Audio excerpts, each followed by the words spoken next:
Button Press presents The Diviner, Book 3 in the Blessing Giver series, written and narrated by Cindy Gunderson. Copyright 2023, Button Press.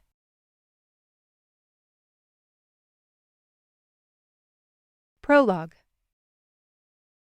The night was silent, save for the sound of their labored breathing and the slow gurgle of blood.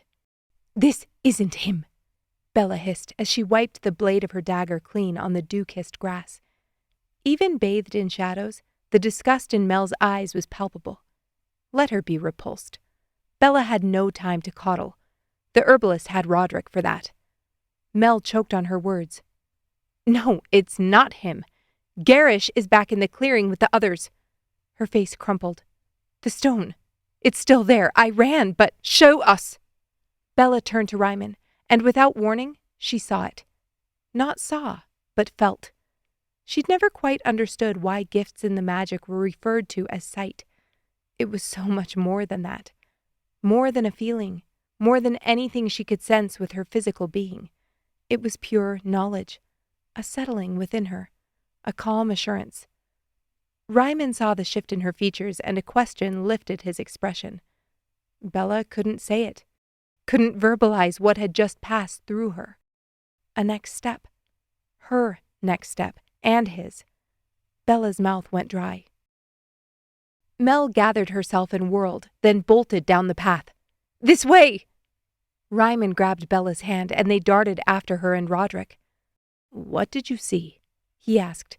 "Nothing." Her breath came in short bursts. "That bad?" He flashed a pained grin as he struggled to keep up. Bella's ribcage felt too small, and she couldn't get enough air. Reiman was old, and she could have blamed the grief flickering in his eyes on his swollen joints or aching bones. But she knew better. "No matter what it is, don't second-guess it, Bella. Ariathne led us both here for a reason," Reiman wheezed. "I should tell you, Reiman." "No." He squeezed her fingers and nearly stumbled. "It's for you, and you alone." Her head started to pound. How could the goddess ask this of her? She'd only left Shorn Isle 8 months ago, but Reiman already felt like more than a guide or mentor. He was her friend. The old blessing giver, though at least 30 years her senior, still had a mind that was vibrant and full of life. He had priceless knowledge about the magic, about the battle the whole realm would soon be facing, the battle they were facing now. Their group dropped over the hill, and Bella steeled herself. Torches. Heralds. She couldn't allow herself to be distracted right now, or she wouldn't be able to help protect her friends. They had to find the stone. Mel pointed to a crumpled shape below them in the grass. "There! I forced him into Aeon!" Bella rushed past Mel and Roderick, with Reiman following close behind. "Get the stone!" she commanded, before throwing herself directly in front of the circle of Gerrish's men. She wouldn't give them time to process her arrival, to fall into their training. She would pounce now while they were startled, unbalanced. 2 heralds lunged for her with blades glinting in the torchlight. Bella spun, her dagger already unsheathed, and struck. She slammed the blade into his shoulder. Not a killing wound. She was certain Reiman noticed her purposeful placement, as he observed her from his hiding place in the trees. The next herald attacked, but Bella dodged, then slammed the heel of her boot into his knee, dropping him to the ground. Her mind devolved into dark nothingness as she fell seamlessly into the dance she knew so well. The magic filled her, allowing her to feel her next moves before the heralds had decided on theirs. Her body was agile and graceful, and when the first herald jabbed his blade forward a second time, she slammed the hilt of her dagger into the soft flesh of his stomach. The man let out a guttural yell and collapsed to the grass, clutching his midsection. The herald with the shattered kneecap skittered backward and glared up at her. Roderick, Mel, were they safe? Bella focused in on the moving shadows across the clearing. "I found it!" Mel's voice rang out, and hope bubbled up in Bella's chest, then quickly iced over. A scuffle. 2 men. She couldn't make out faces from here. Bella shot forward and, as she approached, found Roderick struggling to hold off one of the heralds. Bella sliced her blade across the man's shoulder, and Roderick dropped him with relief. Mel scurried over. "Bella, it's here! The stone!" "Hide it," Bella whispered. The stone shone as if lit from within. Based on what she'd felt a few moments ago on the road, it wouldn't be wise for her to take it. "I have to activate this," Mel choked out. "I read the scripture. I think—" "Get rid of it now." Mel's face fell. "Bella, please, let me—" Reiman cried out behind them, and Bella spun. He'd moved from his safe harbor in the trees and charged forward into the clearing. He wasn't hurt. He was on the offensive. Bella gasped as a shadow rose from the grass. Her instinct screamed at her to rush forward and pull the blessing giver back, force him into the protection of the woods, tell him to run for the city walls. But the truth that had washed over her on the path thrummed, and she knew this was the moment it spoke of. Tears sprung to her eyes, blurring her vision. She knew what she had to do.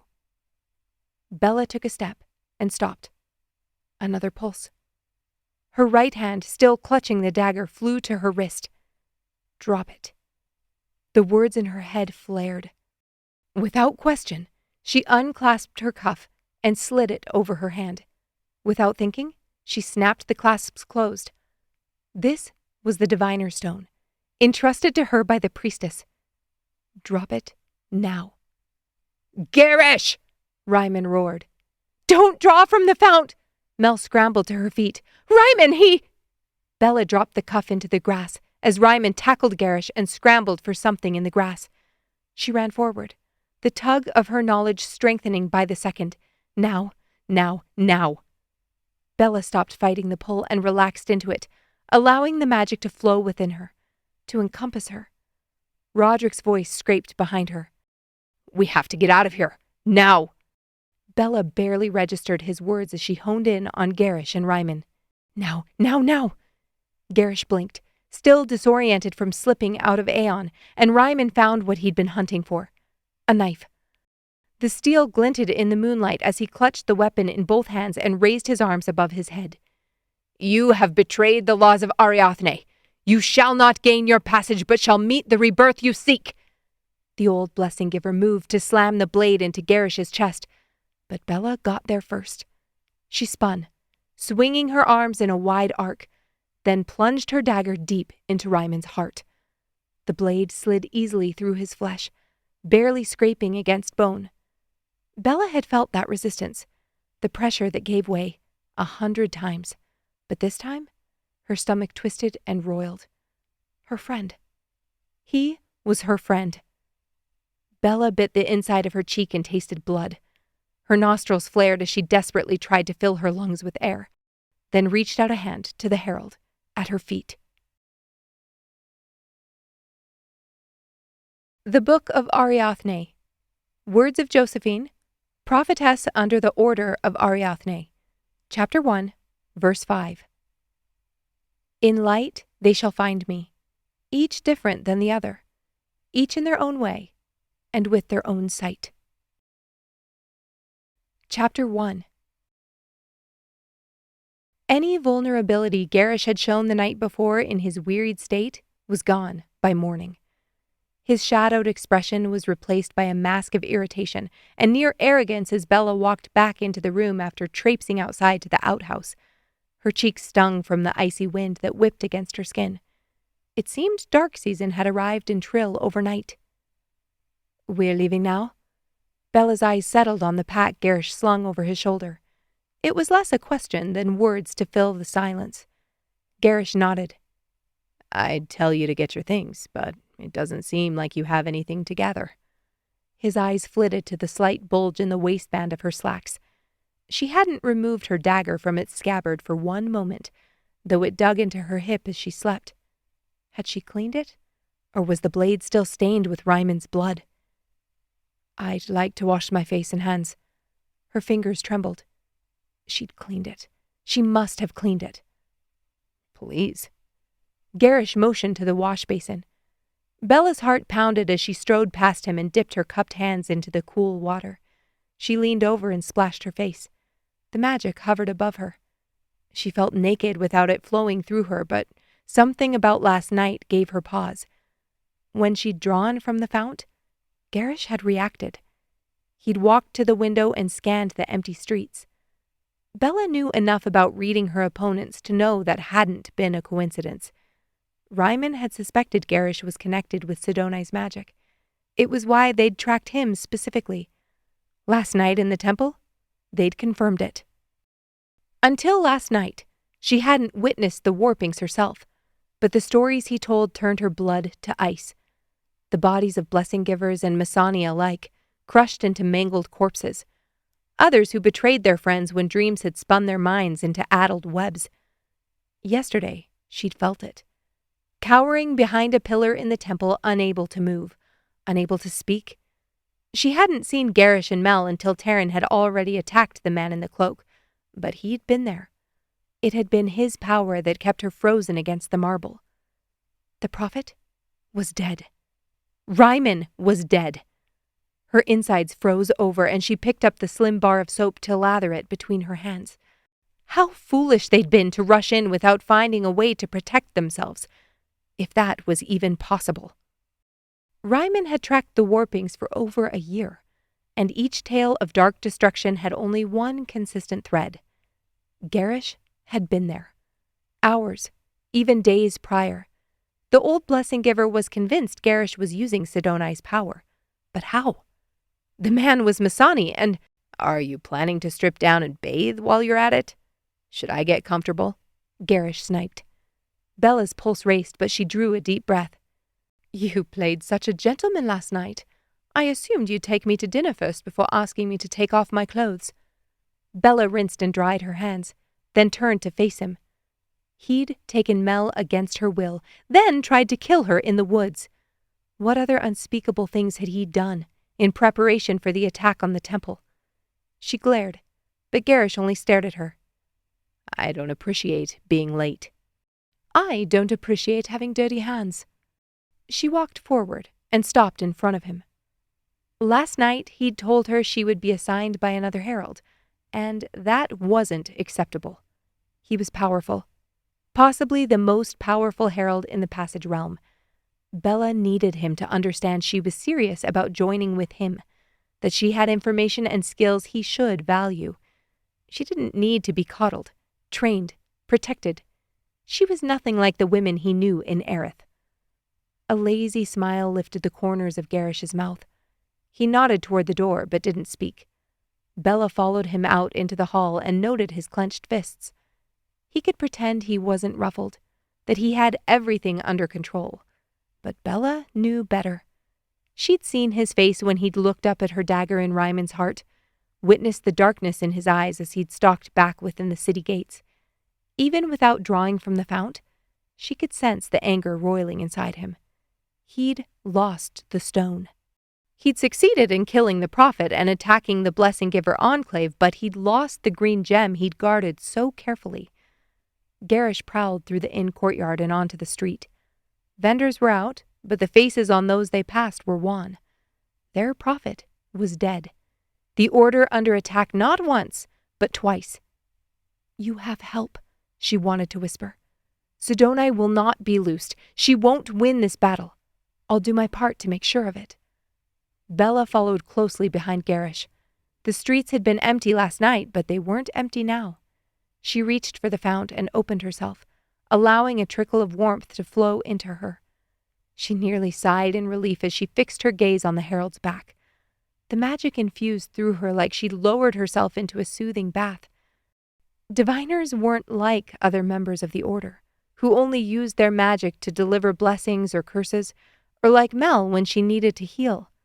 Since the time she was 8, the fount had been a part of her, as important as her heart or limbs.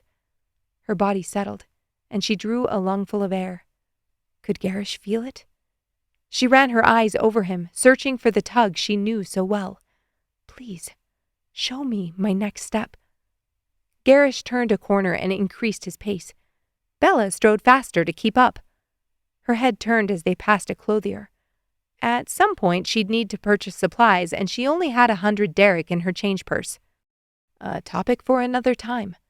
She wouldn't simper over needing new clothes moments after asserting herself. Gerrish stopped and knocked on a wooden door, inset under a stone archway between shops. The door opened a crack, and he leaned forward to murmur something. The door opened wider, and the two of them slipped through. "Took you long enough. We've been waiting since dawn." An older man with yellowed teeth clapped Gerrish on the back. Gerrish flicked his eyes to Bella's, and her nostrils flared. How dare he blame her? It wasn't like he'd been ready to leave when the sun came up. Gerrish shrugged away from him. "Malik, I was surprised you weren't at the temple." "Oh, but I was." The man gave a gleeful, throaty laugh. "I was near the back of the crowd. Saw that dagger pierce the prophet's heart with my own 2 eyes. Gerrish nodded absently, taking in the rest of the group. "Simeon? Leanna?" He nodded at a man with gray hair tufting around his ears, and an olive-skinned woman with her hair pulled back in a tight knot. Bella sucked in a breath. Her eyes, they were violet. She hid her surprise by glancing down at her feet. The man called Simeon wrung his hands. "Gerrish, I apologize for the disturbance. When he showed up at the pub..." Gerrish held up a hand. "It worked perfectly. The Dark Sister always provides." Simeon's neck flushed as Gerrish turned his attention to the man on his right. "Tamar." Gerrish took a step forward, and his energy shifted. Like everything within him had gone suddenly cold and still. Bella shivered. The man's pupils dilated as Gerrish approached. He was young, maybe 22. His dark hair hung in a thick braid down his back. Malik shifted out of the way and stood next to Bella. "Your men were supposed to meet us in the clearing." Gerrish's voice was soft, emotionless. "We ran into complications." "What kind of complications?" Gerrish took another step, planting himself directly in front of Tamar. "The guards at the temple threatened one of my men, and..." "So, your men defended his honor instead of fulfilling their responsibilities?" Gerrish cut him off. Tamar's jaw clenched and his face reddened. "Unlucky." Malik clicked his tongue next to her. Bella blinked. "Seems like it was a choice, not luck," she whispered back. "No. Unlucky that someone near here draws from the fount." Her brows pulled together. Before she could ask what he meant, Tamar began to gasp for breath. "When I give a command, I expect it followed," Gerrish continued, his voice calm and slow. Tamar was frozen, his eyes wide with terror. It clicked. The power. Bella knew that feeling. She'd tried desperately to push through the force that bound her in the temple, but it wouldn't budge. "His power. It's connected to the fount," Bella whispered to Malik. Malik flashed a wicked smile, and foul air wafted between them. "He's the only one with her power, chosen of the goddess." Bella breathed through her mouth. "But someone has to be close, drawing on the magic." Malik's eyes glittered as he watched Tamar writhe in his invisible bonds. "For now. He'll find a way to open it himself." "Please," Tamar grunted, his face almost purple. Bella dropped her hold on the magic and closed herself to the fount. As the last tendrils of warmth withdrew from her, Tamar's shoulders dropped, and he gasped for air. Malik sighed with disappointment. "You will be relegated for your insolence. Record searching. Your entire company." Gerrish waited as Tamar nodded, the deep color of his face slowly fading. That had been her. She'd stopped Gerrish from using his power by dropping her connection to the fount. But that meant... Her thoughts spun like a pinwheel in the wind. She needed to be close to him to learn more about his power, more about what he knew of the stones. But if she were near him and drew from the fount, she'd be handing him power like this. Power to harm, to deceive. Everything Reiman spoke about and that she'd now witnessed firsthand. Her shoulders tensed and her breathing quickened. She couldn't do this. Reiman had chosen a diviner, had chosen her for this mission because of her power. Because Ariathne could guide her to the steps she needed to take to bring down the Heralds and stop Gerrish from finding the stones. But by using her gifts, She'd be giving Gerrish full access to Sidoni's power. What would happen when they weren't in a crowded city, when it was only her and the other heralds? He'd discover her secret. If Gerrish, or any of the heralds for that matter, even suspected that she had the magic, her people would be at risk. She'd be at risk. He would do to her exactly what he'd done to the others. Look at her. She's too excited to speak. Malik chortled, and Bella's eyes snapped to his. Gerrish peered at her from over the man's shoulder. She wet her lips. Definitely. What had he said? Malik put a knobbled hand on her arm. Don't worry. You won't have to do it alone. If Gerrish hadn't witnessed it in person, he'd never have believed it. This slip of a girl, standing against the wall, balking as Malik invaded her personal space, looked nothing like a warrior. Yet he'd seen the wounds and bruises she'd inflicted. His men hadn't been willing to travel with them back within the city gates, even after they'd seen her dispatch the Blessing Giver. They'd been terrified of her. Now, with her dewy skin and rose-petal lips, she looked more like some township leader's trophy wife. Perfect. She pursed her lips and moved away from Malik. Anger flickered behind the ice blue of her eyes as she crossed her arms over her chest and looked up at him. Interesting that I wasn't told a thing about this initiation ceremony. Gerrish slipped a hand in his pocket.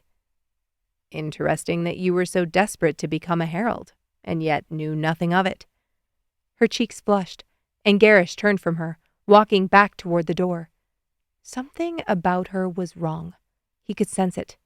He'd spent years recruiting and training heralds, and none of them were like her. The people he found were broken and filled to the brim with rage, either hurt by someone in the order or sick of watching others be damaged by it. He recognized them because he'd been them 14 years ago, when he first began his search for something more, before the Dark Sister found him. Shall we travel then? To Aeon? Gerrish pulled on the door handle and didn't wait for the rest of them to follow. They would. Everyone followed him, whether he wanted them to or not. He'd gotten used to it by now. Bella ran to catch up to him. I thought you said you were going to Ariathne. By way of Aeon. Gerrish stopped on the side of the street. Malik would call their coach. If he'd been up since dawn, he'd surely found a way to be useful and readied it. Something flashed over Bella's face, but she quickly reined it in. Frustration? Hatred? Fear? Whatever it was, that right there was how she was different from the others. She was cautious, controlled. She watched too closely and didn't say enough. That was his strategy, and he didn't appreciate someone using it on him. Her expression softened. I need to buy clean clothes. Bella motioned at the blood spattered on the fabric above her knee. Balthor's blood. His man she'd killed on the path to the clearing. He gritted his teeth and nodded. We'll wait. Bella strode toward the shop they'd passed earlier, her hips swaying as she pulled her long golden hair over her shoulder. If he didn't know her dagger lay nestled next to her hip, he almost would have believed the act. As it stood, he trusted her less than he trusted Malik, and that was saying something. He'd take her to Aeon for the celebration and allow Simeon and the others to administer her oaths. Then he'd drop her in Ariathne and move on. The last thing he needed was a distraction with a dagger she knew how to wield. Though, perhaps she could be useful before then. She did have history with Mel and Roderick, who were his sole motivation for heading south. He was sure they wouldn't dare stay in Trill, and after the attack on the Enclave, their friends would be heading home to minister to their people. The ambassador's husband was dead, and that, along with the timely, unexpected death of the temple steward weeks ago, and the attack on the prophet, meant the ambassador and her organization would be left in shambles. The minister would be clamoring for answers politically, and she wouldn't be able to give him any. Not for a long while. People would take advantage. Townships, especially those around Ariathne and Trill, would push for reforms now when the order couldn't counteract. The balancers would surge for influence and power, while Alora was down for the count. It would be, in a word, chaos. exactly as they'd planned. This could take a while, Malik groaned. Any woman I've ever seen shop took over half the day settling on an outfit. Bella disappeared into a shop and Gerrish sighed. I need to take care of something. Can you make sure nobody interrupts me? Malik nodded, and Gerrish slipped back inside the small courtyard. He sat on the bench and slipped the vial of inky tincture from his pocket. He needed to find Mel. Be sure his suspicions were correct before traveling all the way to Aerith. He poured a small drop on his tongue and swallowed, then recorked the vial and put it away. He was getting better at exiting Aeon when he wished instead of waiting for the tincture to wear off. Sometimes Sidoni called him there, in which case he required no tincture at all. But those instances had been rare over the years. It had happened twice since the spring solstice, which meant her influence was growing stronger. More of her power slipped through, but it was still difficult for her to relay everything in ways he could understand. After watching what had happened on the Maiden's Blessing, he had a working theory. When more magic was pulled from the fount, like when Paladin burst into Aeon to save Terran from the darkness there, Sidoni's voice became more clear. Gerrish had been there. He'd watched the boy drowning in her icy depths, then marveled at the power Paladin drew to save him. Pure light, painful and unbridled, had poured into Aeon, the heat so intense he wondered if his soul had been charred or melted into a puddle. He'd been thrown back into the physical realm sooner than he would have chosen, but he'd seen it. Sidoni's power trickling, then flooding through the channel. Tendrils of dark energy circling Paladin like a pack of ravenous wolves. She'd spoken so clearly, he wondered if he made it up. My bonds tremble, and I am coming. A warning. Not for his ears, but for theirs. He wished he would have had time to ask her more questions, to be sure he was on the right path. Her power was enough to give him the tools he needed to seek the stones, but he often felt like he was searching through murky shallows, considering how much of a physical toll her magic took to hold. Gerrish leaned his head against the stones. She'd chosen him for a reason. He wasn't of the bloodlines, but that didn't mean he was weak. He was human. The Dark Sister knew that, and had still found him useful. His eyelids drooped as the tincture took effect, and he gave in as the darkness claimed him. Plenty of people drew from the fount here in Trill, and it didn't take long for him to latch onto a channel and pull from the fount. He conjured images of Mel and Roderick in his mind, asking as he had so many times before to find the people he searched for. His breathing slowed as he waited, floating on the surface of a lake, bobbing along with the gentle waves. It didn't take long for the world to shift and bend, until voices tapped at the edges of his consciousness, like raps upon a closed door. There. Roderick put out a hand, then inched forward through the bushes. Mel stood behind him, crouched in the foliage. Why are we sneaking into someone's yard?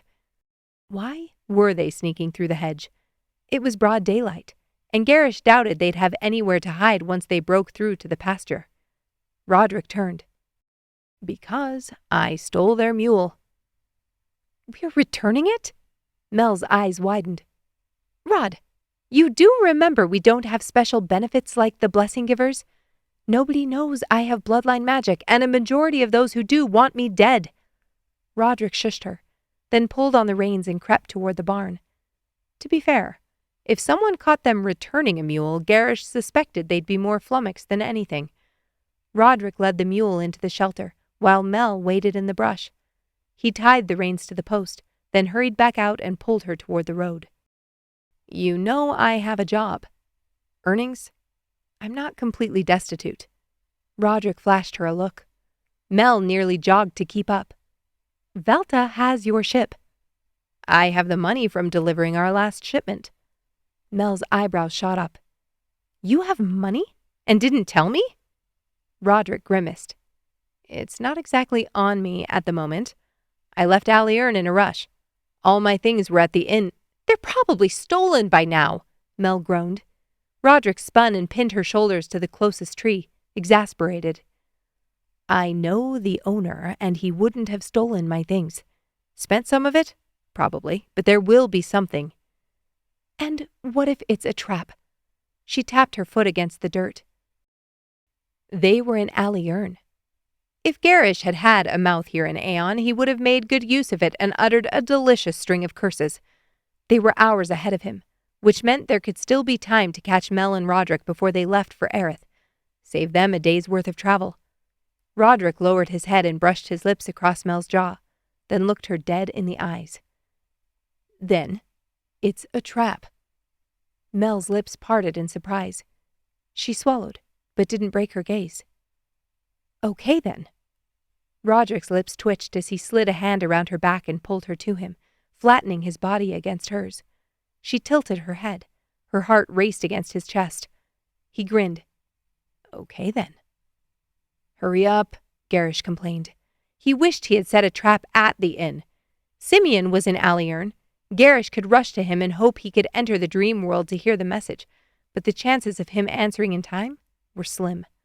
Mel and Roderick had to be minutes from the edge of the township, and he didn't know the inn where they were staying. If he got that, he'd at least be able to find them when they pulled into town that night. They'd stay the night, wouldn't they? Gerrish followed them down the road, listening to their annoying banter and rolling his eyes each time Roderick reached a hand around her backside. Did they not understand they were in the middle of a battle for the realm? He shouldn't complain. They were distracted, which would only work in his favor. Gerrish didn't get distracted. Couldn't allow himself to.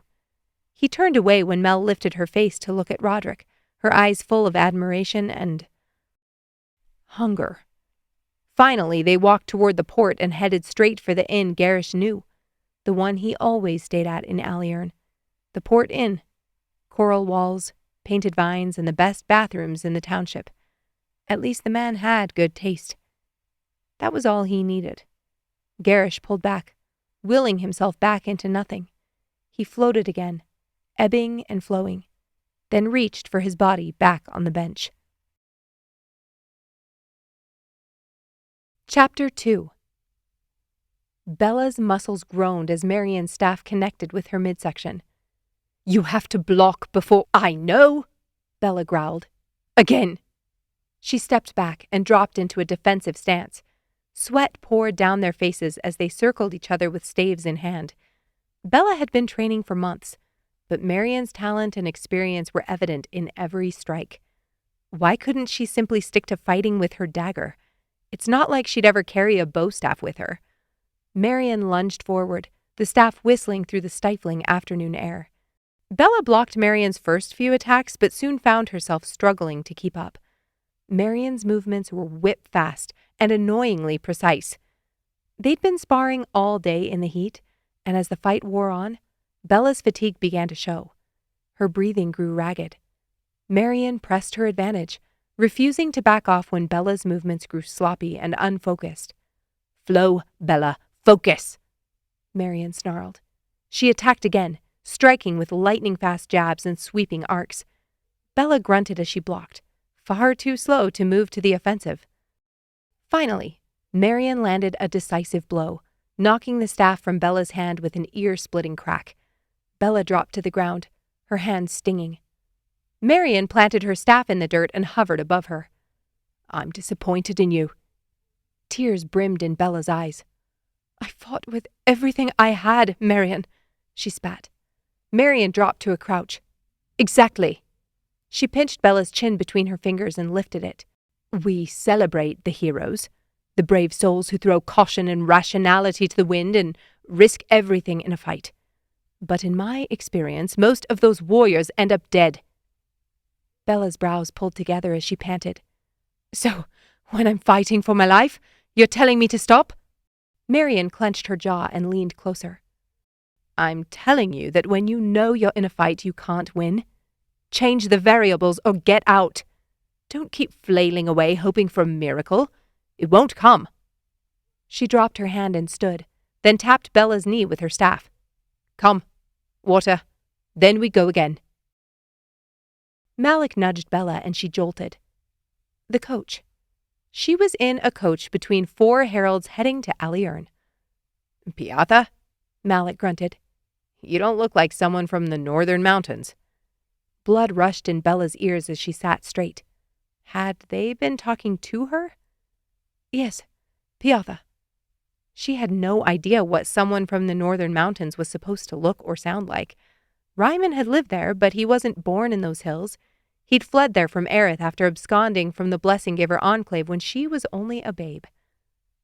When did you flee your hovel, then? Malik asked with a hoarse laugh. Bella swallowed and folded her hands in her lap. 6 years ago. The lie seemed simple enough. Gerrish watched her, and his attention made her squirm. She turned to Malik. When did you join the Heralds? Malik sighed and launched into a story she had no interest in hearing, but she smiled and nodded as if it was the most interesting tale in the world. Better the attention be on him instead of her. She didn't know enough about Piotha to sell her deception if he kept digging. Gerrish looked uncomfortable in the coach, his long legs crammed in across from Simeon.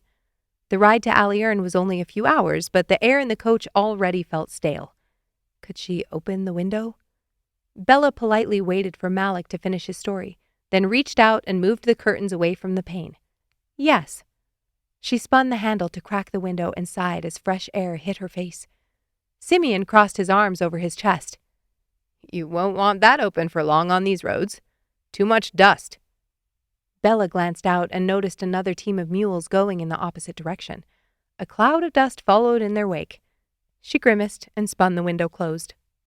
Simeon nodded approvingly. Who do you think will get the first drink when we reach the Blood Oath? Leanna rolled her violet eyes. Me, obviously. She launched into a dramatic retelling of her accomplishments over the past week, and Simeon and Malik were quick to jump in and sing their own praises. I held off the temple guards. I turned an entire pub and trill against the order. They sounded like children recounting a game of handball. Never mind that lives had been lost, even some of the heralds. Or that an innocent boy was now locked in prison. Leanna was a blessing giver. Did she feel nothing about the death of her prophet? The attack on her enclave? The events of the prior night flashed into her mind. Bella and Reiman had run to Terran in the temple as soon as the dark magic was lifted. Elora was already there, but even the ambassador's presence did nothing to sway the guards. Terran's face had been ghostly white as he muttered about the dreams. He cried out, explaining how he'd believed the man in the cloak was a herald readying to harm the prophet himself. None of the temple guards listened, and Bella felt stupid for not having seen the signs earlier. Reiman felt even worse. They knew what the heralds were capable of. And yet, it hadn't occurred to either of them that what Terran was seeing in Aeon may have been a manipulation. Even after Mel spoke of seeing the herald with the stone in her dream, they hadn't questioned. Gerrish had utilized someone within their group that they'd all overlooked. That was informative. Gerrish wasn't proud. He wasn't rigid. He was creative in how he went about accomplishing his goals and perhaps made a habit of finding those who were fighting for their own place and using them to his advantage. Reiman had underestimated him, but she wouldn't make the same mistake. If you find yourself in a fight you cannot win, change the variables or get out. Bella couldn't win this fight, not without her magic. Tonight, at the celebration, she would find a way to get out and regroup before she was thrown into whatever initiation Malik had spoken of earlier. She could find the others, and use her sight to find a new path to bring down the heralds, one that wouldn't leave her flailing or landing face first in the dirt. Bella closed her eyes and leaned against the wall of the coach. I'm sorry, Reiman. She tried to think of anything other than the sight of his lifeless stare. Why do you come to our island? Marian hunched over her knees. Sweat beaded on her forehead as she ran the sharpening stone along the edge of her knife. Bella sat on a stump next to her, sipping on water mixed with rainfruit nectar, her favorite after-training drink. Reiman stood in front of them in slacks and a tunic, watching her with those unnerving lavender eyes. The blessing giver smiled. I come because your leaders are my friends. And yet I find you stalking around our training area. Marian didn't look up. Her auburn hair frizzed around her face from their session, and Bella didn't look much better, matted against her dirt-streaked skin. Stalking? Reiman laughed and held out his arms. I don't think I'm capable of more than a brisk walk at my age. Marian lifted her knife and inspected it. What do you want?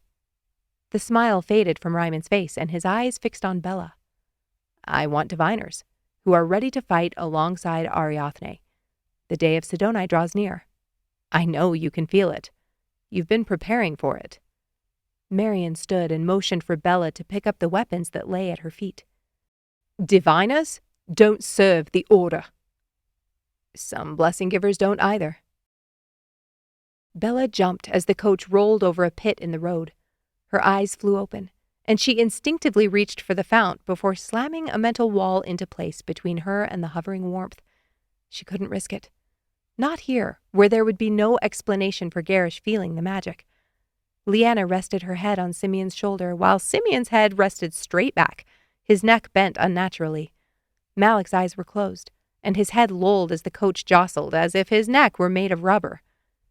Impressive, Bella muttered, drawing a deep breath and stretching her legs as much as she could without disturbing Leanna. What? Gerrish's voice was low. Bella's eyes snapped up. His head had been turned a moment ago. She assumed he was sleeping like the others. Impressive that he can sleep in that position. Gerrish's face remained stoic. His eyes were dark, haunted.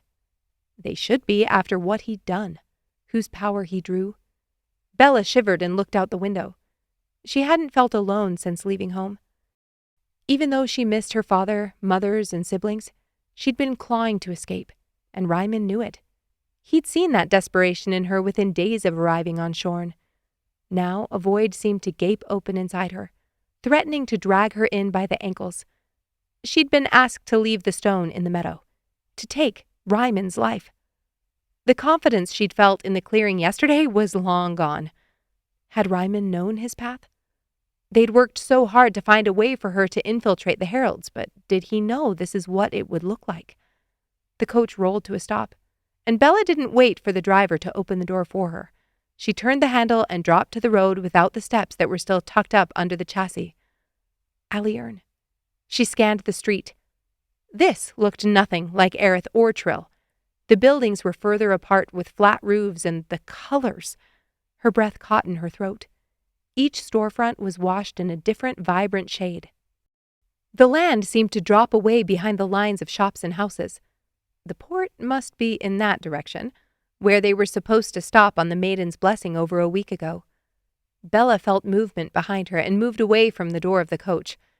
Gerrish stepped out, and she instinctively balled her hand into fists before catching herself and relaxing them. We'll stay here for the night. He pointed at the inn that stood in front of them. Bright coral with painted vines climbing around the entrance and the 4 windows above it. It looked nice. Too nice for the remaining 63 derrick she had left to her name after buying a new outfit in Trill. I'll find something else. Gerrish's brow twitched, but then he blinked lazily and shrugged. Suit yourself. I doubt much else will be available this time of day. Bella's stomach clenched. He was probably right, especially if Heralds were converging on this small town from Trill. She would have to find something. Malik's laugh echoed in her mind. She thought she'd known something about the inner workings of the Heralds before she landed here among them. Reiman taught her about how they'd organized in recent years. No longer a jumbled, ragtag group. They had chapters and leaders, a line of command. Gerrish sat at the top. He traveled from township to township and worked with local heralds. He communicated with his people in ways Reiman couldn't understand, though, now, knowing he was able to travel into Aeon, that piece clicked into place. In all their discussions, she and Reiman hadn't talked much about how one went about joining the Heralds. Bella had assumed they'd take one look at her and recognize her value. She wouldn't be like the adolescent youth they typically sought to radicalize. She was 30 years old, a trained fighter. Yet, the way Gerrish looked at her, she felt exactly as she had back home. One of 17 children, stuck in the middle, nothing to set her apart. Her throat constricted as Gerrish entered the inn. He didn't give her a second glance. This would be easier than she thought then. Easy to give up. She turned on her heel and pushed the thought out of her head as she walked. She wasn't giving up. You have a way in and you're walking away from it. No, she growled internally. This was not the way in, not the plan she and Reiman had laid out. Gerrish didn't care, didn't think she was valuable in the least, and without her magic, she couldn't prove it to him. Her magic. She was far enough away now, wasn't she? Bella's shoulders relaxed as she opened herself to the fount. Warmth filled her, and tingles traveled down her spine. What was she without this? All her training, all her strength. It was useless without the fount's guidance. No, the blessing givers are blinded by their rules. A man laughed and took a sip of ale, seated at a cafe in the corner. Bella slowed and pretended to be interested in the hand-thrown pottery in the shop next to them. You don't think they've felt it? The man across from him asked. A balancer. His eyes were smudges of charcoal, so dark they seemed to drink up the light around him. The man who spoke first set his mug on the table. I'm sure they felt it. They'll ignore the signs like they always do. He flashed a wicked grin. All the better for us. Chapter 3. Reiman handed Bella an open book. The cover was coated in a thin layer of dust, and the pages were brittle and yellowed. There. Reiman pointed to the 4th paragraph down on the first page. Bella began to read. Though we canonically understand the concept of separate channels of magic, nobody has documented experiential accounts from those within the Order.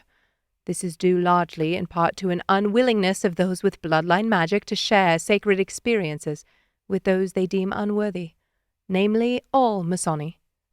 She placed her finger on the page and glanced up at Reiman. What is this? The old blessing giver smiled. A record compiled by a friend of mine. A friend? Bella flipped the cover over so she could read the inscription. A study of bloodlines, written by Alexei Freeborn. Reiman nodded. Alexei lived in Ariathne. He often came sniffing about the enclave looking for anyone who would open up and talk with him. You did? Bella asked, flipping back to the page he'd shown her. Yes, often. I thought his motivations were pure, fueled by curiosity and an honest desire to make sense of the magic. He wasn't of the bloodlines. He was, of blessing giver blood, but never consecrated. His passion lay in academics. Reiman sat on the bench along the windowsill next to her. Bella continued reading. I have recorded the descriptions and personal accounts of those blessing givers and balancers kind enough to speak with me over the years. I share these anonymously, with the hope that all members of the Passage Realm will gain understanding and deep gratitude for the magic gifted to us by the goddess. I believe all, whether of the bloodlines or not, have the opportunity to be blessed by it. Understanding breeds unity, without which I fret the purpose of Ariathne's magic will be lost entirely. It reads like a personal letter, like he's speaking directly to me, Bella murmured. Reiman chuckled. I don't think he ever intended it to be more than that. She looked up. But it has. This has been widely published? Yes, though many libraries and schools see it only as fluff. One man's ideas without any real merit. What do you think? Reiman exhaled slowly. I think... Freeborn barely scratched the surface. I think we have much left to learn about how we draw from the fount. Even in the Enclave, blessing givers described it differently. We teach and train and barely understand our own connection to the magic, which means none of us have been willing to be curious. Bella turned the page and scanned the text. These are accounts from actual members of the Order? Yes. You may take the afternoon and read through them if you like. Bella nodded, then paused. Reiman, has anyone ever... are there any thoughts on other lines? From ancient times when all 6 bloodlines were recognized? Reiman stood and ran a hand through his hair. If they exist, I haven't found them. Right now, any other channels to the fount are a mystery. When you draw, I can't see it the way I see the light of the blessing givers or murky clouds of the balancers.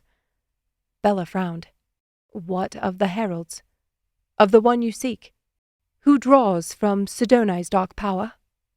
Reiman's brows knit together, and his mouth pulled into a tight line. That I can't see at all.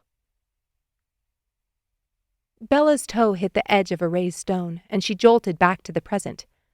That book. If only she had it now to search through again. Maybe there had been some insight, some tidbit of information that would guide her toward an answer regarding Gerrish and his anomalous gift. I'm sure they've felt it.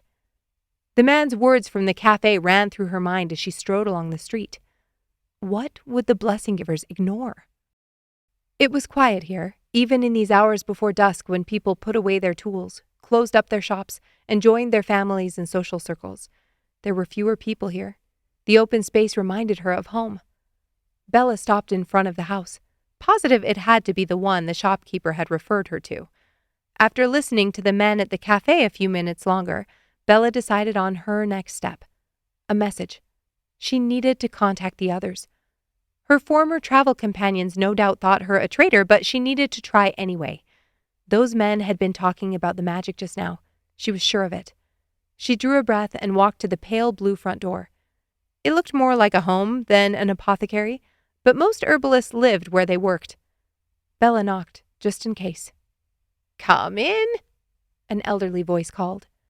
Bella pulled the door open, and the earthy smell of dust and dried herbs melded with vinegars and oils hit her square in the face. She stifled a cough and blinked to allow her eyes to adjust to the dim light filtering in through the singular window on the side wall. A short man with tufts of white hair splaying out around his ears adjusted his glasses behind a worn wooden countertop. "How may I serve you, my lady?" He smiled to expose only gums and no teeth. Bella reached into her pocket and pulled out 10 derricks. "I'd like to purchase an elixir. My steward instructed me it would be violet in color, for entering the dream world." She'd practiced that story in her head on the way here. An herbalist wouldn't sell an elixir to someone not of the order, but plenty of blessing givers and balancers sent Masani on their errands. "Your steward." The man chewed on the word. Bella focused on him, that comforting warmth of the fount humming through her. A ship. The image washed over her. She needed to tell him she came on a ship. "We just arrived in port, and—" The door behind her swung open, and Bella turned. The woman who entered blinked, and then her mouth curled into a smile. "Walter?" Bella ran forward and threw her arms around the first mate of the maiden's blessing. The flood of emotion she felt was overwhelming, even though in truth she barely knew the woman. Right now, she may as well have been her blood sister. "Bella, what are you doing here? Where's Reiman?" Walter pushed back and gripped her by the shoulders. Bella didn't have to answer. Walter took in her pursed lips and glassy eyes and nodded curtly. "Not here." "You repaired the ship?" Bella sniffed and stepped back. "Not fully. We'll still have labourers in Ariathne refine a few things when we arrive there, but we're seaworthy." Walter looked over her shoulder at the old man watching them behind the counter. "I need lemon balm and chamomile." "Bag or pouch?" the herbalist asked. "Pouch." Bella looked at Valta. "Is that to refill what I used on the ship?" Valta smirked. "Perhaps." The herbalist cleared his throat. "The elixir. How much will you need?" Bella's eyes widened. Valta had distracted him from asking more prodding questions, but now there was this. She hadn't purchased elixir before. At home they were freely available, and on their travels Reiman had plenty for their needs. Valta stepped past her. "She'll need a 10, please." The man pulled the smallest vial from the shelf. A 10. She'd log that away for next time. "Thank you," she mouthed, and Valta nodded. Something about the tightness of her mouth kept Bella silent. They waited until their orders were complete, then paid the man and took their paper sacks. When they were safely outside, Bella exhaled. This was it.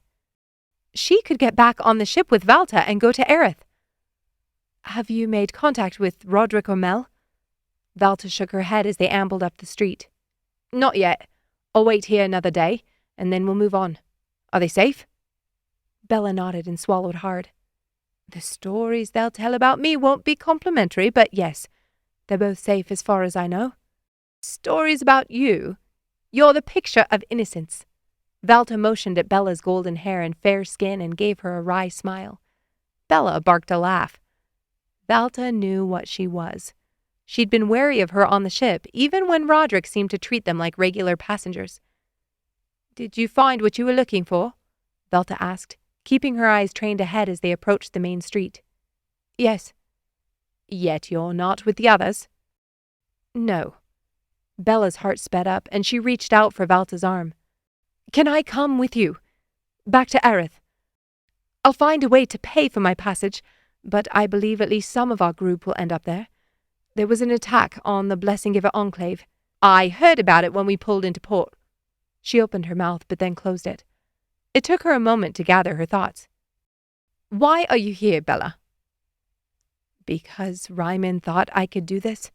Because I stupidly relied on the magic and didn't come up with alternative options." "Because I followed our plan." "Yours and Reiman's?"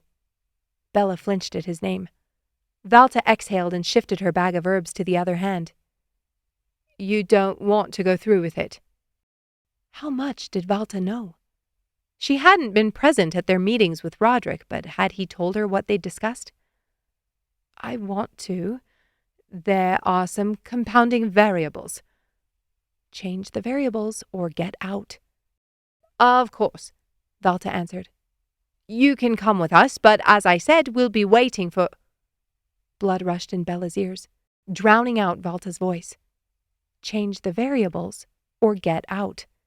Something tugged at her, nudging her. But what? What could she change? She couldn't force Gerrish to see her as an asset. She couldn't be an asset without her magic, and she couldn't keep her access to the fount a secret. She sucked in a breath, and Valta paused mid-sentence. She couldn't keep her access to the fount a secret. So, she wouldn't. The way she drew, the way Gerrish drew, wasn't known or understood by anyone. Or, at least not by Reiman, and he'd spent the whole of his life seeking answers on the topic.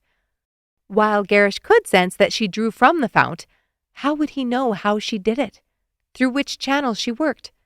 He may have experience with balancers and blessing givers, but diviners? She would change the variables. "Bella, are you ill?" Valta searched her eyes. "No, not ill. Tired, that's all." Bella strode forward, and Valta ran to keep up. "Thank you. I'll let you know in the morning." "You have somewhere to stay for the night? If not—" "Yes," Bella nodded. "I think I do." Gerrish slammed his trunk on the floor and stalked to the wash basin. Gone. Serene wouldn't give him any information on her guests, but a man in the lobby confirmed Mel and Roderick had left in a coach only an hour before they arrived. They'd gone southwest, which meant at least he was correct about them heading to Ariathne. He stripped off his clothes and piled them in the corner, then splashed his face with water. He needed a bath, but didn't want to rush. There wasn't time to relax in warm water now before the celebration. He'd have to wait until after they returned from the pub. He could go after them. He'd travel faster on a single mule than in a coach, but he wouldn't overtake them by nightfall, and he'd miss the celebration. He didn't give a damn Derek about the celebration. What was to be celebrated? Until Sidonai was free of her bonds, until her hold on him released and his mission complete, he had no time or energy to waste on frivolities. But he'd learned years ago that it was difficult to motivate Masani to risk their lives when they didn't have the same motivation he did, when they weren't reminded daily of who they served. So he went to the parties and showed his face. Then they'd do as he asked for at least a few weeks before he'd have to pad their egos and raise their spirits again. He snapped open the lid to his trunk and fished out a clean outfit. He'd barely pulled on his slacks and reached down for his shirt when someone banged on his door. If that was Malik, he didn't know if he'd be able to hold his tongue.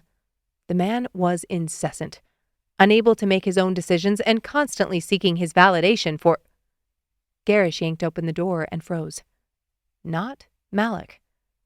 Bella blinked as she took in his bare chest, her eyes lingering on the marks covering the skin over his heart. She cleared her throat, and her jaw tightened. "Hello, Gerrish." She drew herself to her full height and kept her eyes trained on his, but he could tell it required effort. He swung the door a bit wider and draped his shirt over his arm. May as well have a little fun. Bella, I wasn't expecting to see you. It was true. He hadn't expected to see her tonight. Not at the inn, and probably not at the celebration. By the look in her eye when she left, he would have bet money on her disappearing completely, which would have been a boon to him. One less thing to worry about. Her appearance outside his room surprised him, which was a rare accomplishment for anyone these days. He turned and ambled across the room. Her eyes had to be on him. He would have bet money on that, too. How did you find me? I asked the woman at the front for your room. Serene gave it to you? His brow pulled together and he turned. Besides the bath, privacy was another reason he frequented this place. The innkeeper didn't share information about her guests freely. Not exactly. Bella dropped her eyes to the floor. Gerrish waited, but she only set her jaw. May I come in?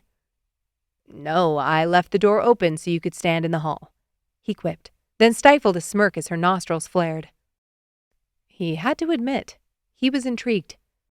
People didn't come knocking on his door. Besides Malik and a few other heralds he'd known from the time he'd first been initiated. He had a reputation now. One he hadn't purposefully sought, but one that clung to him regardless. Bella strode into the room and sat on the edge of the bed. His bed. Make yourself at home, he muttered.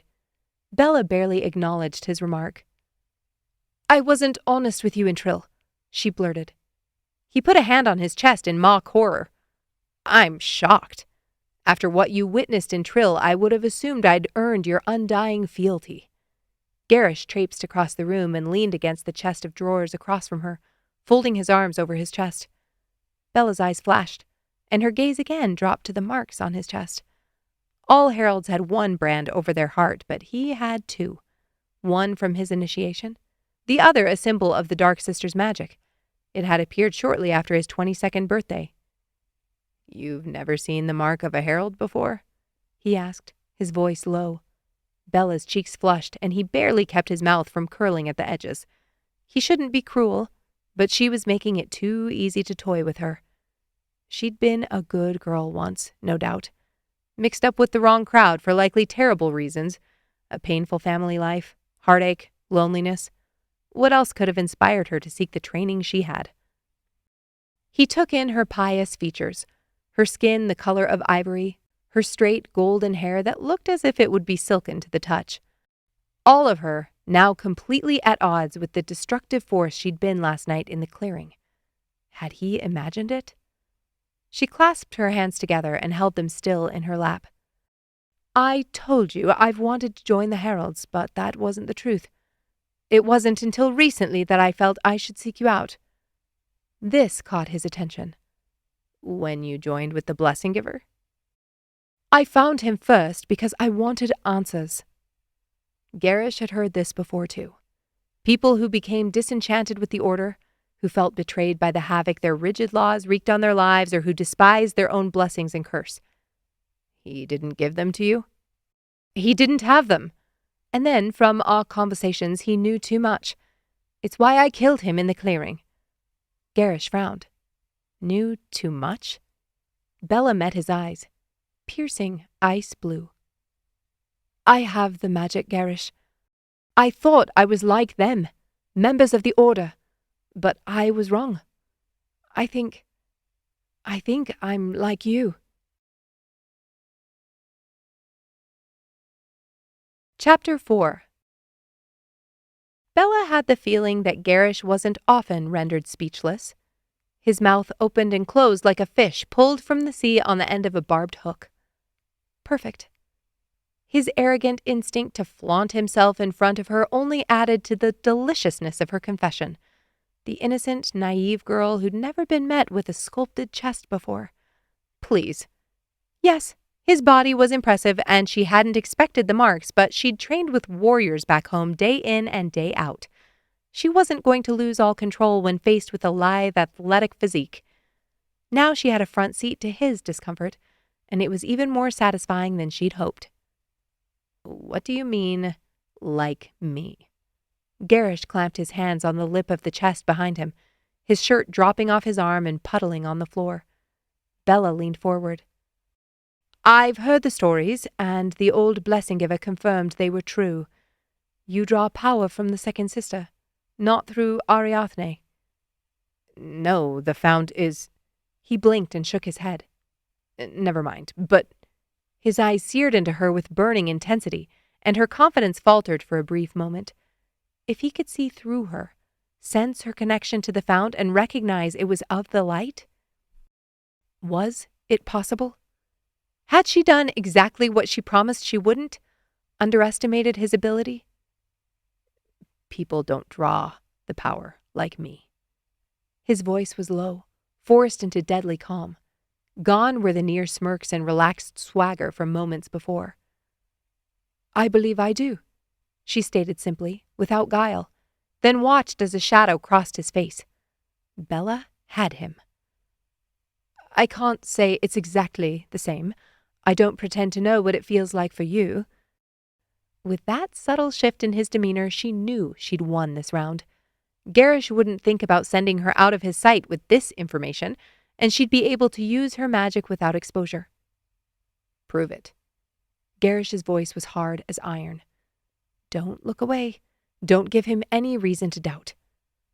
I believe Sidoni... Don't speak the goddess's name.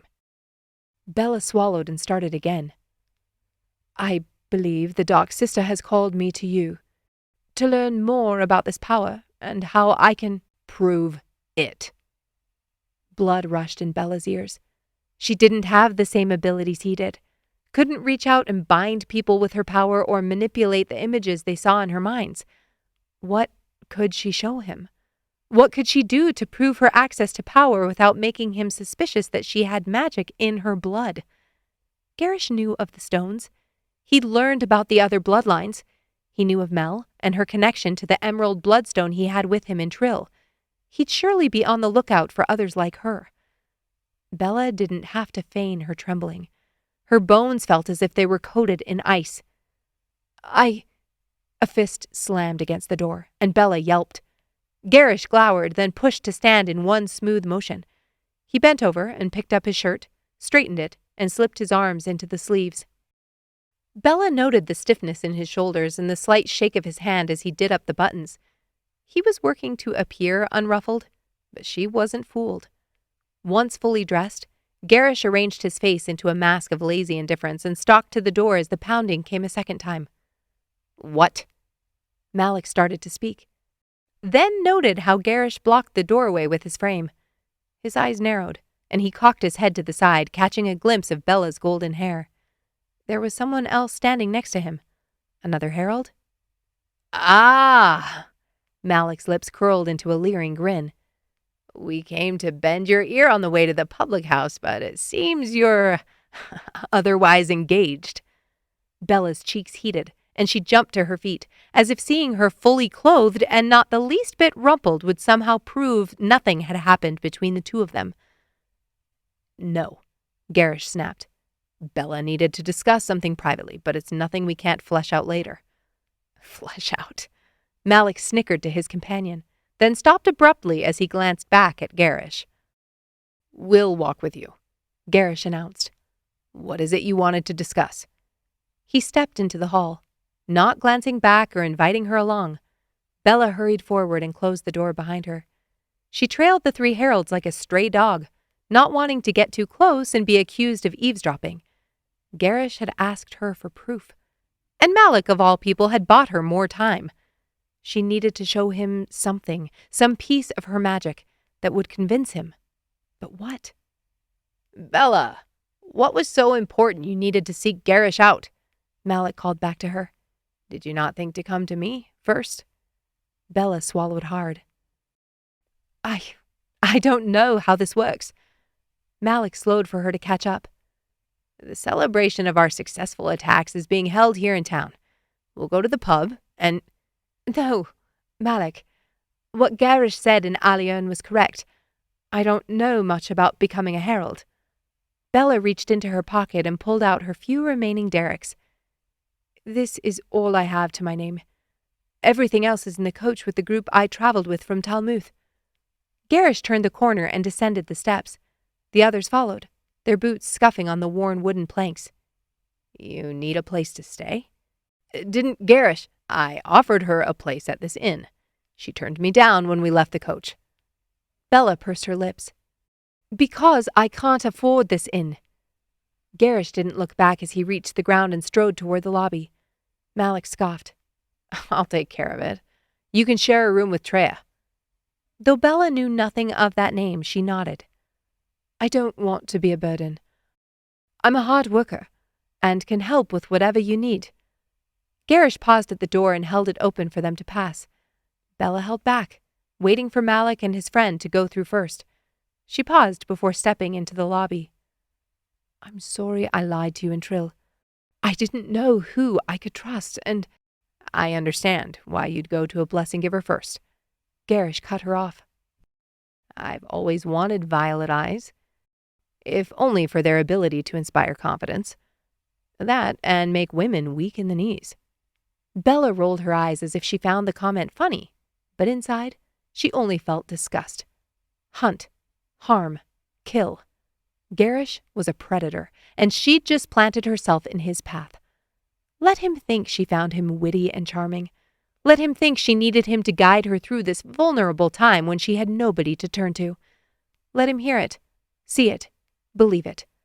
Because once she got the information she wanted, she planned to bring him to his knees. Serene flashed Gerrish an apologetic look as their group walked through the lobby. He waved her off. Whatever Bella had done to force the innkeeper into relinquishing his room number, it must have been impressive. As curious as he was, he couldn't bring himself to ask. Bella's confession in his room, that she drew dark power from the goddess as he did, left his mind reeling. As far as he'd ever known, he was the only one the Dark Sister had chosen in this way. Chosen. The word slipped from his mind like an inky stain. When had he first felt Sidoni? He'd been with the Heralds less than a year. Now, here Bella was at least 10 years older than he'd been when he first sought them out. Was it possible that the goddess was seeking to share her power in new ways with Masani? The thought felt both like a punch to the gut and a breath of fresh air. He hadn't been aware of how deep his isolation ran until Bella gave the hint of a promise that it may come to an end. He didn't realize how tightly the pride at being chosen was woven through him, until a tendril of jealousy sprang up at her pronouncement. Was the goddess dissatisfied with his service? How could she be? He'd done everything she'd asked, more than she'd asked. He'd sacrificed everything since he joined the Heralds. No, not everything. And not only for her. Most of what he'd given up hadn't felt like a sacrifice at all. When he'd seen what members of the Order were capable of, it hadn't been altruism that led him to the door of the pub in Aerith. It had been rage, revenge, a bloodlust that couldn't be sated by merely tracking down the 4 blessing givers he'd come across in the side street that day. No. The entire enclave was to blame for what those pigs had done, and how they'd gotten away with it unscathed. He walked just behind Malik and Priyan down the main street and around the corner. Priyan was young, nearly as young as he'd been when he joined the Heralds. The boy was wise to stay close and keep his mouth shut until he got the lay of the land. The pub was situated only 2 blocks away from the inn. It would no doubt be noisy and raucous already. Malik intended to speak with Bella about initiation, though Gerrish doubted that was necessary at this point if she drew dark power. Proof. She hadn't given him any since Malik had interrupted them. All he had was her word, though after what he'd seen her do in Trill, he was inclined to believe her. It made far more sense that she had the Dark Sister's power than that she was skilled enough to take on trained heralds by herself. The way she'd spoken about it in his room, it sounded like she wasn't restricted as he was, that she could access the fount and draw on her own terms. Gerrish's stomach clenched at this thought. Was Bella already connected to the goddess as he was, or had she simply been flirting with her newfound power? There was a difference. Bella likely didn't comprehend that yet. Gerrish slowed his pace to create distance between him and the other 2 heralds. Bella nearly smacked into him, but dodged to the side. "How did you discover your power?" he asked, his voice low. Bella's petal-pink lips parted, and she lifted a delicate finger to tuck her hair behind her ear. The movement sent a swoop through his middle, and his hands clenched. He'd planned to send her away, to ship her off with one of the other township heads, not because he couldn't handle himself, but because he struggled to erase from his head that image of her standing above him in the clearing. He couldn't reconcile the strangeness of her daintiness and simultaneous ferocity. He needed to focus on his tasks, and this puzzle in front of him wasn't helping. Yet, if the goddess truly worked within her and she'd sought him out, perhaps she was part of this. "It's difficult to describe," Bella murmured.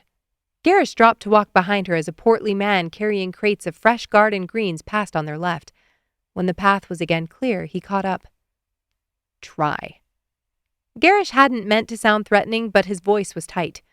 Something inside of him felt compressed, and no matter how many breaths he drew, he couldn't release the tension. He looked up to make sure Malik and Priyan were still a good length ahead. "I think I felt it long before I recognized what it was," Bella started softly. He watched her mouth form the words. "It started as an itch. No, that's not the right word."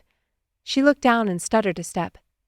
"Like a caress, a feathering against my mind." Gerrish was instantly transported 12 years prior to a moment in Aerith. He'd joined the Heralds at 19 and then, at 21, had felt her power for the first time. For him, that touch hadn't been gentle. He'd been standing in a shop next to two blessing givers as they debated over an order of pickled herring. He laughed darkly at the ridiculousness of it, that his first brush with the Dark Sister had been while listening to an argument about preserved fish. Knowing what he knew now, the timing of it made sense. It wasn't often that he stood in such proximity to members of the Order.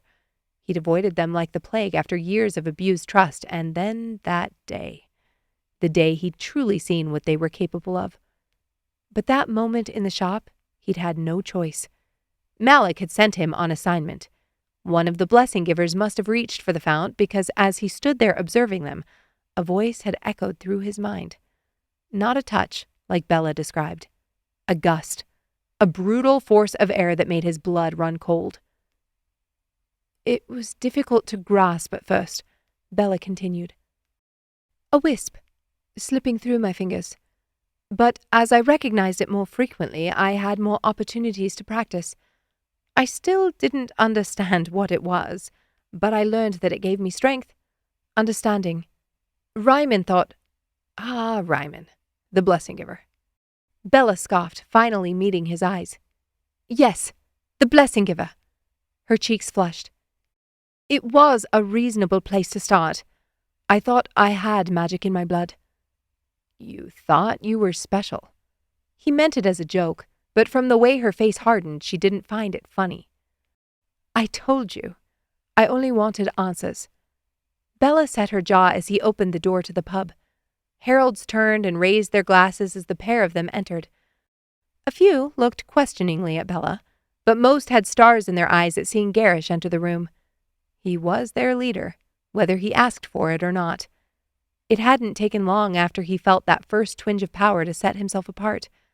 Whether they knew it or not, Masani recognized the power in him. He didn't have violet or charcoal eyes, no distinguishing features like members of the Order, but they saw it, nonetheless. Initially, he'd only joined the Heralds to fight against the corruption of the Order, to seek revenge for the harm the blessing givers had caused in Aerith. It wasn't until receiving her magic that he became converted, entrenched deeper than he ever could have imagined. Just as Ariathne needed a connection to the people of the Passage Realm, Sidoni did as well. Gerrish had been glad to give her a vessel. He didn't know if he would have been so willing had he understood the cost. Malik claimed a table and motioned for them to join. Bella nodded, and her lip quivered as she smiled. The woman looked frightened. Her eyes flitted about the room as she wrapped her arms around herself. Again, completely at odds with the bravery and brutality he'd seen last night. Had she been putting on a show? Or was she doing so now? He wondered at the secrets she still clung to as his own confident, arrogant mask slipped into place. He smiled broadly and surveyed the people gathered at the blood oath. He knew his place here, his purpose. Even if the goddess had extended her magic to another, that didn't take away from his calling. What had he expected? Even the Book of Ariathne warned of the day that Sidoni's power would increase.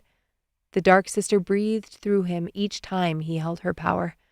He had no doubt she would continue to struggle until her bonds finally broke and she was released to fulfill their mutual ends.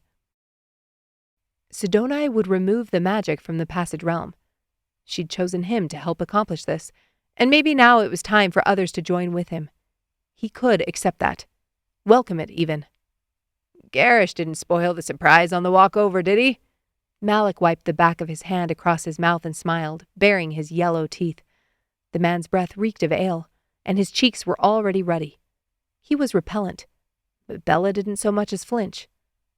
I'm not sure what you're referring to, she responded. Malik waggled an eyebrow. Your initiation. I think you've had enough time to settle in. We plan to take care of it tonight. The Book of Ariathne. Words of Josephine, Prophetess under the Order of Ariathne. Chapter 5, Verse 1. Do not fear, my children, for the goddess doth see farther than the curve of this realm, farther still than time. Chapter 5. Every one in the room seemed to move in slow motion as Bella focused on her breath. The scent of fermented drink, cigar smoke, and old wood filled her nostrils. Gerrish believed her. But when he'd asked about the magic, she hadn't been sure what to say. Did he access the fount differently than she did? He must. It was even different for her and Reiman, different channels to Ariathne's light. But that variation played in her favor. She didn't know if there were others like him, but Reiman hadn't thought so. Gerrish had likely never had the opportunity to talk to anyone about the power he accessed. He certainly wouldn't have trusted that information with a member of the Order, which meant his sample size for information was 1. Only himself. It was reasonable to believe that another's experience could be different, especially someone so physically opposite. In the end, she'd decided to tell him the truth. She'd described how the fount felt to her the first time she'd experienced it, as best she could remember. Bella was only 8 at her consecration, like every diviner. Her people didn't wait for training or testing like those on the mainland. Their elders balked at the idea that one must prepare for the magic. Mature, yes. Have capacity of mind, of course. But somehow study on the outside while the magic waited within? The idea was ludicrous. For the diviners, their magic was an integral part of them, a seed lying dormant until awoken, then a vine that grew within them, winding into each part of their soul as they grew and developed. It wasn't separate as the blessing givers taught, not some tool to pick up only in specific circumstances. Bella allowed the warmth to infuse through her as she sat at the table with Malik. Gerrish had left her there so he could work the room. She'd reached for the fount as soon as he walked away from her and wondered if he noticed. Her first test run. So far, so good. Gerrish hadn't so much as looked her direction as he smoothly slipped from table to table. The heralds looked at him like he was their savior, their faces pulled into expressions of awe laced with fear. How many of them had seen what he was capable of? Bella only knew stories, and those were enough to send a chill down her spine. She patted her pocket where the small vial sat wrapped in its paper sack, separated from the smooth metal of her dagger by only a slip of fabric. Maybe she'd use it tonight. Find Mel, and ask her firsthand what had happened when she lost her on the balcony. The weight of what she'd done settled over her like the yoke of a mule. She was in this now. In a few moments she would swear oaths to the heralds and work with Gerrish on whatever plans he had. Attacking her friends in search of the stone? Her blood turned to ice. If Valta was here, Roderick and Mel could be coming this way. Had Mel found her cuff? Did she have both bloodstones in her possession? She watched Gerrish across the room drinking merrily from the fanker of ale he held in his hand. Had he known they'd come back to Aliern, or that Roderick had dropped a shipment here in the first place? Taryn had known. He must be aware. Bella drew a deep breath. She had to trust Mel. The magic had told her to trust, and she couldn't second-guess that. even though the idea of the diviner stone being in someone else's possession made her want to heave her guts. Bella dropped her eyes to the worn wood of the table and stretched her awareness out, calling to the stone she'd worn on her wrist for the better part of a year. The stones called to their bloodlines, but only if you knew how to listen. She had no doubt her parents felt its absence on Shorn, but they didn't know she was separated from it now. There, a faint whisper, like a faded ray of sunshine passing through the trees or a slow breeze rustling the leaves. Bella's brow furrowed. It was closer than she thought, not in trill. Her heart leapt, then dropped to her knees. It had been found. But there was no guarantee it was Mel who had it. At least it wasn't lying there in the clearing. Hopefully they weren't bringing it here to Aliern. "What will you offer up?" A man with a jagged scar running down his cheek leaned close enough to bump her shoulder with his. "What?" Bella called out over the din.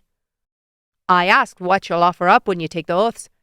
He raised an eyebrow and took a long swig of his sour-smelling drink. The ale dribbled into his beard, and he didn't bother wiping it away.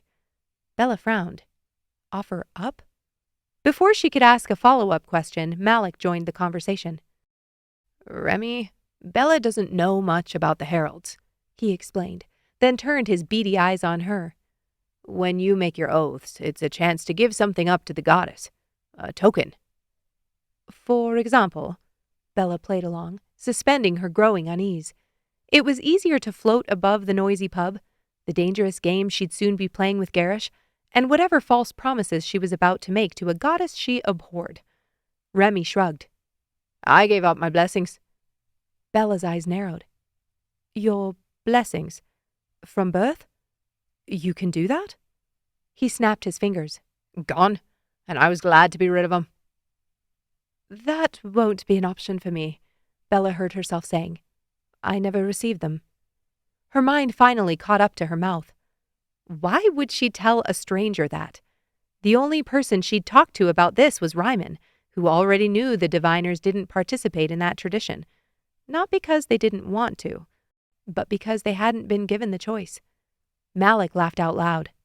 "That's right, Piatha. I forgot about their disdain for the order.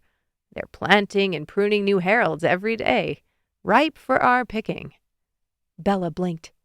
Reiman had mentioned the people in the northern mountains kept to themselves, but she hadn't known of disdain for the magic. Perhaps she'd been guided to provide that false place of origin. "Ah, you'll think of something." Remy's scar puckered as he drank from his glass. He smacked his lips. "Best feeling in the world when you free yourself of your old chains." "Chains?" Bella asked. "Tie into the wrong sister?" Bella's stomach clenched. "It's your choice, then? What you give up?" Malik nodded. "It's private. Only heard between you, your guide, and the goddess herself. Your guide'll be Simeon." Remy pointed at the man she'd ridden next to in the coach. "It's always the local head." "Guide? Guide through what?" Malik put a rough hand on hers, and it took everything within her to keep from yanking her arm back. "The goddess will take your burden. Then you'll be one of hers." Bella stayed silent long enough. The men moved on to other topics of conversation. This initiation? It couldn't be binding through magic, could it? Gerrish was the only one she knew of who accessed Sidoni's power. There weren't members of the orders here.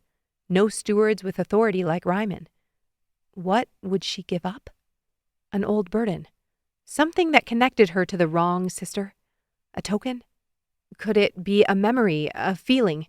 She didn't know the rules, and that only made the knot in her chest pull tighter. Her guide, Simeon, would know what she chose, so it had to be believable. Bella looked down at her right hand and twisted the thin silver band she wore on her middle finger. This. She could give up this.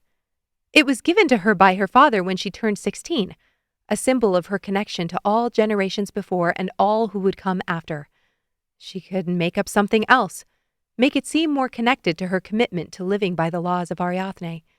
She barely sipped from the glass in front of her, and when she finally pushed through the cloud of her thoughts, the pub seemed quieter. Bella had been vaguely aware of the door opening and closing, but didn't register that the room was emptying out until Simeon, Leanna, and another woman she didn't recognize scooted their table closer to the one she shared with Malik and Remy. "Are you ready, Bella?" Simeon flashed her a smile. Bella swallowed hard. "It's a trick question," he whispered. "You don't need to be ready. Everything will be explained once we're in Aeon." He pulled a vial from his pocket and tipped it. The murky black liquid coated the glass. Gerrish sauntered toward them from the far corner of the room, and Bella's heart leapt into her throat. That was a tincture, not an elixir. It was for Masani, the same thing Gerrish must have used to connect with Terran through Aeon while they were on the ship. If she took that, it wouldn't work. Or worse, it would do something terrible, and then he would know. She had magic running through her veins. Bella pushed back from the table and stood. She wobbled slightly and held on to the back of her chair. "I'll freshen up then." Simeon threw an arm over his chair and raised an eyebrow at Remy, as if to say, typical women, only caring about their looks. If only he knew how thoroughly such selfish thoughts had been squeezed out of her as a child. We are one. We are tools in the hands of the goddess. Bella pushed through the doors to the washroom and gagged. She should have realized from the grimy tabletops that the blood oath wasn't known for its cleanliness. Still, the smell in this room was particularly heinous. A singular lamp burned on a high shelf, illuminating a smoke ring on the ceiling. The lower half of the wood paneling along the walls was coated with grime and dirt, stuck to soap residue and urine. She would not be setting her bare flesh on any of these surfaces. Bella breathed through her mouth as she reached into her pocket and pulled out the paper sack. It crinkled between her fingers, and she nearly dropped the vial in her haste to remove it. She needed this. If they were going to go into Aeon, this was the only way. But how? She couldn't reveal this to anyone, especially not Simeon or Gerrish. She closed her eyes and forced her lungs to expand, even though her body revolted at the sour, stifling air. What next? The warmth of Ariathne's magic still rippled within her, but she hadn't felt a tug. Not since that morning when she'd been with Valta. "Playing hard to get," she whispered, and a smile curled the edges of her mouth. She'd long ago accepted that her sight couldn't be commanded. She couldn't will it into existence any more than she could stop it from showing up. Each time it showed her something, it felt surreal. Even after all these years, it still felt like magic. Okay, Bella exhaled. Nothing appeared, and she had to trust there was a reason for that. Think. Was there a way for her to take this elixir instead of the tincture Simeon would offer? Could she switch the bottles without him knowing? No. She cast that thought from her mind. The vials were clear. Even if she could switch them, he'd notice the second he pulled it out that something was wrong. Could she hold this vial in her hand? Fool them into thinking she was drinking from one and use this instead? She wouldn't be drinking from the vial. Maybe some people did, but in her experience it only took a few drops of any elixir for her to feel the effects. The benefit and downfall of having less body mass. Marian used to laugh at how little it took to soothe her sore muscles or put her to sleep in the evening. She'd been in here long enough they were probably beginning to wonder where she was. A few drops. Bella pulled the stopper from the vial, then turned over her hand. This was her only option. She dripped a trickle of elixir on the underside of her pointer finger and used the lip of the vial to drag it into a line on her skin. She lifted her hand and blew lightly over the indigo liquid. Dry. She willed the streak to thicken and hold to her flesh. Still holding her finger upright, she pushed the cork back into the vial and awkwardly slid it back into the paper sack she'd tucked under her arm. She rolled it up and slid it into her opposite pocket. Bella lowered her arm, giving her finger a wide berth. She reached for the door handle and pulled, desperate for fresh air, and yelped. Gerrish stood ahead of her in the hall, his thumb looped in his pocket. "You didn't asphyxiate." Bella stalked past him and drew a deep breath. "You've had experience in there?" "What took you so long?" His voice held an edge as he followed her back into the main room. "I didn't feel well." "I'm sure the ambiance in there helped." Bella gritted her teeth and slipped back into her seat across from Malik, careful to hold her finger steady. The other heralds had gathered their chairs closer, almost in a circle around their central group. Remy winked at her.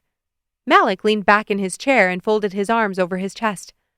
Gerrish didn't bother to sit, just leaned against a table that was no longer in use. She couldn't look at him without the hairs on her neck lifting in warning. He wasn't what he seemed. And she would not allow herself to be lulled into complacency by his charm and normalcy. Every day she spent with Gerrish and the Heralds would be a day at war. She needed to prepare her mind and body accordingly. Simeon rose from his chair and scanned the group with a smile.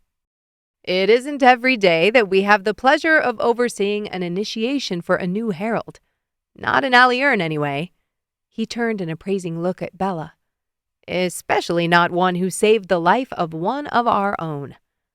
Bella's brow twitched as she looked to Gerrish. He'd told them what happened in the clearing? Had he told them she'd also taken a life? Simeon continued. As heralds, we are official messengers of the Dark Sister, a sign that her day approaches, as spoken of in the book of Ariathne, Words of Josephine, chapter 5, verse 2.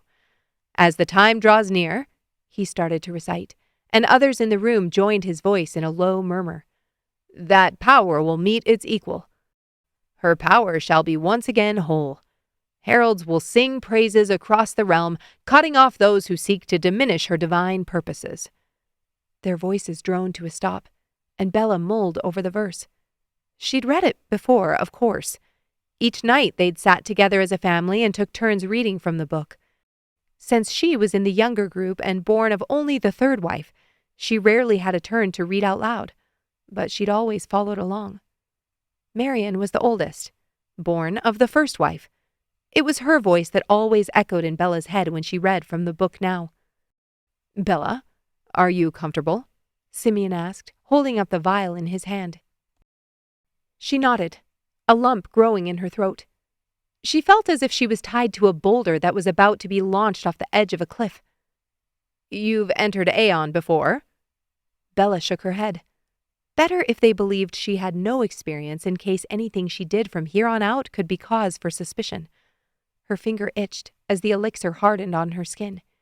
Please work, she silently pleaded. If it didn't, if this were too little to take her into Aeon, she'd have to plead ignorance and hope the heralds didn't vilify her on the spot. Simeon nodded at Malik, who stood and strode to the bar, probably for a glass of water. The first time she'd walked in Aeon, she'd woken up parched.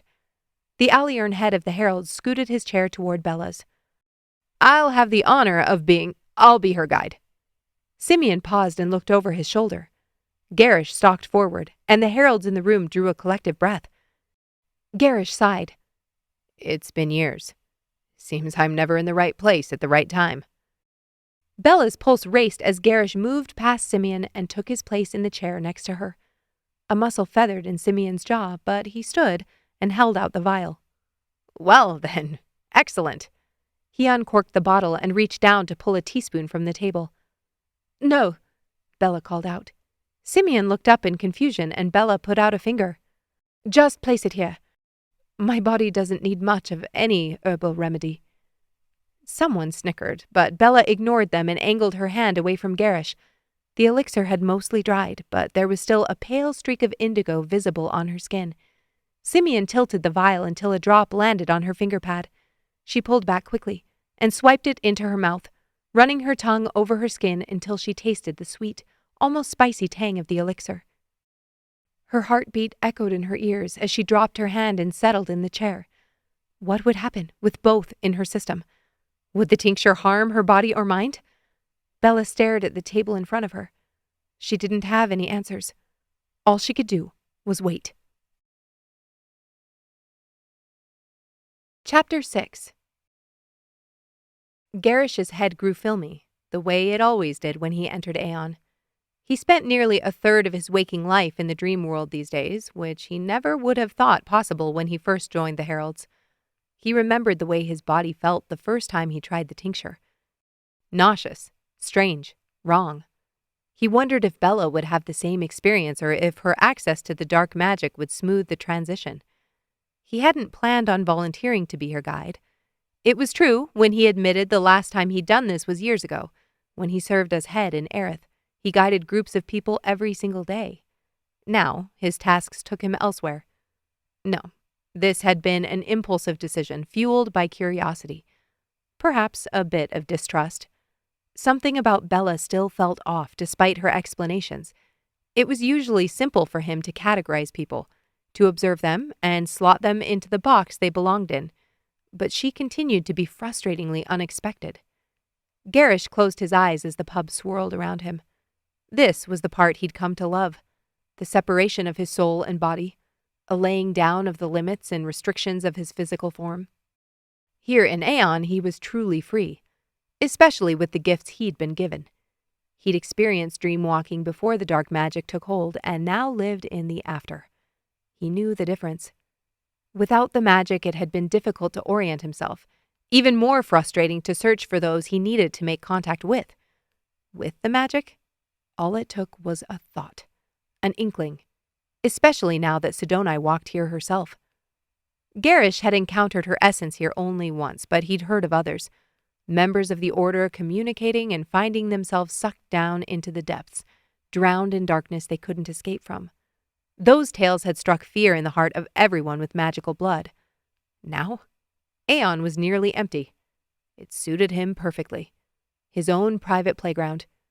When he'd felt the goddess, he'd watched in absolute stillness, as if he'd spotted a wild mountain cat among the cliffs.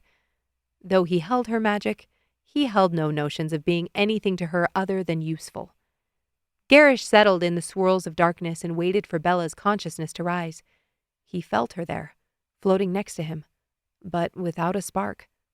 What was taking so long? He was about to press against her bubble when she finally woke. Her energy was panicked. "I would tell you to breathe, but that's not something we can do here." Gerrish prodded and felt for her, gathering all the information he could from the slow pulses and vibrations. None of the senses existed here, not in their physical form. They were replaced by something other. Awareness, consciousness, existence.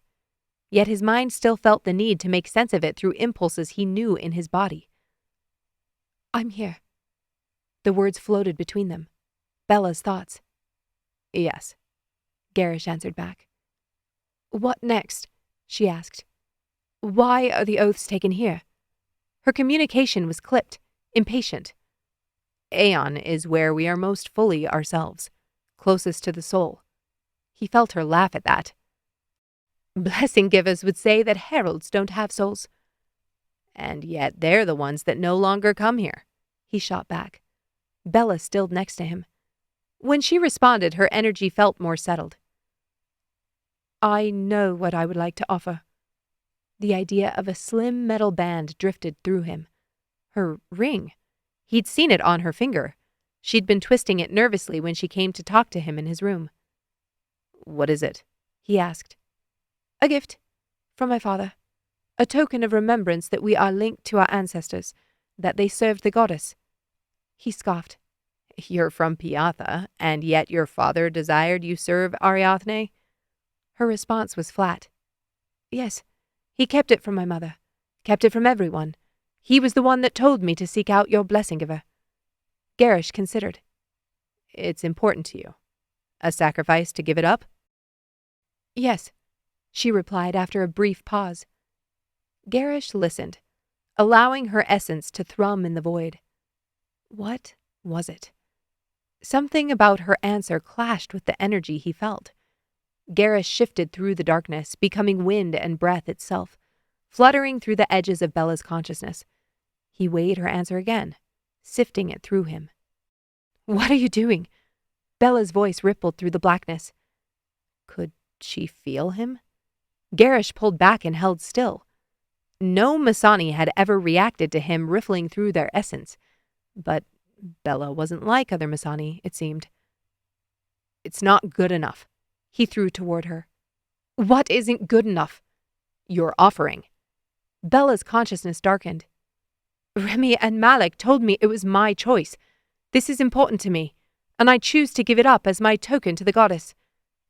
There was something there. Gerrish could feel it. A deeper connection she was repressing. "What are you doing?" Bella's mind pressed against him. this time reverberating through him, making his consciousness tremor. He didn't respond. He'd searched plenty of souls in Aeon, but hers was different. She seemed to stretch from one edge of space to the other. No obvious end or beginning. She was light, airy, weightless, compared to the darkness he'd become. That void was a burden he'd learned to bear, though he'd never once grown accustomed to it. "Gerrish, I've made my choice. What are my oaths? I'll swear them." There. Something flickering in her center. He zoomed in and smoothed his essence around the angry red glow. "This is what you must give, Bella." She groaned, and he pressed harder against the pulsing light. What was it? It had called to him, drawing him in like it wanted to be found. "Stop," she hissed. "Get away from me." But the pull was too strong. He couldn't pull back. Was this how it had been with the others? He'd never been one-on-one with someone taking their oaths. He'd never been in Aeon with someone who drew from the Dark Sister's magic. Nothing about her felt dense except for this piece of compressed energy ready to explode. This thing within her. Did Bella know what it was? She was offering a ring, but this force pulsed, radiating pain through her. Could she feel it? A wall snapped around him, squeezing him out. Yes, she could feel it. Humans were so fiercely loyal to their shame, nurturing it, protecting it, as if treasuring their darkness would give meaning to their overcoming it. Gerrish fought against the crushing weight. "The goddess will hold it for you. Give it up, Bella." The wall slammed against him again, but he clamped around the angry light, ripping it free of her essence as he flew backward. Aeon swirled around him, and light exploded above his head. He landed soundlessly in the dirt, as the void split apart into sunshine and soft breezes. Gerrish looked up. A small girl with ice-blue eyes stared at something, curled over her knees. Her hair was so golden it nearly glittered in the sunlight. "Bella, you saved us all!" A handful of small sticks stuck up from the ground.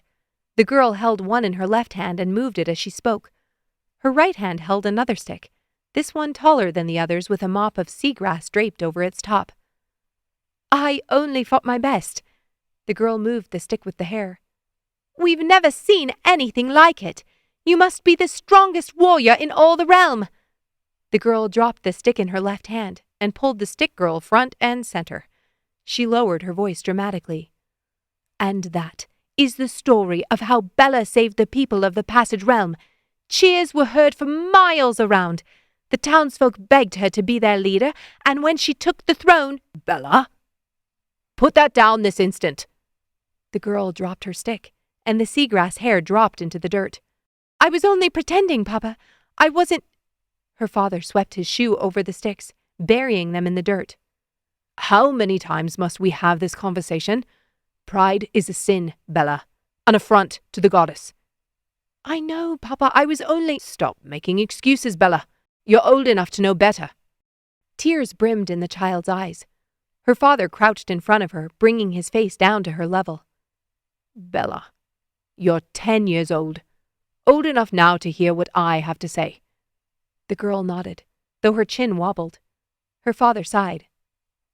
"It's natural for us to want to feel like we're unique, that we are better than the others, or that we could accomplish something extraordinary." Young Bella's eyes lit up as a tear spilled over and slid down her cheek. "Kill that belief, Bella. Slit its throat." Bella's brow pulled together. "You are a warrior, daughter. Your value lies not in standing out, but in melding with the whole, lowering your head and linking arms with the other servants of the goddess." He reached out with both hands and tipped her head down to gaze at the dirt. Her tears broke free, creating dark splotches next to her feet. "You are loved, Bella, and you will never be special." Claws seemed to scrape against Gerrish's awareness. He reeled back, losing his grip on the memory in front of him. The scene shredded into darkness, and he was once again thrown into the dark void of Aeon. The mass of energy floated between them and twitched, angry and agitated. Bella's consciousness roared through him, not in words but in pure rage. Ache and hurt sliced in all directions. He couldn't focus, couldn't find his bearings. "Give it up, Bella," he commanded. She tore through him, light and darkness, pressing him down until he didn't know where his awareness ended and hers began. "You had no right! It was my choice, and you had no right!" Her voice fractured into 1,000 tones and pitches, ringing through him with ferocity. How was she doing this? He supposed this was how people felt in the realm when he used his power, and they had no recourse. Feeling this vulnerable made him want to crush something, but there wasn't. Or was there? Gerrish stilled and sensed outward. Yes. Someone drew from the fount near enough he could sense Sidoni's power here in Aeon. He reached for it and slammed a wall forward. The effect was instant. The pressure loosed, and he lifted, settling back into himself. If he had breath, he would have paused to catch it. Bella shuddered under his wall of power. She didn't fight it, but shrank into herself, cowering like that small child in the dirt. Give it up, Bella. Didn't she see? Couldn't she understand that holding something like this crushed her more than any power he could unleash on her? She released her hold on the memory, and it thrashed, its power let loose if only for a moment. You have to say the words. He guided her gently now. What words? Her awareness barely registered. She was fading. Their time here was nearly up. Dark sister, I lay this burden at your feet. He waited for her to repeat, then continued when he registered her. As a token of my rebirth. Her voice and consciousness were barely a wisp. He pressed his mind faster. I make an oath to serve thee, Dark Sister, and use every skill and gift to protect the passage realm from magic that corrupts. Bella repeated after him, and as she recited the last word, her consciousness slipped away through the darkness. Chapter 7. Bella gasped as her eyes flew open. She gripped the rough wood of the chair and oriented herself. They were in the public house, in Aliern. That place, wherever they'd been in Aeon, had been amorphous, nebulous. Her sense of self always felt murky in the dream world, but floating there with Gerrish next to her, she'd felt shapeless and laid bare. He'd pushed through her essence, explored parts of her soul without permission. How was it possible for him to worm his way into the private reaches of her memory? Is that what he'd done to Terran? Who knew how many hapless blessing givers and balancers had been influenced by him without ever suspecting a thing? Her body was wound tight, like a spring in a trap, poised to release and shatter whoever found themselves within reach. Is it finished? Simeon asked as Gerrish raised his head in the chair next to her. Bella pushed up with such force, her chair tipped backward and crashed to the floor. Her hands trembled as she slipped past the table, past Malik, still seated in his chair. Her head swam as she barreled toward the door, and she nearly toppled sideways before bracing herself against the wall. Bella, don't! She whirled on Gerrish and pointed an accusatory finger. Her head throbbed so hard, the edges of her vision were cloudy. Simeon cleared his throat. Gerrish, are the oaths? She completed her oaths, Gerrish growled, cutting Simeon off. The head of the Heralds in Aliern snapped his mouth closed and looked back and forth between the two of them. Don't follow me, Bella seethed. Don't you dare! I won't! Gerrish held up his hands, his eyes blazing as he caught his breath. I spoke with Treya. She's already back at the inn. Bella spun without a word. Rage boiled in her chest, so hot and wild she didn't trust herself to speak. Her whole body shook as she slammed through the front door and stumbled out onto the walkway. Those streets, teeming with vibrancy and life earlier in the evening, had gone to sleep with the fading light. The sun had dropped hours ago, and now the shops were closed and boarded up, with only a few scattered torches burning to light her way. Tears streamed down Bella's cheeks, and the lump in her throat threatened to choke her. Her head felt like it might split open. Was it because of the tincture she'd taken along with the elixir? She was supposed to make Gerrish believe she was weak, that she needed guidance and nurturing from a mentor like him. Bella planted her hands on her hips and stared back at the entrance to the pub as she fought to fill her lungs with air. She couldn't go back in there. That memory. Where had it been buried? How old had she been? 9? 10? It had been years since she thought about her childhood games and the shame that accompanied them when her siblings and parents discovered her secret fantasies. Bella crossed through the middle of the street, not even looking for coaches or mules at this hour. She wiped her cheeks with the backs of her hands and scrambled for some semblance of control over her emotions. All her training, the discomfort Marian had forced her to endure, to temper her mind and slow her awareness so she could fight without fear, disappeared. She couldn't access any of the skills she'd honed. Gerrish had forced past her consciousness and stripped that moment from wherever she'd laid it to rest. Why? Why hadn't he simply accepted her offering? Bella clawed at the ring still floating on her finger. When it finally scraped over her knuckle and popped free, she pitched it into the street. A thin metal ting echoed across the empty street. That was her offering. He should have accepted it. Bella blinked and drew a breath when she caught sight of the scrolling vines of the inn. The colorful paint seemed to be dulled everywhere except in a series of swollen spheres where light glowed from the torches hung on the wall. She couldn't fully expand her lungs, but she marched forward and stepped into the lobby. Serene stood behind the desk, hunched over the counter. Her head snapped up as the bell jingled on the door. The innkeeper took one look at Bella's face and darted out from behind the desk. "If he hurts you, girl, I'll kill him myself.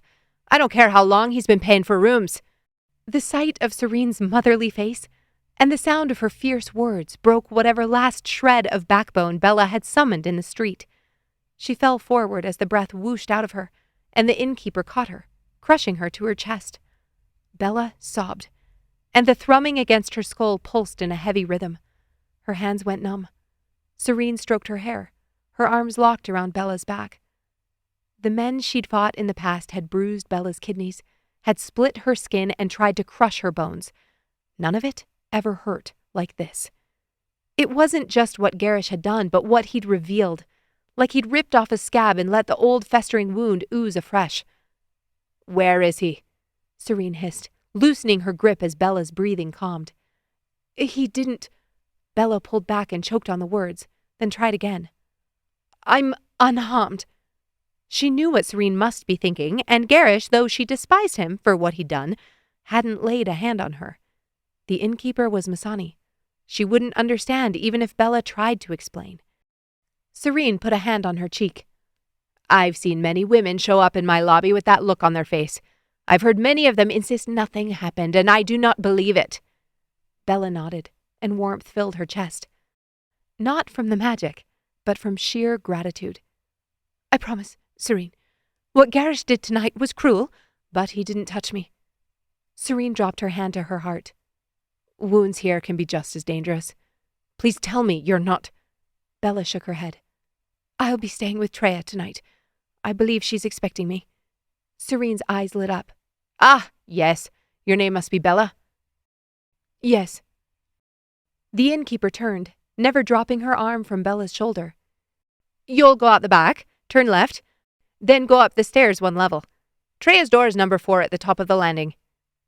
"Thank you." Serene looked her over. "Do you have a trunk?" "No, my things were left in a coach in Trill."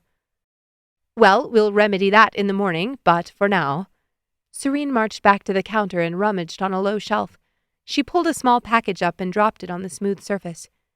"In here you'll find powder for cleansing your teeth, herbed soap, and a cloth to take to the baths." "There are baths here?" Serene pointed down the hall. "Warm water included." Tears welled in Bella's eyes as she smiled in thanks. She took the package and followed the innkeeper's instructions, walking toward the back of the lobby. Serene muttered under her breath, and Bella worked to keep her jaw from dropping at the vulgarities that crossed the woman's lips. It gave her a smug sort of pleasure, knowing that Gerrish would be on the receiving end of those insults whenever he deigned to return to the inn. Bella walked outside and found the stairs. She trudged up one story and hesitated at the top of the landing, then steeled herself and rapped her knuckles on the weathered door. It was painted a pale purple but looked nearly gray in the clouded light of the moon. The door swung inward, and a woman with dark eyes and auburn hair appeared in the dim light beyond the threshold. "Treya?" Bella asked. The woman looked her over and clicked her tongue. What in the darkness happened to you? She moved aside to let Bella enter, then shut the door behind them. Bella sighed. I took my oath. Treya raised an eyebrow. It's not supposed to be traumatizing. Tell that to Gerrish, Bella muttered under her breath. Treya barked a laugh. He was your guide? Bella shuddered and strode to the counter with the wash basin. She set down her packet from Serene and scooped water up, splashing it over her face. As kind as it was that Treya was willing to share her room, all Bella wanted was to be alone, to sink and settle into herself. Make some sense of what happened. Alone. She was utterly alone. That soul-deep pit gaped inside her, made worse by someone else's physical presence. You can take the bed by the window if you like. Treya's words punctuated the ache. Bella lifted her head and dried her face with a towel. Thank you. I think I'll take a bath first. She pulled the packet into her arms and draped the cloth over a hook on the wall. The pressure in her head wrung her stomach until she worried she might throw up. Here. Treya pulled a key from her pocket and handed it to her. I'll probably be asleep by the time you get back. Bella nodded, then slipped out the door onto the landing. She hurried back down the stairs and found her way to the baths with only one wrong turn that led her back toward the lobby. The room was thankfully empty. Bella slumped against the door, clutching the packet to her chest, and inhaled the scent of soap and steam-baked cedar. Her clothes suddenly felt intolerable against her skin. Bella pulled her shirt over her head and draped it over the rack next to the wall. She set her packet down and pulled the rest of her clothes off, then laid them on the next rung over. She'd need to wash them, but she didn't have the energy to do so tonight. Her skin prickled, even in the warm air, and she strode quickly over to the water pump. The room was clean, and her eyes lit up at the sight of a soaking tub steaming in the far corner. An iron vat of water sat atop coals that had likely been stoked recently with how much heat they were putting off. Their golden, flickering glow added to the light from the gas lamps. Bella peeked over the lip. The water fizzed, but didn't quite boil. Perfect. She picked up a bucket by the handle and filled it halfway with cold water from the pump, then hefted it over to the vat. She ladled out water until the bucket was full, and the cold and hot swirled together into a tolerable temperature. She grunted as she picked it up, and lugged it to the slatted floor with a drainage slope. Setting the bucket down, she retrieved the packet Serene had given her and brought it over to unwrap it. The pat of soap smelled heavenly as she pulled it free. Setting it on the small shelf, she picked up the bucket and poured water over her lower half. When the weight became manageable, she lifted it and poured the rest of the water over her head. Then she didn't waste any time. She scrubbed the soap against her skin and into her hair. She scratched with her nails until her scalp hummed, wishing she could scrape away the memories from the pub as easily as the dirt from her fingernails. When the suds had hit every inch of her, she again refilled the bucket, this time not bothering with the warm water. She gasped as the icy cold hit her and rinsed away the bubbles and grime, then dropped the bucket and padded over to the soaking tub. Her body shuddered as she lowered herself into the soothing warmth. She stretched her arms over the lip of the tub and leaned her head back, closing her eyes. Gerrish had seen that memory in Aeon. With the warm water creating a cocoon of comfort, she let that truth wash over her. It didn't threaten to choke her like it had in the street. What had happened in that moment? Something had come over her when he poked and prodded, a power she'd never felt prior. Though she'd never before had a reason to be angry in the dream world. She'd never had a reason to feel anything there. Her father gave her orders and she obeyed them. Then, when it wasn't her father, it was Reiman. He didn't command her exactly. The old blessing giver at least pretended to give her a choice even when they both knew who would have the final say. She didn't blame him. She was inexperienced with life outside of the island, and he'd taken her guidance whenever she felt confident enough to give it. She rummaged inside of herself for that moment in Aeon, the image of her father crouching in front of her. It seemed to slip through her fingers just as the magic had when she was a child. Had the goddess truly taken it from her? What did that mean? And why would she do such a thing? Did she plan to buy people's loyalty by pulling away pieces of their pain? Bella pushed for that constant, deep awareness of her father's judgment, but seemed to hit a floor. She couldn't sink lower. couldn't find that bedrock that reminded her with solid force to squelch whatever ambitions she'd had back then. That fire she'd felt when she left Shorn Isle suddenly felt smaller, like it had lessened. Had it been fueled by the role she was supposed to fill in her family? A role that had now been tipped on its side because of what she'd given up unwillingly? No. No matter what happened in Aeon, the goddess couldn't remove a part of herself. She couldn't hold hostage something as integral as that. Yet, something did feel different. Bella didn't like it. She sank deeper into the water, allowing her hair to fan out and undulate in the slow current she created as her legs floated in front of her.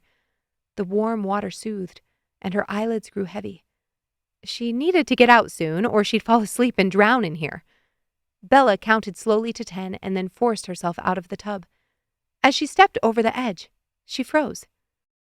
Ahead of her on the wall, next to where she'd hung her clothes, was a mirror. Warped and chipped, it stretched from the floor to the ceiling. Bella didn't notice the shadows under her eyes or the lack of color in her cheeks.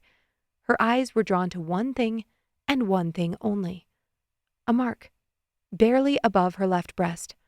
A dark swirl, like the one she'd seen on Gerrish in his room that afternoon.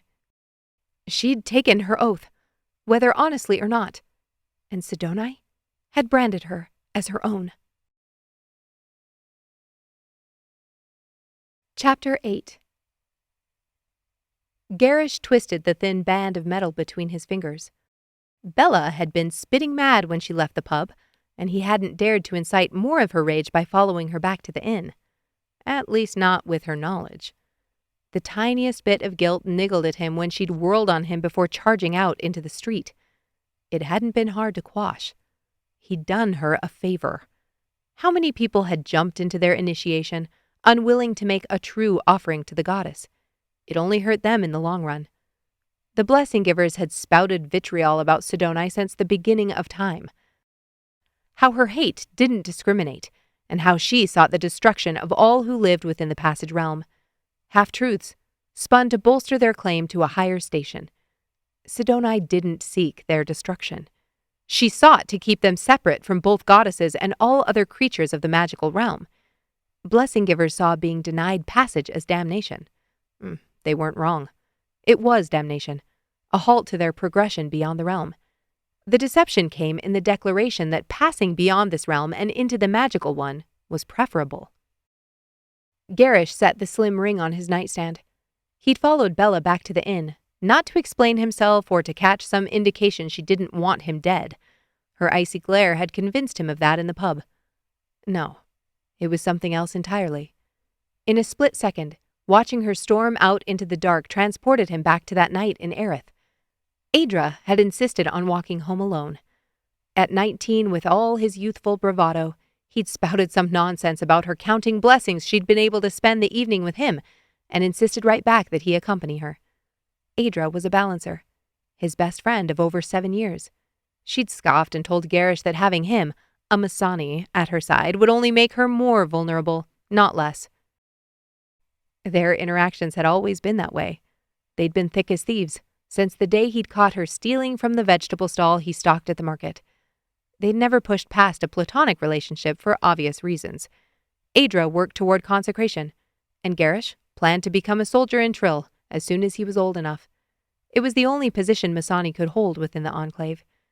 Even without societal barriers, though, she always felt more like a sister to him than a romantic interest, which was why seeing her later that night carved him open. The night Aedra left his rented room in the dark was the day of her much-awaited consecration. He hadn't been able to attend that morning, so she'd snuck away from the afternoon festivities to fill him in. She even brought him a butter cookie, which he'd devoured as he shamelessly stared at her new charcoal eyes. He remembered thinking how dark and lifeless they were compared to the deep green that had belonged to her before. Aedra had stayed too long. The sun had already set, and she was in a rush to return to her enclave for the celebratory dinner her parents had prepared. When Gerrish met her eyes in the alley an hour later, he'd learned how little he knew of lifeless eyes, until that moment. Gerrish shook his head and pressed up from the bed. He couldn't stay here, with those images racing through his mind. He stalked across the room, pulled a towel from the shelf under the wash basin, then strode out the door. He hadn't thought about Adra in years, and wondered if she knew how much the events of that night had shaped his future. Probably not. In the months that followed, she hadn't visited the market, and he'd joined up with the Heralds. If he'd known that would be their last time to spend together, he liked to think he would have done more with it than brag about himself. 14 years.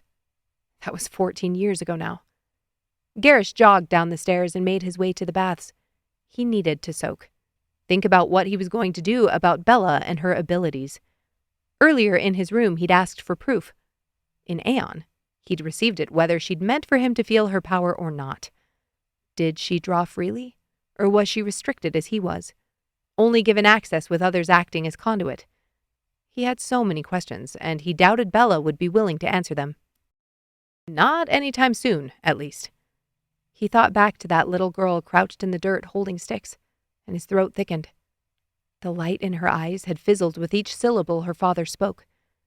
Thinking about her downturned face and trembling lip made heat flare in his chest. She wasn't even a member of the Order, and yet their laws, the invisible hand of the goddess, was enough to tamp out her spark. It was wrong. They sat on their thrones, peering down their noses at the rest of the world, justified by their book and their magic, while half the realm was crushed under their thumbs. He reached for the door to the men's bath and flung it open. Steam enveloped him as he stepped into the room. As his eyes adjusted to the glow of the oil lamp, he looked up, and his mouth dropped open. A woman, completely nude, 1 foot inside the soaking tub and 1 foot on the step. His eyes involuntarily raked over her, taking in her curved hips, muscular stomach, and he sucked in a breath through his teeth. The mark of a herald above her breast, and long, tangled blonde hair. Bella. Her waist, tapered and sculpted. The delicate curve of her back, wrapped in muscle, coiled and ready to strike, made him want to reach out a hand to trace the line of her. Bella yelped and jolted so hard she slipped. On instinct, Gerrish lunged forward to keep her from falling, but as she bent over and gripped the edge of the tub, he quickly backtracked. He cursed under his breath and spun away. His thoughts crashed against each other with such force he couldn't think through the cacophony. Yet, the image of her body branded itself against his consciousness. Just a glimpse of wet, creamy skin enveloped in hazy mist, her eyes wide, lips parted in shock. It was enough to send a tremor down the length of his spine. "Get it out!" Bella hissed behind him. Had he gone in the wrong door? He rehearsed the route he'd taken from his room. No, this was the men's bath, which meant... "How long have you been in here?" he asked through gritted teeth. "Why does it matter? You shouldn't be in the women's..." "This is the men's bath." Bella was silent a moment. She caught herself and exhaled. The sound heated his blood. "Do you have a towel?" "Clothes. There, on the rack." Her voice was pinched. Gerrish looked down and found he'd miraculously kept a grip on his own towel. He grabbed it and held it behind him for her to take. Bella's feet patted against the wooden slats, and she pulled the towel from his hands. He gave her a moment to wrap it around herself, then turned. The cloth was barely large enough to wrap around her body and meet in the middle. It left a long slit up the length of her right thigh, and his eyes instantly trailed up the edge. Blood pooled in his middle, and he forced his eyes to her face. "This is the men's bath?" she asked in a whisper. Gerrish nodded. "So, anyone could have walked in here?" He clenched his jaw and nodded again. "Consider yourself lucky no one did." Bella shook her head. Her cheeks, already pink from the soaking tub, colored a deep shade of red. "And the women's?" "On the other side of the stairs." Gerrish pointed out the door to the right. Bella's lips pursed. Her damp hair framed her face, trailing over her bare shoulders. Gerrish swallowed hard. She lowered her gaze and walked past him, gathering her bathing essentials and clothes, all while clutching his towel around her slick body. When she turned toward the door, he cleared his throat. "I do need that towel." The look she shot him could have frozen the fount over. Bella stalked back to the rack, her embarrassment shifting into the same furor she'd directed at him at the pub. Her eyes grew glassy, and Gerrish exhaled. "You can use it. Turn around," she commanded with ice in her tone. Gerrish did as she said, then waded through the sound of scuffling and shifting fabric. A few moments later, the sounds died out, and he was about to open his mouth when something hit him in the back of the head and fell to the floor. Gerrish looked down to find his damp towel puddled against his calves. Something that had been simmering in his chest since the pub suddenly surged and boiled over. He spun and snatched the towel off the ground. "No, Bella." He shook the wadded cloth in front of her. "You showing up in the wrong bath isn't my fault. If this is going to work, you don't get to throw a tantrum whenever I say or do something that pisses you off." Bella glared at him, one hand on the door handle and the other clutching her packet of soap. She trembled as she spoke. "You've violated me twice tonight, and I think—" "Violated?" He barked a laugh and threw out his hands. What in the actual light was she talking about? He'd pushed her in Aeon, yes, but he hadn't touched her. He'd walked in on her naked and again hadn't touched her. Plenty of men in this situation would have taken advantage of their position, and he hadn't. The thought hadn't even occurred to him. If she knew anything about him, she'd know he was the last person in the world who would harm a woman. He caught himself at that thought, and his throat bobbed. Like that. He'd never harm a woman like that, or in any other way that could be termed a violation. But Bella didn't know him. All she knew was that he'd taken her friend and used his power against her in the temple. Who knew what other stories the old blessing giver had regaled her with? Bella's chest rose and fell in quick bursts. Was she afraid of him? He'd grown used to people fearing and avoiding him, but she'd followed him with such confidence, stayed in his room in Trill, and then come with him here to Aliern. She was like him. A sinking feeling bloomed in his chest, and he put a hand over his ribs. "I'm not a monster, Bella. I've been respectful." "Respectful!" She spit the word back at him. "You think it's respectful to crawl through someone's memories? To pry into someone's life without permission?" Her eyes flashed, and a tear slipped past her lower lid and trailed down her cheek. Gerrish felt the urge to reach out and catch it, but she swiped it away. He fisted his hands at his sides. "The ceremony requires—" "You didn't ask me. Didn't tell me what it required. You forced your way in, and if that doesn't define being violated, I don't know what does." Her words stung like she'd slapped him. He opened his mouth to argue, but then closed it again as her lips pursed and her face pulled together. This time, he couldn't stop himself from moving toward her. "Bella." She put out a hand and shook her head, then looked down at the floor as she worked to compose herself. Claws ripped at Gerrish's insides. What was wrong with him? He never felt guilt or remorse over what he did in the name of Sidoni.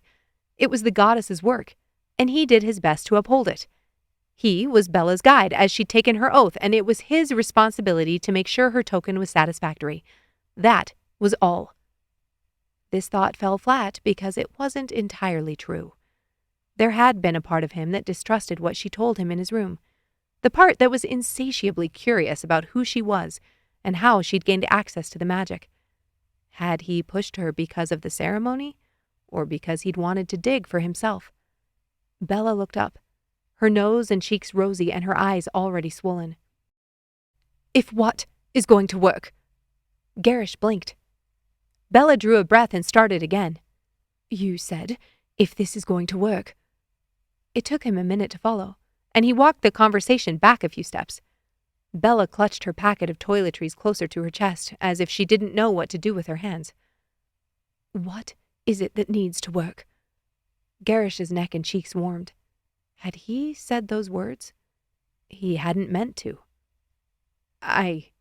He exhaled and fixed his eyes on hers. "I meant you and me, working together. Isn't that why you told me of your magic?" Bella's jaw worked. "You said I had to give proof." The heat from the coals and steam swirling from the soaking tub made the room suddenly feel oppressively warm. He flicked open the top button of his shirt. "I got my proof in Aeon. I felt your power." Bella's eyes dropped to the skin now visible on his chest, then snapped back to his face. She nodded once. "This isn't going to work if you treat me like I'm yours to command in whatever way you please."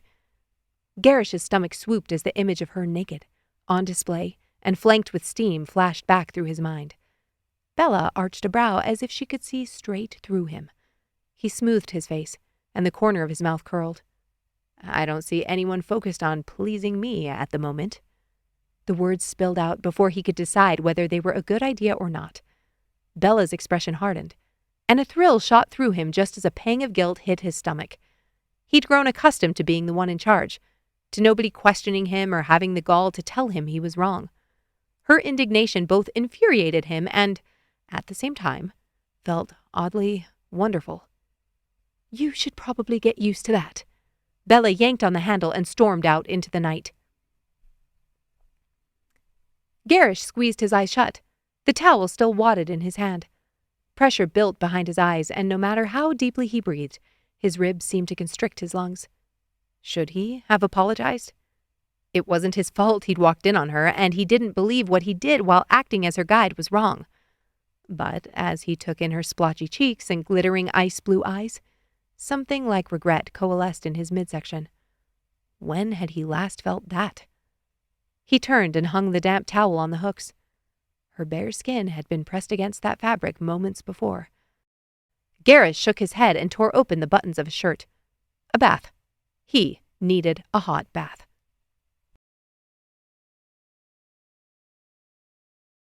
With his hair still wet, Gerrish lay back on his bed and worked the tincture against the roof of his mouth.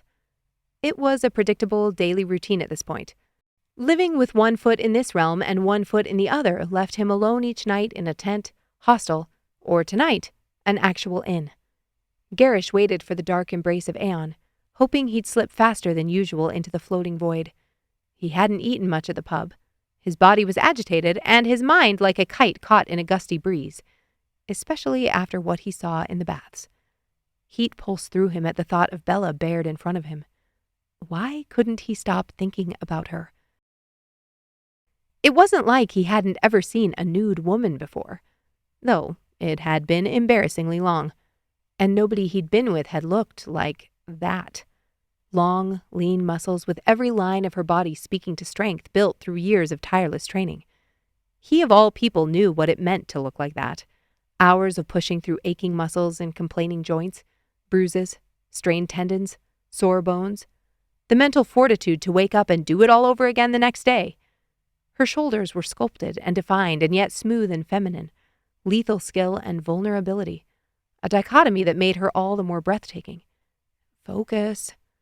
As the tincture absorbed into his bloodstream, a hazy fog descended upon his senses, casting a veil over his awareness. With practiced ease, he searched for a channel of energy and found only one. So close. Whoever it was must be in the same inn or one of the shops next to them. His heart quickened, wondering if the man in the lobby had been wrong about Mel and Roderick leaving. Gerrish wove together threads of memory, conjuring Mel's face, and his consciousness filled with all things green. Good.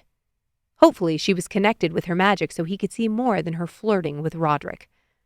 Time slowed as he relinquished control, his breath taking on a languid rhythm. He floated, suspended in a surreal limbo, his consciousness buoyed as aeon wrapped around him. Then the dream world shimmered and distorted, bending like ripples on a tranquil lake, as the currents drove him forward. No voices this time at the fringes of his awareness, only the rustle of leaves about to fall from their branches, crickets chirping near a stream. A tent. They'd stopped for the night. Gerrish didn't have to push through the canvas to feel her. He could sense her hand on the grass, her mind floating between both realms while she slept. A gift she probably didn't appreciate. Mel existed here differently than others. She wasn't brought to Aeon by the magic, but by her connection to the realm itself. She was part of the grass she touched, connected. He'd sensed her presence the night Terran had disappeared without explanation, and he'd later found out the ambassador herself had attacked their camp. Slow, cautious. He had to blend through Mel's awareness without startling her, or she'd pull back and he'd lose his chance. Gerrish tuned in to the vibrations of the ecosystem and surrendered himself to the flow of life that flipped between the realms. They breathed through him, until he became the swaying branches and rustling leaves. His essence merged with the vibrant nocturnal tapestry, and he was the earth, the grass under Mel's palm. He felt the subtle shift, a beckoning into Mel's consciousness, and he expanded. The barriers that separated their minds dissolved, and Gerrish dropped lightly into her memories. He nearly gagged. Roderick hovered over her, bare-chested, his eyes dark, and Gerrish pulled back. Not this. He focused in on the emerald stone, pressing against her mind for anything that could be connected to it. The scene flipped like a page of a book, and Mel was kneeling in the room where he'd caught her in Trill, holding the bloodstone in her palm. Another. Mel frozen in her chair, the fingers wrapped around the stone. Show me another. Mel in the clearing, staring at Reiman with his dagger held high, a metal cuff in one hand and the emerald stone in the other. He fought against his emotional shift as he stared at his crumpled body barely coming back to life. He couldn't help but watch as Bella sped forward and plunged her own dagger into the old blessing giver's heart. The arc of her arms, the precise and lethal strike. Her kill was exquisite. Terrifying. Another. Gerrish centered himself the moment the memory appeared. Mel with a blade to her hand, sitting in an ancient stone room, the floor littered with dirt and leaves. What was she doing? She pulled it across her palm and flinched, then picked up the stone and held it against the blood leaking from the cut she'd inflicted.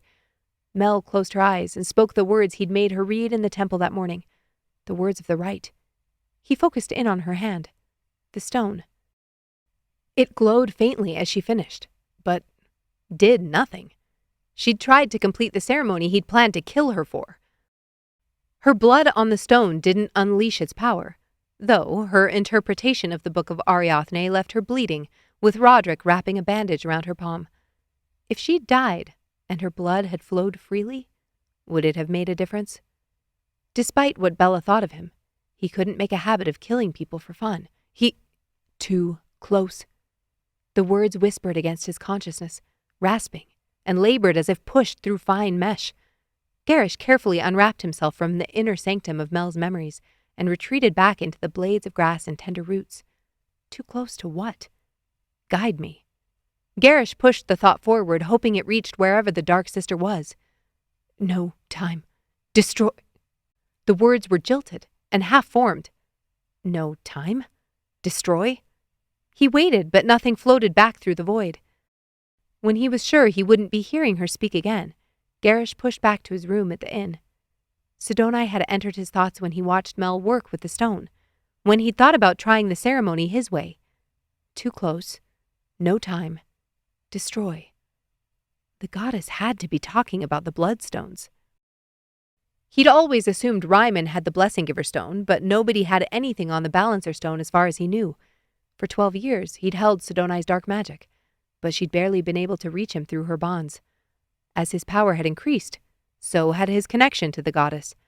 That bond felt like a constant vice grip on his soul, and the pressure only increased as her bonds weakened. He needed this to be over. He needed to release her so he could live, so they all could. No more hierarchical hoops to jump through, only honest work. Everyone equals. He hadn't allowed himself to envision a life beyond the Heralds, but now that it was so close... Maybe the time had passed for him to find a way to open the fount himself. The goddess had pushed through time and space to tell him they were running out of time, which meant he needed to shift tactics. No more Aerith. Let Mel and Roderick meet up with their friends and seek out the Balancer stone if they wished. He didn't need the green stone or Mel if he'd interpreted Sidoni's message correctly. She'd led him to study the lost bloodlines and the bloodstones where Ariathne had hidden the seeds of her magic. Mel had found one, but she hadn't found the other. And if the goddess wanted him to destroy it, then they'd need to go in the opposite direction of Aerith. Chapter 9. Bella woke, but didn't move. She listened for Treya, searching for the sound of her breathing in the next bed over. Nothing. Bella rolled onto her side and confirmed her suspicion. How had she not woken up when Treya left the room? She yawned and stretched her arms over her head, grateful for a moment to herself. Last night had been blissful, until Gerrish walked in. Her face heated, remembering the way he'd grimaced when he'd recognized her. The men's bath. She slapped her palm to her forehead. How could she have been so stupid? Of course, there were 2 baths. She should have checked before waltzing in and stripping off her clothes. What if someone else had walked in there? Some man she didn't know. Her stomach clenched at the thought of it. Bella sat up and threw her sheets off. then padded to the wash basin and glanced in the mirror. She'd gone to sleep with her hair damp, and now it was a matted mess. She sighed and ran her fingers through it, then noticed a hair tie on the counter. Treya's. If she didn't take it with her, maybe she wouldn't mind if Bella borrowed it? She deftly swept her blonde hair from her face and wove it into a long plait. She'd buy Treya a new one after she found something to eat. Before moving from the mirror, Bella pulled down the neck of her shirt and scanned her skin. Still there. The mark she'd caught sight of right before Gerrish had swept into the bathroom. She shivered. What did it mean? Bella released the fabric of her shirt and cupped her hands, then dipped them into the pail and splashed water over her face. Something to ask Gerrish now that they were working together. It was what she wanted, wasn't it? All her confidence after their conversation yesterday had seeped out of her in Aeon. When nothing she did could keep him from going wherever he wanted, sifting through her like she was nothing more than a cloud. Gerrish was powerful, dangerous. What if the next time he decided to look at other memories from her life on the island, when she'd used the magic? Or what if he chose to spy on her lessons with Reiman? Bile rose in her throat. I'm not a monster, Bella. Those had been Gerrish's words last night, but she was positive if he found out her secret, he'd become one. He'd kill her, crush her, just like he'd done to so many others who stood in the way of the Dark Sister. But she drew a deep breath and dried her skin with the towel that sat on the shelf under the counter. She'd walked in Aeon with him and convinced him of the lies she'd told him at the inn. He believed her. He couldn't tell how she drew her magic, presumably because she drew differently than other members of the order he'd encountered, which meant she was safe for now. She'd have to find a way to guard against him in the dream world, keep him out of her head, and especially out of her past. She folded the towel and ran a finger errantly over the smooth skin where her silver band used to sit. A pang of regret shot through her at her impulsivity. Maybe when she went to buy Treya a new hair tie, she could search the street and see if it was still there. Bella dipped her finger into the small pot of tooth powder Serene had included in her packet. She scrubbed her teeth, enjoying the subtle flavors of rosemary and mint. When she finished, she rinsed her hand and wrapped everything back up in the packet and moved it to the back corner of the counter. Time to face the others. She met her own eyes in the small mirror. You can do this. Bella drew a breath and strode from the room.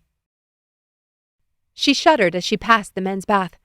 The sign was clearly visible in the daylight.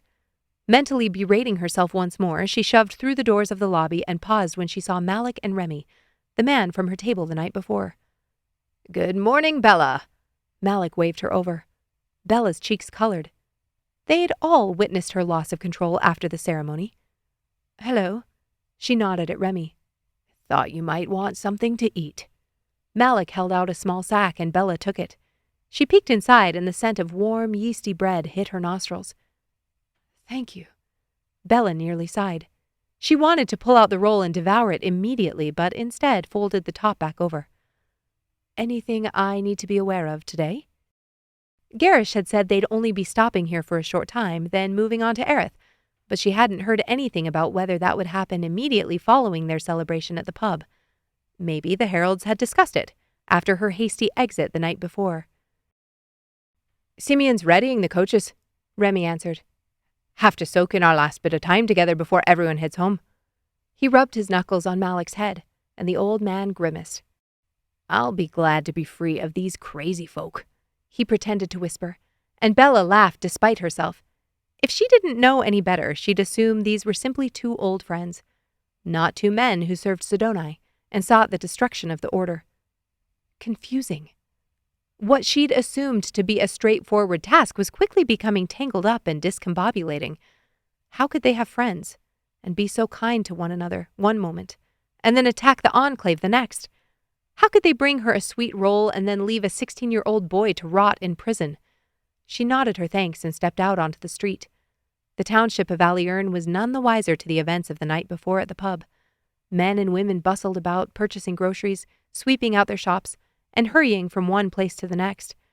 She put out a hand and stopped a man pushing a cart of what looked to be garden soil through the street. Excuse me, may I ask which way it is to the docks? He pointed behind him. Up high until you crest the hill. You'll see it from there. Thank you. Bella smiled and set off at a brisk walk. If Simeon was already readying the coaches, she didn't want to make them wait, but she needed to give Valta the message she'd promised.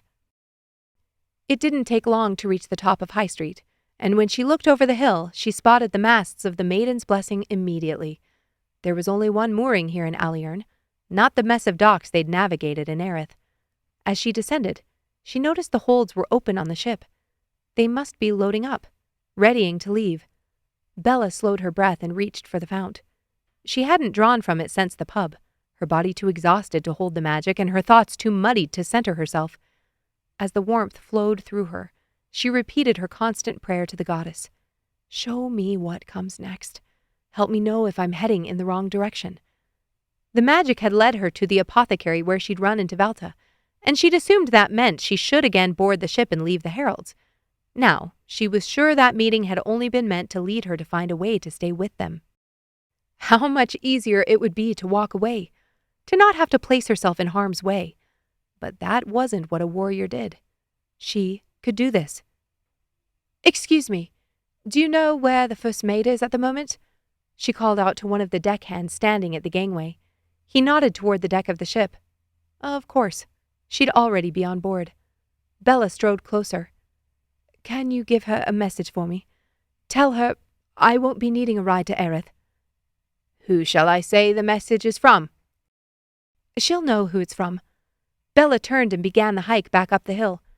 Her chest felt tight as her heart sped. This was it. The final moment before her path would fork in two, both leading to Aerith. But with very different escorts. She could use her magic. That would make this bearable. Gerrish would have access to his power with her drawing from the fount, but he wouldn't be suspicious of her. If anything, he'd be jealous, once he recognized she could draw from the fount without any restrictions. That could work in her favor.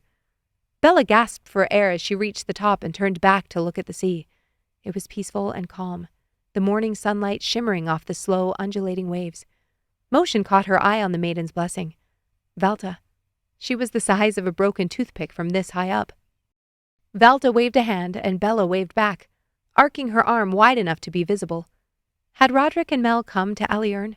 Were they on the Maiden's Blessing? She desperately wanted to confirm that Mel had the stones in her possession, but the thought of going anywhere besides back to the coaches felt wrong. Bella closed her eyes and drew a breath, focusing on the soft warmth that was again her guiding companion. She didn't have to do this alone. When she arrived back in front of the inn, 2 coaches waited for their party out front. The first was the same they'd ridden in from Trill. She recognized the driver. Her brow furrowed. Were they traveling with more people for this leg of the journey? Gerrish adjusted the straps on the second pair of mules. Heat flushed to Bella's cheeks as she remembered the look on his face when he'd burst into the bath the night before. How his eyes had darkened as they trailed up her skin. Then, the shock when he realized who owned the body he'd been drinking up. She burned with embarrassment. The last thing she wanted to do was sit next to him in closed quarters. She glanced around for Malik, hoping she could ask him who would be joining them. If she could position herself in the coach without Gerrish, it could buy her some time. Gerrish stepped away from the mules and ran a hand through his hair. The top of his shirt was open, and she couldn't help but think about that mark on his well-defined chest. The mark her own body now bore. He spotted her and frowned. It seemed the feeling this morning was mutual. He lowered his gaze and stalked to the back of the coach, loading 2 trunks that sat behind it in the street. Her things still sat in Treya's room. She could— This is for you, Gerrish grunted, carrying a small trunk around the side of the coach. He dropped it at her feet, then pulled a small satchel from his pocket and held it out, waiting for her to open her hand. Money. For you to buy supplies for the trip. Bella stared at the trunk and the bag of coins. Her mouth was so dry, her tongue stuck to the roof of her mouth. What kind of supplies? Gerrish's throat bobbed. Whatever you need. Clothing first, probably. His voice faded on the last word, and Bella's neck flushed. He wasn't talking about last night. Wouldn't it be cheaper to buy in Aerith? It's only a day's journey. We're not— Gerrish caught himself and clenched his jaw, as if forcing down the words he'd been about to say. I don't think we should go to Aerith. Bella's eyes narrowed. What are you talking about? Gerrish grimaced as if in physical pain. I think it would be more beneficial for our purposes to travel north. And I hoped—" Bella inspected his face. Are you trying to ask for my input?" Gerrish's nostrils flared and Bella crossed her arms over her chest. "You really don't know how to make an invitation, do you?" What was he trying to accomplish? He didn't want to go to Aerith? Did he have new information? Her heart sank. Was he planning another attack? "Reiman had information," he growled. "Information we need. I'd like to discuss whatever he confided in you, and I want you to take me to his residence in the northern mountains." The bloodstones. Bella's mind darkened and ice slithered down her spine. Gerrish was after the stones. He wanted to use Reiman's research to find them. She pressed the hilt of her dagger against her hip, remembering that night in the clearing. The pressure as the blade pushed between Reiman's ribs. His intake of breath. The gurgle in his lungs. Bella's breathing grew quick and shallow. No. She needed to tell Gerrish no. Make up some excuse about how she didn't know where the old blessing giver had lived. But her mouth wouldn't form the word. She couldn't take a herald to Reiman's home. Not if he truly had gathered information Gerrish could use. His books and journal were still with Rael and Paladin's coach, but who knew what other information was locked away in his cottage? A muscle in Gerrish's jaw jumped. He clenched his fists and turned away from her. The movement snapped Bella's focus away from her thoughts. That's what he'd done last night. Turned away from her, then handed her a towel. She'd told him he couldn't take what he wanted and treat her like an amusement. Had he listened to her? Was this his attempt at giving her a say? The magic tugged against her, as if an invisible string attached to her spine and pulled through her belly, stretching toward the herald's retreating figure. No. Her heart sank, and her hands trembled. How could this be her next step? Bella glanced down at the trunk and the satchel. She had to give him something, make him trust her. After how she'd reacted last night, twice, that wasn't going to be easy to accomplish. Gerrish, wait. He paused at the sound of her voice, but didn't turn. Warmth flooded through her limbs as her sight in the magic confirmed her path. She needed to go with him. But the idea of taking him to Reiman's home, his safe place, made bile rise in her throat. I'll take you there. Her lips felt swollen and flushed as blood rushed to her face. And thank you for asking. The Book of Ariathne. Words of Calamine. Prophet under the Order of Ariathne. Chapter 1, Verse 1. The truth they seek is buried. First they shall beg, then cry and gnash their teeth, then slam with their fists, and then they shall discover their claws. Chapter 10. Bella woke up, her neck stiff. The sun was high in the sky, which meant she'd slept for at least a couple of hours, and the swaying motion of the covered coach unsettled her stomach. She pressed 2 fingers against her temple, willing the remnant of last night's headache to disappear. Bella turned to look at Gerrish, sitting across from her. She was grateful it wasn't only the 2 of them in the cart. Though Remy was driving, Leanna was in the cabin with them, slumped in the seat next to the door. Leanna had been in Trill with Gerrish and the other heralds, but what of Remy? Why had Gerrish chosen these 2 to accompany them? Gerrish's eyes were closed, and he seemed to be sleeping. But Bella knew better. The man was always on guard, always watchful. He had good reason to be. He and the other heralds were fighting against 2 powerful enclaves, and she herself was their snake in the grass.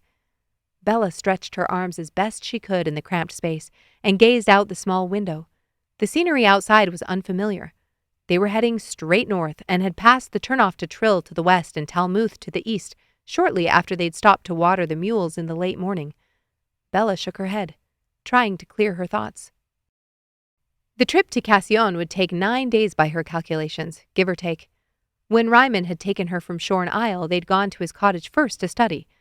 From Aerith, it had been 11 days by coach. Traveling back to Aerith had taken longer since they'd stopped in townships along the way, searching for information about the man who now sat across from her.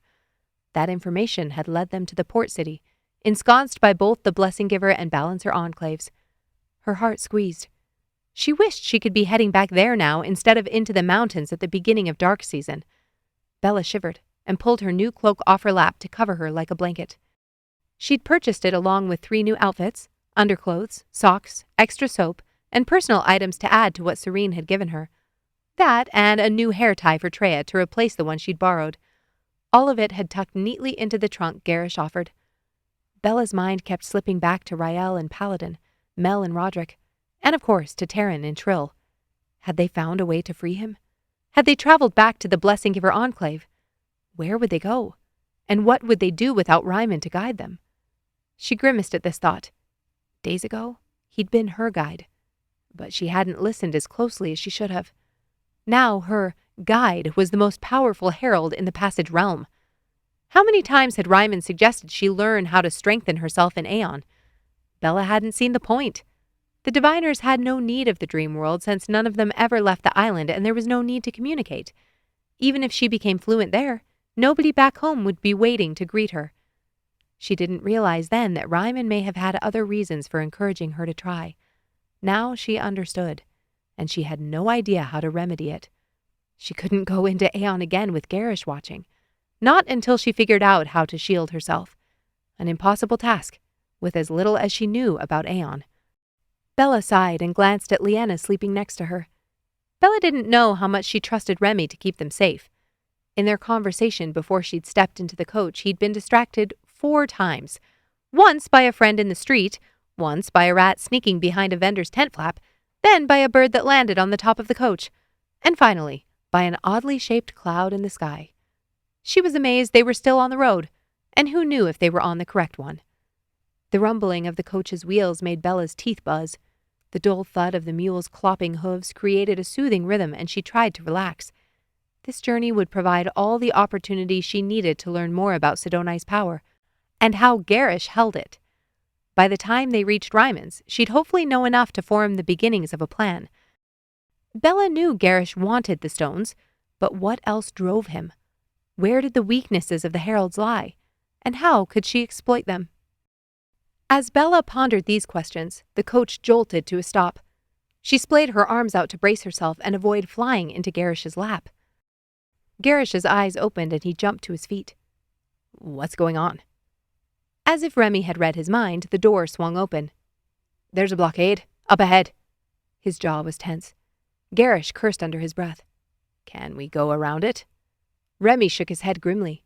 It's too narrow, unless you want to ditch the coach. Bella's heart raced, but Gerrish smoothed his face into that mask of cool indifference. He slid across the cushioned bench and Remy moved to the side so he could drop to the ground. His shoulders were tense. Bella followed after him, bracing herself for a command to stay in the coach. It never came. Ahead of them by more than 10 coach lengths, a group of rugged, hard-looking men stood next to a barricade of logs and rocks. Blades glinted in the sunlight, and Bella immediately took stock. 3 daggers, 1 knife.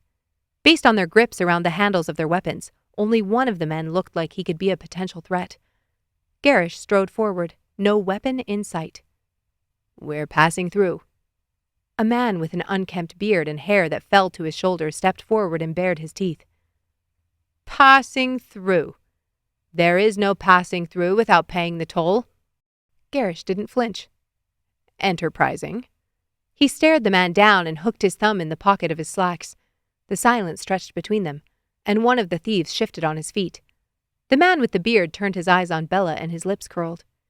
If you don't have coins, you can pay with any of your pretty things. Bella's hand went to her dagger, but Gerrish held up a hand to stop her. My pretty things are not for the taking.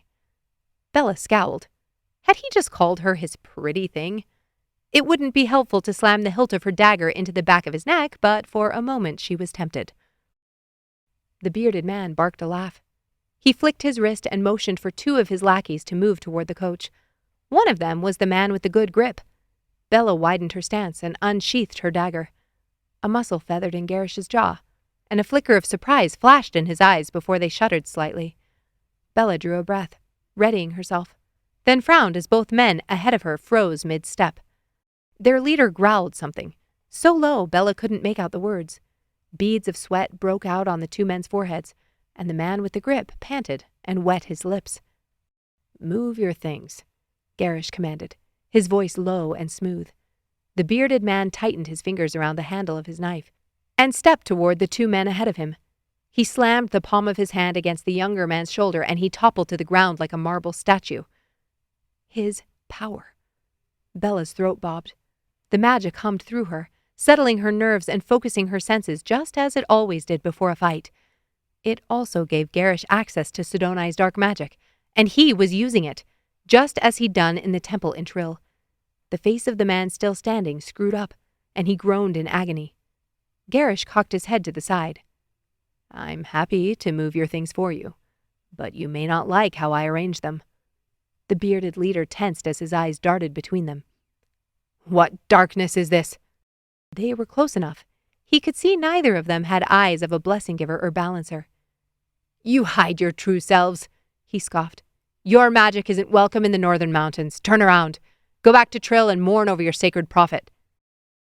The man lowered into a predatory crouch, but before he could take a step, all the bandits jerked under the influence of that dark, invisible force.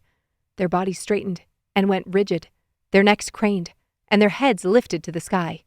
"Stop!" Bella cried out, lunging toward Gerrish and latching onto his arm. "Stop, please!" Gerrish's body felt hard as stone. I gave them a chance, and they refused. The men's muscles strained against their skin. "Maybe—" "I warned them twice." Bella squeezed his arm. "They'll move now. I'm sure of it. They didn't know." Gerrish's head snapped toward her. "They shouldn't need to know. This is exactly the problem with magic in our realm. It divides us, pits one people against the other." Bella straightened her shoulders. "Which means it's not wholly their fault." Gerrish blinked. "Not their fault?" He saw my power and still didn't back down. Her chest heaved as adrenaline surged through her. "When people make poor choices, we don't murder them." "You don't know this world, Bella. Sometimes gifting rebirth is a service." Gerrish's voice rumbled low in his throat. She set her jaw. "Let them go, Gerrish. Please." Gerrish kept his eyes trained on her, and Bella held his gaze. The men gasped as the power straining against them released. They crumpled to the ground, and Bella couldn't keep her lips from trembling. "Thank you." Gerrish's eyes were cold as he turned back to the men still writhing and panting for air. "Move. Your mess." He spun on his heel and stalked back to the coach. Gerrish didn't ride with them. After the confrontation on the road, he'd handed Bella and Leanna a small satchel with food, then climbed the steps to sit next to Remy in the driver's seat. Fine by her. She couldn't stand to look at him. This morning in Alierne had felt strangely normal, or at least as normal as it had ever been between them, and Bella had momentarily forgotten who he was, what he was capable of. The reality of her situation slammed into her like a stone wall at the sight of those crumpled men. This wasn't a game. This was a war, and she was fighting behind the enemy's front lines. That sounded fun. Leanna reclined on the bench and stretched her legs. Her violet eyes seemed to reflect all the light pouring through the small window. "Your idea of fun is different than mine," Bella muttered as she settled in her seat. Leanna's expression sobered. "It was difficult for me to get used to the violence at first. I would have thought it easier for you." Bella inspected her face as the coach jolted forward. What did she know? Was Leanna aware of her powers? Had Gerrish told her the lie she'd fed him about her magic? She had yet to determine how much the Heralds knew of his powers, let alone hers. Leanna continued when she didn't answer. "I heard stories of you in Trill. Doesn't seem like you're a stranger to a fight." Bella forced her shoulders to relax. "I was trained. I only fight when I have to." "You saved Gerrish's life by killing a blessing giver." The familiar ache hit her stomach, pressing the air from her lungs. "If that doesn't show loyalty, I don't know what does," Leanna murmured. Bella drew a breath and changed the subject. "You were consecrated. Did you serve long as a blessing giver?" Leanna wore her dark hair in 2 braids, and it made her look younger than she probably was. "I served in Trill for 6 years, as a blessing companion for most of it, then with the prophet in the temple." Bella's eyes widened. She'd served with the prophet in Trill? Would she know about the temple? The prison? Maybe she would have information that could help Rael and Paladin find Terran. Why did you leave?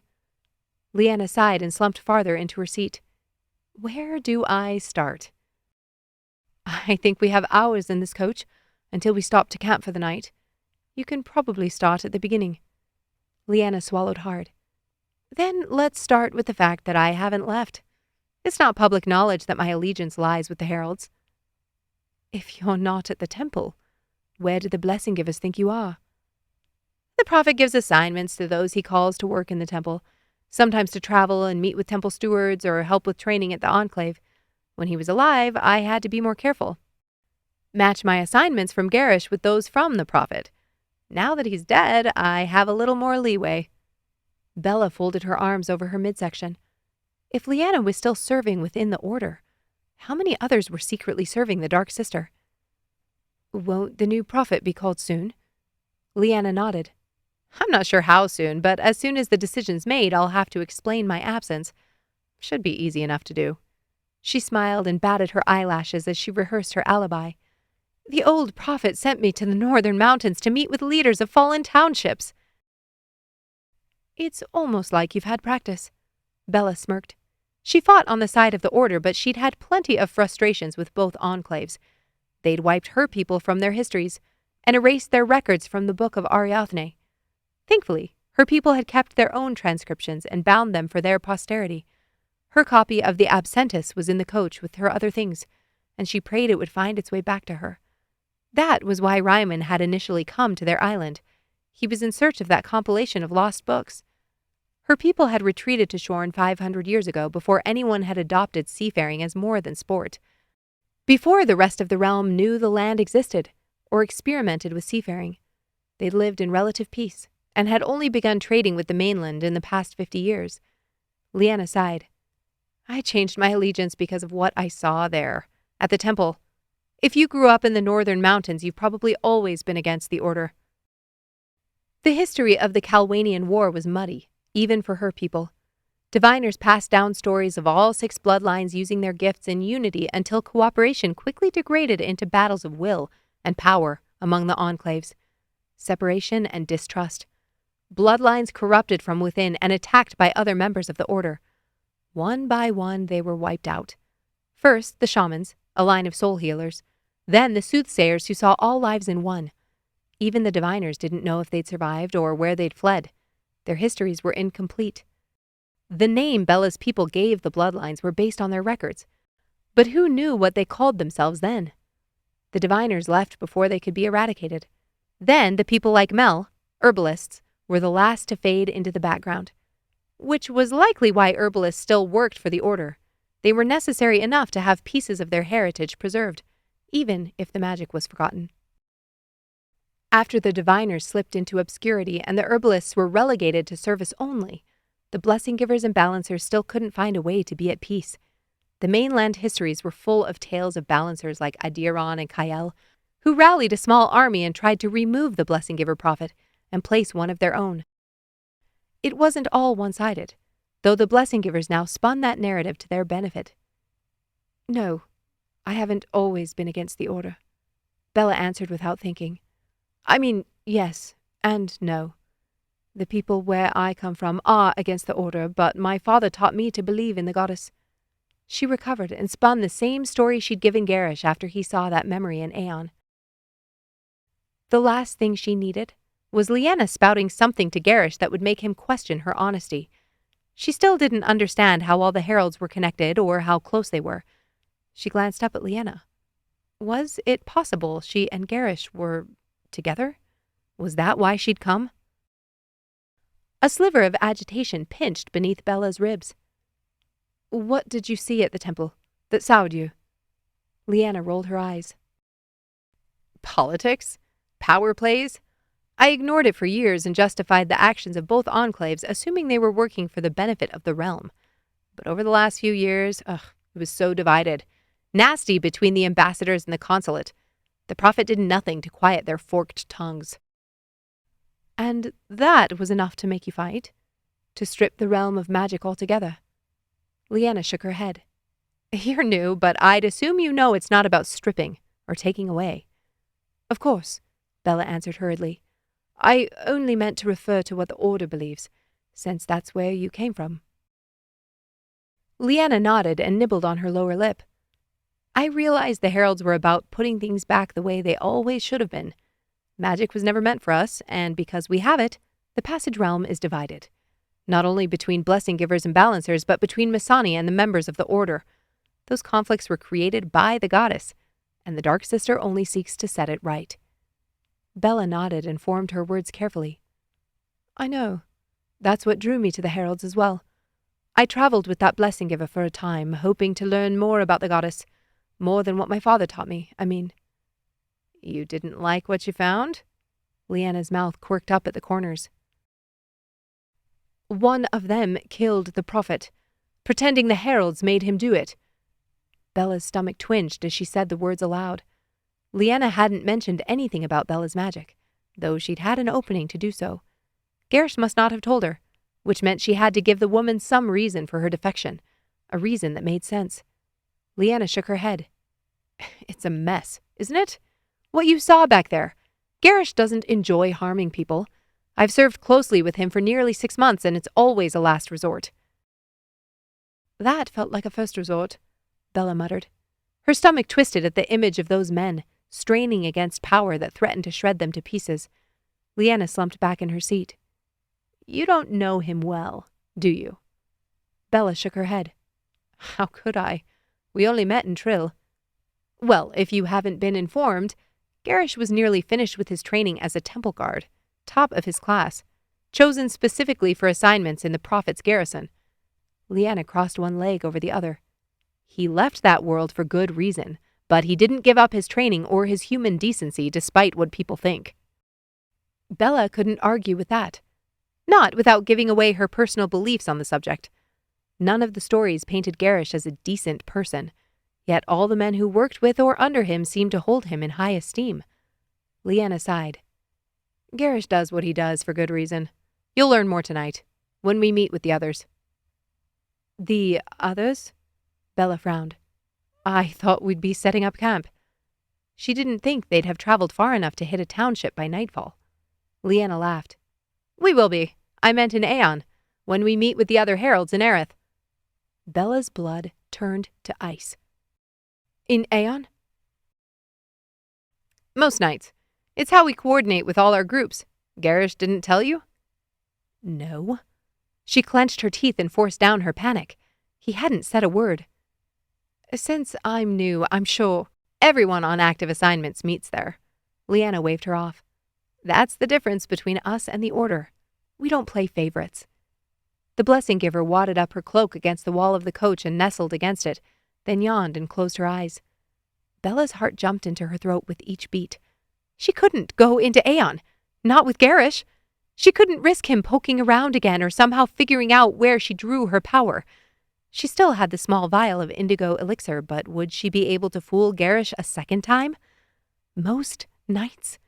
If she fooled him 2 or 3 times, sooner or later, he was going to wonder why she disappeared each time she had to take the tincture he offered. Sooner or later, he'd see something he shouldn't. Since the pub, she'd run that moment through her mind, wondering if there had been any other options. If Mel had been here, she surely would have given her a solution. Some plant that would change the color of her elixir, or a way she could alter the tincture of the heralds. Again, information she should have gleaned when she had the chance. If only she had known she'd need it. The coach swayed, and Bella thought she might be sick. She had to find some way out of this, and she was running out of excuses. Chapter 11. Gerrish dropped from the driver's seat when they pulled off the main road, if he could call it that.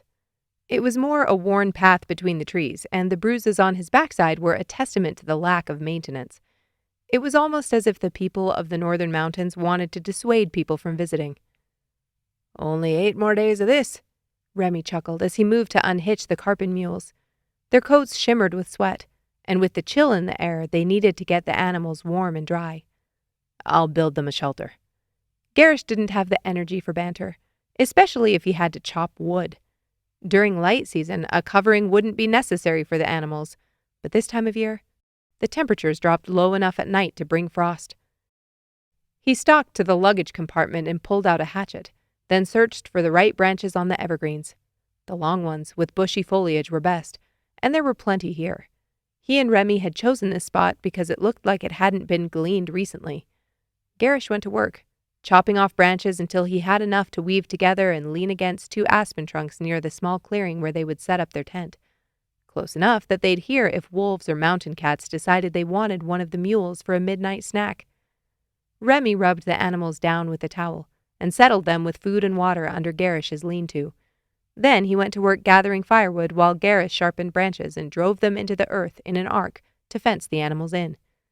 He'd been successful at ignoring the women inside the coach, but now he felt Bella's eyes on him. Remembering how she'd looked at him midday after the confrontation on the road made his ribs compress around his lungs. What did she expect? She'd seemed disgusted by the way he'd handled the confrontation when she'd placed her hand on her dagger. Was he supposed to wait until one of them attacked first? Harmed someone in their party? Then she'd approve of him ending the fight? Ironic, since she'd been the one to kill one of his men in Trill without a second thought. It seemed her decisions were always justified, and his problem-solving would never measure up. Typical. Women always seemed to think their assessment of a situation was more enlightened. It was the main reason he didn't get tangled up with them. Gerrish set the hatchet on the ground and slammed one of the posts, pointed end first, into the earth. When it stuck, he picked up the hatchet and slammed the blunt end down on top of the spire until it stood steady, then picked up the next branch. Leanna pulled out the tent, and she and Bella worked to spread out the oiled canvas and insert the poles. Gerrish wondered what Bella thought about the fact that they only had one tent for the 4 of them. He slammed the next pole into the ground as he rehearsed his rebuttal for her sure-to-come complaints. "It's too cold at night to sleep separately, Bella. How do you think the Heralds support these efforts? A tree that grows derrick coins?" "Easy.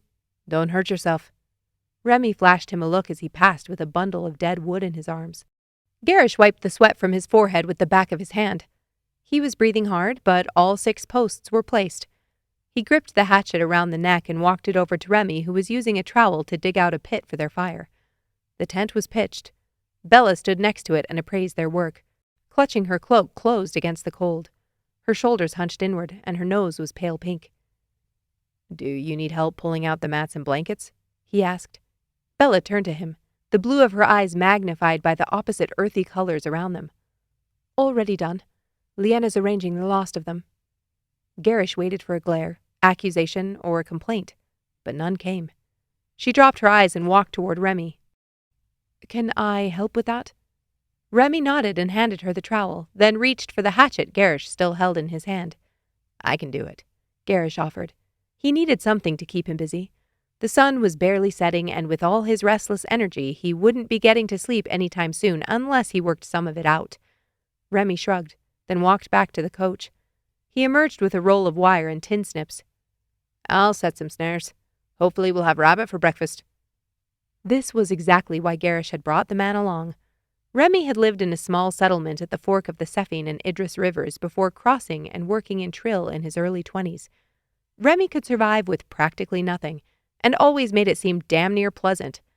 Leanna exited the tent and nodded her approval. "All set in there. You picked a good spot." "That was Remy," Gerrish answered, setting one of the logs upright and swinging the hatchet over his head. "Of course it was." She winked, then strode into the brush. He'd brought Leanna for other purposes.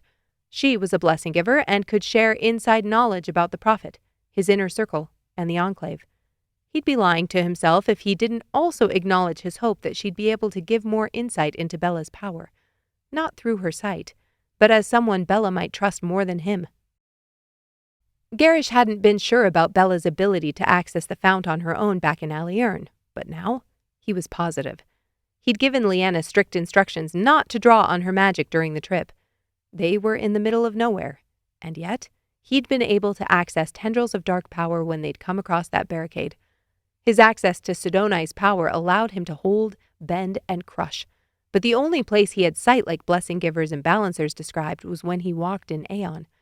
The Dark Sister's power had always been increased in the dream world, but now It surged in waves. It was no wonder members of the Order refused to use their indigo elixir. Even emergent communication wasn't worth the danger for them.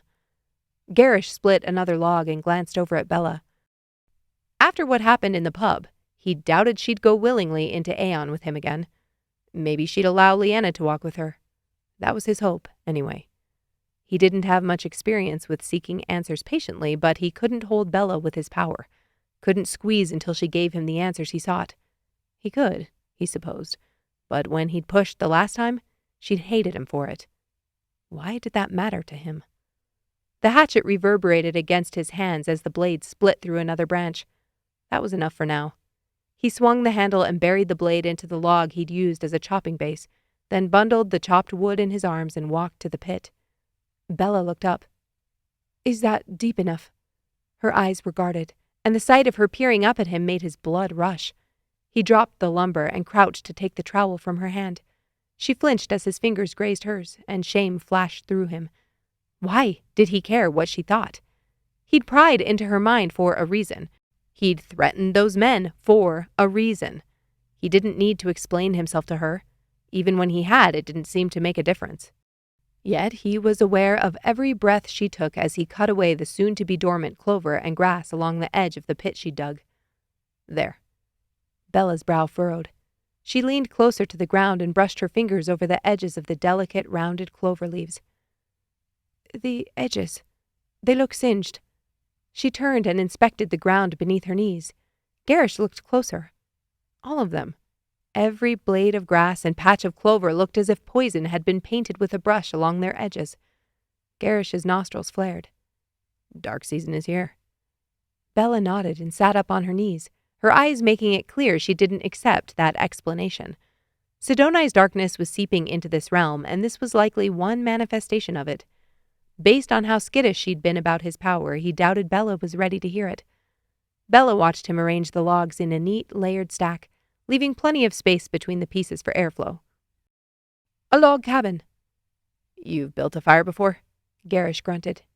"Many times." Her eyes looked distant, and Gerrish wished she'd open her mouth and start talking, tell him stories of wherever her mind was traveling to. Leanna emerged from the trees dragging a small log that wasn't rotted out and dropped it next to the pit. "No chance Remy will catch a rabbit tonight, is there?" Gerrish chuckled. "Doubtful." Bella's eyes flitted between the two of them as she stood and brushed off her knees. "What else needs to be done?" "Nothing at the moment. I'll get the fire started and—" "Then I think I'll go to bed." Bella didn't meet his eyes as she spun and walked toward the tent. Gerrish frowned. "It's barely sundown, and we haven't eaten." "I'm not hungry." She paused at the flap of the tent, but didn't say another word as she ducked through and disappeared. Bella's stomach growled as she curled up under the blankets. She wished she'd taken time to wash her face and scrub her teeth, but she'd panicked. Any time Gerrish was near, she struggled to think clearly, but she stood by her choice. It was the best option she could come up with for avoiding time in Aeon, and it had worked. Nobody had bothered her since she disappeared under the tent flap, and now she stared into the darkness and listened to the 3 heralds around the fire. Bella absorbed the crackle of wood, the rustle of paper sacks as they pulled out food for the night, and their small pieces of comfortable conversation. It was clear they'd all known each other for some time, and as they laughed and teased one another, that wave of loneliness again washed over her. She didn't fit here. She didn't fit anywhere. Even at home, she had to strive harder to be everything that came easily to her siblings and peers. It constantly felt like she was reining herself in, giving the right answers, acting how she was expected to, and stuffing everything else down until she'd almost convinced herself it was buried for good. Then, she'd seen that moment on the beach with her father, and it had all bubbled to the surface. Footsteps sounded next to the tent's entrance, and Bella froze. She faced the wall, but closed her eyes anyway and worked to keep her breathing slow and even. "She's asleep," Leanna whispered, then dropped the tent flap and moved back toward Gerrish and Remy's voices. "She barely ate a thing today. I don't know how she fell asleep," Remy muttered. "It's not like we expended much energy sitting in the coach," Leanna sighed. "I was still starving." "Probably why she's so thin." As if in agreement, Bella's stomach gurgled. She put a hand over it, hoping they couldn't hear her through the canvas. "What will you do with her, after she leads you to the Blessing Giver's cottage?" Remy asked. "Do with her." Bella's hackles raised. That's all she ever was, something useful until she wasn't. Even before joining with the Heralds, she was a tool that Reiman had needed, though he'd never expressly treated her that way. It had always been her choice. He'd never forced her to join them and fight for his cause. But what else was a hatchet supposed to do when told it was useless unless it was splitting wood? "That will be up to her." Gerrish's voice was low, and Bella could almost see him hunched over his knees, his hands steepled in front of him as he stared into the flames. Her pulse quickened. Up to her? Remy chuckled. "Is that all it takes? Save your life and you let her do whatever she wants?" "She didn't save my life. I would have handled it," Gerrish muttered. Interesting. He'd told the story both ways, though Bella knew this was the true version. Gerrish would have taken Reiman's life whether Bella had intervened or not. Reiman had sacrificed himself, and at least Gerrish would never be privy to that detail. Remy snorted, and Leanna's laughter lifted into the night sky, but Gerrish continued over them. "I don't have any right to tell her what to do next." This stifled their frivolity. Neither of them spoke for a moment, but finally Leanna asked, "Wouldn't you have the right to tell any of us what to do next?" "You two? Absolutely, but not her." Fabric scuffed against wood. "She came to us because she's like me." He believed it then. Or he was putting on a show in case she was awake and listening. That was probably more likely. Leanna sucked in a breath. "Like you? How?" "She holds her power." Blood rushed in Bella's ears. He hadn't told them. They didn't know until right this moment that she could access the fount. "You have proof of this?" Remy asked. Before Gerrish could answer, he jumped back in. The other night, at the pub, in Aeon when she took her oath." Bella could almost hear the pieces snapping into place. Remy suddenly understanding why Gerrish had insisted on being her guide. Why she'd been upset when she'd landed back in her chair. Leanna swore under her breath. "That's why I thought she might throw up in the coach." "What?" Gerrish snapped. "I told her we'd be meeting in Aeon tonight. I thought she'd be excited. You know, feel special that she got to join us as a new recruit. I don't think she said another word the rest of the ride." Leanna exhaled. "You were in Aeon with her. What happened?" Gerrish muttered something unintelligible.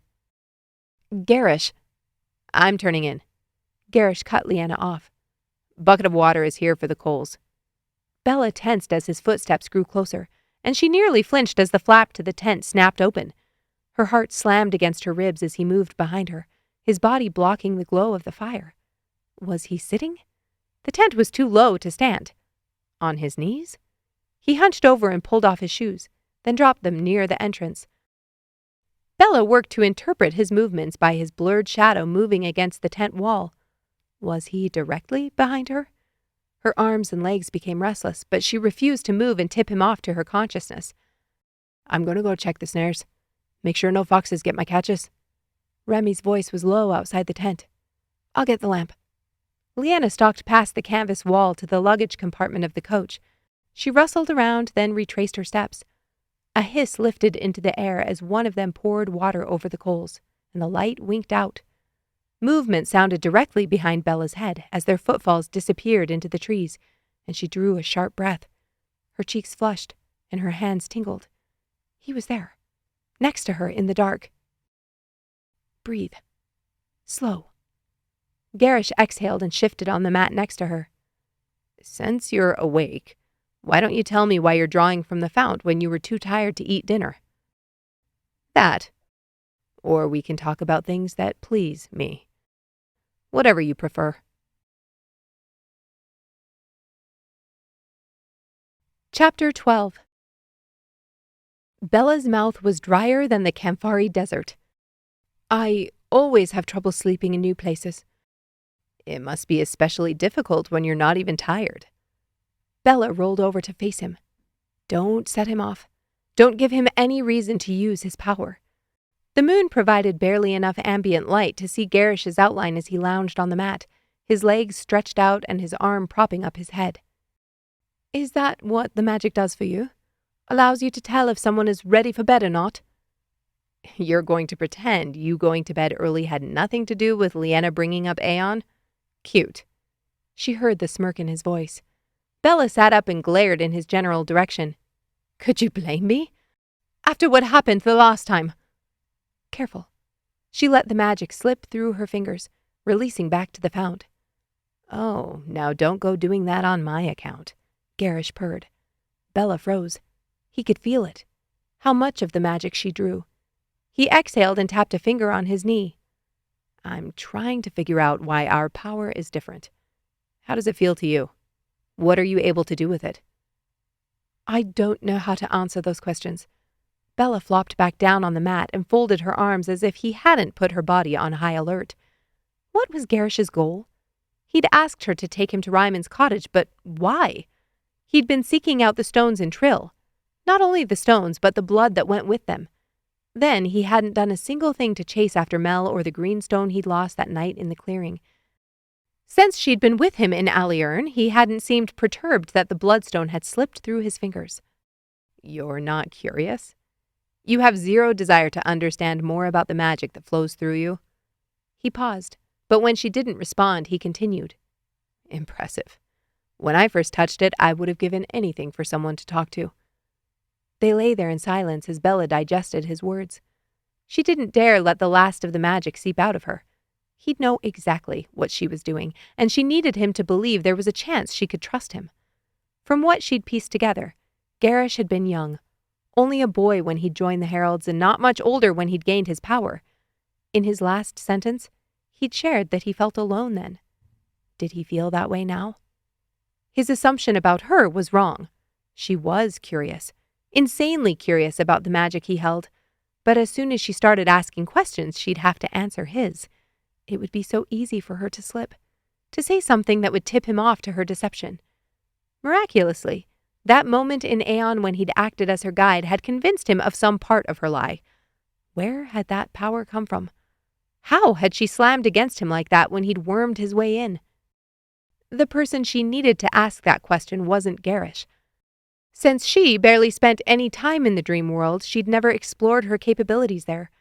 Her father might know, but she wouldn't get the chance to ask him. Not for a long while, anyway. Truthfully, there was a chance nobody held her answers. Since the diviners didn't spend time in Aeon, who could teach her, even if she had the opportunity to question? Bella breathed deeply and forced herself to relax, releasing her grip on the opening to the fount. Warmth again flowed through her, as natural as the air she drew into her lungs. There it is. Gerrish's voice, low and rough, reverberated through her. His hand lifted in the shadows and twisted in the air above his head. A whisper, as soft as a breeze, brushed over her cheeks and floated across her body, somehow reaching through the blanket that covered her. She shivered. You've seen what I can do, Gerrish whispered, and the gentle touch increased into tentative pressure, still tranquil, but compressing against her skin. It's proving convenient to have you around. You open the fount beautifully. Bella fought to keep her breathing even. You have Leanna. I'm sure she could serve the same purpose. Yes, I suppose. She feels different, though.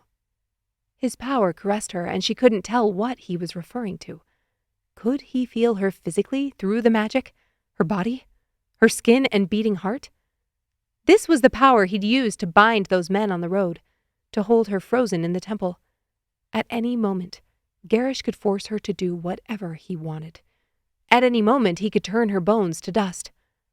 Stop! Bella swallowed hard, and his magic pulled from her. Her thoughts turned to Rael, the fear in her eyes when Paladin lost control over his magic on the ship. Bella hadn't understood then, but she did now. She hated the feeling of her hands being tied. She could bring down a small army with the skills she'd honed, and yet in a split second, Gerrish could bend her to his will. If she didn't draw, at least he'd have to fight her hand to hand. Hopefully, it wouldn't come to that. Bella squeezed her eyes shut. Why can't you draw from the fount? Gerrish stiffened. I have no problem drawing. The goddess didn't see fit to give me the power to open it. Unfortunate. Quite. His voice held a hint of frustration. Gerrish was powerful, more dangerous than even Paladin, though Bella wasn't sure how their true power compared. Paladin had no control over how he used the magic, ruled by emotion and fear. Gerrish, on the other hand, was controlled and purposeful. How had he learned to use the darkness so artfully when it threatened to pull Paladin under? As a Masani, no less. When did you first feel it? Bella blinked and stared into the shadows above her. If she could keep him talking about himself and play off his answers, maybe she could convince him she was willing to tell him everything, and simply pretend she didn't understand her own access to the fount. 12 years ago. You were young. Gerrish scoffed. Not that young. How old do you think I am? His face and body were too mature for him to be younger than her. He had to be close to her age, or possibly older. 30? 32? She pretended to ignore the question. How did you recognize it? I didn't. Not for what it was. Not until she explained. Who explained? Bella asked. He'd said a few moments before that he would have given anything to talk to somebody who understood. If someone had explained the magic to him, he must have had that someone. He was talking in circles. Gerrish turned on his side and propped himself up on his elbow. What about you? When did you first feel it? Bella's pulse quickened. Gerrish hovered over her, and the heat from his body was palpable. 2 years ago. That seemed like a safe answer. Far enough back that she would have had time to question, but not long enough for her to become more skilled. That surprises me. Gerrish watched her face, but she kept her gaze on the dark tent above her. Why? Because you hold the fount open constantly. That takes effort, from what I'm told. If it's anything like drawing, I can't imagine the toll it takes. Bella risked a glance at him. She couldn't make out his expression in the dark. He continued. I sense every person I connect with in the magic. Each channel is slightly different. The blessing givers tend to feel more rigid and controlled, like they're scared of the magic, which makes sense because they are. Balancers, he shook his head. It's like a torrent, erratic and barely reined in. But you, I told you, different. She couldn't see his eyes, but felt the energy of his focus wholly on her. He had been talking about the fount then, when he said he could feel her. It wasn't the first time she'd heard a similar sentiment. When she'd traveled with Reiman last summer, he'd commented on her magic and how he could see her relationship with it reflected in her aura. Oh, your people are fascinating, he remarked, his violet eyes dancing. Fascinating? How? Bella asked. You learn to hold and work with the magic from such a young age that it seems effortless. Your aura blends and flows with it. Whereas I feel tired after binding a single blessing. You don't use the magic always? No. A small percentage of my walking hours, actually. Bella was shocked by this. Blessing givers had sight like she did. Wouldn't they use that to inform their decisions? To learn more about the world around them? Reiman had sighed. We use it when required, but it is a heavy burden. The idea was foreign. For Bella, the exact opposite was true. Walking through the world without her magic felt dull and difficult. In the hours she'd kept it from touching her before she created her alibi and fed it to Gerrish, she'd felt like a piece of herself was missing. Gerrish sat up next to her. How? How do you hold the magic constantly without exhausting yourself? Bella scoffed. I went to bed early, remember? He didn't laugh. I'm trying to find out more so I can help you, Bella. Help me? Or help yourself? Both. He shot back without any clarification. Footsteps crunched through the underbrush and a light bobbed through the trees. Remy and Leanna returning from checking the snares. Bella looked away from Gerrish and rolled to face the outer canvas of the tent. I don't know if we should have trusted Gerrish alone in there with her. Remy's low voice easily carried across their campsite. Since when does Gerrish have eyes for anything other than the goddess? Leanna snorted. Bella's stomach clenched. They couldn't possibly think. A low moan sounded behind her, and her heart lurched. Yes, right there. Don't stop. It was Gerrish. His voice breathy and raw. He'd spoken the words as Leanna and Remy passed the tent and their footsteps halted. He'd pulled at Bella's center, and she exhaled a shaky breath. She wanted to call out and assure them she wasn't touching anything right there, but that would only prove she'd been lying awake next to him. You're a sorry bastard, Ger. Remy hissed on the other side of the wall. Gerrish chuckled. Catch anything? Nope, not as lucky as you've been tonight from the sounds of it. Leanna scoffed and whispered, You two are disgusting. Bella's sleeping. The footsteps retreated, and Bella pulled the blanket tighter to her chest. She'd barely closed her eyes when Gerrish leaned over her. Don't worry. I'll keep your secret. Her secret? She didn't care what Leanna and Remy thought.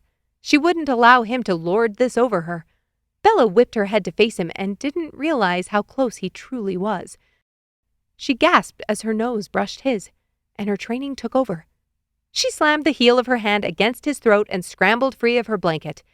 Gerrish grunted and jerked back, choking as he landed hard on his mat. So much for being careful. Bella barely had time to move into a defensive crouch before his power slammed into her. She gasped as her arms slapped to her sides and her joints solidified. Panic spiked in her chest before she remembered. His power only came through her. Bella stilled her mind and let go of the magic, allowing it to slip back into the void above her. The force holding her released, and she sucked in a breath, dropping to all fours. The flap to the tent opened, and Leanna held up her torch. Her eyes widened as the glow reflected Bella and Gerrish, both sweaty and panting. Her eyes darkened. So, not sleeping. Gerrish rubbed his throat, and Bella sat back on her knees. This isn't... A high-pitched whine pulsed through the air, sending all four of them curling into themselves. Bella clapped her hands over her ears, but the sound pierced through her skin and gave it no relief. As the tone began to fade, a wave of pressure rocketed through their camp and knocked Bella forward. She landed on Gerrish's stomach, and his arm shot out, holding her there until the swell passed. Seconds later, the realm was silent. Too silent, as if every insect and creature in the woods was holding its breath. What was that? Leanna's voice wavered. Bella couldn't force herself to move. Her whole body trembled. Was it her body, or the world around her? Gerrish's shirt, the very fabric, seemed to quiver under her fingertips. She gritted her teeth and pushed up. It felt as if Gerrish's power still held her, pressing her down to the earth like a bug under the sole of a shoe. As she rose, Gerrish's arm slid off her back without any resistance. Leanna's torch had gone out, but Bella could make out Gerrish's silhouette. He hadn't moved. Had he taken a breath? She tuned into her hand still on his chest. He wasn't moving. She'd hit him in the throat hard, but he'd been breathing, hadn't he? Before the air split apart? Gerrish! She spread her fingers over his ribs and nudged. Remy groaned and pulled himself from the ground, untangling himself from Leanna's legs. Gerrish! Bella shook him again. What's wrong? Remy coughed and crawled forward. I don't know. I fell, and he's not responding. Remy settled on Gerrish's opposite side and prodded with his hands along his shoulder until he found the crook of his neck. He has a pulse. Bella exhaled in a rush. She hadn't meant to do anything but get him away from her. If she'd killed him now, that would destroy any chance she had of bringing down the Heralds. As much as she hated to admit it, she needed him. Not him, per se, but the knowledge he held, his influence with the Heralds. Is he asleep? Leanna asked. Bella shivered, unable to give her an answer. He wasn't dead, but that was all she knew. The temperature in the tent seemed to be dropping by the minute. She slid back to her own mat and lay down, pulling her blanket over her. Cold.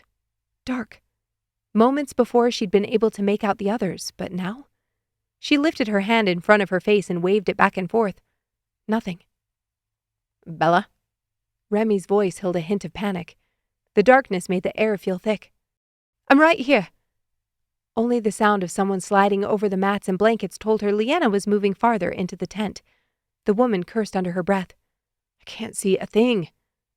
Even under the blanket, Bella huddled for warmth, as if she'd only covered herself with a paper-thin sheet.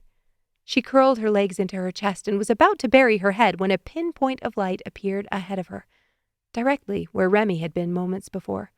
She fixated on it like a moth transfixed by a candle flame. The light diffused, growing and spreading until the air around her was blanketed with a gauzy glow. Where were Remy and Leanna? The light shifted and took form. Bella frowned, trying to make sense of it. There. A circlet. A band of sorts. Her cuff! That was the bracelet she dropped in the grass in Trill. A string of pearly, iridescent light stretched from the bloodstone set in the metal directly up into the sky, like it dangled from a silvery strand of a spider's web. The image evaporated like smoke, only to be replaced by another shape. A tree? Bella peered closer.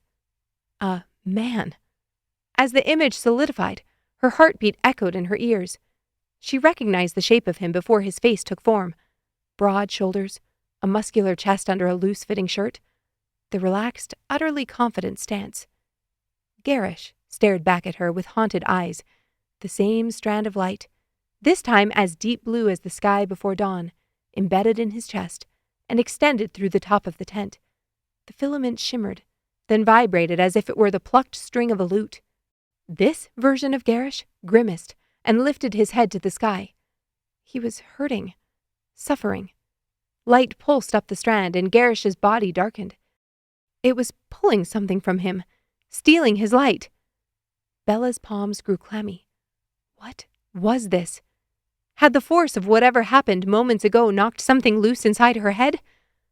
That tug, the pull from the magic she knew so well, gripped her, and Bella gagged. This wasn't a gentle touch, a slight pulse she had to pay attention to. This was a fist clenched around her middle, tearing into her like claws. Bella clutched her stomach, fighting for breath. What do you want? She couldn't open her mouth, couldn't cry out. What do you want? She screamed in her head, begging for relief from whatever strange magic gripped her. The ironclad hold on her insides released, but heat flared, traveling slowly across her stomach, then crossing her right hip and settling at the top of her thigh. It burned, and she looked down to make sure her slacks weren't on fire. She slapped her hand over the unquenchable flame, threatening to devour her from the inside out. As her hand hit the fabric, Bella froze. Something was there, inside her pocket. She fumbled with the fabric until she found it. Her vial. The indigo elixir she'd purchased from the apothecary in Ariathne. As soon as she pulled it from her pocket, the heat disappeared. Gone. Quenched. As if it hadn't ever been there in the first place. This was the answer? Go into Aeon? Bella shuddered, then felt for the cork and pulled. The magic was once again calling her, and she had no choice but to follow. Chapter 13.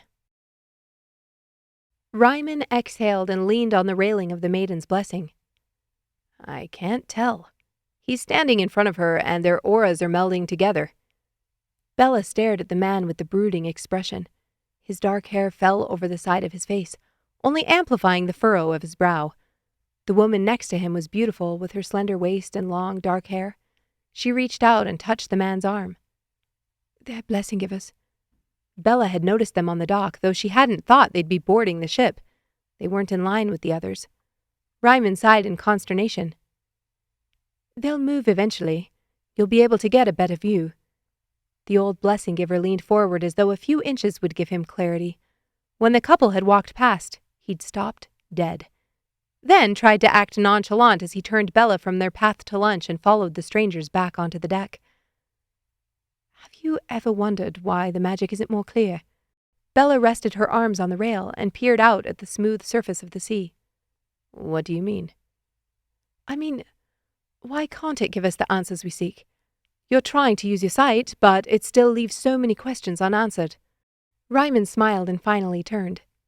You wish you could see more than a small step into the future? Bella raised an eyebrow. You wish you could see more deeply into his aura? Reiman chuckled. Wishing is the wrong word, I think. I'm curious, yes. Interested and intrigued. The magic isn't here for endpoints, Bella. It's here for beginnings. His eyes twinkled, and Bella couldn't help but mirror his smile. That's more cryptic than the words of Piantu. Reiman threw back his head and laughed. Perhaps like Piantu, the magic doesn't have all the answers. It's only here to comment on the truth. This was what the magic wanted. I can't, Bella whispered inside her head as she fought for breath. The image of Gerrish and the stone was gone, but the glow still swirled around her. I can't take this elixir. As if in answer, her fingers warmed where they met the glass. Touch me. Taste me, the elixir seemed to whisper. Lyanna? Remy? Her voice was soft and weak, and when no answer came, Bella wondered if she'd spoken at all. I can't go into Aeon. Gerrish will find me. He'll see. The heat expanded and singed her fingertips. Bella whimpered and pulled the vial toward her. What was this? The fount had consistently nudged but never forced. Now, this? Bella's hand felt as if it might burst into flames if she didn't get the elixir to her tongue. She shook as she gripped the vial in one hand and pulled out the wedge of cork acting as a stopper. Her fingers instantly cooled, as if Remy had splashed a bucket of water over her hand instead of the coals in the fire pit. Bella poured a drop of elixir on her finger as blood rushed in her ears. Maybe Gerrish wasn't in Aeon. Maybe the force of the percussive wave knocked him out? Not that it mattered. She didn't have a choice. Bella swiped the streak of shimmering liquid on her tongue, replaced the cork, and shoved the vial deep into her pocket. Immediate fear and regret spiked within her. She shouldn't have done that. She must have misunderstood.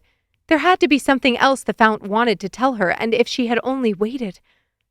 She ran her tongue along the roof of her mouth. The elixir wasn't unpleasant. Bitter, but evened out by a hint of sweetness. In less than a minute, her eyelids drooped, and her head seemed to sink beneath her, as if her mat had transformed into soft sand. Aeon, the dream realm layered over their own, sucked her forward. It looked nothing like it had the night she took her oath. Every time she entered Aeon, it felt as if the realm adjusted depending on her mood, her emotions. In the pub, it had been dark and amorphous. Now it was a hazy version of the scene she'd just exited. Bella pushed her consciousness forward and froze. She felt something. The blanket under her feet. It was softer and less tangible, but it had brushed against the sole of her foot. She lifted a hand and gaped at the form that appeared. This was Aeon, where only one's essence remained. How could her hand exist? Right in front of her face.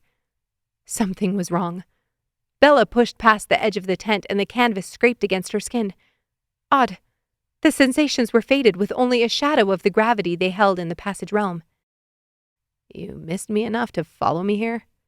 Bella whipped around to find Gerrish leaning against the trunk of a tree. Leaning. He had a physical form, though he wasn't fully solid. Leaves and branches were etched within him, visible through his partial translucence. I didn't follow you anywhere. Something happened in the tent. A sound, and then a force. I was there, if you remember. Bella folded her arms. I thought you were dead. Gerrish barked a laugh. Sorry to disappoint you. Bella pursed her lips, then winced as a dull pain throbbed in her head. She could hear him, see him. And what she felt? Her emotions were volatile here. They flared so fiery hot she struggled to rein them in. Was she disappointed to find Gerrish here? Unfortunately, she couldn't be. Not when she still needed him. How long that would remain true remained to be determined. She needed to stop messing around and find her answers, but change was happening fast. The realms as she knew them were shifting, and Bella wasn't sure what that meant. You don't seem upset about being knocked flat on your back by goddess knows what. Maybe because I do know what. The corner of Gerrish's mouth curled. You should too, since you're here looking like that. He motioned to her physical body. Bella was tempted to snipe a remark. The rules of Aeon shifted, and all he could think about was her body. She wanted to assure him she did know what had punched the wind from her lungs and made her curl to her knees in pain. But she didn't. He could see right through her. The slow smile on his lips told her he already had. Well, looks like you have access to the fount, but not everything. His voice buzzed in her head. His physical voice. Not a sensation or knowing, but sound. How was it possible? Bella's eyes flashed. Does saying that make you feel better? Absolutely. Gerrish stepped toward her, and Bella stiffened. Could he do what he had the other night? She had a physical form now. He couldn't flow in and out of her, searching as he had before, could he? Bella glanced down at her gossamer skin. You don't trust me. Gerrish took another step. Bella's throat bobbed, and she ignored the statement. What happened in the tent? I came to speak to you about the magic. You know that's not what I'm talking about. Gerrish cocked his head to the side. Why are you still wary? I've been nothing but kind." Another step. Bella had to force herself not to flinch. She again ignored his words. "Why are our bodies visible here?" Gerrish's eyes narrowed as he took another step, and pinpricks of light twinkled through the edges of his hair. Bella glanced up. Stars. Is this what the sky looked like outside of Aeon tonight? Gerrish exhaled. "You went to bed without dinner to avoid this place. Why come now? And how did you get here without the tincture?" "You didn't take any tincture?" Bella's voice sounded more steady than she felt. Her shoulder blades pulled together as a finger of ice trailed down her spine. Every muscle in her body tensed, and her breathing quickened. "I don't need it. When I'm called." Gerrish stood directly in front of her now, his eyes dark. His hair fell over his forehead, and he brushed it back. "If you didn't need it, why would you think I would be any different?" It was a bluff. All of it. Bella had used elixir to get here, and she hadn't known Gerrish could be called without any help. Tendrils of darkness feathered against her arms and hips, stinging her with freezing cold wherever they touched. This wasn't normal, and it wasn't anything she had control over. What was happening? Gerrish's lip twitched. "I find it hard to believe she would have brought you here without showing you the reason why." Fear gripped Bella's heart as a realization took hold. This whole time she'd been afraid of Gerrish in Aeon, but he wasn't the one she should have been worried about. Bella drew from the fount through Ariathne. If Sidoni's power expanded here, if she could draw a herald to her and communicate with him, the Dark Sister could surely feel Bella's presence. Her heart sped, and her fear only seemed to feed the dark fingers that lapped at her. Cold. Freezing. Her teeth chattered, and her skin chapped against the stinging sweeps. She had to leave, had to hide. If Sidoni found her here, she would know what Bella was. Even if the rest of the realm had forgotten about the diviners, the goddess wouldn't be so easily fooled. Sidoni wouldn't stop with exposing her to Gerrish. She'd kill her, wipe her from the realm, give her the gift of rebirth. Bella turned to look back at the tent, but it was gone. The trees, the fire pit, even the stars began to blend into nothingness as the darkness encroached on her senses. This was what the other members of the Order were talking about. They didn't come here anymore because of this strange darkness. Please. Bella closed her eyes and imagined the tent in her mind's eye. She held the magic and allowed it to swell within her. Send me back. The magic had pulled her here, which meant it could surely push her the other direction. Bella looked back at Gerrish. He only watched her. Could he see the darkness swirling around her, the terror written all over her face? Nothing came. The world only became more foreign as the darkness grasped and swiped at her. If she couldn't escape, she had to hide. But where? Why hadn't this happened before in Aeon at the pub? Answer my question, Bella. Gerrish's eyes seared into her. He could tell something was wrong. Where could she go? She wouldn't be able to fool the power that crept through this realm by skulking behind a tree. She had to make it believe she was part of it, an ally, unafraid. But how? The auras. On the Maiden's blessing, Reiman hadn't been able to tell Raels from Paladins when they stood next to each other. They obscured each other. At the pub, Gerrish had been her guide. He'd moved within her, blending into her essence. Bella hissed and forced her body forward. Only a few steps, and pressure.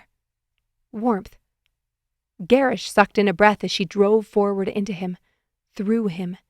She mirrored his stance and layered her body over his, fitting into his frame. What are you doing? His voice hummed and reverberated through her, sending tingles from her head to the tips of her toes as her body absorbed his living heat. His heart beat in the opposite side of her chest, and her own stuttered, until both pulsed with identical rhythms. The icy blasts ceased the moment her body melded with his, and her muscles relaxed. Gerrish filled her, his half-visible cells marrying with hers. I was cold. It was the only thing she could think to say. Gerrish shivered, and his heart picked up speed. Bella's matched his as if recognizing the challenge and refusing to be left behind. You were. His voice faltered. Cold, Bella repeated, her voice barely a whisper. It was the truth. He didn't need to know why she was cold or how desperate she was to shield herself from the power that lurked here. Gerrish didn't move, and he didn't try to speak again as she slowed her breath. She twitched her finger and a jolt of energy flashed through him. Bella's body felt infused with strength, and she couldn't help but wonder what Gerrish was experiencing. It worked. The darkness that had latched onto her was gone, though she didn't know if her luck would hold. Would it find her again? Notice her power was masked but not eliminated? Could she convince Gerrish not to move? This sensation, like her personal frequency was being doubled, felt familiar, but Bella couldn't put her finger on how or why. When would she have been close enough to someone to feel their pulse drumming against her skin, so in sync that even her heart matched theirs? She'd taken lovers before, but not for years, certainly not since she'd left the island, and even when they'd joined their bodies together, it had never felt so all-consuming, so whole. Her oath. Of course. This feeling reminded her of that moment in Aeon. Not the dream world itself, but the seconds where Gerrish had flowed through her and sifted her essence like sand. Then, she'd been filled with terror. But now, she was the one pushing in without permission. Could it be possible? Bella closed her eyes, and the fount yawned open. In the tent, the magic had boiled within her, morphing from a slow stream into a torrential downpour. Here, it was no different. Whatever had snapped in the tent, it had expanded her channel to the fount. The power that surged through her overwhelmed her senses, as if she was drinking from a waterfall. Her mind jolted back to the conversation she'd overheard on the way to the apothecary in Ariathne. I'm sure they've felt it. They'll ignore the signs like they always do. Those words had spun in the background, a nugget of information that hadn't been cracked open until tonight. She could feel it, this change in the magic, but she wasn't a blessing giver. Reiman understood these channels better than she did. Her mind scrambled for anything she'd heard him say, and suddenly she was sitting on Reiman's bed with Gerrish still wrapped around her. His mixed blood gives him 2 channels to the fount. He can draw double the power. Bella and Reiman sat together in Reiman's room after their meeting in Roderick's quarters on the ship. More than double. The fount doesn't work in logical increments, at least from what I've heard. It's more logarithmic, exponential. You knew what his aura meant. A young man I consecrated years ago looked the same. Back then, I didn't understand what my sight was telling me, or I wouldn't have continued with the rite. What happened to him? Bella asked. I found him when I went to Calwain. It took some convincing, but he talked to me about the fount. The power he felt was overwhelming. Felt? Reiman ran a hand over his face. He stopped drawing from the light years ago. He studied why mixed blood was forbidden in the first place. Because it's dangerous. Bella didn't know much about the Order's beliefs, but she did know that. Reiman shook his head. He wouldn't have stopped to protect himself. Cutting yourself off from the magic is excruciating. More painful than dying from drawing too much. Then, why? Because he understood that his power came from the goddess, and when it poured through him, magic he didn't recognize seeped through. What magic could that be? Bella pondered this. What power could exist beyond that of Ariathne? The magic we've been protected from since our creation. From the Dark Sister. The room disappeared as power and light flowed through Bella, filling her to the brim. She didn't have mixed blood, and she only felt the magic flowing through the same singular channel that had always opened to her. But this, her channel had expanded. There were no walls, no edges or gates. There was zero resistance as she drank the magic up, then reached skyward with her sight. Gerrish's body went rigid as Bella's consciousness bubbled through him and swept against pure energy. I have sight. Let me see. Warmth spread through her, and when it felt like she'd stretched too far, she slipped downward with such force, her head spun. Then, the world stopped moving. Chapter 14. Bella stood on solid ground. Cobblestones. Buildings pressed in from either side, leaving only a narrow space leading to the opposite street. An alleyway. The moon was mostly obscured by clouds, but enough light filtered through for her to see something. Someone. Splayed out against the brick. She rushed forward and dropped to her knees. Aedra? Not her voice. Gerrish's. It was a woman, face down on the dirty stone. Gerrish reached out and turned the woman over, and Bella's stomach twisted. Her clothes were torn down the middle, exposing most of her breasts. Her skirt barely dropped over her hips, and dark splotches mottled her thighs. Gerrish ran a hand over her cheek, and the woman's eyes fluttered. Aedra, what happened? His voice shook as he pulled her skirt down over her legs and draped the fabric of her shirt over her exposed chest. Gerrish? Aedra swallowed and winced in pain. She had short, raven hair and almond-shaped eyes with dark lashes that fluttered against her olive skin. He placed a hand under her neck, and as he lifted her up, her shirt splayed open again. Gerrish cursed under his breath, then laid her down and stripped his shirt off his back. He slipped it over her head and pulled the sleeves over her arms. When she was covered again, he again lifted, folding himself over her so one hand could cradle her neck and the other could slip behind her shoulders. His touch was gentle, tender. Bella wanted to zoom out and examine his face, but she was frozen in place, looking through his eyes. When was this? Who was Aedra to him? Though Aedra was petite, she was still a full-grown woman, and Gerrish had to work to pick her up into his arms. He tried pulling her to his chest and lifting, but she didn't have enough strength to wrap her legs around his waist. Instead, he cradled her in his arms like a babe. His legs shuddered as he forced his body upright and readjusted her weight. Gerrish carried her down the alley and turned right. As he settled into a steady stride, his breathing finally evened out. "I'm missing the banquet," Aedra whispered. She tried to lift her head, then settled it back against Gerrish's shoulder. "Don't worry about the banquet. I'll find a way to get word to your family." "They won't want to hear it from you." "I'm well aware." Gerrish crossed the street and hurried past the entrance to a market. As she viewed the scene through his eyes, Bella blinked. She knew that market. There was the sign she'd seen in Ariathne when they'd walked to and from the docks at the port. It wasn't much of a clue as to when this memory had taken place, but it grounded her. Gerrish moved around with his assignments. He could have been in Ariathne experiencing this weeks, months, or years ago. Was this something that had already happened, or something that was going to happen? She'd asked to see. But her sight had never given her anything but next steps. Then again, she'd never tried to use her sight like this in the dream world.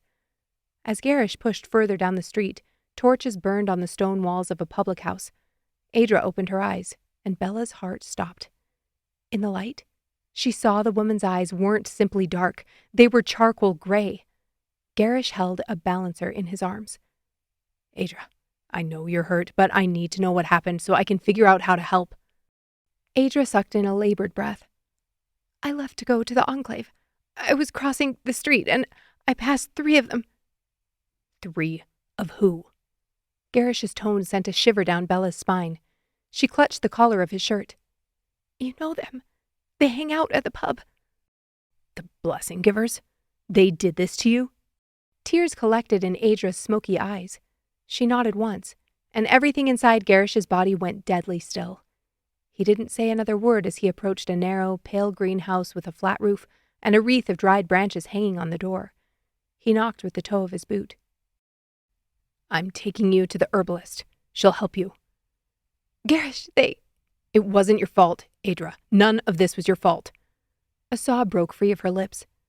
"I'm not using anything to prevent birth." "Aedra, this wasn't your fault." Gerrish's voice broke, and his whole body trembled. The door with the wreath creaked open, but the scene darkened at the edges and began to fray apart. No. Bella needed to see more. She needed— "That's enough." Gerrish's voice echoed in her head, and she was yanked from the darkened streets. This time, her body jolted as if pulled by a rope wrapped around her midsection at terrifying speed. Again, the world roiled and spun, and she was standing on the grass, exactly where she'd been before the decks of the ship, before the streets of Ariathne. Gerrish stepped back, and Bella sucked in a breath as his warmth, the rush of his blood and beat of his heart, pulled from her. She shivered and wrapped her arms around herself at the sudden loss. Bella met his eyes and opened her mouth to speak, but thought better of it. His hazel eyes were cold, and the hard set of his jaw dangerous. "What was it you accused me of? Violating you?" he snapped. True. She had said that when he'd walked in on her in the bathhouse. Now, she'd done the same thing. I was curious. I didn't know I could— Didn't know? He shook his head, then brushed away the hair that fell over his eyes. I suppose you got what you wanted. We're even now. Gerrish stalked past her and Bella spun. He didn't seem surprised or confused by what she'd seen. That meant it had to be a past memory. Had he seen her and Reiman on the ship? At any moment, the dark force could find her again, and she wouldn't be able to hide a second time. Gerrish wouldn't let her in after that. The elixir she'd taken couldn't last much longer, but it wasn't fading yet. Her chest tightened at the sight of Gerrish's retreating figure. He wouldn't speak of this experience in the passage realm. If she didn't get her answers here, she wouldn't get them at all. Who was she? Bella called after him. Gerrish stopped but didn't turn toward her. You loved her. Bella replayed those moments in her mind. The way he'd covered her up. How gentle he'd been as he picked her up from the street. Did you find them? The men who attacked her? She couldn't stop the questions from spilling out. Heat built within her as she thought of blessing givers, members of the Order, dragging a balancer down a dark alley and forcing themselves on her, leaving her bruised and barely conscious on the dirty cobblestones. Bella's throat thickened. Gerrish, what they did was indicative of the power hierarchy of our realm. Gerrish spat as he spun and closed the distance between them. Adra was my best friend, like a sister to me, and yes, I found the bastards who hurt her. Bella wrote the rest of the story inside her head. She imagined Gerrish waiting for those men outside the pub, dragging them down the same dark alley and crushing them, slowly. Dark mist rolled off Gerrish in waves, and her breathing quickened. Did she live? Gerrish nodded. The next day, I joined the Heralds. Bella couldn't hide her surprise. When he found her, he didn't have his power yet. This was before. She blinked in confusion. But your best friend was a balancer? The Enclave threw her out. After she healed, they refused to honor her consecration. It's what the Order does to anyone who doesn't rise to their ideal standard, who doesn't fit in their box. They threw her out? Why would they do that? Adra had been the one wronged. It made no rational sense. Bella thought of Paladin and Rael, of Mel and Roderick, of Reiman. Each of them had been discarded because of a rule they didn't follow, a standard they didn't meet, a way they didn't fit. You joined the Heralds because you think they're all like that. He'd think she was like that if he knew what ran through her veins. Gerrish scoffed. No, I don't think they're all disgusting pigs, Bella. I do think having something that sets you apart, that makes you more powerful or revered than everyone else, lends itself to creating arrogant, entitled pricks. That was true, too. She'd seen that pride walking the streets of Aerith, the way some blessing givers carried themselves, even the way Alora treated them in camp. Bella swallowed hard and clasped her hands in front of her. What about you? Gerrish frowned. What about me? You're more powerful than they are. Does that make you an arrogant prick? What, I haven't convinced you yet?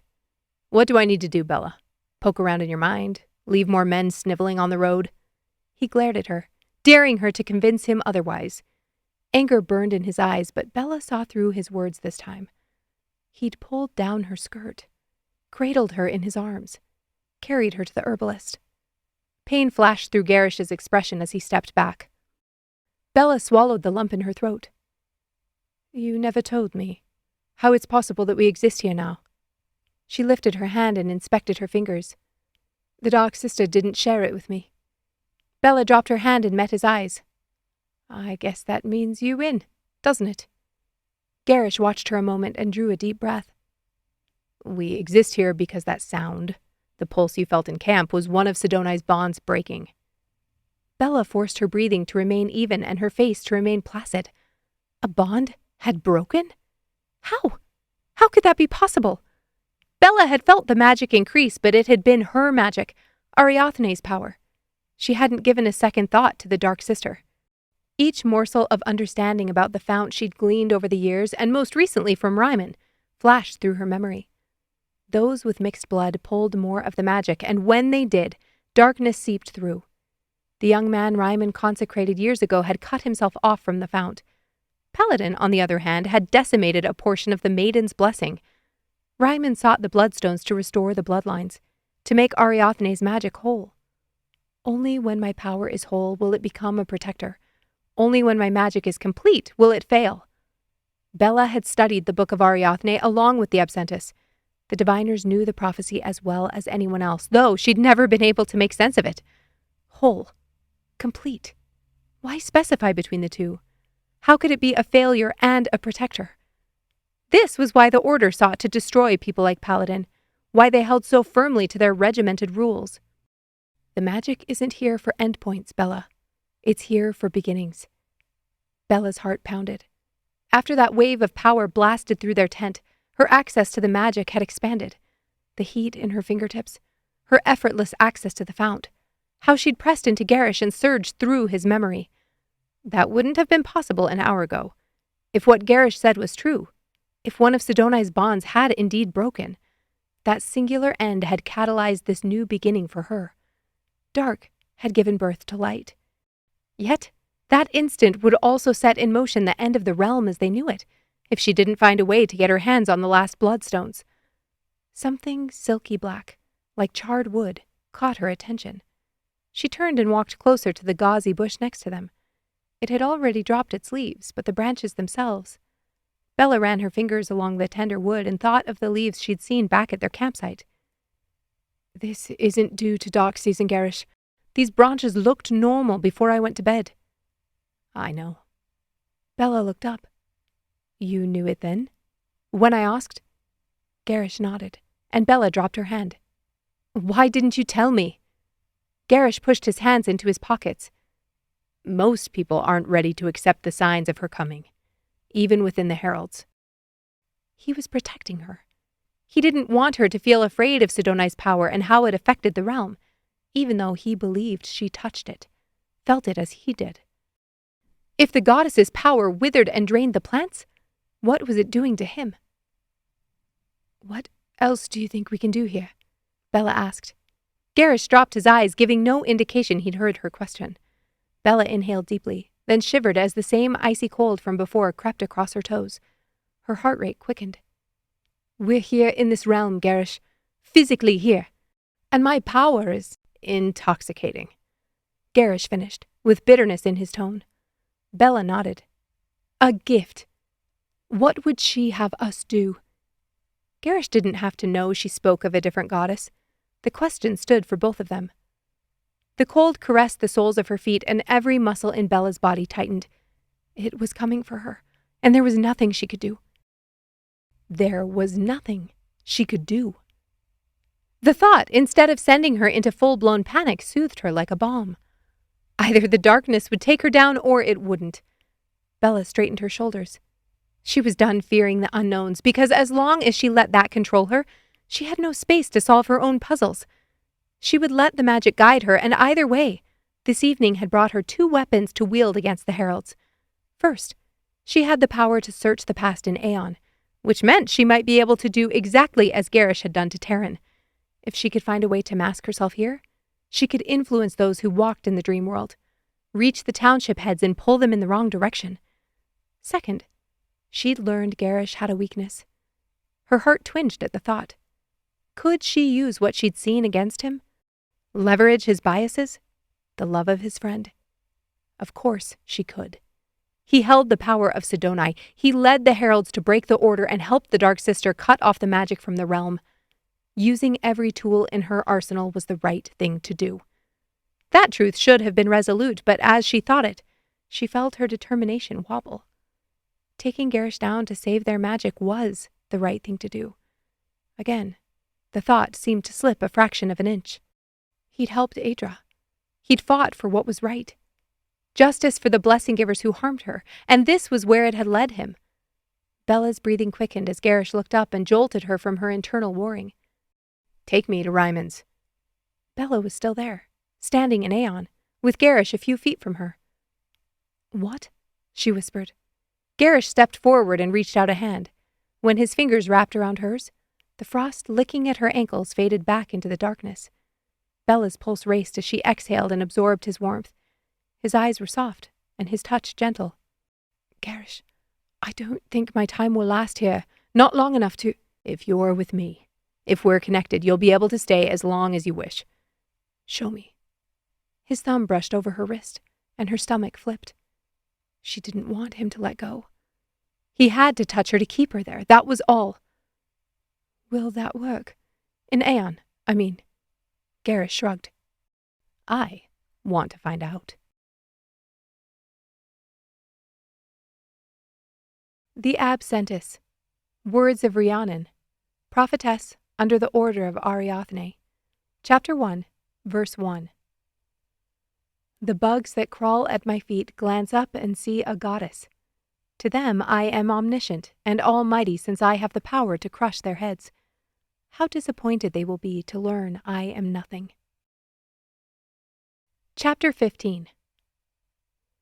Gerrish watched as Bella closed her eyes and inhaled. Her fingers wrapped around his, as if she was afraid he'd let go and allow her to slip back into the physical realm. His thoughts stumbled over each other as he tried to make sense of the past few minutes. What she'd done. How she'd become a part of him. He'd never felt anything like it. He'd been so overcome with emotion that he hadn't even tried to stop her when she'd plunged into his memory, like he'd done to her in Aliern. There he'd had a purpose. He'd searched for the pinprick of memory that would have held her back in this new path, and found it. But what had she been searching for? How had she landed on that exact moment in his past? I'm going to try and show you his cottage, Bella whispered as she stepped closer. I don't know much about traveling here. I can't imagine why not. Gerrish squeezed her hand lightly. When had they become comfortable standing this close? It had to be because here they were finally on the same playing field. Though, after what Bella had done, she must hold more of the magic than he thought. Or she was finally learning how to wield it.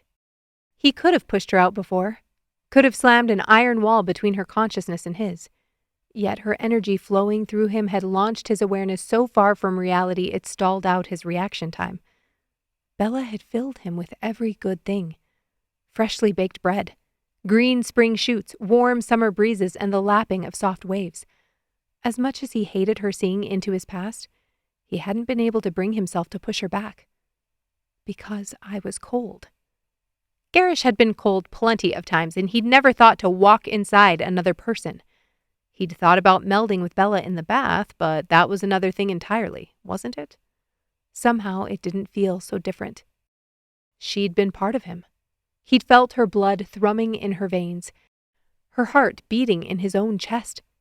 She buoyed him up, and when she'd pulled him to the decks of Roderick's ship and then to the streets of Erith, he hadn't hated it as much as he should have. He wanted to watch her chewing on her lower lip, even if she was talking to the old blessing giver. He wanted to hear more of her questions, even though they were incessant. And when she'd seen his memory with Adra, some part of him reveled in another person knowing him, observing a raw part of his past. When Bella was near, his heart seemed to call out, "See me." That was why he kept feeling these things, why he listened to her in the bath, and why he couldn't crush those men on the road. He cared what Bella thought of him. He cared very much. Gerrish's skin flamed at that realization, of showing that kind of weakness. Bella turned to face him and pulled his other hand into hers. Did she even understand? Gerrish searched her face as she squeezed her eyes shut and held her face to the dark sky. How could she? She'd barely started along her journey and hadn't yet lived through years of listening to Sidoni's whispering. The impossibility of sharing this existence with another person hadn't settled on her, nor had the sickening twist that came with drawing darkness from the fount. It was always there these days, a heaviness pressing against his chest. But Bella was the only person who could know him, who could someday understand. It drew him to her like a moth to a flame. That sick part of him begged for her to strip him bare and make a judgment, to be the first to listen to the goddess's words and see what he'd done with them. Standing here in the clearing with Bella gripping his hands, he felt new words bubble to his lips. He wanted to trust her fully, and fold her into the secrets he held, the plans he had for the bloodstone in the pocket on his chest, a golden stone with stripes like the eye of a cat. He'd had both the emerald and golden stones in Trill, but had only needed the emerald to test Mel's blood. He hated that he lost it, but with the goddess's new instruction, he only needed to destroy one. The idea of not carrying this burden alone felt like shedding old skin, like scraping away crusted layers of dirt to reveal fresh soil underneath. Before he could build up the nerve to speak, the air grew thick, and the woods around them shifted. Bella was searching, pushing them toward the cottage she remembered.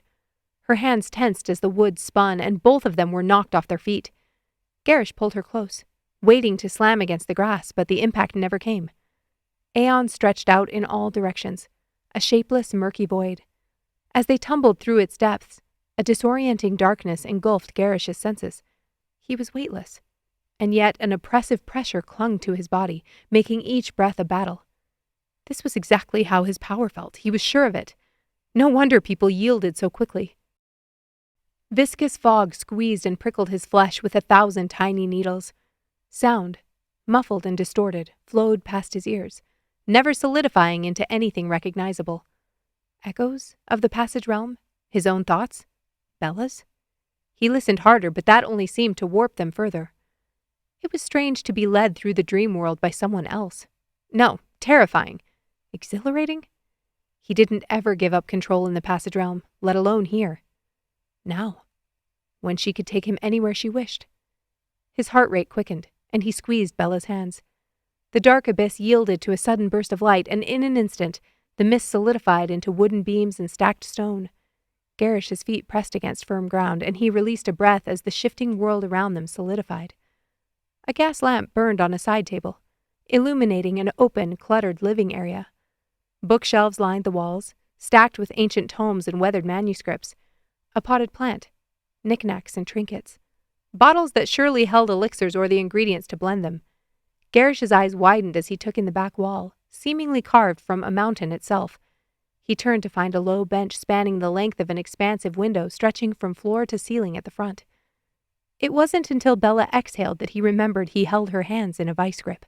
He relaxed, and Bella readjusted her fingers against his. "This is it. It looks exactly the same." Bella's eyes shone in the light of the lamp. It had been less than a week since that night in the clearing, and she hadn't said a word about Reiman, though he'd seen a flicker across her face more than once. How long had she studied with the old blessing giver? He remembered that feeling. Regret.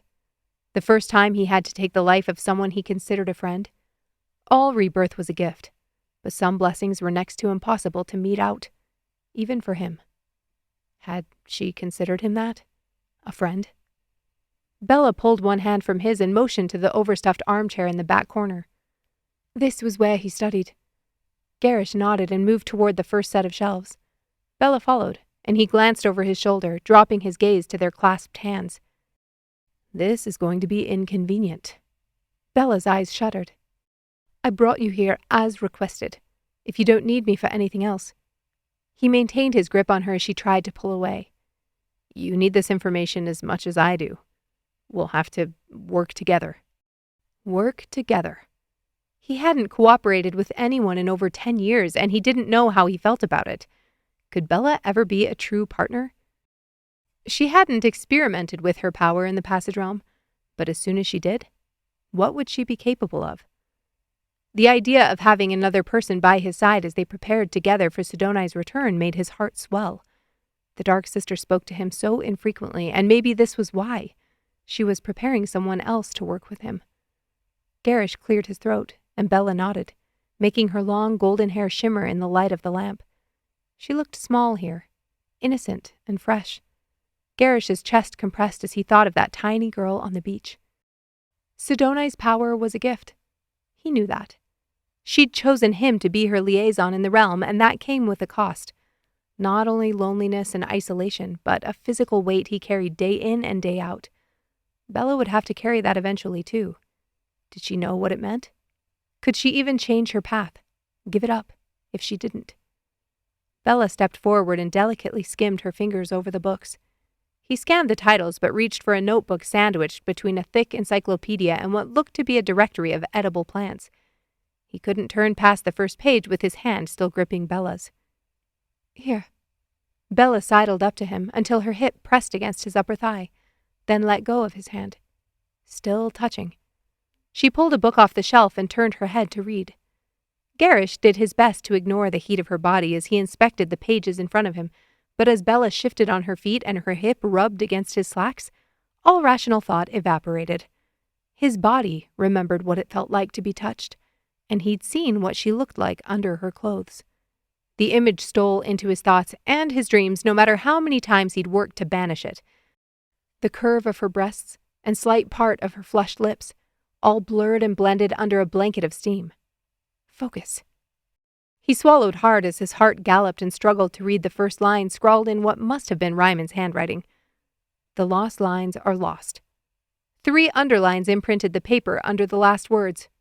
Brilliant. A true wordsmith. How had Reiman come up with something so groundbreaking? He chuckled as Bella shifted again, and his heart leapt into his throat. This was going to be impossible. Gerrish grunted. Hold still, please. I am holding still. You're not, and it's distracting. Bella turned her head, and her ice blue eyes flashed. I told you I could leave. You're the one who insisted I needed to be here. She leaned forward to punctuate her words, and Gerrish's pulse accelerated. Her body wasn't soft and voluptuous like many of the women he'd known in Ariathne. She was toned and strong, still with feminine curves, but lean and muscular from years of honing her strength and agility. Heat flared between them. She was so close. He could drop the pages from his hands and wrap his arms around her waist, trail his fingers over that creamy skin he'd seen in the bath. What was he thinking? He barely knew her, and besides, she loathed him. Bella had made that clear on multiple occasions. She'd use him for his power in Aeon and apparently his warmth, but nothing else. She was a herald, a partner in bringing to pass Sidoni's freedom and eliminating the magic from the Passage Realm. He shouldn't be letting his mind run wild with fantasies he couldn't turn into reality. Bella's brow twitched, and her chest rose, her skin swelling beneath the neckline of her blouse. Gerrish's eyes flickered down, then back to her lips. Stop. Look at the notes in front of you. Focus on... The squeak of a door sounded behind them, and Bella stiffened, her eyes darting past his left shoulder. Gerrish's gaze snapped to the oil lamp. It was lit. The flame had been there when they landed, but he hadn't thought twice about it. Bella sucked in a breath and dropped the book she was holding. It landed on the floor with a thud as she pressed against Gerrish and curled her fingers in his shirt. Goddess, he wanted to care about the sound behind them, but he could barely breathe with her floral scent washing over him. A creak in the floorboard snapped him back into focus. Someone was here. He wrapped his arms around her shoulders and opened himself to Sidoni's power through Bella's line to the fount. They had to return to camp. They'd found their way here and had been able to pull things from the shelves. That meant they could come back. They wouldn't have to take the 9-day journey to travel here. He envisioned their tent and the fire pit Bella dug. But as he pulled them upward, his feet stayed rooted to the floor. Heat flared against his chest where Bella's hands tightened on his shirt. He chanced to look over his shoulder as a tall man with broad shoulders, dark hair, and skin the color of caramel crossed the threshold and shut the door behind him. Would he notice them? They existed at least partially in their bodies here in Aeon, and Gerrish didn't know what that meant for someone crossing their paths in the physical realm. Beads of sweat broke out on his forehead. His chest was on fire. He tried again to pull them back from the cottage, but his boots wouldn't budge. The man at the door looked up, and Bella's breath feathered against Gerrish's neck as a flash of power surged through her palms and into his being. Gerrish didn't have time to speak or think before every muscle in his body shredded as if sharp claws had torn each fiber apart. His lungs screamed for air, and his arms locked around Bella, frozen and rigid with shock.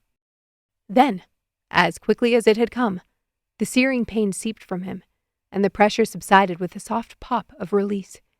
His chest rose and fell in quick bursts. What in the darkness was that? Bella's head drooped and rested on his shoulder. As she slumped against him, he tightened his grip around her back and shoulders to keep her upright. They were still in the cottage. Why were they still in the cottage? Bella, who in the light are you? And how the hell did you get into my father's house? Chapter 16.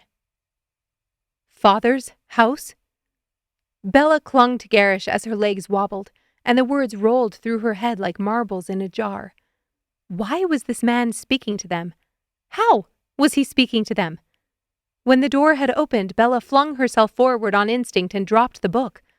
By the rush of his feet, Bella knew the man entering the room had heard it, and the look on his face had sent the magic surging through her. She hadn't meant to open so fully to the fount, hadn't intended to pour that magic through both her and Gerrish. Then her hands were on fire, as they'd been back in the tent, and she couldn't put a stop to it. "I said, how the hell did you get inside my father's house?"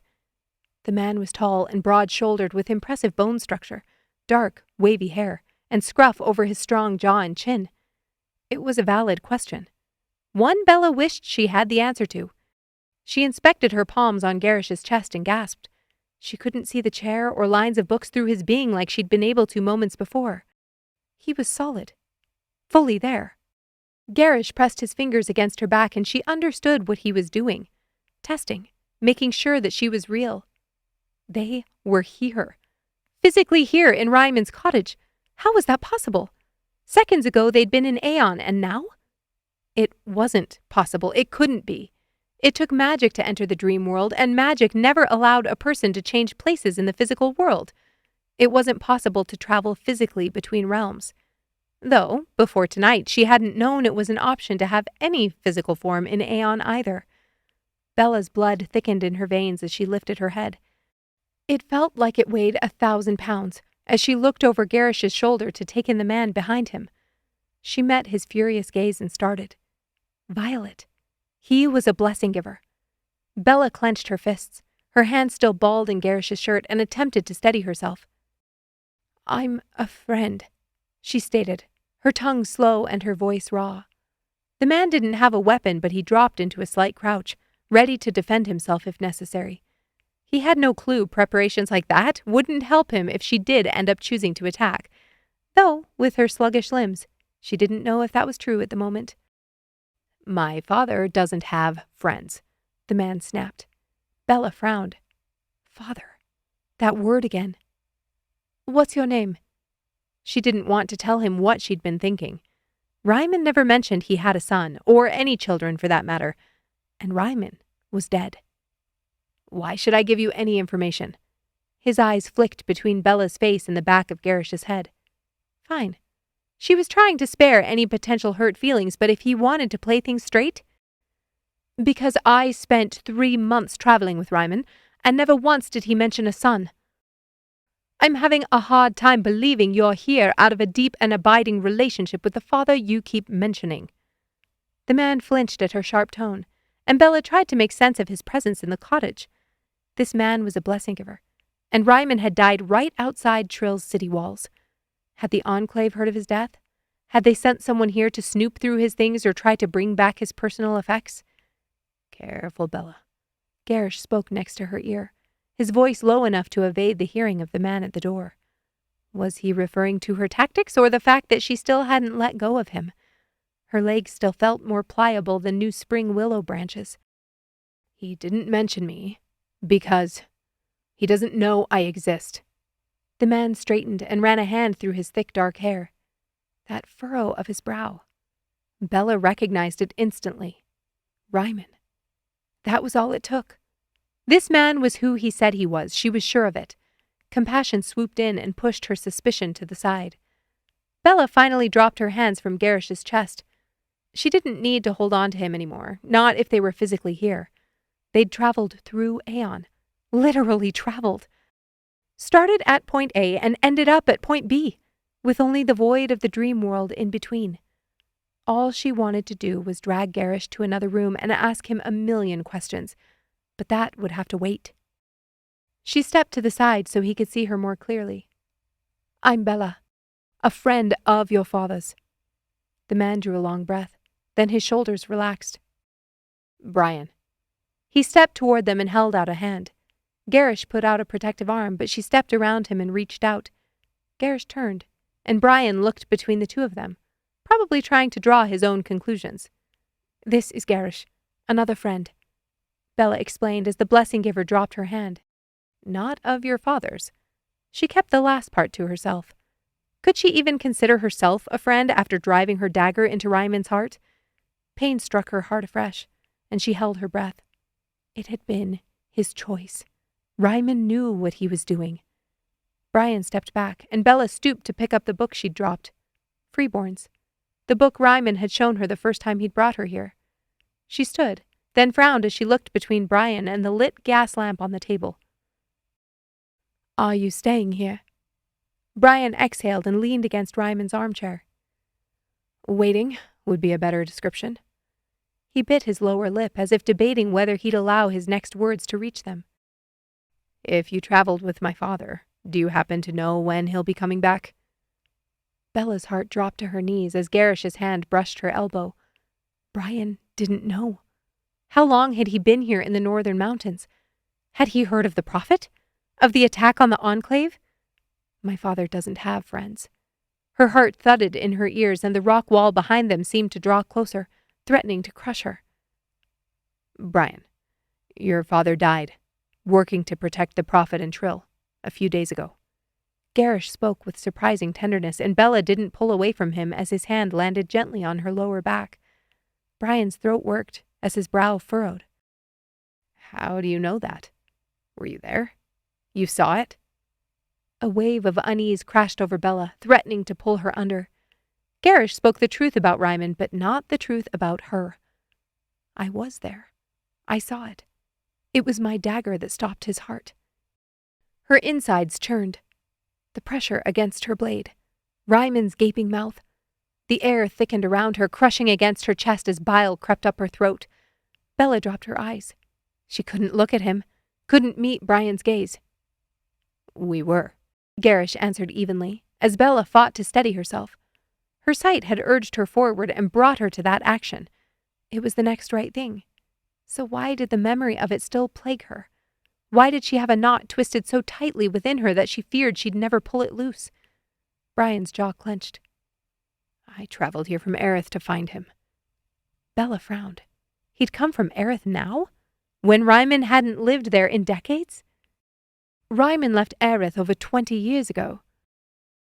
Brian studied her as if deciding whether to trust her or not now that she'd spoken the truth. I was 9 years old, the day he absconded. 9 years old? They'd been in Aerith months ago, and Reiman hadn't said a thing about a family. And you never saw him when he traveled through? She asked. Brian's jaw clenched tighter. I didn't know he existed until a few months ago. My mother, when I was a child, she told me my father had died. Bella's stomach soured as all the pieces clicked into place. He'd been lied to his entire childhood, and now that he knew about his estranged father. She wrapped her arms around her midsection, as if that would help soothe the ache. Why would she do something like that? Gerrish exhaled, his hand still steady on her spine. Because Reiman's opinions weren't popular. He was asked to give up his stewardship, give up his sight. Bella's eyes shot to his. How would he know that? Gerrish leaned in. Reiman wasn't the only one who knew how to do research. Bella stared at him a moment too long. The Order can do that. Require someone to give up the magic. Brian cut in. He speaks the truth. I found the records. I was asked to assume the stewardship at the Temple of Glass after. His face hardened, and he paused to collect himself. After we lost a beloved steward, who had served there for years, I gained access to the records of blessings, consecrations, and cases of misconduct. You're the new steward? Bella asked. No, I declined for the time being. When I saw Reiman had left the Enclave, that my father wasn't dead, like I'd been told, I took a leave of absence. He wasn't easy to find, but I eventually found my way here to this cottage. Months. He'd searched for months to see his father again and had arrived days too late. The emptiness opened wider in Bella's chest. Brian slumped into the chair and dropped his face to his hands. The silence felt oppressive, and Bella wished she could do something to fix this. When Brian looked up, his eyes were rimmed with red. Will you tell me what happened? The breath whooshed from Bella's lungs. Gerrish snapped his arm around her waist and pulled her up against his solid chest. What was he doing? He'd held on to her in Aeon out of necessity, but now? He could let her fall, let her break. He didn't owe her anything. Instead, he was shielding her from Brian's questions and physically holding her upright. Hadn't she accused him of being an arrogant prick moments earlier? And hadn't he gladly accepted the title? We've traveled all day, and I think Bella needs some sleep. Perhaps this conversation can wait till morning, Gerrish suggested. It was too much. She didn't know who she was supposed to be at this moment, the warrior that proved her strength or the girl who needed to be saved. Each time she calculated a strategy, it seemed she couldn't stick to it. Now she had no choice. Her body had nothing left to give. Whatever power she'd drawn in her shock at seeing Brian had drained every last drop of lifeblood within her. The reality of her situation sank in as Gerrish walked her forward. She and Gerrish were in Cassian. Lyanna, Remy, and their things were still with their tent and coach on the road at the base of the northern mountains. Had they simply disappeared? Were their traveling companions still sitting in their tent, wondering how they'd vanished? Wondering whether they were dead or alive? Her brain ping-ponged between the unbelievable nature of this situation and the grief that plowed over her at seeing Brian and hearing his story. Reiman was gone. This cottage and everything in it would never be touched by him again. He had opened his mind beyond the laws of the Order, and it had gotten him exiled, nearly robbed him of his stewardship and sight. Yet, his study led him to seek the Bloodstones, and that thought centered her. She was here for that mission. She needed to continue his work and find the Bloodstones, and stop the Heralds from finding them first. Gerrish. His arm was still wrapped around her waist, and they were moving. He was leading her down the hall. What are you doing? Bella pushed against his grip, but she didn't have the strength to even make him struggle to hold on. Bella, Brian said we could stay in the guest room. Didn't you hear him? No, she hadn't. Her thoughts had blurred after the Blessing Giver's question about Reiman. How could she tell him what happened? How could Brian trust them if she didn't? Why would he let us stay here? He doesn't know us. He said something about your aura. Gerrish grunted as he guided her around the corner and pushed open a wooden door with his boot. Brian whisked past them and set a lit candle on the nightstand. If you need anything else, I'll be upstairs. We'll be fine. Thanks for your hospitality. Gerrish nodded as the Blessing Giver dipped his head and exited the room, closing the door behind him. Bella could barely take in the simple space. She needed to lie down. Her head throbbed, and... There's only one bed. The words scraped out of her. Gerrish laughed darkly and nudged her across the rug toward it. You sound thrilled, and I'm flattered. Gerrish! I'll sleep on the floor. Bella shivered. It's too cold. The floor is bare wood. I'll find blankets. Stop being stubborn. Bella turned to him and did her best to glare through hooded eyes. I'm not weak. I don't need you to coddle me. Gerrish released his grip, and Bella's knees gave out. He caught her before she dropped fully to the floorboards. Clearly. Bella's skin heated. She was still too far from the bed to sit and remove herself from his arms, but Gerrish didn't seem amenable to moving. She pushed back, but he may as well have been a brick wall. Panting from the effort, she finally gave in. She'd told him he won an aeon, and if she let him win this round too, where would she stand in the morning? I'll sleep on the floor, she murmured. You're hilarious. Bella could do nothing but relax into him, so she tilted her head up and changed the subject. How did we get here? Gerrish's face grew solemn. I don't know. I think it was something I did. He nodded, and they stood there a moment in silence. At least he didn't know this answer like he'd known all the others. She'd drawn from the fount in desperation, and somehow it had pushed them forward instead of back. There was so much she didn't yet know about the magic. Bella drew a breath as her mind whirred through their impossible history the past 30 minutes. If she thought she had questions in Aeon, now her mind was stuffed to overflowing. Her thoughts snagged on their conversation with Brian. Why would the Enclave allow that? Bella, you need sleep. Your sentences aren't making any sense. When she didn't lower her gaze, Gerrish exhaled. Allow what? The Order. They tried to force Reiman out, and his own wife, the mother of his child, abandoned him and told his son he was dead. Why would they allow it? Gerrish's throat bobbed. Because they believe their rules are more important than their people. They protect order over humanity. Bella thought back to the scene she'd witnessed. His friend, like a sister, broken and discarded in an alley. They threw her out. Is that what happened to Adra? You said they didn't honor her consecration. But did they make her leave? The words slipped out before she could decide whether they were a good idea or not. Gerrish stiffened but didn't pull away. He nodded once, and Bella took that as an invitation to continue. She was healed. By an herbalist. Gerrish nodded again. Physically, yes. Emotionally? He pulled a hand from her waist and dragged it through his dark hair. Bella watched his face, barely breathing. I didn't see her much after that, but I heard stories. What kind of stories? Gerrish's mouth twisted. That she wasn't with her family. Do you think they gave her an assignment, even if she wasn't used for blessings? He dropped his eyes and settled his hand back under her ribs. Possibly, but nobody I spoke with heard from her. I would have thought. Gerrish's brow pulled together, and Bella didn't push with another question.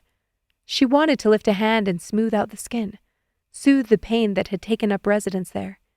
Even with her tired mind and dull senses, she restrained herself from being so brazen. I would have thought.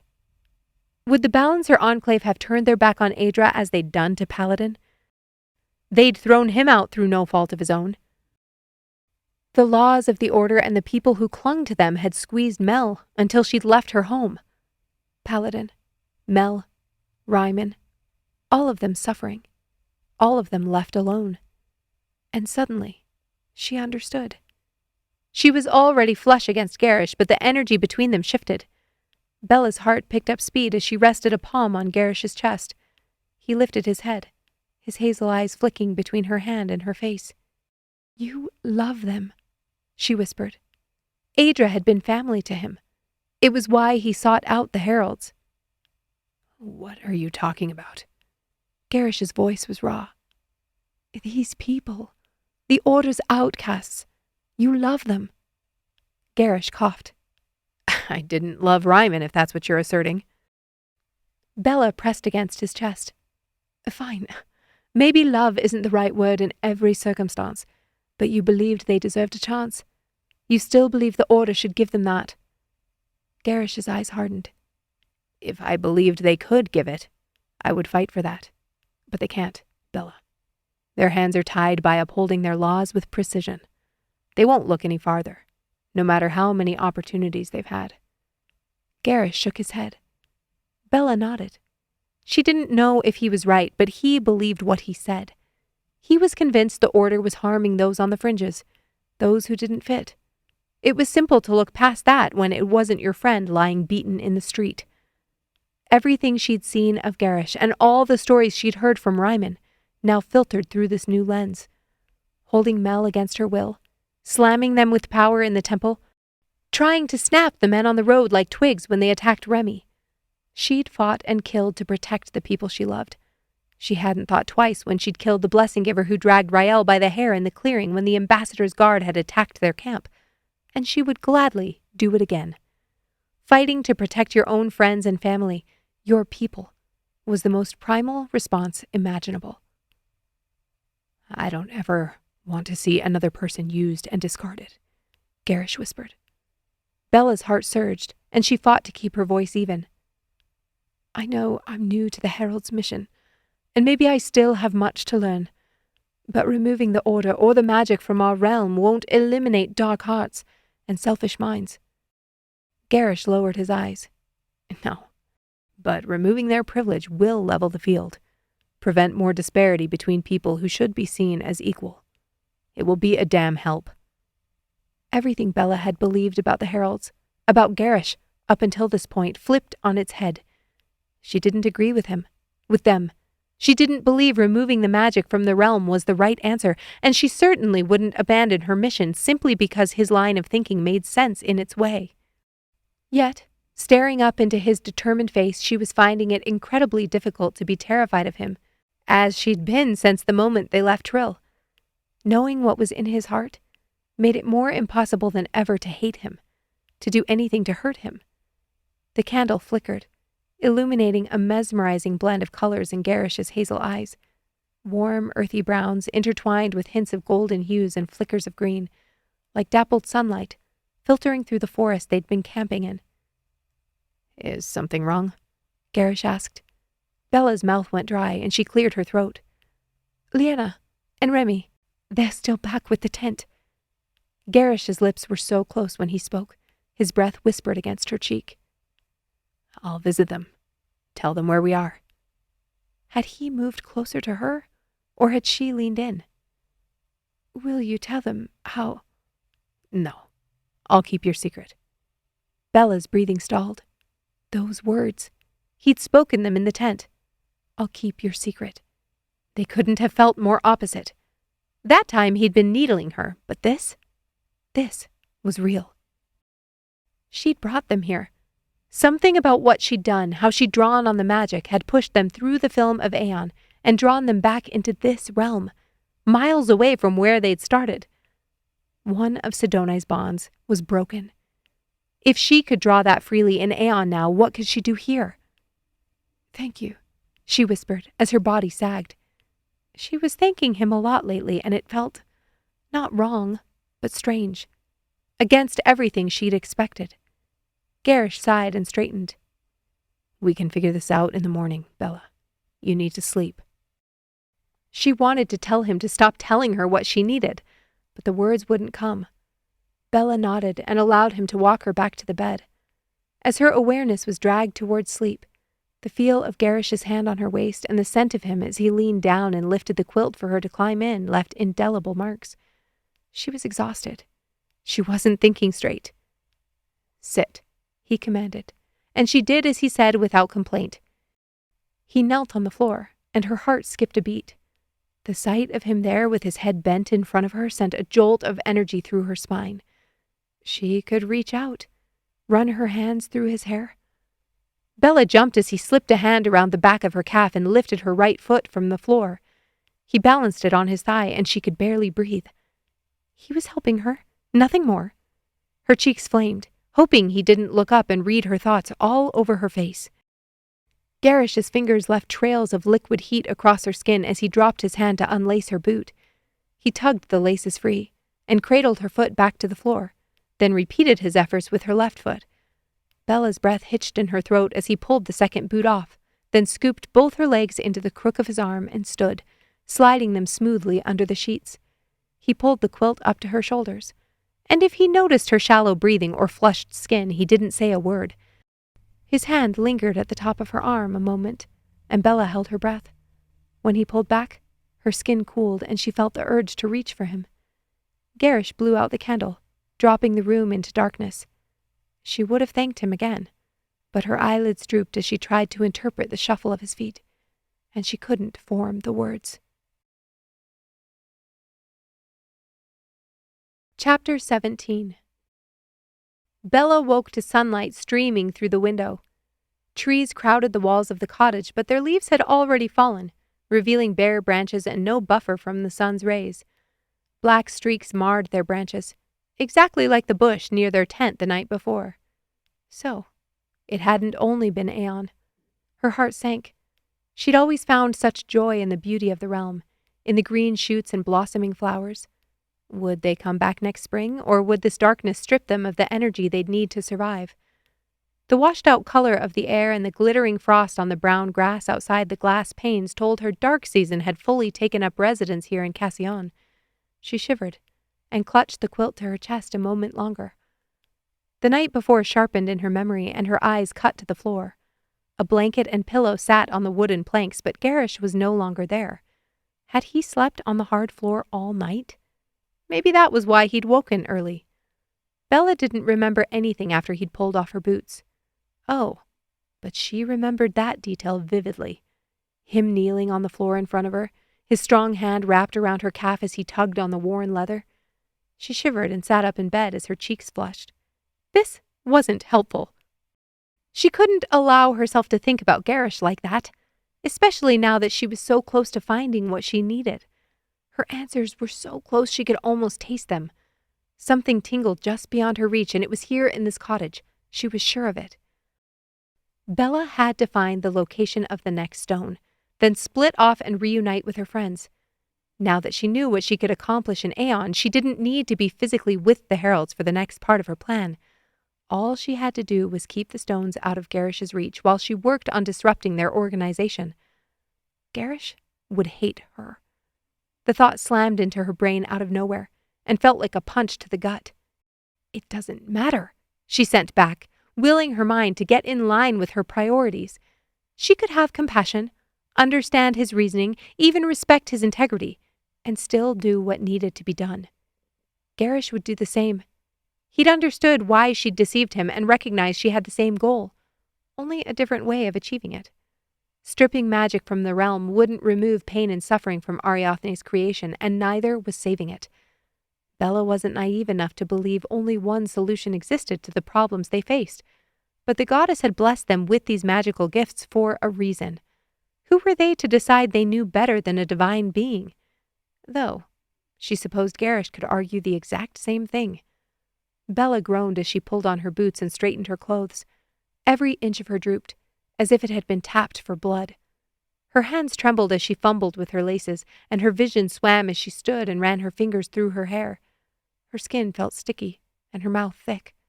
What she wouldn't give for that packet of toiletries from Serene at the inn in Alierne. She stalked toward the door, opened it, and stepped into the hall.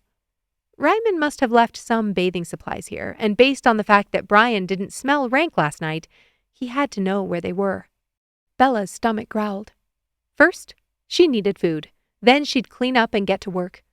The kitchen was at the back of the cottage, off the hall, before it opened into the main living area they'd appeared in last night.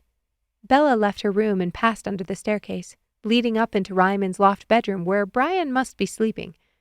Based on her last visit with Reiman, she knew this cottage sat a short coach ride south of Cassian and was buried far enough into the trees people would only come here on purpose. Her heart squeezed, remembering how proud Reiman had been of it, the gleam in his eye when he'd shared his collection of books and manuscripts. The same sickening drop in her midsection hit, the one she got each time she thought of that night in the clearing. Bella entered the kitchen and searched for something to distract her from the dark image flashing through her mind. A plate of biscuits sat on the counter with a jar of preserves. Whom she had to thank for that, Brian or Gerrish, she didn't know, but she wouldn't wait for one of them to grant her permission to eat. She grabbed a knife from the drawer next to the sink and sliced a biscuit in half, then slathered both sides with the deep crimson jam. Bella sighed as she took her first bite, not even waiting until she cleaned up the counter before she took her food to sit at the circular table behind her. The sweet and tangy flavor of the fruit danced on her tongue, and she chewed slowly. It wasn't until she looked up that her mouth froze. The window above the wash basin, flanked by fresh herbs Brian had clearly been watering, opened to a quaint garden, a small patio, and the woods beyond. This morning there was an unexpected addition. In front of a patch of burnt orange mums, Gerrish stood in a defensive position, his chest bare and his skin glistening. Bella's heart skipped a beat as her eyes roamed his body, landing on the marks over his heart. Gerrish moved with stunning agility. He lunged forward with unnerving grace, metal glinting in his hand as he cut through the air. He was training, practicing hand-to-hand combat moves as she and Marian used to do. Bella's eyes followed the blade as he swung it in an elegant arc, slicing through the imaginary opponent with deadly force. She couldn't tear her gaze away from him. His skin was slick with sweat, and the muscles along his arms bulged with each swing of the knife. Bella's mouth went dry as she watched, the biscuit forgotten in her hand. She'd seen him with his shirt off, but never like this, so raw and powerful. He was beautiful, and she shamelessly took in each contour and sinew of his athletic frame. His sculpted muscles had been carved through work like this. Rigorous effort she understood in her bones. The rhythmic rise and fall of his breath accentuated the defined ridges of his chest and tautness of his abdomen, bordered only by the slacks he'd worn the night before. They were slung low on his hips, which did nothing to help her current fixation. That was all this was, she told herself. Admiration of skill and strength. There was nothing wrong with recognizing beauty when it was right in front of you, like the patch of late blooming mums. Liquid heat funneled to Bella's core as Gerrish straightened, his chest heaving. Right. She should also be breathing. As he turned to walk back to his starting point, his eyes lifted and latched onto hers through the window. She flinched and shifted out of sight, mentally kicking herself. He saw her watching. Her cheeks were on fire. Chew and swallow. The bite she'd taken a moment ago was still sitting in her mouth, but her tongue was suddenly far less interested in the sweet preserves. "Good morning." Brian's voice sounded behind her and she nearly choked. Bella coughed and spun, her pulse still racing from the unsettling sight of Gerrish between the trees. Brian was dressed in a plain white shirt and breeches, his hair still damp from a recent wash. Bella nodded as a flush crept up her neck. Did nobody in this cottage have the decency to look unattractive? Brian raised an eyebrow, eyeing her suspiciously. "Is something the matter?" Bella shook her head and finally forced the buttery crumb down her throat. "No, nothing's wrong. I was deep in my own thoughts. You caught me off guard." Brian chuckled. "I'm an early riser." "Not as early as him." Bella took another bite of biscuit and forced her eyes to stay focused on the man in front of her and not stray again to the window. "I'm glad you enjoyed the biscuits." Brian walked farther into the room and gestured to the plate in her hand. "They're delicious. Where did you get them?" "I made them." Bella's eyes widened. "You're joking."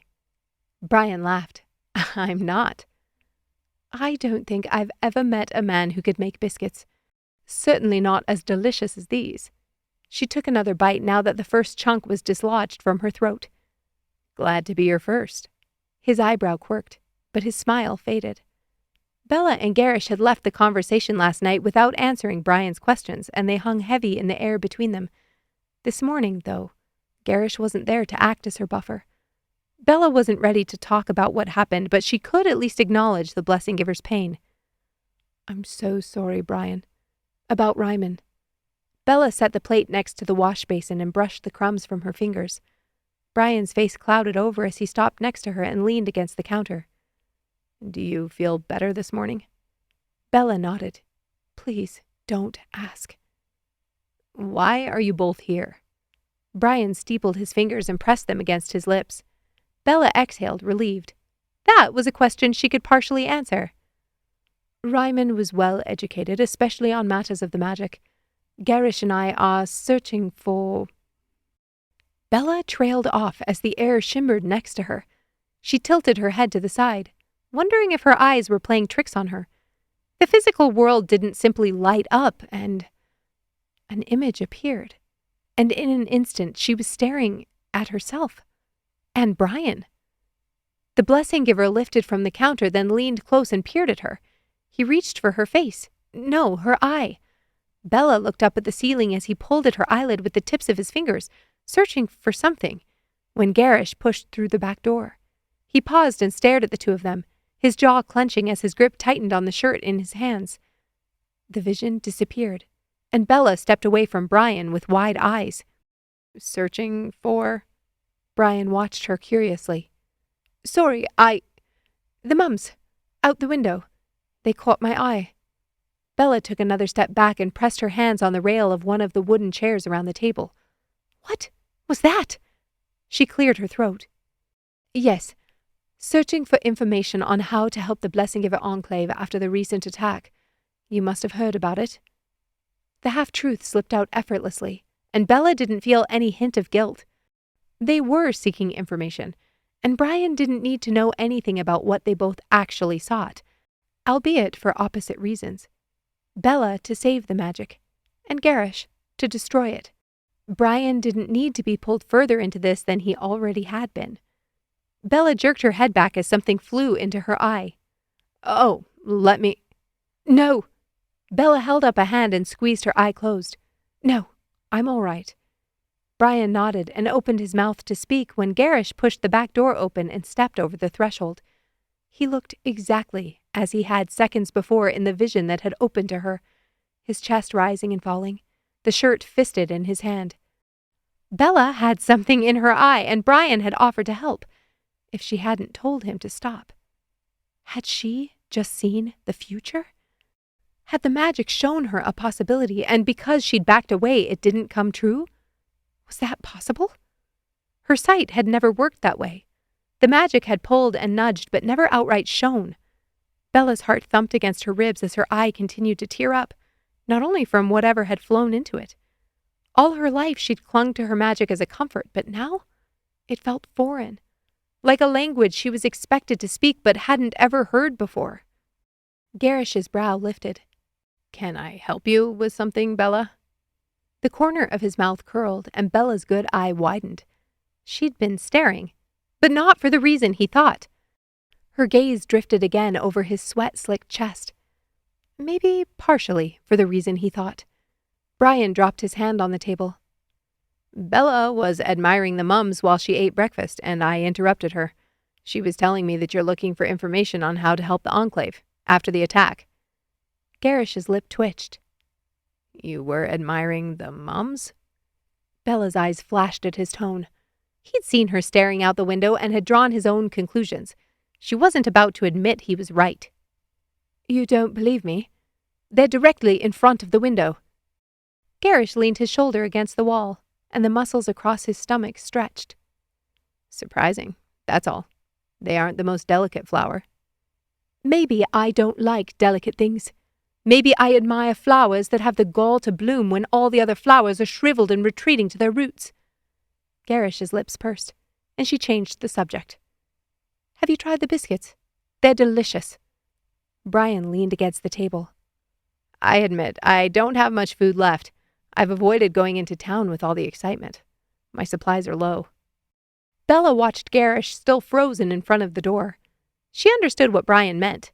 If people here didn't like the members of the Order to begin with, the current state of things would only make them more standoffish. "We could go. Our eyes won't gone our attention," Bella offered. "You think you won't attract attention?" Brian raised an eyebrow. The muscles in Gerrish's jaw flexed. "I appreciate the compliment, Brian, but I'm sure Bella would agree I don't need the flattery to go to my head." Brian laughed and walked to the counter. "I would appreciate it immensely." "We'll get our things then." Bella rounded the table, but Brian turned and put out a hand. Bella heard Gerrish move toward them, and Brian stepped back. He looked between the two of them. "I know you were tired last night, and I don't mean to press, but I'm dying to know what happened in Trill." Bella turned from Gerrish, her lips still drawn into a thin line, and took in the plea on Brian's face. The blessing giver shifted on his feet. "The lack of information is killing me. I overheard a shop owner talking about the death of the prophet, but I didn't dare bring attention to myself by asking questions." So, he'd at least heard about that. How bad did it have to be here for Brian to avoid asking questions of the townsfolk, though? How were the townsfolk getting their answers? "The prophet was killed by a young boy, the son of the ambassador. He's currently being held in Trill. At least that's what I last heard." Gerrish answered smoothly. He stepped closer and Bella shot daggers at him. He had the audacity to place the prophet's death on Taryn's shoulders. They'd spun stories for Brian already, but this one felt personal. Bella crossed her arms. "The attack on the Enclave was carried out by a group called the Heralds. Have you heard of them?" Brian's face hardened. "I've heard of them. Ignorant Masani who deign to undermine the goddess and seek the destruction of the Order." "Ignorant. Exactly." Bella gave Gerrish a sideways glance, but Gerrish only shot her a look as if to say, "You're one of us now. I don't know why you're gloating." She rolled her eyes and turned back to Brian. "We're hoping to find anything that could help us track them down and find justice for the blessing givers they harmed." Something akin to hope filled Brian's eyes, and Bella dropped her gaze. He thought she was a good person, thought she was here to help. Brian opened his mouth to speak, then closed it again as his expression clouded. "I don't understand," he muttered, then paced back toward the hall before pausing. "You said you were with my father, that he fought to defend the Order." Bella nodded, and Brian met her gaze, his violet eyes searching. "Then why would the Order have forced him to leave his home, if his loyalties lay with them?" "Because even the Order doesn't understand what's best for them," Gerrish grunted. That time, he spoke the truth. Chapter 18. Later that afternoon, Bella and Gerrish stood next to each other at the front door like children in front of a lecturing parent. In this case, their father figure was Brian, and by the stiffness of his shoulders and glower on his face, Gerrish didn't appreciate being told what to do by the blessing giver. Bella secretly wished Brian would lick his thumb and wipe the smudge of dirt from Gerrish's cheek or straighten his collar. That would have sent the Herald over the edge. As it stood, Bella thought he might boil over when Brian handed them a pouch of Derrick coins. "This should be enough to cover what we need. Do you have any questions?" Brian asked, his violet eyes sparkling in the afternoon sunlight pouring through the front window. Gerrish frowned. "As soon as our coach arrives, I'll repay this, as well as any other supplies." "No need." Brian clapped a hand on Gerrish's shoulder. "This was in my father's desk. I assume he needed it in this area since there are some who don't live by the traditions of the realm." Bella swallowed. Did he mean some vendors here didn't supply blessing givers without requiring payment? "Is it that bad here?" Brian nodded and dropped his hand. "From what I can gather, it's even worse now that the prophet is gone." "Then you'll need these coins." Gerrish moved to hand them back, but Brian shook his head and stepped back. "You're doing me a favor. I don't plan to stay here long, but I can't go back into town. My eyes attract far too much attention. To be honest, I would have been relying on canned meat and unleavened bread beginning tomorrow if you two hadn't come along." They hadn't known Brian for more than a day, and yet he was willing to send them on an errand with the only money he had. Despite the fact that they'd entered his father's house uninvited. They could be thieves for all he knew. They could take this pouch and never return, and he'd have no way to seek retribution. Brian drew a deep breath. "I'll make something for dinner while you're out. Then tomorrow we'll start a more balanced diet." He chuckled and waved them off, then turned to walk up the stairs to his room. Bella watched him before following Gerrish through the door and out into the crisp afternoon air. What was Brian's story? He'd told them of his place within the enclave, and she could make some assumptions about his childhood. But who was he really? Who let complete strangers into their home and sent them off to town with a pouch full of money? What kind of man made biscuits? "The path is there." Bella pointed into the trees ahead of them. The cloak she'd borrowed from the front closet smelled of aged cedar and dust, but she was grateful for the extra layer of warmth. Here she found herself, yet again, with nothing besides the clothes on her back. She'd have to buy more clothes and another trunk to carry them in. The number of new belongings she'd amassed in less than 4 days was ridiculous. "You seem to enjoy your conversation with Brian this morning." Gerrish tromped ahead of her. Brian had suggested they stay off the main road, and Bella agreed. Reiman had used this path when she'd accompanied him into town, and, if she remembered correctly, it would take them directly to the backside of Main Street in Cassian. "I wouldn't know what you thought of it, since you didn't join us." Bella stepped over a fallen branch. Gerrish had disappeared as soon as she sat with Brian in the living room. She assumed he'd join them after cleaning up from his training session, but he didn't. It had taken effort to focus on Brian's stories when she knew Gerrish was likely standing naked directly on the other side of the wall. Reiman's cottage didn't have an indoor bath, but he did have a tub under a shed in the side yard next to the well. She'd used it before, and wasn't looking forward to it now that the temperature outside had dropped. At some point, the grime on her skin would win out, but she wasn't ready to brave the cold yet. "Did you expect me to join you?" Gerrish's broad shoulders moved under the thin fabric of his shirt, and Bella's eyes dragged over the back of him. "No, but the man is obviously interested in companionship. He's been traveling alone for weeks and now discovered his father is actually dead, after believing it his whole life, but barely learning he could be still alive." Gerrish stepped up onto a stone buried in the dirt, then dropped back to the spongy forest floor. "So you'll give a man whatever he wants if you pity him?" Bella glared at the back of Gerrish's head. Where was this coming from? Last night she'd been inside his head, infused her essence with his. She'd seen his kindness to Adra and to her when he'd led her to their room, removed her shoes, and helped her under the sheets. Now he thought she was seeking a place in Brian's bed? "Exactly, Gerrish. All men have to do is tell me how sad and broken they are, and I open my—" "I wasn't insinuating," he sputtered. "Heart, Gerrish. I was going to say open my heart. How did you think I was going to finish that sentence?" Air hissed through Gerrish's teeth, and Bella grinned with smug satisfaction.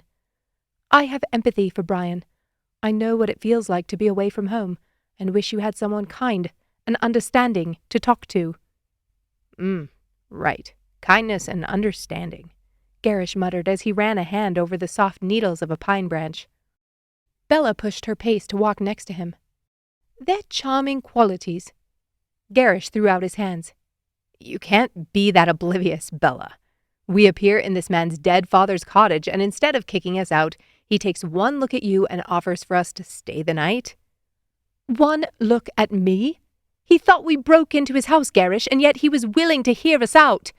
Then we had information about his father. He decided to be generous. Dead father's cottage? Bella reeled from his callous delivery of that statement. Gerrish pursed his lips.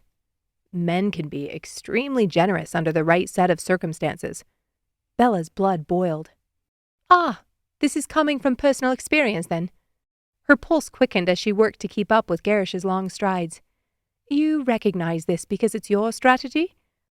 Find women in desperate situations, preferably traveling with men who look like they want to rip your throat out, and offer them a room for the night. Is it the challenge you like, or the inherent risk? First of all, I don't look like— You have acted like a territorial wolf since the moment we stepped foot in that cottage. You stalk around with your hackles raised and your face in a perpetual scowl. This is just how my face is. Bella stared up at him, only then noticing they'd both stopped on the path and their faces were now only inches apart. Gerrish's chest rose and fell in quick bursts, and his blazing eyes mirrored hers.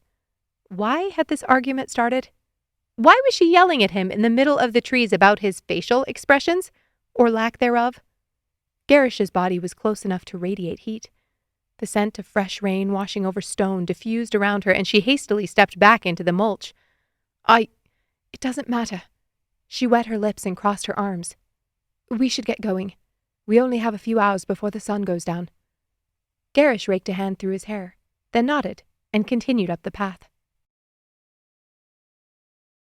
Gerrish scanned the backside of the shops as Bella halted next to him. They hadn't spoken during the rest of their walk, and now he didn't know how to break the silence. He hadn't meant to do whatever he did on the path to make her angry. Had he started it? He must have, though he couldn't remember what he'd said.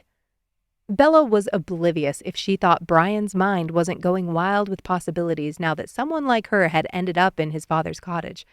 What man could look at her and not allow his mind to wander? Bella stopped next to him. Her creamy cheeks and the tip of her nose blushed pink from the cold. Her lips, on the other hand, were flushed a deep blood red. Gerrish shoved his hands in his pockets and stared at the weathered stone beyond the trees. Food? Or clothes first? Bella asked, pulling her cloak tightly around her. Food. Was that even a question? He would only buy clothes if he had to. Leanna and Remy were only 4 days out if they kept to their current pace, taking turns sleeping in the coach and traveling through the night. He could wash and wear these until then. Fine. Bella stalked past him. Gerrish followed her around the corner and down the cobbled street until they reached the entrance to the quaint market between the shops. There looked to be only a handful of vendors, but that was to be expected. In a small mountain town after the end of light season, they wouldn't find much fresh produce. Brian had asked them to buy root vegetables, a few cuts of meat, fresh bread, and cheese. I'll find the bread and vegetables. You get the meat and cheese? Bella suggested. Without waiting for his response, she whirled on her heel and headed toward the last vendor in the row. Bella.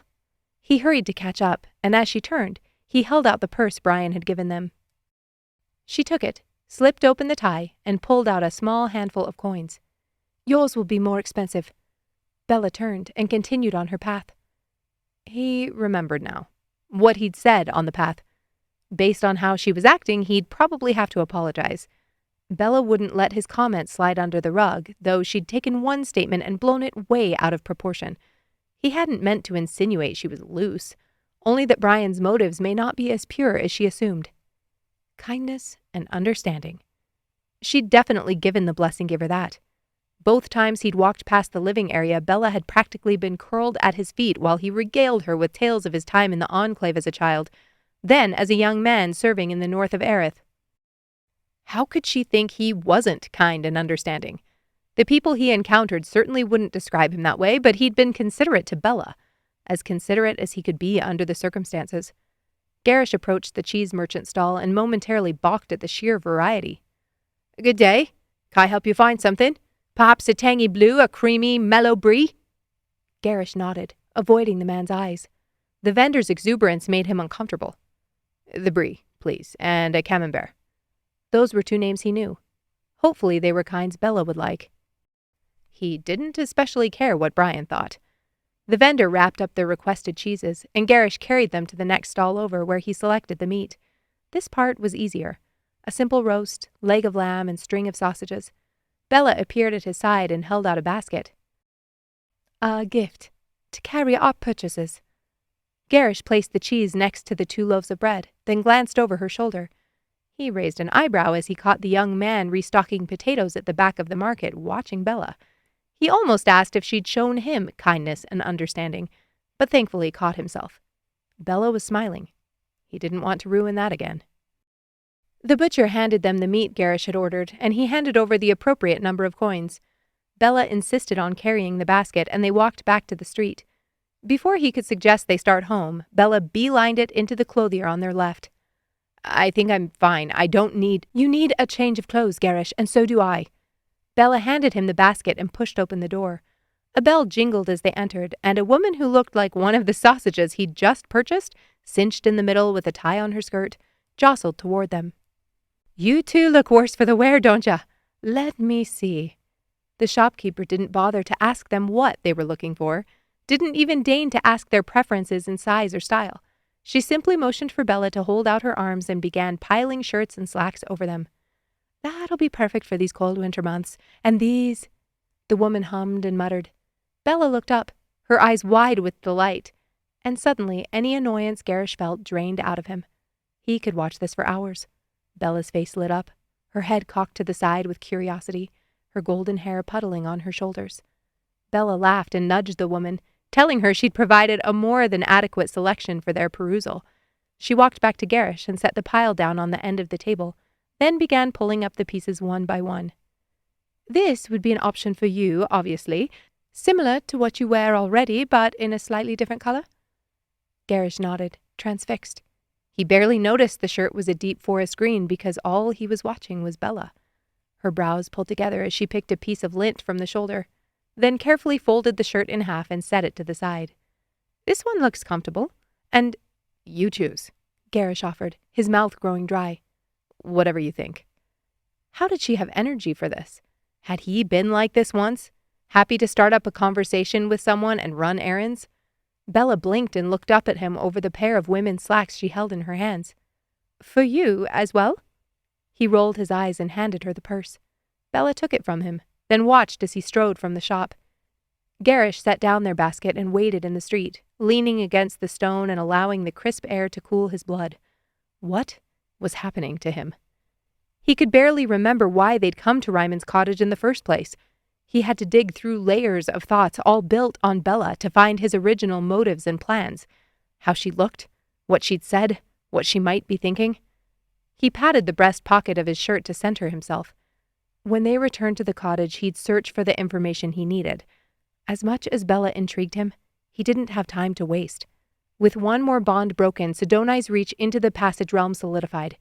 He didn't know how many bonds remained, but it didn't matter. Her return was drawing closer by the day.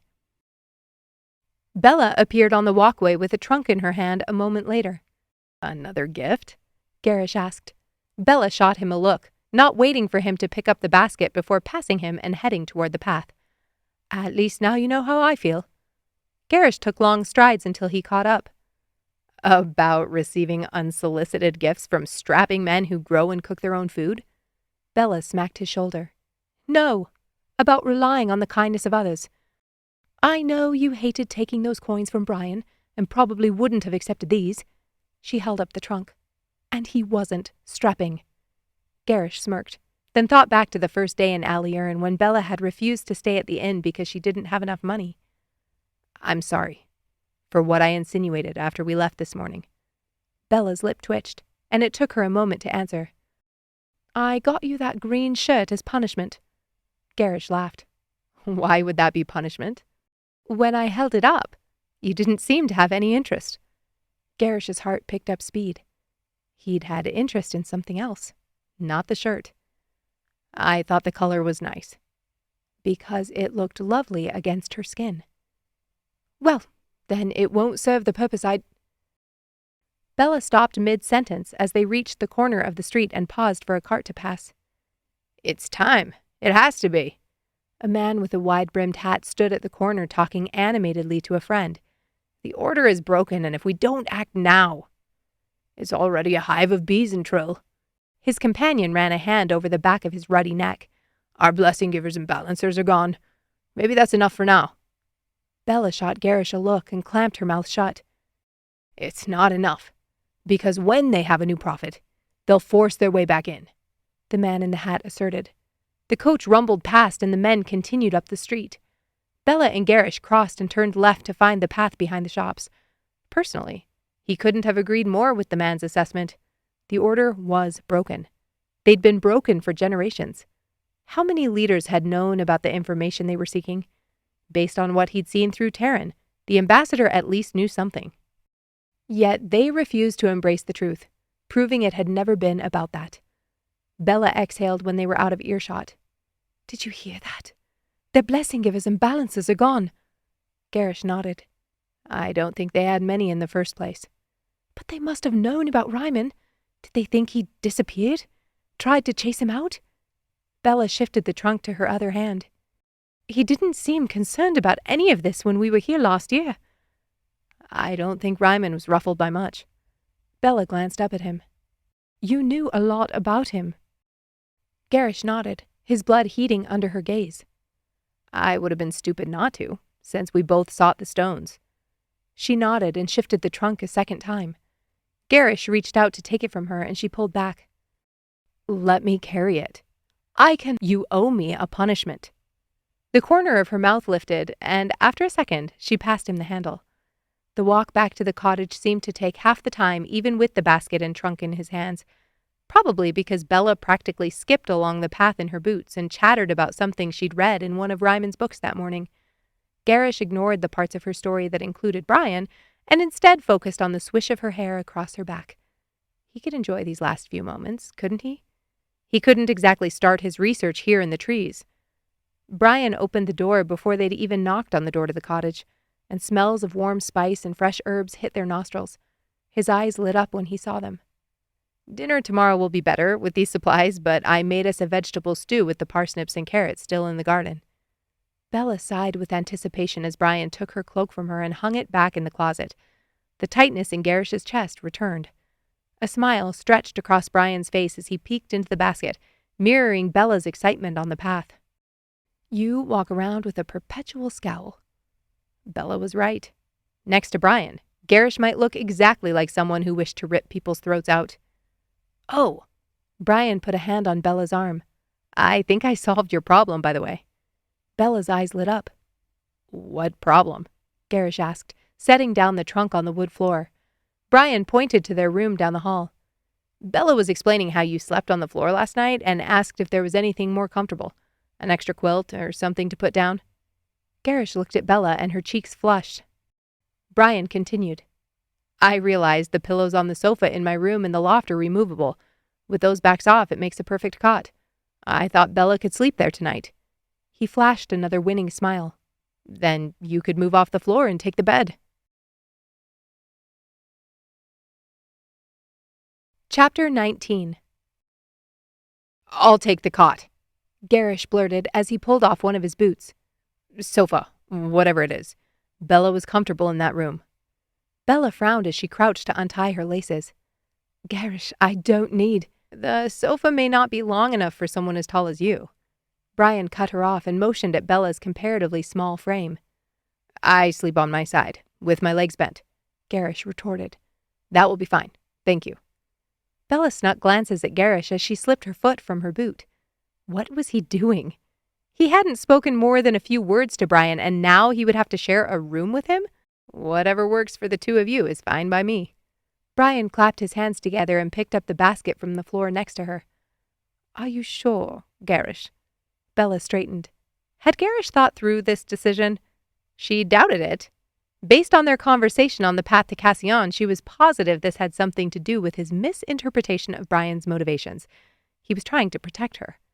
The realization sent a tingle down her spine. It was quickly replaced with a knot in her stomach. With how weak she'd seemed last night, Gerrish probably thought she wasn't capable of handling herself. That had been her initial strategy, to make him feel powerful. But every time he tried to take care of her, she bristled. If she didn't have her strength, what did she have?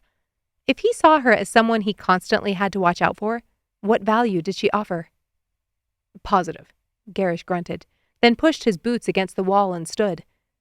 Gerrish probably thought Brian was working to get her into bed with him, and, to be fair, this would have been an excellent strategy. If Brian hadn't specifically mentioned this morning how he'd sworn off relationships for the time being, though, that could be interpreted as a strategy in and of itself. Make a woman think he was untouchable. No, Bella laughed internally. Brian wasn't making a pass at her, no matter what Gerrish was convinced of. They'd known each other for a day. The idea was ridiculous.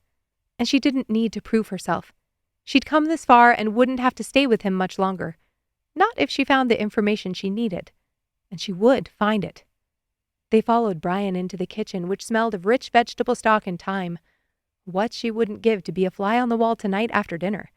If Brian at night was anything like he'd been that morning in the living room, he would chat Gerrish's ear off. She had to stifle a smirk, imagining Gerrish's response. "It smells divine," Bella murmured as they took their places around the table. Brian used a towel to lift the small pot of stew from the stovetop in the corner. He set it between them and draped the towel over the back of his chair as he sat. Brian was attractive, Bella had to admit. His deeply golden skin and rich dark hair made him seem like he belonged here in the mountains. Or perhaps on the sea like Roderick. Not in the city or the enclave. Though Bella didn't have extensive experience with either. His brilliant smile nearly outshone his violet eyes, which was no small feat. He dripped with confidence and ease. It was no wonder he'd been chosen for the stewardship position at the temple. So, why did her gaze feel pulled toward the man sitting next to him? According to the laws of Ariathne, she shouldn't be considering either one of them. Not if she wanted to protect the bloodlines. Did it count if her bloodline wasn't recognized under the order? "Is this your full-time work, then?" Brian asked, reaching out and ladling himself some stew. "What?" Bella had been so deep in thought, she wondered if she'd missed the beginning of this conversation. "Traveling around? Trying to help the order?" Gerrish's jaw tensed. Bella laughed lightly and reached for the ladle. "Right now, I guess it is, yes." "Why now? And what did you do before?" "I was training to join the guard," Gerrish answered. At the same time, Bella stated, "I was going to be a teacher." Gerrish looked up in surprise. "A teacher? You didn't tell me that." "I forgot about the guard," Bella murmured as she lifted the spoon and poured broth and vegetables into her blue ceramic bowl. Top of his class? Chosen for the prophet's own protection? Wasn't that what Leanna had said in the coach? Was that why Sidonai had chosen him to hold a portion of her power? She had a feeling it was more than that. Brian looked between the two of them. "How long have you two known each other?" Bella didn't answer, giving Gerrish the freedom to make up whatever lie he felt served them best. Gerrish cleared his throat. "Your father's death actually brought us together. Bella saved my life." Brian dropped his spoon into his bowl and soup splattered on the table. He reached for the towel still hanging on the chair behind him and wiped up the drops. "You saved his life? I have to hear this story." Bella's cheeks flushed. Apparently Gerrish was back to that version of the story. "It's really not that exciting. I was in the right place at the right time." "Bella's trained. She can hold her own in a fight." Gerrish still didn't look at her as he poured stew into his bowl, then set the ladle back in the pot and picked up his spoon. "And yet you believe I need protection from one man in a loft." His words of praise felt empty. Brian's mouth hung agape. "You know how to fight?" Bella gave a light nod as she blew on the soup. "But you were planning to be a teacher?" She took a bite, realizing too late the vegetables were still boiling. She moved them around in her mouth to keep from burning her tongue. "I didn't mention what I'd be teaching." Brian leaned in. You were going to teach combat? To whom? Youth. Members of our community who wanted to learn. Gerrish finally met her gaze and cocked his head to the side. Isn't your township close to here? Really? Where are you from? Brian's face lit up as blood rushed in Bella's ears. She plastered a smile to her face. Yes, Piatha. I didn't travel this direction, so I'm not sure. You came here with Reiman, though. Gerrish's brow pulled together as if he was working to put puzzle pieces into place. Him ruminating on her backstory was the last thing she needed. I'd been gone a long time. I came here from Ariathne, Bella answered quickly. Brian, I don't think Gerrish heard about your assignment there. You should tell him about the birth you attended with triplets. Brian's face broke into a smile, delighted that she'd paid attention. He launched into the story he told her that morning, and Gerrish flashed her a look. Bella focused on eating, while Brian spoke of the distinct auras each child had shown. Bella exhaled slowly and took another bite of stew. It should be easy enough to keep Gerrish from asking questions in the morning, especially since he wouldn't be sharing her room. They had work to do, information to find. She could explain she didn't have a great relationship with her family, and he'd believe it after what he'd seen in Aeon. She would tell him she had no desire to visit Piatha, especially when their time was running out. Bella felt more settled by the time her spoon scraped the bottom of her bowl. This was delicious, Brian. She stood and took her dishes to the wash basin as Brian finished his story. After washing her bowl with soap and water, she began unloading the basket. I can take care of that, Bella. Brian walked up behind her. You already made dinner. Brian grinned and took the basket from her hands. I enjoy cooking, believe it or not. Go. Bathe. Do what you need to do before you retire for the night. A bath did sound lovely, though with how chilly it had been on their walk back from Cassillon, she didn't relish the idea of walking outside. She could be fast, couldn't she? Not get her hair wet? Though, looking at it, it definitely needed a wash. Tomorrow. Maybe they'd find what they needed and move on by then. Find another inn with baths like the one in Ariathne? Bella sighed, thinking of the steamy bathhouse. Gerrish walked past her to set his dishes down, and his arm, brushing against hers, sent lightning streaking through her center. Her body wasn't being cooperative. Relief washed through her at the realization that they wouldn't be sharing a room tonight. After seeing him training this morning, she couldn't get the image of him shirtless, with his flushed skin and taut muscles, out of her head. Even when he was being confrontational on the trail. Maybe especially when he was being confrontational on the trail. Bella clenched her teeth and stalked toward the stove to heat water. Suddenly, a little cool air felt like the perfect remedy. Gerrish took his clothing items from the trunk in the hall and went directly up to his new lodgings for the night. He didn't wait for Brian to show him around. There couldn't be more than one couch, and he needed to sleep, or at least look asleep, before the blessing giver joined him and got the idea that this was a glorified slumber party. He stripped off his shirt and draped it over the arm of the sofa. Brian had already removed the pillows. For Bella, not for him. The thought made him feel like his insides were packed with mortar. I enjoy cooking, believe it or not. Gerrish ripped the extra quilt from the end of Brian's bed and opened it up, then tucked it into the seams of the sofa and flopped down. His calves hit the opposite arm of the couch. As predicted, it wasn't long enough for someone of his stature, and he didn't sleep on his side. Brian's announcement had made his sternum collapse against his spine, and he'd gone momentarily insane. That was the only explanation for his reaction, and he wasn't ready to unpack the reasons why. Brian was still making noise downstairs in the kitchen. Gerrish probably had a few minutes still before the blessing giver would come upstairs. He dropped his feet to the floor and strode around the room, taking stock. There were more shelves next to the bed, and while Reiman didn't appear to have owned a writing desk, he did have a stool in the corner next to the window. A stack of books stood on top, and Gerrish grabbed the first title, The Book of Ariathne. He scoffed. How long had it been since he'd read this? Not that it didn't contain good information. It did. Nevertheless, it had also been used as a tool by those who stood above him and other Masani in the hierarchical society order to prove their worthlessness. Gerrish flipped through the pages and landed on a chapter in the middle of Piantu, the prophet who only wrote one chapter. He read over the first 3 verses and paused on the third. In the darkest night, my soul pleads for restraint. I cry out for tethering. My heart yearns to break free and soar, but wisdom cautions. Only bonds will set me free. He tapped his finger on the page and reread the last line. Only bonds will set me free. What was it about that line? The entire verse resonated with him. He'd planned the ceremony with Mel and the Emerald Stone specifically because he felt a pull to set his heart free, not only for his relief at having access to the fount, but to be a more useful servant to the goddess. As long as he was restricted, he couldn't move and act freely. That plan had cost him on multiple occasions: time, safety for the Heralds, respect and power by those who held status and authority within the enclaves. He needed to be in control as they approached the final days before Sidoni's release. Even with Bella by his side, he didn't want to rely on her for access to his own power. A creak sounded on the stairs, and Gerrish dropped the book back to the stack on the stool and crept back to his makeshift bed. He lay down and pulled the quilt over him, but couldn't shift and close his eyes fast enough. "Already turning in? I didn't take you for one to have an early bedtime." Brian walked in and sat on the end of his bed.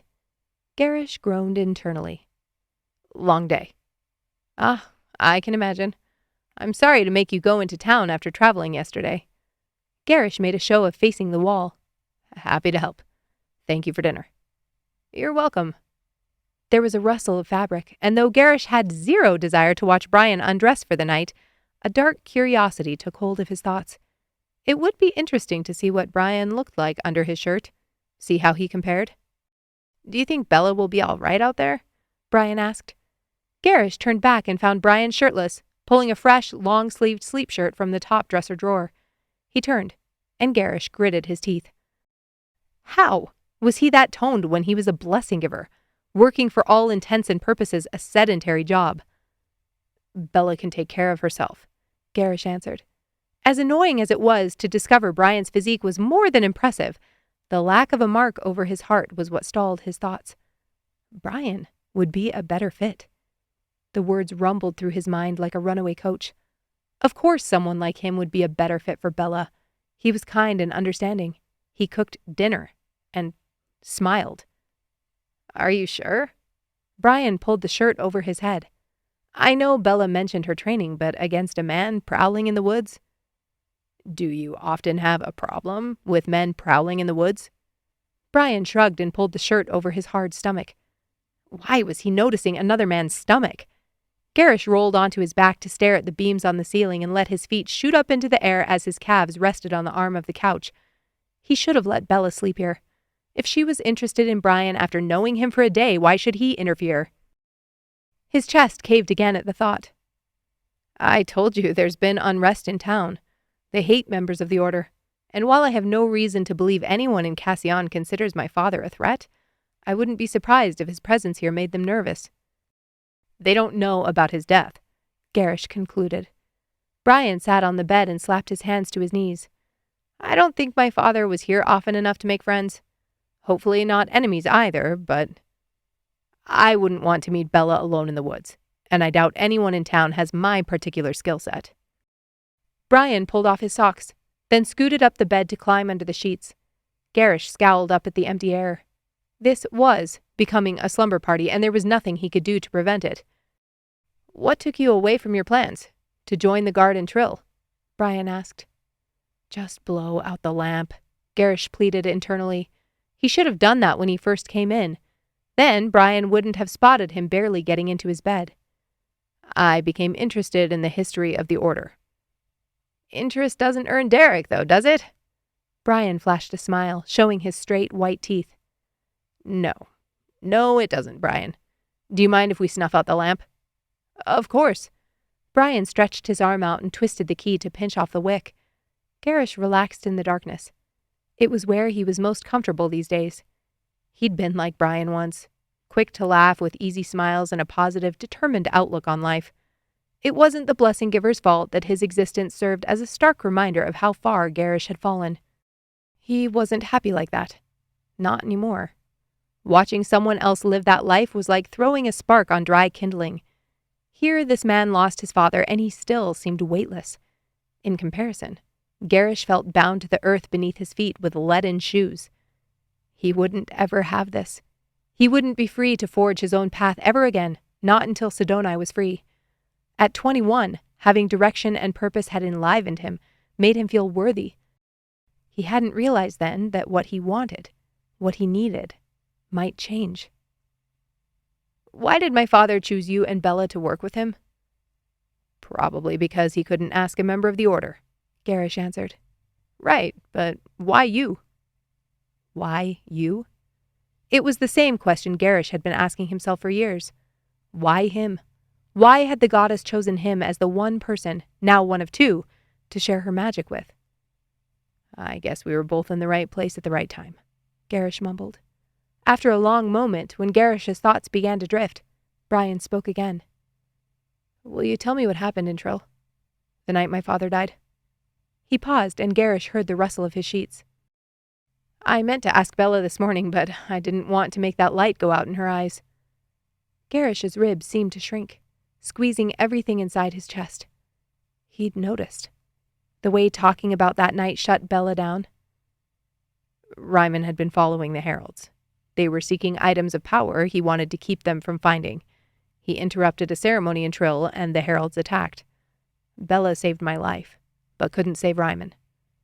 The answer rolled off his tongue, the words and their meaning somehow separate from his heart, which had snagged on Brian's last sentence.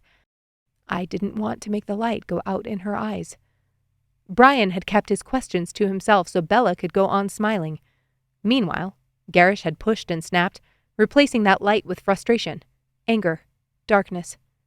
It was what he had to do. Push away light with dark. He rolled toward the wall and, goddess curse him, curled his knees into his chest. This moment was the first in years when Gerrish yearned to be free of this. Yearned. The word sparked something within him, and he traced it back, remembering the scripture he'd read before Brian walked up the stairs. My heart yearns to break free and soar, but wisdom cautions. Only bonds will set me free. Wisdom. Only bonds will set me free. Gerrish nearly jolted up in bed before he remembered Brian only a few feet away and forced himself to stay put. He drew a deep breath and pretended to adjust his position so he could reach inside the pocket in his shirt. He closed his hands around the golden stone he kept there and threw his awareness outward. There. Bella drew from the fount in a slow trickle below him in their room. Only bonds will set me free. Gerrish was bound, wasn't he? The marks lay across his chest as proof. He wasn't born of the blood, but that hadn't stopped him from receiving Sidoni's magic.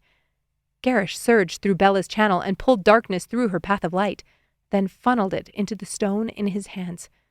The stone was created with light. His heart yearned to draw the same way Bella did, but perhaps he hadn't been listening to wisdom. It was his bond that gave him his power. Gerrish held the stone over his heart, over the two concentric circles indelibly scrawled in his skin. He pulled more darkness, absorbing the icy cold and pouring it into the stone in his palm. Sidoni knew how to pull from the fount. She and her sister Ariathne were born of it. His power was born of her. Gerrish drew until his hands and feet trembled with cold, and the organs inside his body seemed to be coated in crystals of frost. Then, a slice of cold punctured the film that blocked him from the fount.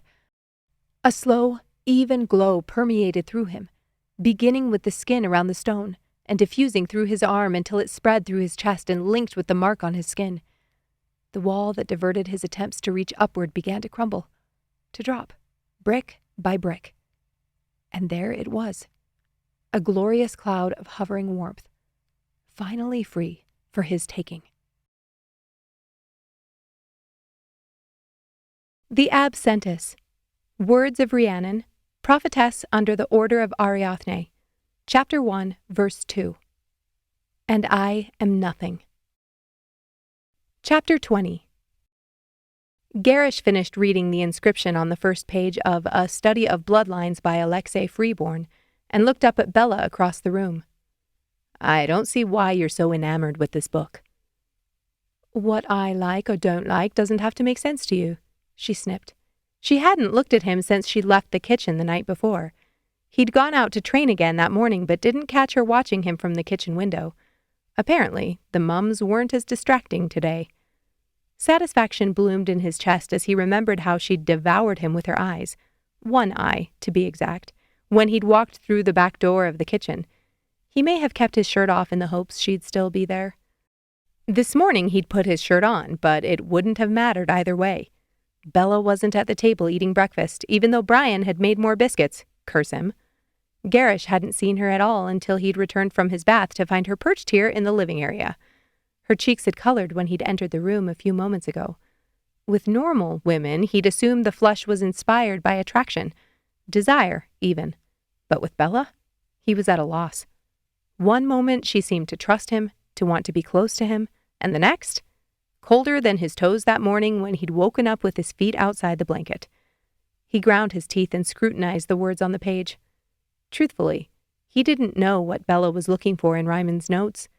He hadn't told her about the information he sought, and he wasn't sure he could. Leanna and Remy didn't even know his motives, only that he hoped information on the bloodstones could be found here. He hadn't shared his change of plans with anyone, not even the township heads. Some of them, like Malik, knew he was after the stones and probably assumed he'd found a new lead. He often wondered what stories they made up to make sense of his actions, but he'd long since let go of any guilt at protecting what he had to. This time, it was a new lead. Sidonai didn't want him to gather the rest of the bloodstones. She simply wanted him to prevent them from ending up in the Order's grasp.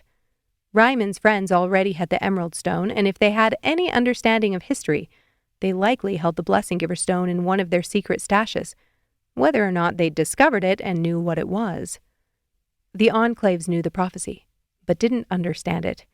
Gerrish had barely done more than scratch the surface himself, but through his study and Sidonai's guidance, he at least understood a few key points. First, Ariathne had tethered her power to the stones, each channel separated to buffer any attempts by Sidonai to vanquish her magic with one decisive blow. Wise. Second, the only way Ariathne's power could be complete was through a reuniting of those channels, a reconnection of the power those stones held, and the blood that had access to it. Hence, his mission had been twofold: divide the blood, gather the stones. After he'd tried to activate the stone himself. While watching Mel and Aeon, he'd been satisfied the rite wouldn't have worked for him, and now he knew why. He felt like an idiot. Sidonai had given him what he needed all along. Now he didn't need anyone to give him access to the fount. Gerrish's chest tightened at this thought. Because of the gravity of the situation, not because he wanted to keep her here with him. He almost laughed at the pathetic rationalization. Even he didn't believe his own attempts to write Bella off as nothing more than a means to an end. It felt too good to have someone there with him. Not someone. Her. He'd had plenty of heralds like Remy or Malik along on his missions, and they'd never made him feel like this. Less alone. Less buried. Gerrish peeked out over the book to catch a glimpse of her, brow furrowed, hunched over with her golden hair pulled into a braid that fell down her back. He shook his head and again forced his eyes to the page. Maybe he still needed her. The goddess knew he had all the tools he needed and had still sent her here. There had to be a reason for it. He didn't have to let go of her quite yet. Now that the goddess had spoken, he would destroy the stone he held in his possession, instead of continuing his search. He'd be lying if he said it didn't feel a bit anticlimactic. The search for the stones had been thrilling. But now, her bonds were breaking. It didn't matter how many stones the other seekers found. Sidonai would be released, and when she was, she would have no need for him anymore. He would be free. His life would be what he hoped. Simple, meaningful, equal. He could sense Sidonai's dark power waiting for him inside the channel Bella kept open almost at all times. The connection with him, that pinpoint of icy cold, expanded until his insides felt like the frosted grass he'd crunched over this morning during practice. He itched to pour dark power into the stone and test the limits of that power. What could he do with it? Bella had breached the barrier between Aeon and the Passage Realm. Could he do the same? You don't like the book, but you're still reading. Bella's eyes were still fixed on the handwritten notes strewn across the floor in front of her. She sat with her legs crossed and leaned over to organize the documents. Gerrish's finger tapped the page before him, ignoring her dig. She was talking to him. Ariathne split her magic when she created the bloodlines, he remarked. I understand the goddess's reasoning there. She hoped separating us would motivate everyone to unite and work together for passage. Bella glanced up from the pages in front of her, and her shoulders tensed. Gerrish felt his hackles raise. Her body had shifted exactly like this when they'd faced those bandits on the road. "Don't tell me you believe Ariathne was inspired." Bella raised an eyebrow. The afternoon sunlight streamed through the frost-kissed window, casting a gentle glow upon the cozy living area and making Bella's hair glitter. He'd been open about his thoughts on the magic, and though Bella had come of her own volition to join the Heralds, Gerrish wasn't sure he knew hers. "Do you believe she was?" Gerrish's eyes narrowed, and his shoulders tensed. Why did it matter what Bella believed? He'd never asked any of his followers how they made sense of the magic. He only cared that they'd taken their oaths and showed through action they were loyal to the cause. Yet he sat there barely breathing, waiting for Bella to speak. "I'm not sure." She tucked a loose strand of hair behind her right ear. As she leaned over the papers with her legs crossed in front of her, Bella almost looked like a girl entering her first years of apprenticeship. Youthful, contemplative. Had she experienced a normal adolescence or entry into adulthood? He certainly hadn't, and for a brief moment, it felt imperative that he learn more about who she had been, before she could drop a full-grown man to the ground with her little finger. "But," she continued with a sigh, "our realm is plagued by division. If Ariathne's intention was to unite us, then she failed, didn't she? Her decision to divide her power, however noble, has only perpetuated the very issues she sought to resolve." Bella seemed goddess-bent on not meeting his eyes. She stared so intently at the handwriting on those pages, Gerrish thought her lightning focus might spark and send the whole lot up in flames. He flipped the page. If she was going to accuse him of reading the book, he may as well glean what he could. "Let me preface this study by saying, after all my conversations and pondering, I still have not come to a satisfactory conclusion on what it means to be of the magic. Each experience seems unique, which is both exquisitely beautiful and maddening. The goddess, in her infinite wisdom, seems to have found a way to both connect and isolate. I believe one truth we can draw from this is that Ariathne desires our connection and unity to be built from our joint loneliness."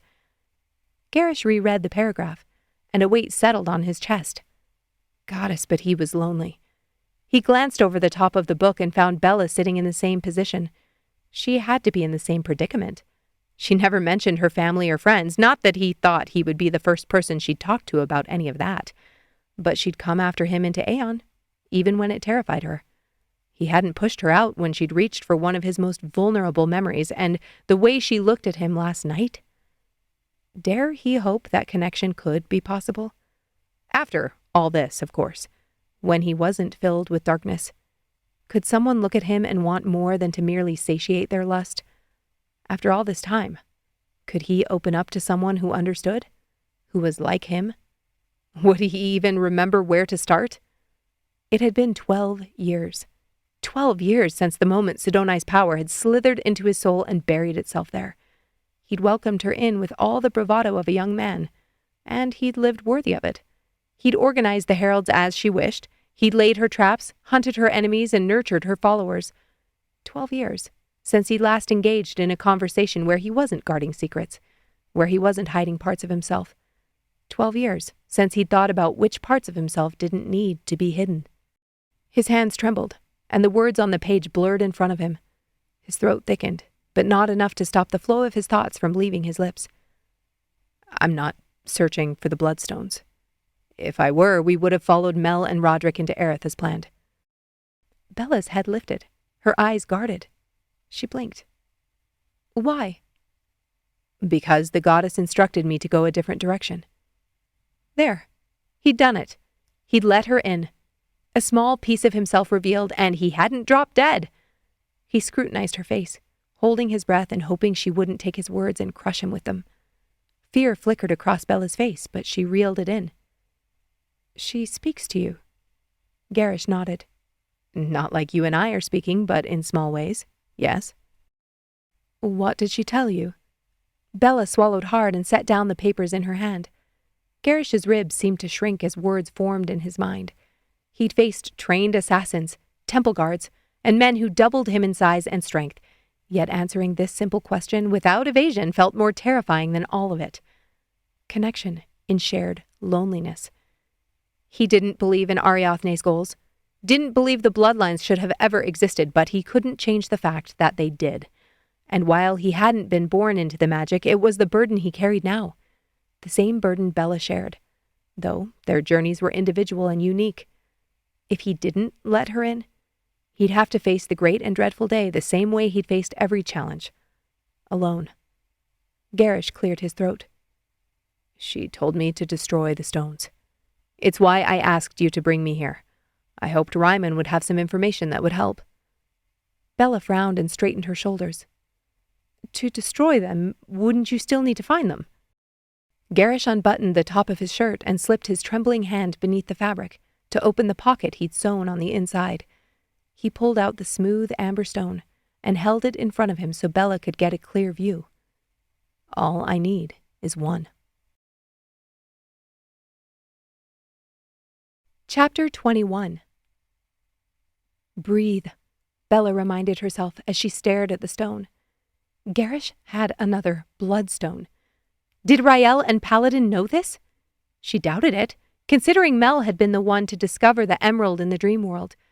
Gerrish had been 2 steps ahead of them the whole time, ahead of even Reiman, and they hadn't suspected a thing. Bella forced her expression to remain stoic. She scrambled up from the floor and closed the distance between them, but didn't reach for the stone. Instead, she leaned in and peered at it. It was the color of pure honey with whirls of gold running through it, like captured rays of sunlight. It's stunning, she whispered, not able to pull her gaze away.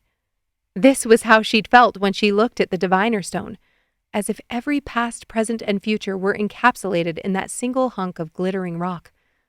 Although this one didn't call to her. It didn't sing when she came near. Goddess, she missed the feel of that stone on her wrist. Gerrish slid the bloodstone back into his interior pocket and Bella straightened. Why are you telling me this? She asked. Gerrish had given her 0 insight into his plans up to this point, and now, suddenly he wanted to bring her in? Had she convinced him she was on his side, or was this a ploy, a bid for her to trust him? When Gerrish met her eyes, his face held none of its typical sharpness. The tension he always held in his jaw was non-existent, and his eyes, unguarded and almost boyish with his long, dark lashes brushing his cheek each time he blinked. Bella's insides flipped. I'm telling you because the goddess chose you, and you said you were here to help. Bella exhaled as his words sunk in. He trusted her. Could it be that simple? For a second it felt as if he'd been about to say something else, but the moment passed. She nodded and turned back to her papers still strewn about the floor, then gathered them into a neatly stacked pile. You need me to find information on how to destroy a bloodstone. Gerrish motioned at the books. There are enough titles here. You'd think one might have an answer. Bella played her part well. She flashed a grin, then set the papers on the table. Nothing new in there besides Reiman's meticulous notes on Gerrish's whereabouts. By now, she not only didn't need that information, but she nearly had each location memorized. How long had she been staring at those pages? She'd barely been able to think with Gerrish sitting across the room. His presence put every one of her nerve endings on edge, making it impossible to focus. Gerrish was opening up to her. She'd done it. Bella had done exactly as she and Reiman had planned. Gerrish trusted her enough to show her the bloodstone, and now all she had to do was get her hands on it. Could she steal it while he was sleeping? Not likely. He'd trained as she had, and she always slept with her dagger strapped to her thigh, never took it off. He'd be equally careful with the stone. Maybe, if he removed his shirt? Not before bed or a bath. He'd prepare for those and have time to hide the stone somewhere else. It would have to be taken off unexpectedly, in a rush. Bella's cheeks heated as she imagined her hands tracing down the line of his shirt and pulling it open one button at a time. That could work. Based on the blood pouring to her center, her body was convinced it was her best idea yet, though Bella didn't know what to make of that. Yes, she did. She was attracted to Gerrish. There, she said it. It still didn't change what she had to do. It didn't change anything. Do you think Reiman had any other research journals? Have you noticed a writing desk? Gerrish asked. You've seen his room. Was there anything there? Bella turned away from him, busying herself with replacing the papers on the shelf. Some books. No notes that I saw. He had journals with him on our travels, but those would all be with the coach we left. I don't think he brought much with him, so I'll keep looking here. Gerrish had been watching her since he came into the room. She'd seen him glancing at her when he thought she wouldn't notice, and the look in his eyes when he'd walked in on her at the inn had been anything but chaste. Could he be taking an interest in her? The thought made her heart hammer in her chest. They were here alone, besides Brian, and she had a private room. He'd opened up to her, which had to mean something. He'd given her power, and now she only had to use it. She didn't think Gerrish would take much convincing. Her stomach churned at the thought. Could she lure him in and take advantage of him that way? If it meant retrieving the stone when he meant to destroy it? Reiman hadn't known how the stones were to be used, but he'd been convinced they'd all be required to make Ariathne's magic whole. Maybe in his bedroom? Gerrish offered.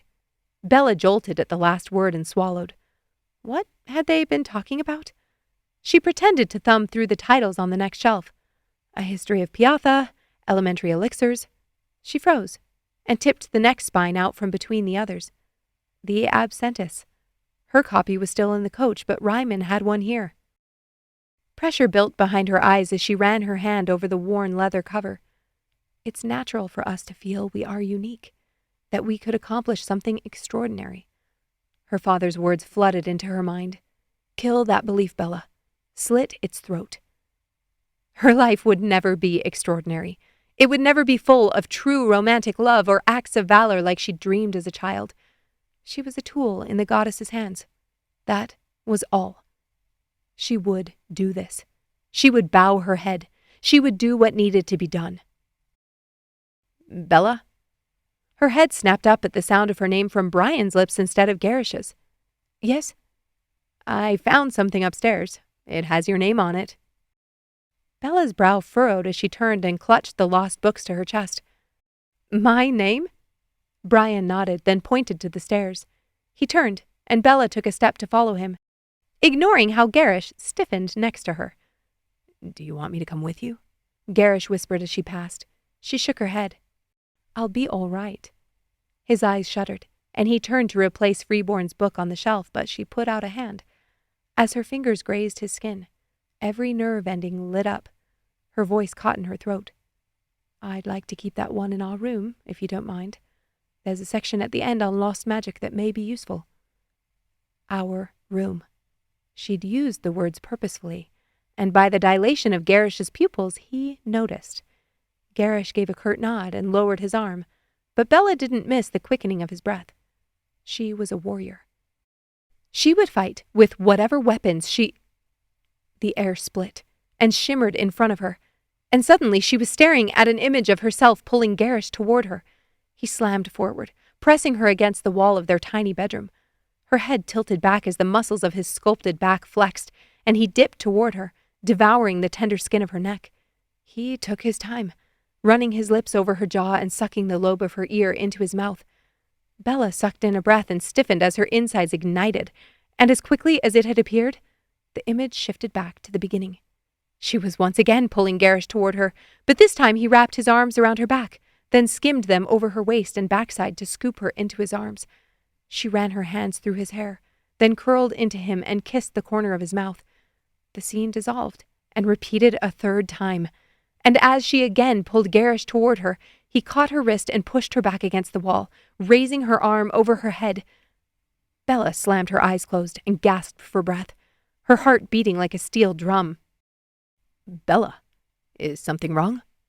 Gerrish put a hand on her hip, and his touch sent lightning shooting from that point through every inch of her body. Not helping. She couldn't think, couldn't move. I'm fine. I got dizzy there, for a second. Gerrish shifted, and his hand left a trail of liquid fire across her skin. Do you need water? Something to eat? She shook her head and chanced opening her eyes. Bella breathed a sigh of relief when the air in front of her was again only filled with the wood floor and the painting of a field of poppies on the back wall behind the staircase. I'll be back in a moment. She hurried away from him and followed Brian up the stairs, her blood still rushing in her ears. What was that? This time it hadn't only been one scene, but 3. Was it her imagination? Actual future possibilities? Whatever it was, she needed it to stop, especially where Gerrish was concerned. Her body was already hyper-aware of him, and this only added fuel to the smoldering coals. If she was going to seduce him, she couldn't feel anything for him, couldn't actually be looking forward to it. Her cheeks flamed as she took the first stair. Too late. Her heart whispered truth, and she tamped it back down. He was a physical specimen and nothing like what she'd expected, but that didn't mean he wasn't also a Herald of Sidoni. The Herald of Sidoni. The man who wanted to destroy the Bloodstones before she had a chance to discover what they were meant for. As Bella reached the top of the stairs, she didn't feel quite ready to face Brian, but she didn't have much choice. He turned and motioned for her to come in. Reiman's room was open near the stairs, but the space extended beyond a wall to the left with a pocket door closing off his bed from another set of bookshelves, a stool with a candle set in a brass holder in one corner, and the sofa Gerrish had slept on. Brian didn't stop at the threshold. He walked into the bedroom proper and stood next to the sliding door, waiting for Bella to follow. What? The information is sensitive. I think it would be best to keep it private. Brian cut in, his voice barely above a whisper. Bella followed, but not without trepidation. Sensitive? What information could Reiman have related to her? Why would he have any writings with her name on it? As soon as she passed through the door, Brian closed it behind them, then handed her a small notebook. Bella didn't bother sitting before flipping to the first page. The Diviners. A title with Bella scrawled in the margin. She looked up, but Brian only stared at the page in front of her. Did he know what this name referred to? Did he know anything about the bloodlines? She returned her attention to the notebook, and as she read the first few sentences, her midsection emptied out. The Diviners, a lost, enigmatic bloodline within the Passage Realm, have intrigued me to no end. Since the day I stepped foot on Shorn Isle and saw their auras tinged with pinks and oranges like the burnt edges of a sunset. Freeborn doesn't discuss their abilities, understandably. He had no access to them. But since I found myself lucky enough to call many of them my friends, I thought I'd pick up where he left off. Diviners are consecrated at the age of 8, and have the remarkable ability to gain glimpses of the future through their stunning ice-blue eyes. Bella drew in a deep breath. Where did you find this? Brian nodded at the nightstand tucked between the bed and the wall, then locked his eyes on hers.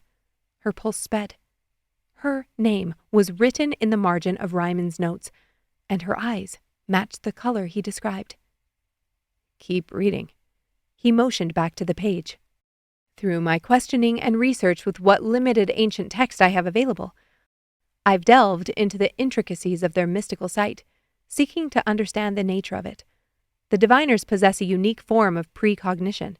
Their visions manifest as fleeting flashes of insight, but unlike a comprehensive view of all potential outcomes, their sight focuses solely on the immediate next step, guiding them or others toward the path that would lead them closer to the goddess.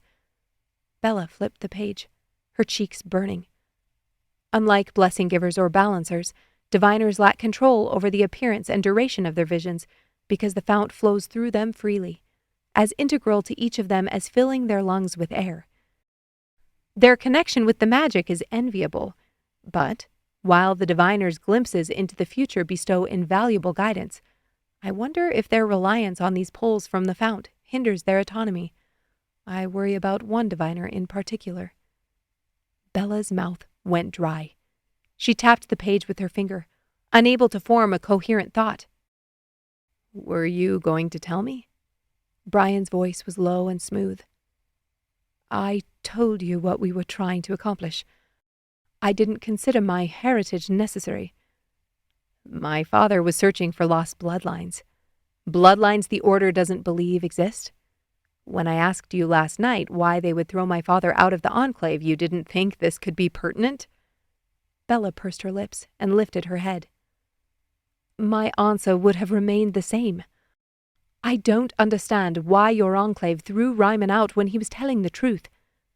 Brian laughed, and Bella's eyes jumped to the door. Could Gerrish hear them? This could have been a disaster. If the blessing giver had asked both of them to come up and see this, if Gerrish saw what was written on this page? You don't understand why the Order would try to silence a man who actively sought information they'd successfully buried? Brian asked. Bella's shoulders slumped as she turned and sat on the end of the bed. No, I understand that. What I don't understand is why they buried it when they were entrusted with binding all of us to the goddess through their blessings. Is yours the only missing line? Bella bit her lower lip. Brian, I don't think it's a good idea. Bella, I'm not going to turn you into the Enclave. I want to know my father. You are also going to be steward when you return to Aerith. Brian sat next to her and hunched over, resting his arms on his thighs. I'm not going to pretend I'm not shaken by this, but I can see your aura, Bella. I believe you're telling the truth, and you aren't out to do harm. What do I need to say to convince you I'm trustworthy? Brian turned his violet eyes on her, and Bella couldn't handle the pleading look in his eyes. That was Reiman's son. The son Reiman had never visited. Why?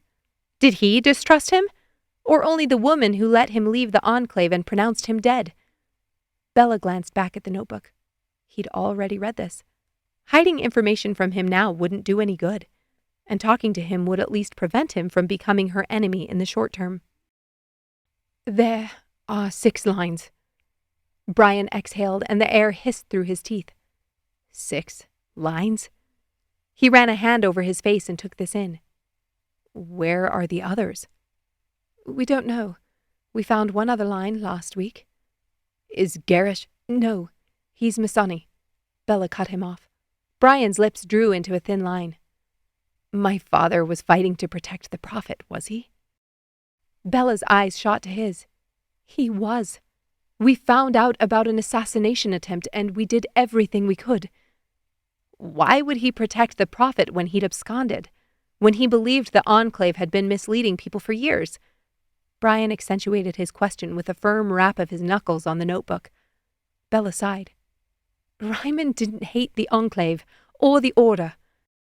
He believed there was power in the authority they held, the authority he still held even though he left. He was the one who consecrated the ambassador when she was a youth. Did you know that? Brian's mouth fell open. What? That couldn't be possible. Bella smiled and put a hand on his knee. Reiman did so much good to further the work of Ariathne.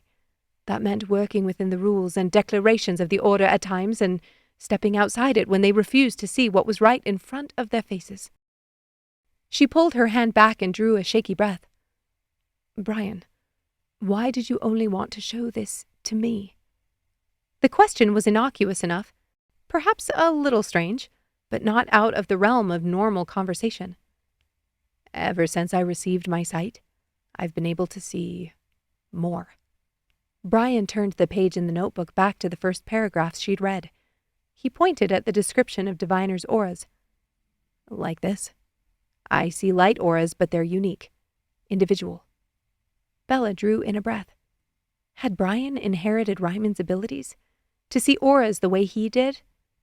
Brian's violet eyes bored into hers. Bella, I brought you up here to warn you. Gerrish's aura is like nothing I've ever seen before. You believe he's Masani. Brian blew out a breath, and his face blanched. I don't think that's true. Gerrish is lying to you, Bella. Based on what I've seen, he's not who he says he is, and I think you're in grave danger.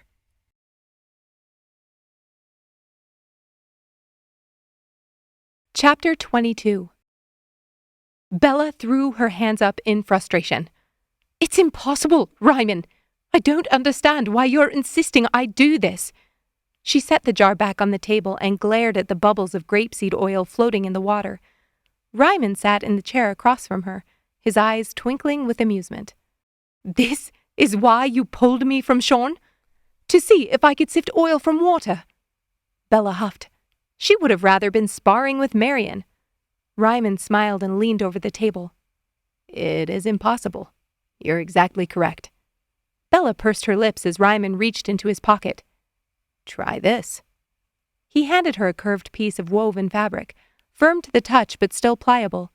Bella slipped it into the jar, holding it against the side, then scooping it toward the middle as she tilted the jar and poured. Water trickled around and through the fabric, while the oil stuck to the fibers. It's still getting through. Very little. Reiman nodded as he watched the clear water rise in the second jar with only a little oil dotting its surface. This is the state of our magic, Bella. The first jar is the fount, filled with both dark and light. That filter acts as Sidoni's bonds. As Ariathne holds them in place, her power is a trickle, and Sidoni's power, though mostly blocked, is still able to drip through. Reiman stood and found a pair of scissors in the drawer next to the wash basin. He motioned for Bella to stand up the jar, then took the fabric back and sliced a line down one side to remove the edge. He handed it back, and Bella poured again. This is what will happen when Sidoni's bonds begin to break. The water escaped past the open edge with more of the oil traveling with it. More light and more darkness. I think you're in grave danger. Bella stared at Reiman's notes as Brian's words circled in her head. Brian shook her shoulder. Bella, did you hear me? It's why I wanted you to be here with me at night. I don't... Yes, I heard you. She had to think fast. If Brian said anything about this to Gerrish, she'd have no chance of retrieving the stone. Worse, Gerrish would kill her. You don't know this world, Bella. Bella turned and set the notebook in Brian's lap. What do you believe? Brian frowned. This doesn't have anything to do with... It does. Please trust me. Now that you've seen this, I need to know what you believe. Brian's mouth opened, then closed as he leaned back on the bed, propping himself up with his elbows. In this light, his skin was the same color as the golden crust of fresh-baked bread. Nothing like Reiman's. Bella wondered what his mother looked like. Based on his bone structure and dark features, she must have been stunning. Reiman had a wife and child? It still seemed impossible. I don't know what I believe. My father left, and I always thought him a traitor, but... He looked up and inspected her eyes. You're one of them. A diviner? Bella nodded. You can see pieces of the future? Bella started to say she could only see next steps, no outcomes, but then stopped herself. What had she seen downstairs? Her channel to the fount was stretched wide. Whether those visions were actual future possibilities or not, her magic was increasing, which meant Sidoni's power in this realm was stronger too. I have sight. Different than yours, but I am of the magic. And Gerrish? Dread settled in Bella's midsection. How much should she tell this man she barely knew? He said he was here to see his father, but she had no context, though he already knew enough simply by finding Reiman's notes to condemn them all, to take everything he'd found back to the Enclave. Bella sucked in a breath. What Enclave? The reality of what the Heralds had accomplished over the past week slammed home. The prophet was dead. The Enclave in shambles. The ambassador was working to piece it all back together, but even if Bella and the others succeeded in finding the stones, the realm wouldn't ever look the same. It didn't matter what she said or didn't say to Brian. All that mattered was how she could get that stone from Gerrish's pocket. Give them a fighting chance. Gerrish is a herald of Sidoni, and holds the Dark Sisters' magic.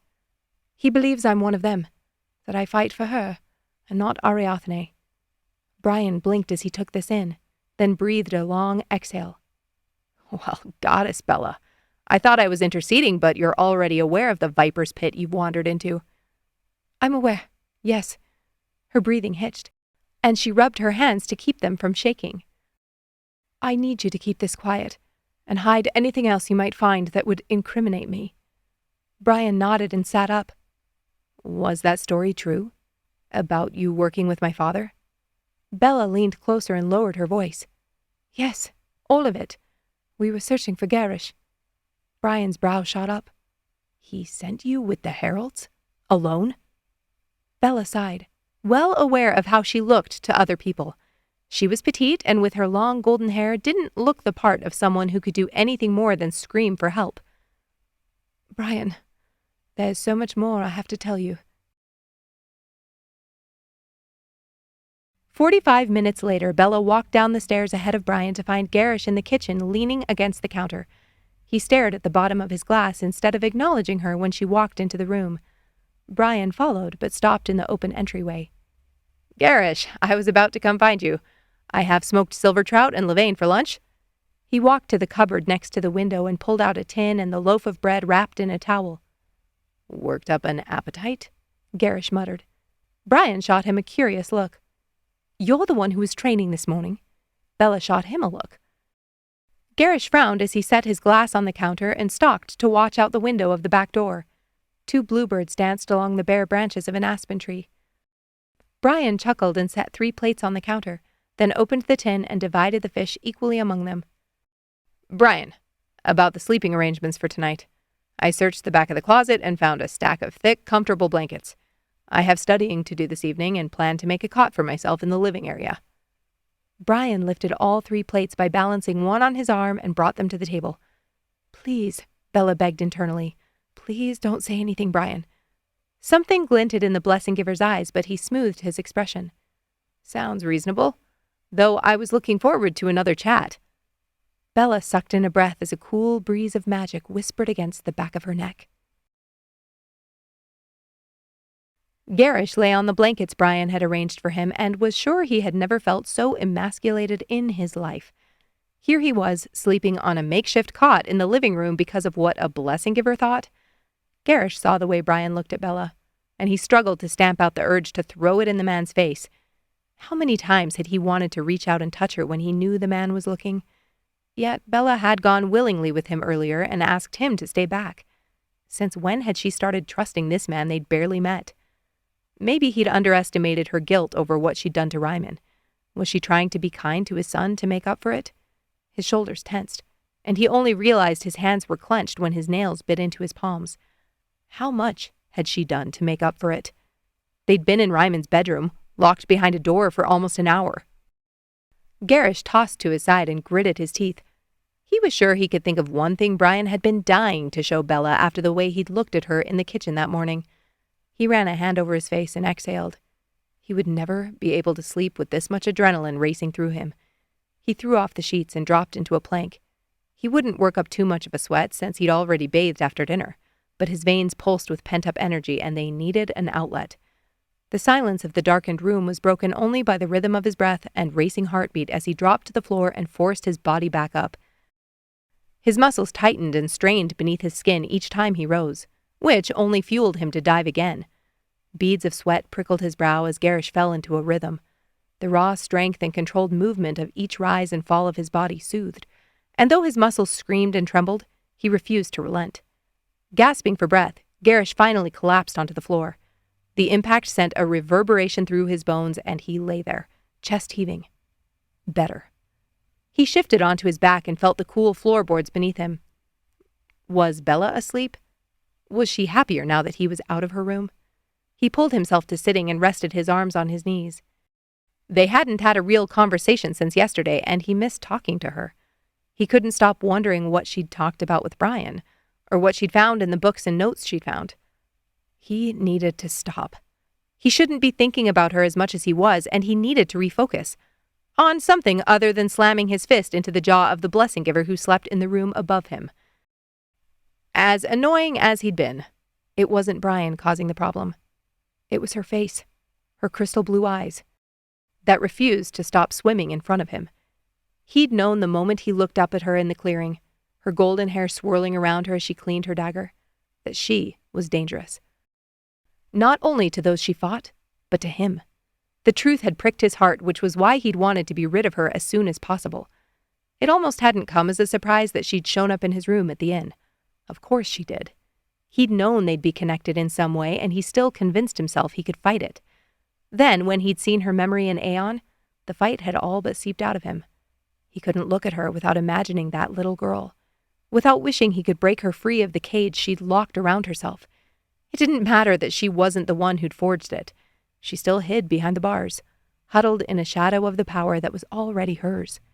Gerrish wanted to pick her up and... He gritted his teeth and forced himself to stand. His heart sped in his chest and an aching heat licked his bones. Best not to think about what he wished he could do when his hands were on her skin. Focus. He'd unlocked one piece of the puzzle, and now he only needed the second. First, he'd look through the book of myths he found on one of the lower bookshelves. Then he'd visit Lyanna and Remy and Aeon and get an update on their progress. Touch base with Simeon and Aliern and Farouche and Aerith at their nightly meeting. He'd missed last night, though he doubted anyone missed him. They were still riding high of their recent success and wouldn't be thinking of next steps for days, if not weeks. Gerrish had been working out next steps before the prophet even took his last breath. He sat in the armchair and flicked his fingers to light the gas lamp on the table. He couldn't do that before yesterday's breaking of Sidoni's bond. But now, the physical world called to him. Only using the stone had kept him from banging down the door upstairs earlier, and his frustration fueled his experimentation. He'd poured energy into the stone and used it to pull books off shelves and replace them, lift water from the wash basin, suck the life from a sapling next to the window. This was merely the beginning. As Sidoni's bonds weakened, his abilities in the passage realm would grow, as the Dark Sister had promised. And now, her power was always at his fingertips. He felt Bella's channel still open in her room. Brian's door was closed upstairs, and there hadn't been any creaks against the floorboards.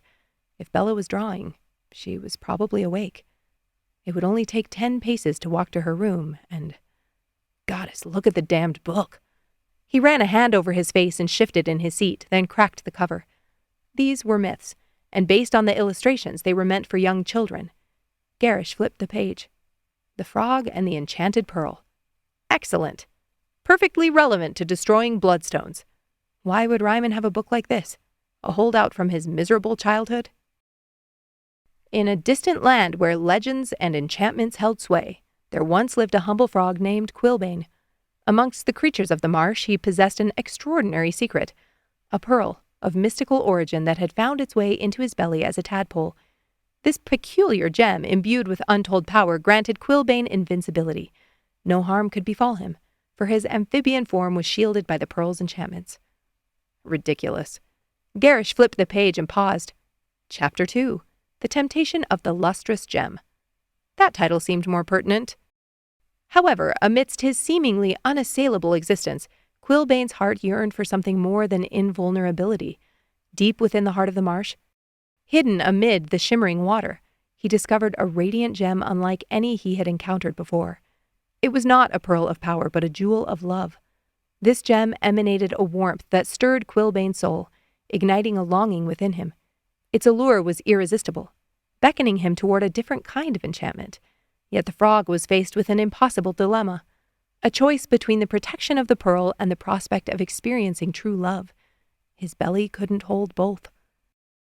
Gerrish's stomach twinged. It was a stupid story. So why did he feel like he'd been the one to swallow a stone? Chapter 3. The Weight of Death. Quilbane pondered the agonizing decision that lay before him and realized the gravity of his choice. Should he relinquish the enchanted pearl, he would be exposed to the vulnerabilities of the world, but in doing so, he could embrace the possibility of a love that transcended all barriers. The whispers of the marshes carried warnings of the perils that awaited him without the protective embrace of the pearl. The winds whispered of treachery, betrayal, and possible death, yet Gerrish slammed the book closed. He didn't need this.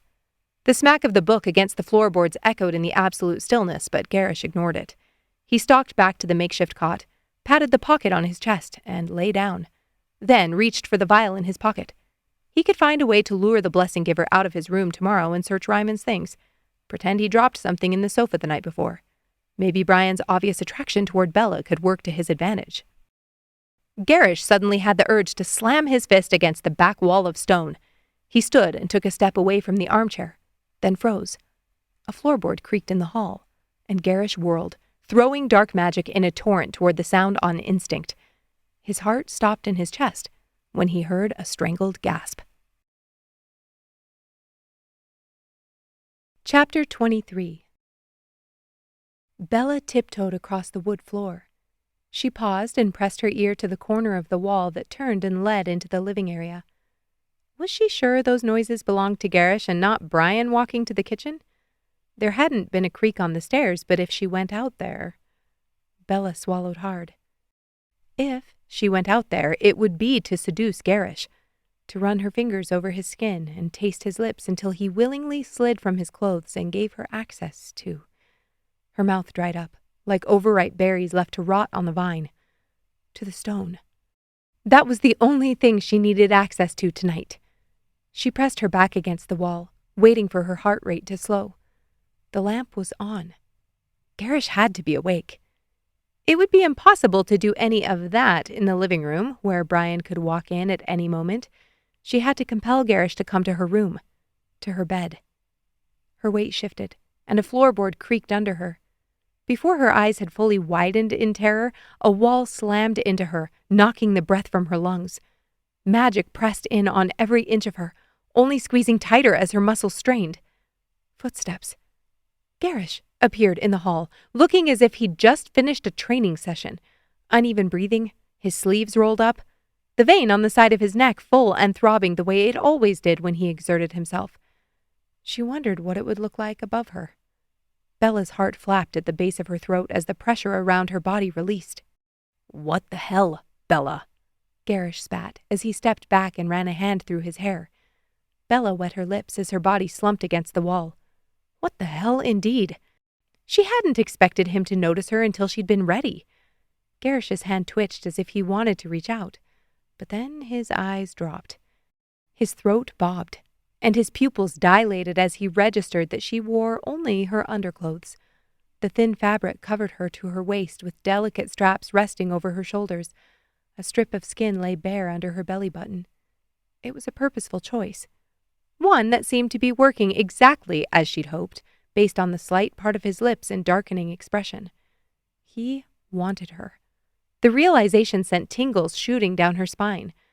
This plan shouldn't feel as conniving if she was giving him something he wanted in return, should it? "I didn't mean to scare you." Bella straightened her shoulders, doing her best not to tremble under his scrutiny. Gerrish's eyes glazed as he dragged them up her body and reluctantly landed on her face. "Seems like perfectly reasonable attire for a midnight stroll during dark season." His voice sounded as if it had been dragged over hot coals, and it sent a strike of liquid fire directly to her lower abdomen. Ache flared to life within her, and she struggled to keep her breathing even. This was a job, a mission. She worked to turn off the part of her brain that fixated on the way Gerrish was looking at her. Bella took one step toward her bedroom door, never breaking eye contact with Gerrish until her feet suddenly grew roots. She'd seen this exact moment before. His mussed hair, the top button of his shirt undone, the images flashed through her mind. She'd seen myriad possibilities of what would happen if she lifted her arm and twisted her fingers around his collar, the strain of his shoulders, the way his body would curl around hers, his lips and tongue. She lunged for dark memories of Gerrish, his cold expression as he choked the breath from the man in Trill the morning before they left in the coach, how he'd pushed through her mind in Aeon, crushed the men on the road to the northern mountains. All of them fizzled and died in her head, replaced by the look on his face as he covered up his friend Adra in the street, how he'd slipped a hand under her neck, cradled her in his arms and carried her to a healer. Bella scrambled back, nearly running into the frame of her own door. "I think I'll skip my walk for tonight." Something akin to disappointment flashed over his face, and Bella's knees buckled. She couldn't do this. She thought she could. She'd been convinced she could do what was necessary, but the idea of pulling him toward her made her feel like she was being torn at the center and flipped inside out. Gerrish wasn't cruel. He wasn't a monster, though in this moment she wished to the goddess he was. She could manipulate and use a monster. She could take a monster out at the knees and slit his throat without thinking twice. But Gerrish? Reiman had chosen his fate, and she still couldn't let the memory of that night go. She could never live with this. Her stomach felt like it was being scraped over a washboard, and her hands were numb below the wrists. She couldn't touch his body and invite him to enjoy hers to get what she needed, even if he wanted it, even if her body hummed in anticipation of his touch. If the goddess needed her to get that bloodstone, she would have to provide another way. Gerrish nodded and ran a hand through his hair, then turned and strode back into the living area. Bella skittered into her room and shut the door behind her. Stupid. She slapped a hand over her mouth to stifle a scream of frustration. She was a useless tool in the goddess's hands. How was she supposed to retrieve the stone from Gerrish's pocket when the only plan she'd come up with made her want to throw up everything she'd eaten that day? She groaned and threw herself onto the bed, burying her face in her pillow. Why couldn't she hate him? Bella screamed into the fabric and battered at the question. He was directly linked with the goddess who wanted to strip their magic from the realm. He was the reason the prophet was dead. The reason why Taryn was in prison and her sight had led her to stab Reiman in the heart. He was the reason for countless deaths at the Enclave, and those were only the incidents she'd been close enough to witness. Gerrish was a herald of Sidoni. So why could she only remember the gentle grip on her waist as he'd led her to this room the night they arrived, his hands brushing the back of her calves as he unlaced her boots, the way he'd slept on the cold floor without complaint? Bella rolled to her back and clutched her shoulders until her nails bit into her skin. She opened herself to the fount, seeking any comfort the light and warmth could give. Her value lay in her service to the goddess, in not standing out but blending with the whole. She needed to lower her head and fight like the warrior her sister had trained her to be, to let go of her own thoughts and desires, and a light burst from her chest and filled the room. Glowing so pure and bright, Bella had to shield her eyes. What was this? The raging fire within her hissed into nothing but steam, as if she'd been doused with a bucket of cool water. Bella gasped for breath, and her eyes filled with tears as relief washed through her. This was her magic, her sight, magnified tenfold. The power she'd felt in Aeon and the visions she'd seen since arriving at the cottage hinted that with the breaking of Sidoni's bonds, her magic had increased. The glow above her shifted until it hovered directly over the book sitting next to her on the nightstand, and that old familiar tug connected with her middle.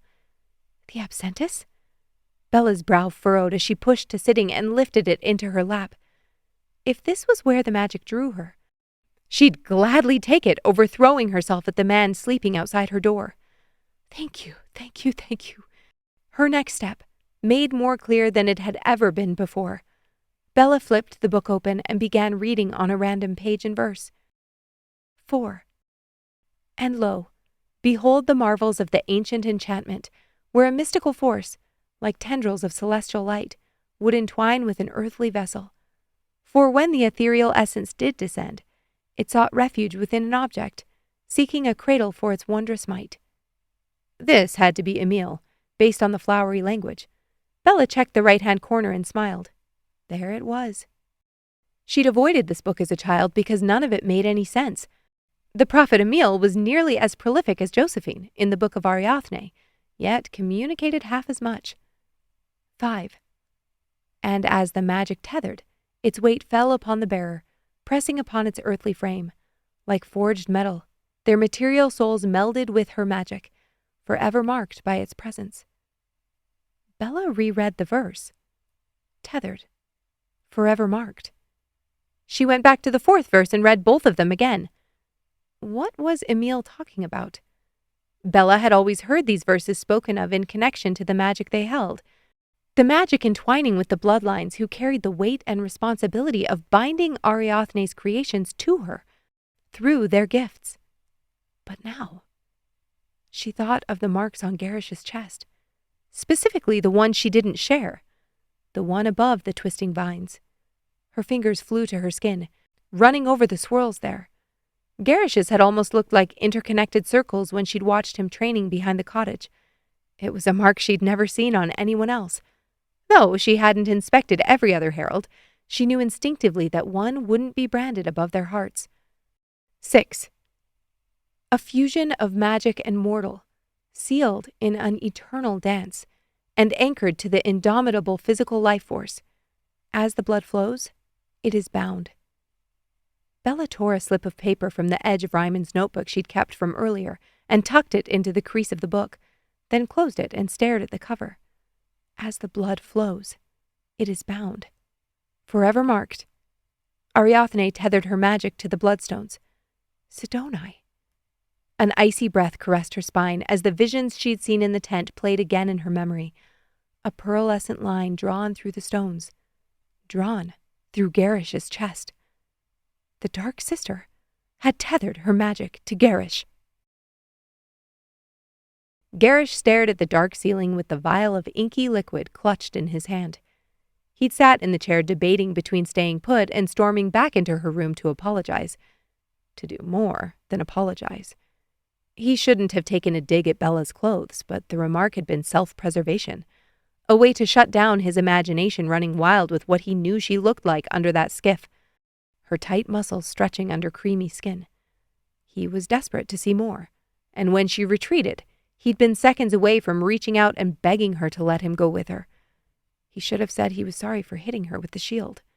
Instead, he'd forced himself around the corner, then dropped onto his cot and sparred inside his own head for what felt like an hour before finally giving up and blowing out the lamp. He didn't buy her talk about taking a walk. Bella had come to see him. But why? Why hadn't she been wearing a blouse?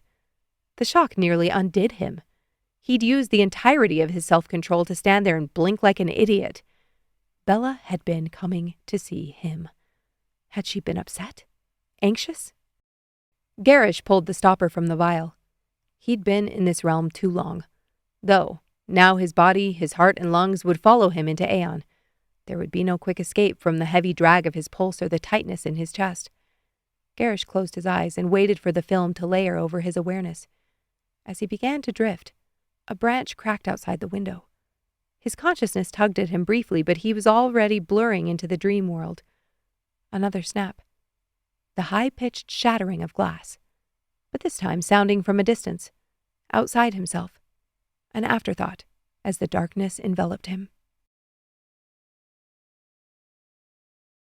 Chapter 24.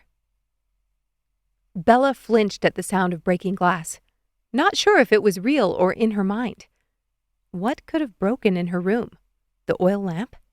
No, she didn't have one here, only a candle. Another crash broke the silence, this time closer. Bella shot up in bed, blinking in the dark room. Hardly any light filtered through the window. It must have been a new moon. She threw her legs over the side of the bed and flexed her feet on the cool floorboards. The air. It felt as if every floating particle slammed to the floor like lead. Bella's heart thudded in her chest as she scrambled to find her slacks and blouse. Her eyes adjusted enough to figure out how to get her shirt over her head, but she nearly tripped pulling her pants up. Bella ran to the door and yanked it open only to stumble back as a cloud of dark smoke billowed through the open space. She slammed it closed, coughing and choking as she dropped to the floor. Reiman's cottage was on fire. Why would the cottage be on fire? Had Gerrish left the lamp burning? Knocked it over in his sleep? Gerrish. Bella stood and ripped the sheet from her bed and wrapped it around her fist. Boots. She needed to protect her feet. Where were they? Panic made her hands tremble as she pulled on the worn leather. Breathe. She squeezed her eyes shut and calmed her mind, as Marian had taught her, and tied the laces. The smoke was too thick to go out through the hallway, which meant there was only one exit from this room. Her heart raced as she lunged for the window and slammed her fist through the glass. Maybe that was the crash she'd heard. Maybe Gerrish had woken up and broken out through the front windows. She ran her fabric-covered hand around the edges of the window, clearing as many shards as she could, then dropped the sheet. She threw her books from the nightstand into her trunk, then slammed the lid closed and tossed it out into the bushes. Bella wobbled as she jumped up on the end of the bed and stepped across the gap to the window frame. Glass crunched under the soles of her boots as she steadied herself with a hand against the wall, then propelled herself forward and leaped to the ground. She landed in a crouch and drew a deep breath of clean air before springing up to run around the corner of the house.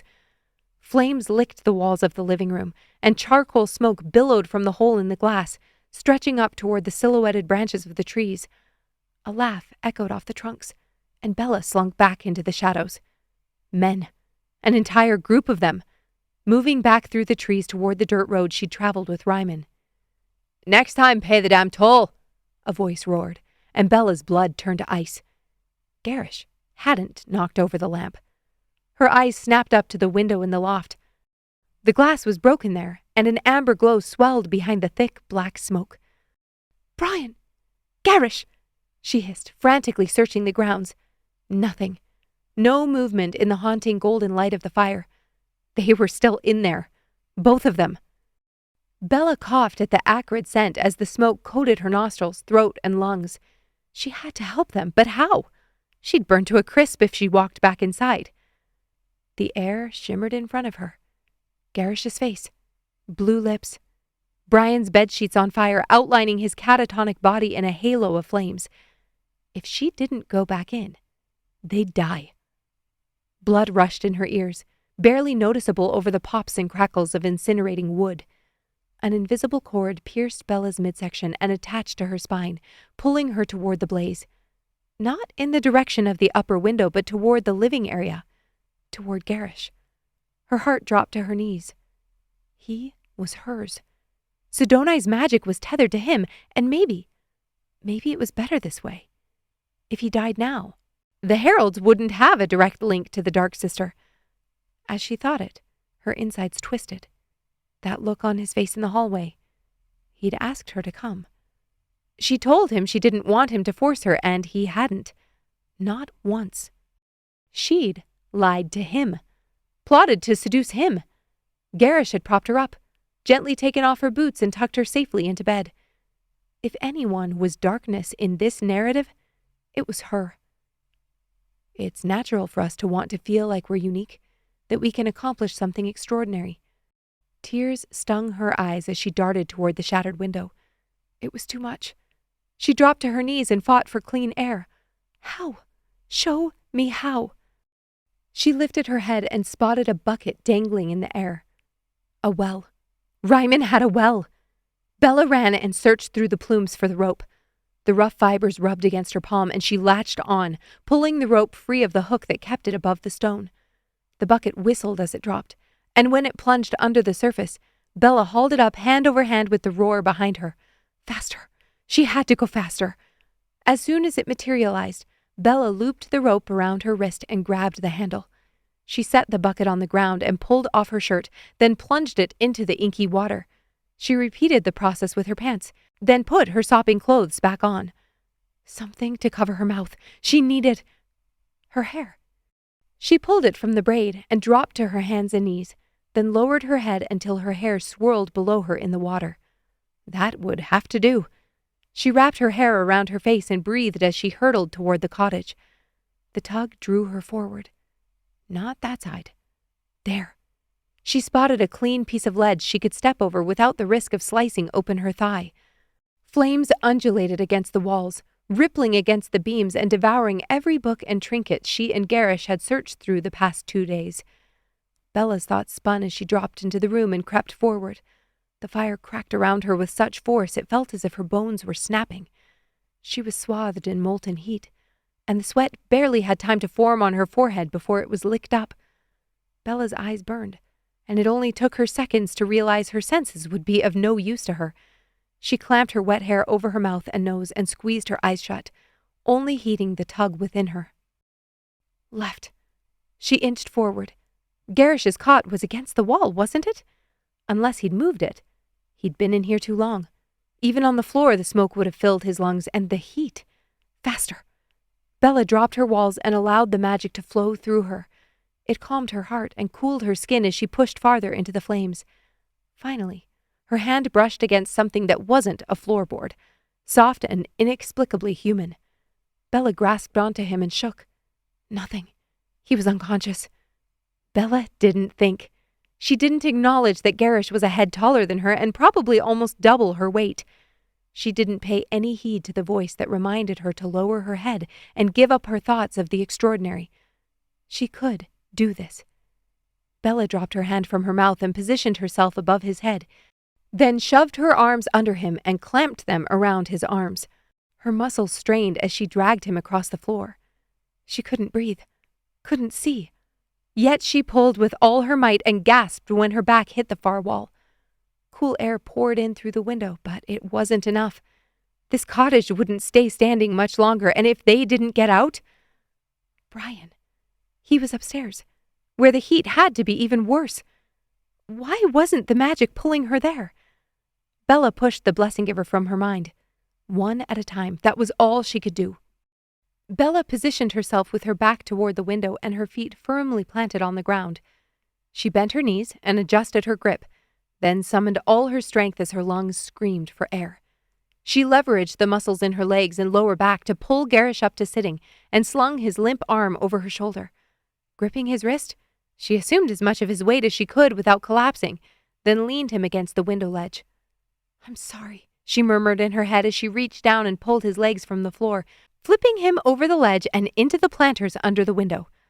Bella scrambled out after him and hurried to drag him into the cool underbrush. Gerrish's skin was blackened by smoke, and Bella wouldn't have recognized him if it weren't for his thick hair and boots. She dropped to her knees, then pressed her cheek to his mouth and her fingers against his neck.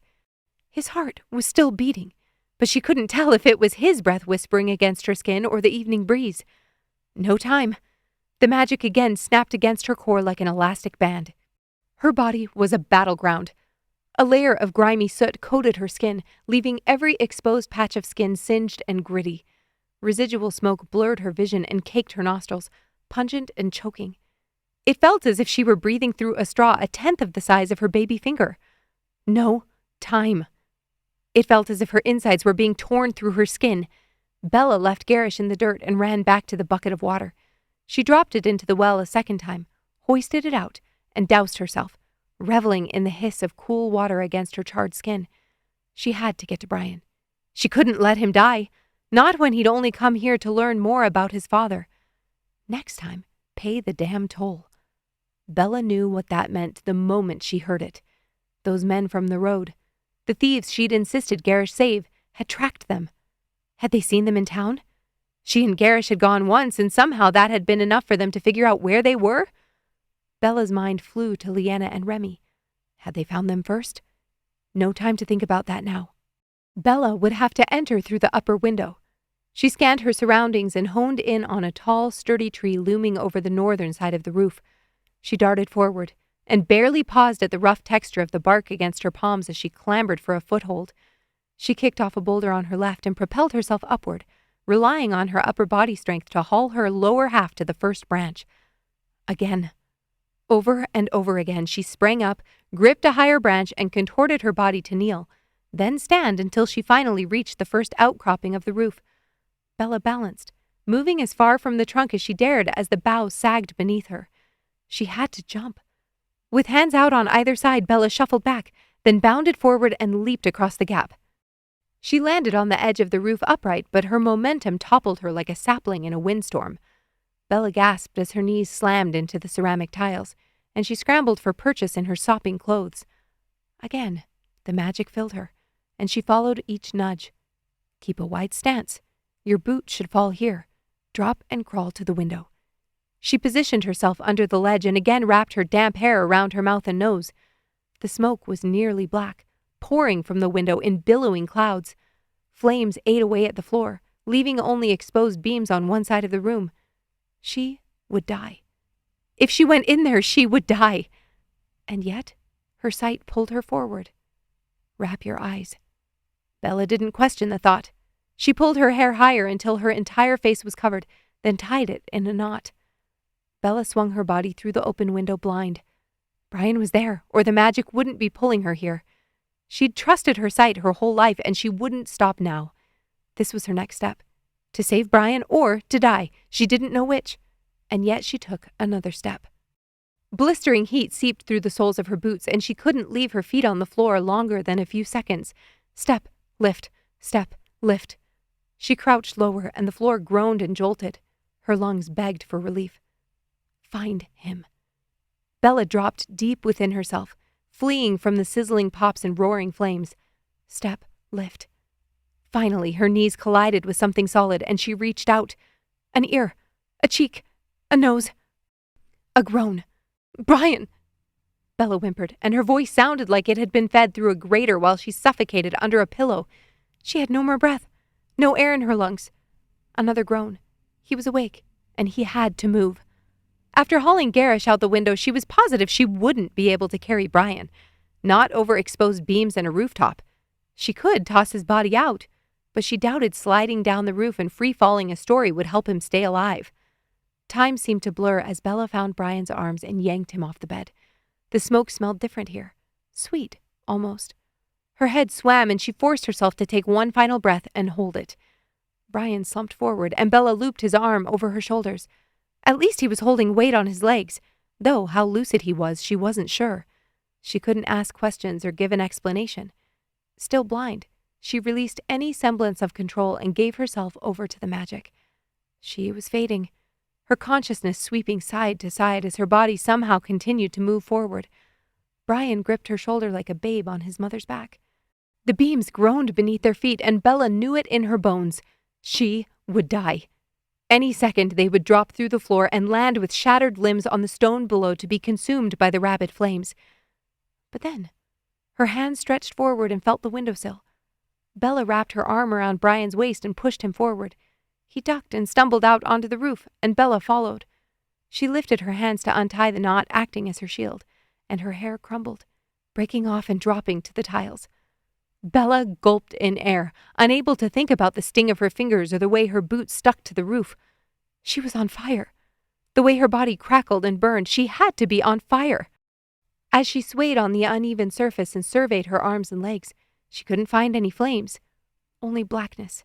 Her clothes, her skin, nails, palms, everything, black as pitch. She grasped Brian's arm, nearly hissing at the torture of 1,000 needles stabbing her fingertips. "This way," she croaked. Brian still didn't speak, but he followed, tripping over his feet. If he fell, he'd take Bella with him. She could barely hold herself upright, let alone keep either of them from tumbling to the ground. She swallowed ash and nearly choked as her tongue swept across the roof of her mouth. The tree. They had to get to the tree. Crouch, sprint, leap. She ran over the motions in her head twice, envisioning her grasping the branches of the tree. She could do this. She had to do this. Her vision darkened and blurred as she became all muscle memory and instinct. Crouch, sprint, leap. She flew off the side of the roof and stretched toward the branch, but it was still too far. Why was it still too far? Time seemed to slow as she flailed and began to plummet toward the ground. This was it. She was going to drop like a stone and break half the bones in her already broken body. As gravity pulled her downward, the air around her thickened, holding her in place. Bella's heart jumped into her throat when she realized she wasn't moving. She was frozen in midair, staring at the branch she missed. This wasn't possible. She must have hit the earth and blacked out. Her body inched forward until a lower, thicker branch was right below her grasp. The force holding her steady flickered, and she threw her arms out. Bella's hands screamed as she flailed and fought against the rough bark. Her skin ripped from her palms. Her charred clothing disintegrated like soaked paper as she slid down the grating trunk of the tree and landed on solid ground. She was alive. Her bones weren't broken. Water. She staggered across the dirt toward the bucket and sobbed when she found it empty. Where was Brian? Had he followed her? Something had kept her from smashing into the ground, but had the blessing giver been so lucky? Bella couldn't turn, couldn't think. She dropped the bucket into the well and pulled on the rope, her own blood staining the fibers as she pulled it back up. Water. She nearly dropped the bucket as she tipped it over her head and drenched herself. More water. Bella fell against the stone and dropped the bucket in again, choking on her spit. The rope. Where had the rope gone? She reached out but couldn't find it. Why couldn't she see? Her eyes swelled and closed in on her like she'd been stung by 1,000 bees. The roar behind her filled every nook in her mind until she couldn't think of anything else. She was ash and smoke and flame, being eaten alive, wholly consumed. Bella's body cracked as she dropped to the ground and sank, drowning in the blistering ache. The Absentus. Words of Emil, prophet under the order of Ariathne. Chapter 2, verse 4. But amidst the tumult and upheaval, a glimmer of hope shall emerge. Like a beacon in the storm, the promise of redemption shall shine forth, illuminating the path of those who listen. Chapter 25. Gerrish creaked like a rusted hinge as he lifted his arm. The smell hit him first, like a runaway coach. The thick, bitter stench of charred wood and smoldering stone coated the inside of his mouth and throat. Or had it been there to begin with? He sucked in a breath and nearly choked as his body heaved, coughs racking him until he thought his ribs might snap and pierce through his center. Thick, dark mucus filled his mouth and he spat, shuddering as he wiped his lips with the back of his hand. His skin was cracked, and his eyes felt as if they'd been rubbed inside and out with pumice. He wanted to pluck them from his skull to relieve the burning. His arms shook as he pushed himself up from the ground. Red. Raw. His skin peeked through his singed clothing, and it looked as if he'd been wrapped in rough rope and raised until sparks flew. Fire. There had been a fire. He narrowed his eyes and focused on the scene in front of him. Reiman's cottage was charred to the bones, a smoking husk in the morning sunlight. Birds chirped and flitted above the destruction as if unaware of the fiery massacre and its festering aftermath. Gerrish's heart stopped in his chest. Bella had been in her room, the room that was now burned to a crisp. She'd come into the hall, then disappeared behind the door, and he'd gone back to his cot. He'd taken the tincture, and a snapped branch. Broken glass. This fire wasn't an accident. Ice surged through his veins, and a lump settled in his already swollen throat. Bella was in her room. He dropped to his hands and knees, dragging himself forward and working to get his legs under him. Bella, he croaked. He should have gone to her. Shouldn't have taken the tincture. Who would have done this? Who knew they were here? Brian hadn't left the cottage, and besides Leanna and Remy, he hadn't told anyone of their whereabouts, not even Malik. They'd gone to town, and Brian had said the townsfolk weren't happy with a member of the Order frequenting their shops, but they didn't have violet eyes. Nobody would have known where they were, who they were. It made no sense. Bella was in her room. Bella had come out to find him, and he'd hit her with a wall of power, not letting her speak. Gerrish's skin cracked as he pushed himself to his feet. Bella! The raw sound was barely recognizable as his voice. Gerrish? A low grunt sounded on his left, and Gerrish's heart jumped to his throat. Not Bella. A hulking shape, bathed in shadow, struggled on the ground under a colossal oak.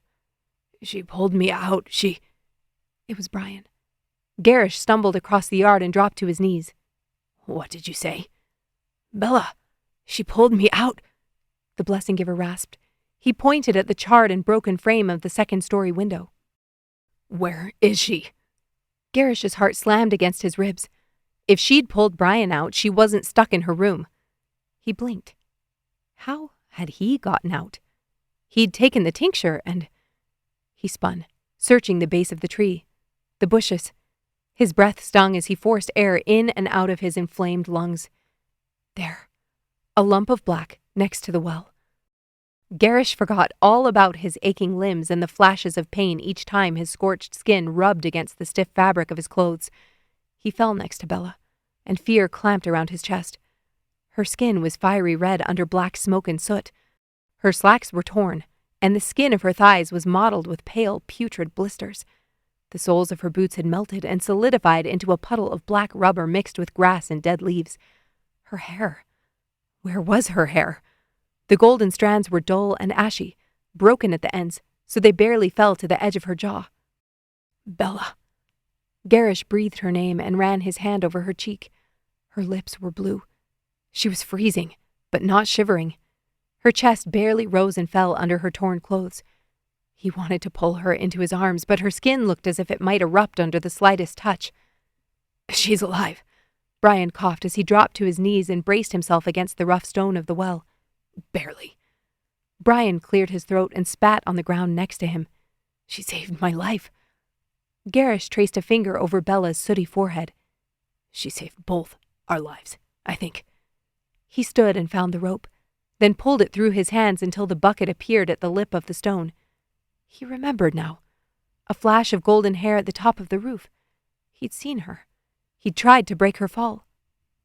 What can I do?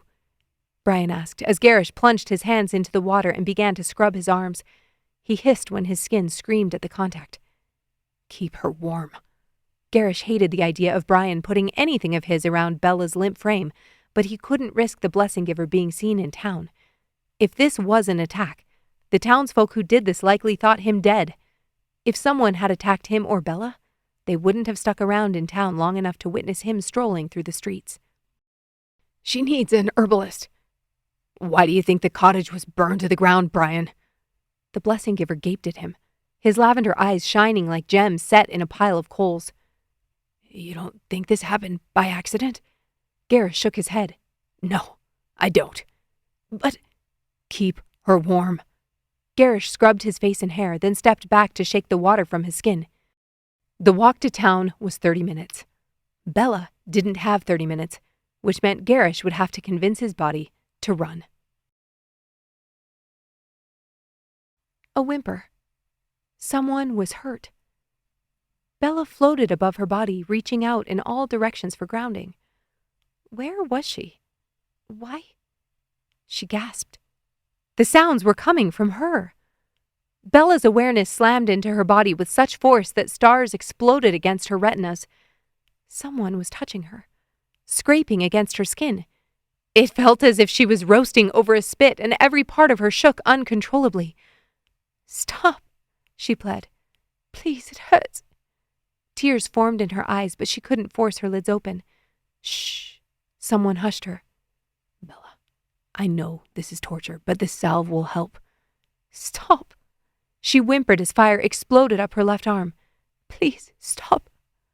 But whoever it was kept touching her, kept ripping the skin from her body. She couldn't breathe. She couldn't breathe. Her lungs screamed and she coughed, expelling something thick and acrid into her mouth. Her stomach heaved. She turned her head to the side, vomiting on the ground next to her. Someone stroked her hair. "You're safe. You're alive." She didn't want to be alive, not like this. Her body felt like it had been steeped in vinegar and boiled. Pain slashed and pierced through her until darkness again dragged her under. There's no other option. Turia Port will be crawling with conventionalists flocking to Trill. We can't risk it. A woman's voice sounded, bubbling through thick mud. "They're fighting with us," a man argued. "We all want the same thing." The woman scoffed. "Good luck convincing them of that." Bella forced her eyes open, and an orange glow blurred into focus. The surface beneath her was unforgiving, cold. She was on a stone floor, and in front of her. She screamed before she even drew a full breath. Fire! The cottage was on fire, and... A hand clamped over her mouth. "Bella, it's me, Gerrish." She struggled, but couldn't lift her arms or push herself from the floor. Her dagger still sat at her hip. If she could only... "Bella, it's me. You're safe." He waited for her to stop struggling, then loosened his grip, and she dragged in a painful gulp of air. "Fire!" she choked out. "It's on fire!" Gerrish hoisted her from the floor, then pulled her into his lap, careful to avoid touching her arms. Her skin still stung. "Nothing's on fire, Bella. The flames you see are for warmth. We're in an old shed outside Cassian, trying to figure out where to go next." Bella buried her head against his chest. "Nothing's on fire." "But the cottage..." "It burned to the ground." Gerrish lowered his head next to hers until his breath whispered against the shell of her ear. "You saved me, Bella. You saved both me and Brian." Flashes of memory lit up in her mind's eye. The broken window, the plumes of smoke. She'd tried to go through the hall, but she couldn't breathe. She'd been alone outside the cottage, and the heat, the char in her lungs, the fire under her boots. She'd gone back in. Twice. "Is Brian..." "He made it out." Gerrish brushed his thumb over her cheek. The tenderness made her ache. Right. He'd just said that. She hadn't seen Brian come after her, though. When she'd leapt for the tree, how had she made it? She hadn't jumped far enough, but then... Her head throbbed, and she curled her fingers in Gerrish's shirt, then pressed her cheek into his chest so deeply she thought it might leave an imprint. "You're alive." "I'm alive," he whispered. "Thanks to you." Her heart swelled in her chest, overwhelming every other sensation of aching muscles and stinging skin. She'd gone back in. The magic had pulled her back in. She'd followed, and she couldn't remember why she hadn't been back in the cottage, safe in Gerrish's arms. The idea of leaving his embrace made her chest tighten. She should eat. The first woman's voice was soft, and Bella frowned. She'd only been with Gerrish and Brian in the cottage. Tears wet her cheeks as she lifted her head and turned. A woman with olive skin and violet eyes stared back at her. Lyanna? Bella blinked in confusion, her lips too swollen and sore to say anything else. Remy sat next to her. He gave a small smile as she met his eyes. They arrived this morning, Gerrish explained. You've been asleep. In and out for 3 days. 3 days? Bella tensed and Gerrish tightened his hold on her, keeping her pressed against his chest so she couldn't collapse into herself or dissolve onto the floor. 3 days. She dropped her eyes to her arms. Bile rose in her throat. Bandages. White strips of gauzy fabric covered every visible stretch of skin. What happened to me? She whispered. Gerrish tucked her hands back under his. You have burns over your arms and legs. Your arms took most of the heat. I visited an herbalist in Cassian. The salve seems to be helping, Remy offered, and Bella smiled weakly. Also had the pleasure of hearing a man gloat about giving that bastard what he deserved. Almost knocked his block off. Even if I agree that Gerrish is a bastard. Remy chuckled, and Gerrish's lip twitched. Bella thought back to last night. No, days ago. The fire was days ago. The voices she'd heard outside the window. They started it. The fire. Remy nodded. The town is buzzing like a kicked anthill. With the prophet dead, they're frothing at the mouth to bring down the order before they reorganize. It's ridiculous. They have no idea what they're up against, Lyanna muttered. Bella struggled to sit. No, it was the men on the road. The men who blocked our coach. I heard their voices. She trailed off, her lungs burning from the effort of speaking. Remy's eyes flicked to Gerrish, and Bella waited for him to chastise her. He didn't. Can you stand? Gerrish nudged her waist. She should eat, Lyanna commanded with more force. Gerrish shot her a glance, and Brian leaned forward. Take this. Gerrish took the small wrapped parcel from him, then cautiously slipped his hands to Bella's waist. If it hurts too much, we can stay here, but I thought you might want some fresh air. Air. The word sent a shiver down Bella's spine. She nodded and gathered her legs next to her. Her skin throbbed under the wrappings, but the pain was dulled. Manageable.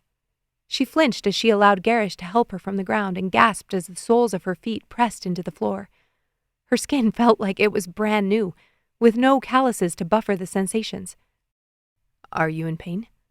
Gerrish's voice rippled through, humming in her chest. She shook her head as her sensory world exploded around her, making it impossible to form words. His hand nudged her lower back, and she took a step. Bella sucked air through her teeth and took another. It felt good. Awful and good to move and use her limbs. Her body felt like it had been packed into a trunk, cramped and confined, and her blood was only now able to circulate. There are new boots by the door. Remy pointed ahead of them. Bella nodded. If her skin looked like this, she doubted any of her clothing had made it out in one piece. She was dressed, though. Had Gerrish? Gerrish leaned down and helped her slip her swollen feet into the boots, but didn't lace them. He grabbed a cloak from the floor and led her through the drafty front door and down a single step. The sun was low on the horizon, casting golden light over the washed-out landscape. It snowed last night. Gerrish wrapped the cloak around her shoulders, and she pulled it closed over her chest. Only a dusting. It melted by midday. I would have loved to see that. It hadn't ever snowed on Shorn Isle. Sleeted, yes. Rained and frozen in glittering ice crystals, yes. But she'd never seen a snowflake, with its intricate patterns and perfect points. Gerrish led her into a stand of trees and helped her sit on a fallen trunk so wide she doubted she could wrap her arms all the way around it. She readjusted her weight until she sat on the least sensitive parts of her backside. Gerrish kept a hand on her back as he passed her the package Brian gave him in the shed. Bella pulled open the paper. Half a sandwich. Where did you get this? She asked, taking a small bite. The texture felt foreign. Had she eaten anything while she'd been asleep? Remy did a supply run. Bella chewed as she ran her eyes over Gerrish. The skin on his neck peeking out above the collar of his shirt was raw. He had a few patches of red, peeling skin on his cheeks and nose. His hair was shorter. Bella's brow furrowed, and she set the sandwich on her lap, then lifted her hands to her own head. She couldn't feel anything through the bandages on her hands, and she looked up at Gerrish as her heart sped. The knot. She'd tied her wet hair in front of her face, and when she'd left the window, it had broken off, fallen to the ground. Gerrish nodded, and his throat worked. Your hair is shorter. How short? Tears pricked her eyes, and she looked down to try to hide them. Stupid. It was only her hair. She shouldn't be crying over... Gerrish pressed 2 fingers under her chin and tilted her face back to his. His hazel eyes, flecked with green and gold, seared into hers. I haven't touched it. It's melted at the ends, but it still falls below your jawline. I think under the smoke and ash, the color is still the same, Bella. The lump in her throat grew until she could barely swallow. I haven't cut my hair since I was 19. Gerrish nodded. He tilted her head from side to side and wet his lips, then frowned. Your eyes. They look darker. A deeper blue. Bella blinked. Could her eyes have been affected by the fire and smoke? Stranger things had happened. Gerrish traced his hand over her jaw and felt her hair between his fingers. Can I wash it for you? Trim the edges? The question built instant pressure behind her eyes. Bella couldn't look away from him. Something was different. He hadn't snapped at her or made a sarcastic comment since she'd opened her eyes. He'd been all soft touches and soothing words. Gerrish, I could wash it for you. His voice broke on the last word, and something inside Bella cracked. Her insides swelled and heated, infusing warmth from her core to the tips of her bandaged hands and feet. She nodded, and Gerrish's shoulders relaxed. If you sit here a moment and finish your sandwich, I can get the supplies. He stood, and his hand traced along her spine, sending shivers across her lower back. Her body chilled the second he moved away from her. Don't leave. Don't ever leave. Bella watched him wind through the trees back to the shed. He had new clothes and new boots, but that wasn't what made her insides feel like melted butter. Something was different. She was different. Bella thought back to the moments before she'd returned to her room the night of the fire. She'd planned to trick him, steal the golden stone from the pocket of his shirt. Had the stone survived? Had her trunk? Her books? She'd thrown them in the bushes. Surely Brian or Gerrish had looked. Surely they'd found them before escaping to this place, wherever they were. Was it close to Reiman's cottage? Hopefully not. Those men from the road had started the fire. She needed to tell Gerrish, but each time she tried, the words died in her throat. Next time, pay the damn toll. The fire was her fault. If she had let Gerrish handle things the way he usually did, none of this would have happened. Her magic had blossomed to life before those men attacked, and that couldn't have been a coincidence. She needed to know what those scriptures held in the absentis. Blood. Forever marked. Gerrish was tethered. She was sure of it. He was tethered to the Dark Sister, but did he know? Was that why he guarded himself? Why he fought so hard to set Sidoni free? How much did he believe? How much was her magic pulling him like the fount had pulled Bella through the burning cottage? What if he didn't want to destroy the stones? What if... All thoughts withered as Gerrish appeared at the edge of the grove with a bucket in his hands. Steam rose into the frigid air, and he carried a towel slung over his arm with a flask and a bundle in his hand. Realization snapped into place. It was you. Gerrish paused and looked up from his supplies. The look on his face was wary, and it almost pulled a laugh from her. He thought she was upset. Bella allowed the glow swelling within her to reach her lips and lift them into a small smile. Your power took me to the tree, when I jumped off the roof. It had to have been him. What other power could have been present that night? Gerrish gave a slow nod, then continued walking toward her. You said I saved you, but you... I didn't jump into a burning building, Bella. His brow pulled together as he set the bucket on the ground next to her. Gerrish. If you want to debate who was more heroic, I'd be more than happy to do so. But can we do it after I repay some of my debt? Gerrish lifted a lock of her singed, dirty hair from her cheek. Gerrish was going to wash her hair. His fingers would run along her scalp and trace her temples. Bella swallowed hard, and only then realized she hadn't touched her sandwich.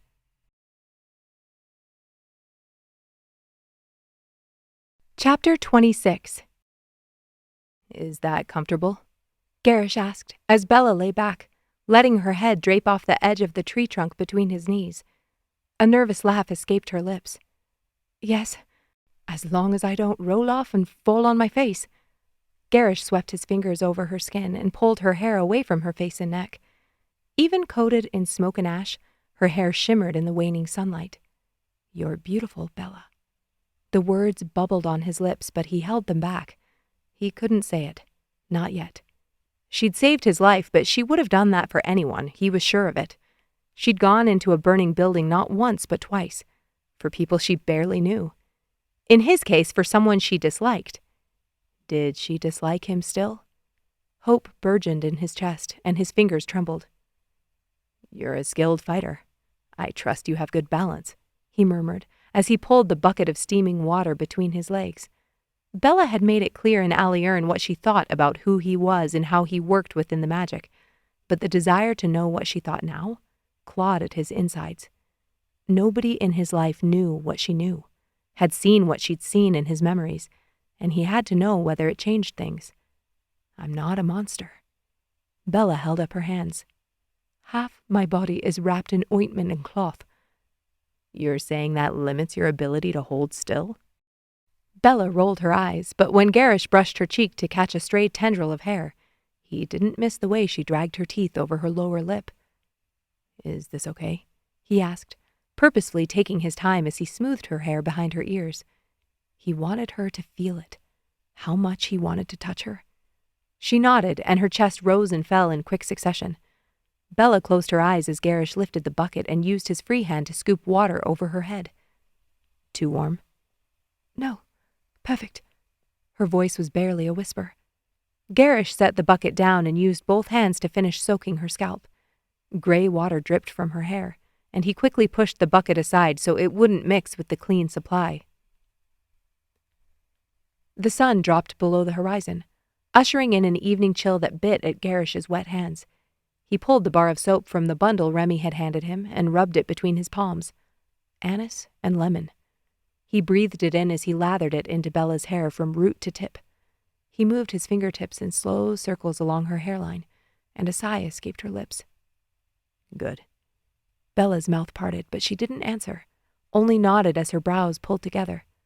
Was that a look of pleasure or pain? He hoped the former. Gerrish leaned closer so he could watch her face as he lazily swirled his fingers over her scalp. He couldn't do this for too long or she'd freeze with wet hair in this weather, but he didn't want to stop. Didn't want to pull his fingers from her soft locks. Didn't want to stop touching whatever parts he could get away with. He understood exactly why the goddess had chosen her. Bella was strong and deadly. But more than that, she was hard-working with a sharp mind, loyal, unselfish, acquainted with pain but not bitter, not jaded like he was when it came to trust and connection. Her hair grew cold to the touch, and Gerrish again lifted the bucket to rinse the soap. I brought scissors to trim the ends of your hair if you want. Gerrish rinsed the suds clean, then wrapped her hair in a towel. Bella struggled to sit, so he stood and put an arm behind her shoulders. Do you know how to cut hair? Gerrish smirked. I don't not know how to cut hair. Bella barked a laugh, then broke into a fit of coughing. Don't make me laugh. Gerrish kept his hands wrapped around the towel and chuckled. He wanted to make her laugh every second of every day. I can't help it if you find me hilarious. Bella put a bandaged hand to her mouth and Gerrish touched her shoulder. Spit. I promise I won't think it rude. Bella flashed him a look and spewed gray mucus into the dirt at her feet. Somehow, it only made Gerrish's heart speed faster. I've been doing that every day since we left the cottage. Gerrish cleared his throat and squeezed the towel to wring the water from her hair. Since you were sleeping most of the time, your lungs need to catch up. Something to look forward to, Bella muttered. Gerrish held up a comb and slipped the towel from her hair, setting it on the trunk she'd reclined on moments before.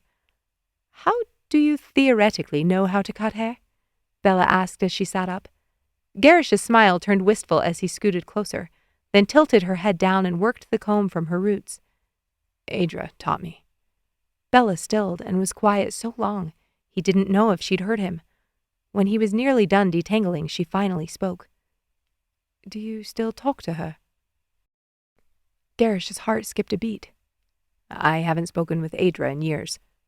Why not?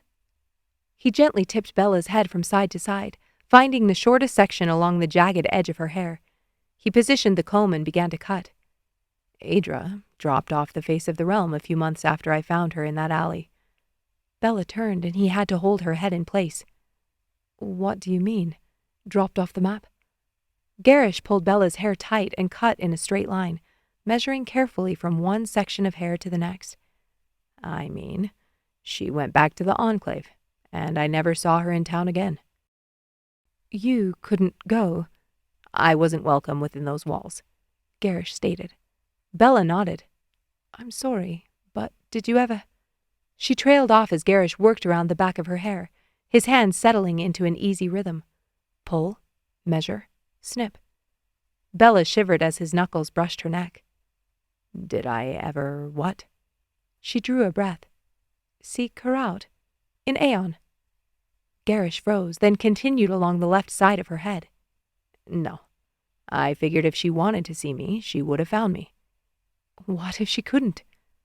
A weight settled on Gerrish's chest. What would prevent her? He'd spent weeks after she left the herbalist worried about her, wondering if she'd made a full recovery. Then months confused as to why she hadn't made contact.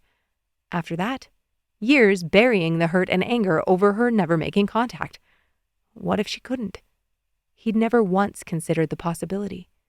Bella exhaled and lazily blinked. She was a balancer. She'd been abused by other members of her order.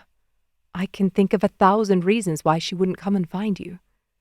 Gerrish's jaw tightened, and his fingers brushed Bella's cheek as he finished with the last section of hair. He set the scissors next to the towel and pinched her hair between his fingers to test that the length matched on all sides. When he was satisfied, he stepped over the log and brushed the hair from her cloak. Bella put a bandaged hand over his. I didn't mean to criticize.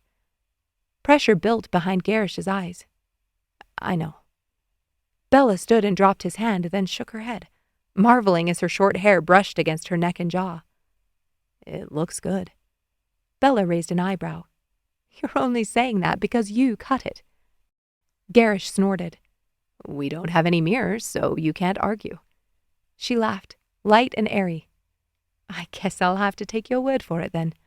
She smiled, but sadness flashed in her crystal blue eyes. The same grief he'd seen when she noticed her hair was gone. I haven't cut my hair since I was 19. Gerrish stepped closer. Bella, your hair was always captivating, but it isn't what makes you beautiful. And you're an expert on the subject. She blinked, her eyes widening in surprise. The slight curl of her lips disappeared when realization hit. He was, in fact, an expert in one fortuitous way. He did everything he could to hold back a devilish grin and didn't quite succeed. Her pupils dilated, and her breathing hitched. He didn't have to say it. She remembered. He'd seen every inch of her in Aliern and was more than qualified to comment on her beauty or lack thereof. And Bella didn't lack. The air between them grew thick as Bella's cheeks flushed. Gerrish lifted a hand and cupped her jaw, no longer able to convince himself he shouldn't. She'd almost died the other night, and finding her collapsed on the ground catapulted his true feelings through his excuses and fears. He wanted her, and he wouldn't waste another second pretending he didn't. Bella's lips parted, and her breath transformed into a puff of smoke between them as the temperature continued to drop. He brushed the tips of his fingers under her ear, his body humming as need flashed through him. He hadn't wanted someone like this, needed to touch and hold and caress someone like this, in so long. He could barely breathe. He wanted to run his hands over every inch of her, take his time learning each line and curve of her body, bandages or no. She could tell him no, ask him to stop, and he would. But he hoped to the goddess she wouldn't. Gerrish lowered his head toward her, watching her petal-pink lips drift farther apart. He loved her lips. They looked like silk and velvet and everything supple and soft. He wanted them, hot and insistent, over every inch of his skin, on his... Gerrish! Bella's voice trembled. Gerrish, look! Bella stood transfixed. Her damp hair chilled her skin, but she didn't care. As the last remaining sunlight faded, dots of light glowed and streaked through the darkening sky around them. "What is it?" she exhaled, not sure where to direct her attention. Gerrish's hand still molded over her jaw, and he let it slip to settle in the curve between her neck and shoulder. Bella shivered. "Are you cold?" he asked, still staring at her instead of the world coming to life around them. She was torn between staying planted and discovering what Gerrish had been about to do, or inspecting the mysterious lights. No. It was a lie, but she would not be going inside until she knew what was causing glowing specks to dance in the middle of the evening sky. Bella chose one of the spots and stepped closer, willing her eyes to focus better, to examine every detail so she could make sense of it. It darted and danced, never sitting still long enough for her to draw a proper conclusion. "It looks like an insect," Gerrish whispered, his hand now settled on her lower back beneath the cloak. "Keep touching me." Her body arched into him, and Gerrish pulled closer. "Insects don't glow." She put out a finger, and the dot of light jumped in the opposite direction. Gerrish's lips brushed the curl of her ear. "Maybe they do. There are fish that—" Bella shot him a look, and he pursed his lips. She turned back and pressed her forearm against the trunk of a slender aspen and gasped. A streak of illumination pulsed through the bark where she'd touched. "Do trees glow too?" she snarked, and Gerrish chuckled under his breath. Bella grinned and slipped an arm around his waist, pulling him next to her. She was cold. She was freezing. And having him close might allow her to stay here and watch this miracle longer. At least that was the excuse she gave for pressing against his side. Practical. Body warmth. What she did next was not. Bella slipped a bandaged hand up over the collar of Gerrish's shirt and around the back of his neck, then tugged his head lower. When he was close enough, she lifted on her tiptoes and brushed a kiss against the corner of his mouth. "Thank you," she whispered, "for washing and cutting my hair." She blinked, unable to believe she'd pressed her lips against his. Her pulse raced, and blood rushed in her ears. Gerrish's throat worked as he stared into her eyes. "Bella, I know." Her heart sank as she dropped back to the ground, and a barrage of negativity flooded her mind. Maybe she'd misread his look a few moments ago. What had she been thinking? This was Gerrish. "I'm sorry, I shouldn't have." She turned back to the tree. They were supposed to be working together, and this wasn't part of a plot to steal the stone he most likely still held in his pocket. It wasn't anything other than what she wanted. She shouldn't want that. Yet her scalp still hummed where he'd rubbed it. He'd taken care of her, was still taking care of her, when she'd done nothing but lie to him. Nausea hit her stomach at the thought. He didn't know she'd lied. If he had, what would he think of her then? Bella cleared her throat and changed the subject. "This has to be Ariathne's magic, don't you—" Gerrish spun her back to face him and pulled her hips flush against his. Bella gasped at the sudden pressure, and her pulse skyrocketed. Gerrish lowered his head. "You misunderstand. I don't want to hurt you. That's what I was going to say." Heat flared in her lower abdomen, and his fingers on her waist sent pulses of energy shooting between her thighs. "How would you hurt me?" He'd done nothing but help her, work to make her comfortable. Gerrish coughed a laugh, and his hair fell over his forehead. "Is that a real question?" He nodded toward her bandaged arms. "Half your body is still covered in blisters." "They don't hurt." "Because Remy got salve with clove oil to numb the pain." Bella's mouth parted, and Gerrish's eyes jumped to follow the movement. His eyes glazed, and another wave of liquid fire rolled through Bella's center. "You didn't cause this. If anything, I did." Gerrish frowned. "What are you talking about?" "I asked you to leave those men alone. You told me I didn't understand, and I didn't." "Bella." "You don't have to protect me, Gerrish. I should have trusted your judgment." Gerrish nodded slowly, still clutching her to him, and the mask slipped from his face. "Do you trust me?" Bella nodded without thinking. Yes, she did. Trust wasn't about agreement. It was knowing what to expect from a person, knowing someone's heart and gaining enough experience to grasp that they were brave enough to act on it. Gerrish glanced down. and his tongue flicked over his lower lip. I can't believe you came in after us. Was it really that surprising? Gerrish's fingers pressed into her skin. He shook his head and ran his eyes over her exposed neck. It would probably be wise to do a check. Bella's heart stuttered. Check? For what? His voice lowered. You've been resting. I couldn't test to see where your skin was healing while you were asleep. Any chill Bella had felt moments before due to her damp hair was gone. She trembled, but not from the cold, from molten need swelling in her core, overflowing and flooding her veins. She shouldn't want him, and that only made her longing explode. Gerrish dropped his head until his breath fluttered against her cheek.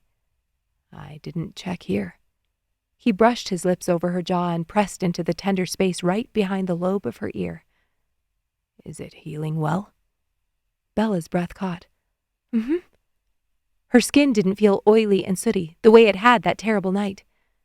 Did you clean it? My skin. Gerrish exhaled, and the heat of his breath sent ripples of pleasure across her. She couldn't keep a soft sigh from escaping, and Gerrish smiled against her skin. I washed your skin, yes. Bella waited for him to expound, but he gave no further details. How much of her had he seen this time? Had he been thinking of her like this, when he'd wiped the soot from her face, her neck? Gerrish pulled her cloak aside and lowered the neckline of her blouse. The skin here seemed most protected, not as exposed as your arms and legs.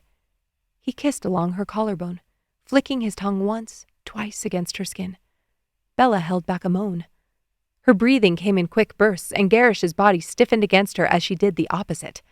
Bella liquefied. She was butter dropped on a hot skillet, and this heat felt nothing like the other night. Instead of fire licking against her skin, it smoldered through her bones and expanded until her center swelled and ached with the need to touch him, to arch against him, and press all her softest parts against all his hardest. This wasn't part of the plan. Worse, this was against every single piece of her plan, and she needed to stop, to back away and find air that wasn't laced with his scent. The smell of lemon soap lingered on his hands. The smoke that still clung to him had transformed, melding with his skin and taking on hints of rain-washed granite. She needed to touch him, to slide her hands under his shirt and feel his skin under her fingertips, memorize the feel of his back and chest, touch the swirling marks on his chest and compare them with her own. Bella groaned internally at the bandages that covered her skin. She couldn't do anything, couldn't feel anything, at least not with her hands or fingertips. She was at his mercy, unable to act and relieve the pressure building inside her.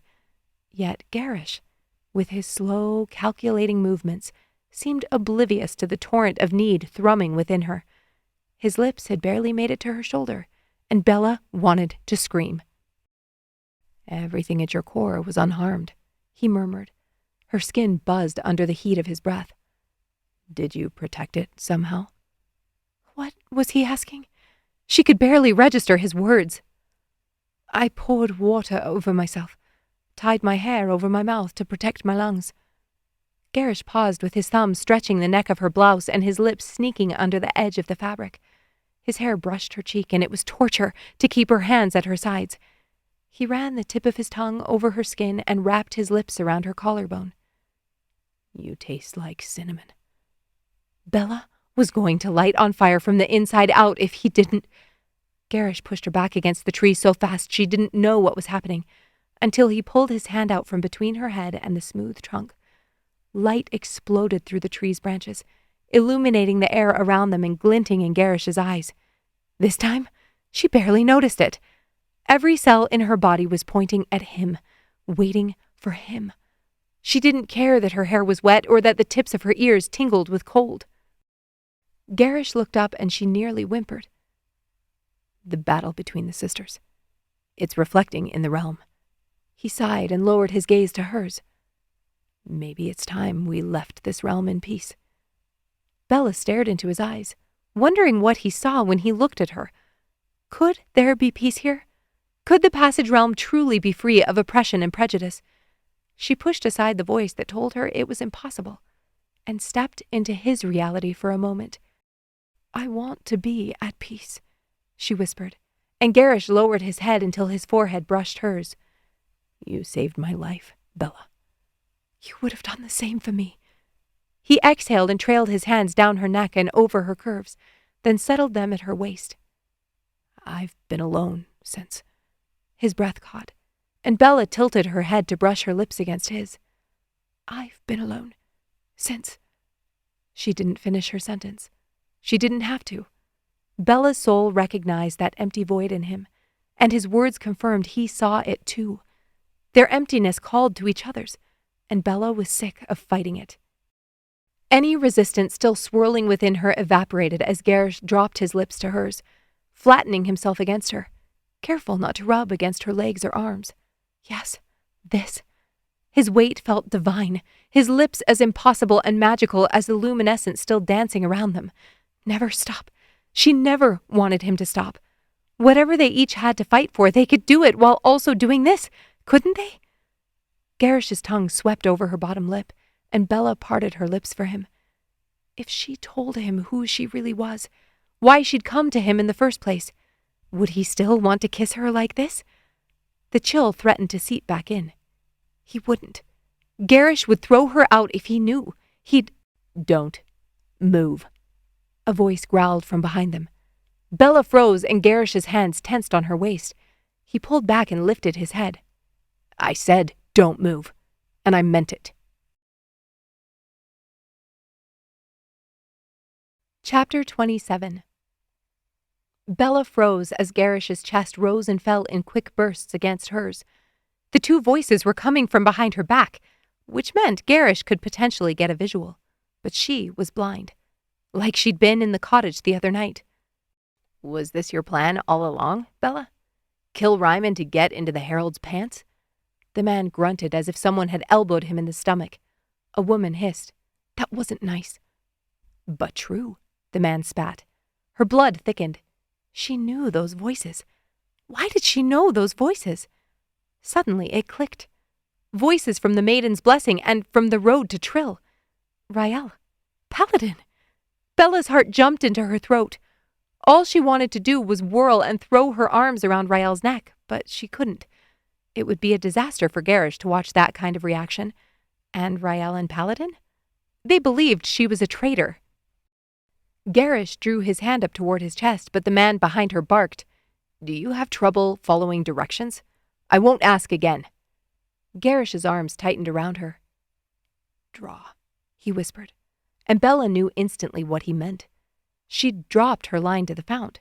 His touch and the lights around her had been so distracting, so all-consuming, she'd let go of the magic. Now he wanted access to it, and Bella couldn't let him in. If Rael and Paladin weren't drawing, they must have talked with Mel. They had to know what Gerrish was capable of. They'd probably understood before she figured it out, and Gerrish certainly knew their strength. He'd seen Paladin's power through Terran, and he wouldn't hesitate to attack in order to protect himself. To protect her. Bella couldn't reach for her dagger with wrapped hands, and she couldn't use her sight. So, she did the only thing she could think of. She opened her mouth and screamed. Her voice shattered the tranquil night air, and Gerrish's ear was so close, he flinched away from her. Before he could force her to stop, the door to the shed burst open, and Leanna, Remy, and Brian poured out, searching for them. Bella closed her mouth and spun to face the intruders. Please. She met Rael's eyes and pled silently with her. Please see that this isn't what it seems. Tears sprang to her eyes. They were here. How were they here? How did you find us? She asked, then sucked in a breath as two more figures emerged from the shadows. Elora. Her cloak was pulled over her head, shrouding her face, but Bella recognized the rings on her fingers. She didn't recognize the man who appeared next to her. He was massive, shoulders that bulged under his overcoat and legs like tree trunks. Black ink swirled up the sides of his neck, and his hair was roped, then pulled into a knot at the top of his head. But it was his eyes that stopped her dead. One charcoal, one gold. The exact shade of the stone Gerrish had shown her in Reiman's cabin. Time seemed to stand still as it all clicked into place. Another bloodline. Rael and Paladin had found a soothsayer, and they'd traced the stone here. Bella knew from experience how it felt for a stone to speak to her. Did they know what it was? What he could do? Rael? Ambassador? Leanna froze next to Gerrish and Bella with a knife in her hands. Brian and Remy stopped next to her, and Brian's eyes widened. His hands and arms were bandaged like hers, and he had a stretch of white gauze around his neck and right ear. Elora threw the hood of her cloak off her head, dispensing with anonymity since she'd been called out by name. You worked in the temple, for the prophet in Trill. Leanna nodded.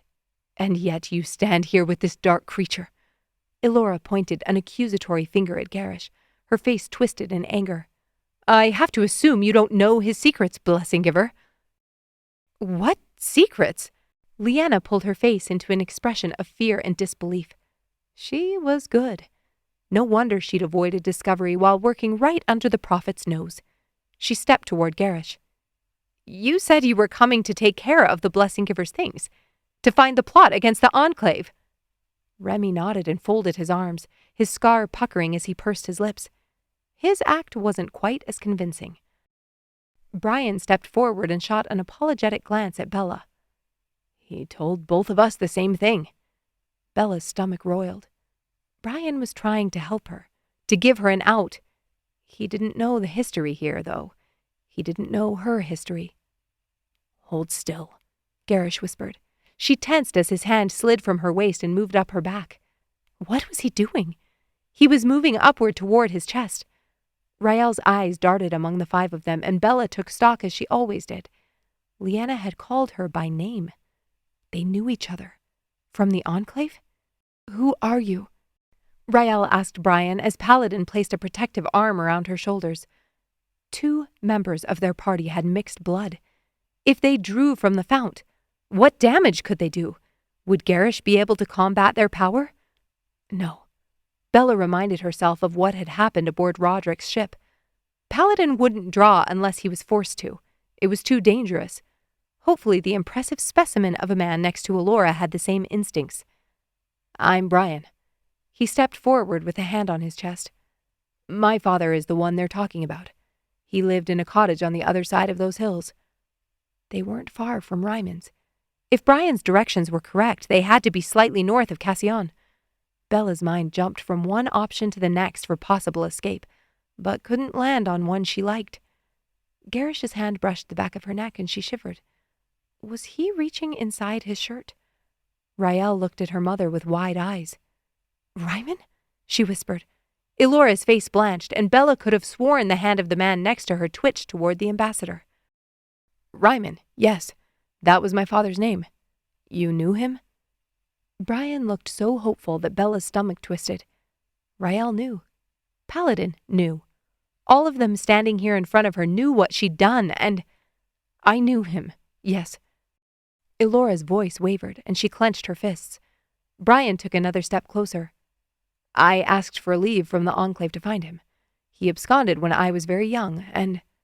You came to find him? Rael's jaw tightened. Yet you keep company with the woman responsible for his death? Bella's knees buckled, and Gerrish yanked his hand back to grab onto her. She wasn't going to crumple, but she needed to run, to escape this place and this moment before Brian heard what Rael was about to say. That's enough, Gerrish growled, and Rael's eyes flashed. Brian's face twisted in confusion as he turned their direction. They told me he died in Trill, protecting the prophet. Gerrish dipped his head. Draw, Bella, I can... It's true, Rael confirmed. But it seems they left out an imperative detail. She fixed her eyes on Bella, taking in her bandaged hands and short hair. Would you like to tell him, or shall I? Tears formed in Bella's eyes, and she shook her head. Please, Rael, see something other than what's right in front of you. But Bella knew she wouldn't. Rael didn't have that kind of sight, and even if she did, she wasn't drawing from the fount in fear of Gerrish. Bella stabbed your father through the heart. She abandoned us. We trusted her, and she betrayed us. Rael snapped her mouth closed. Bella's muscles tensed, indignation building within her until she felt like her blood might boil over. She hadn't betrayed anyone, except, ironically, the man standing behind her ready to fight off her accusers. She reached for her dagger, but couldn't move her fingers. Her skin stung at the motion, and she stiffened against Gerrish as Brian's gaze seared into her. She couldn't fight. Her body was too weak, and she couldn't defend her honor without giving up her position with the Heralds. Bella tilted her head up to Gerrish's ear. "Don't hurt them. Please." Then she opened herself to the fount.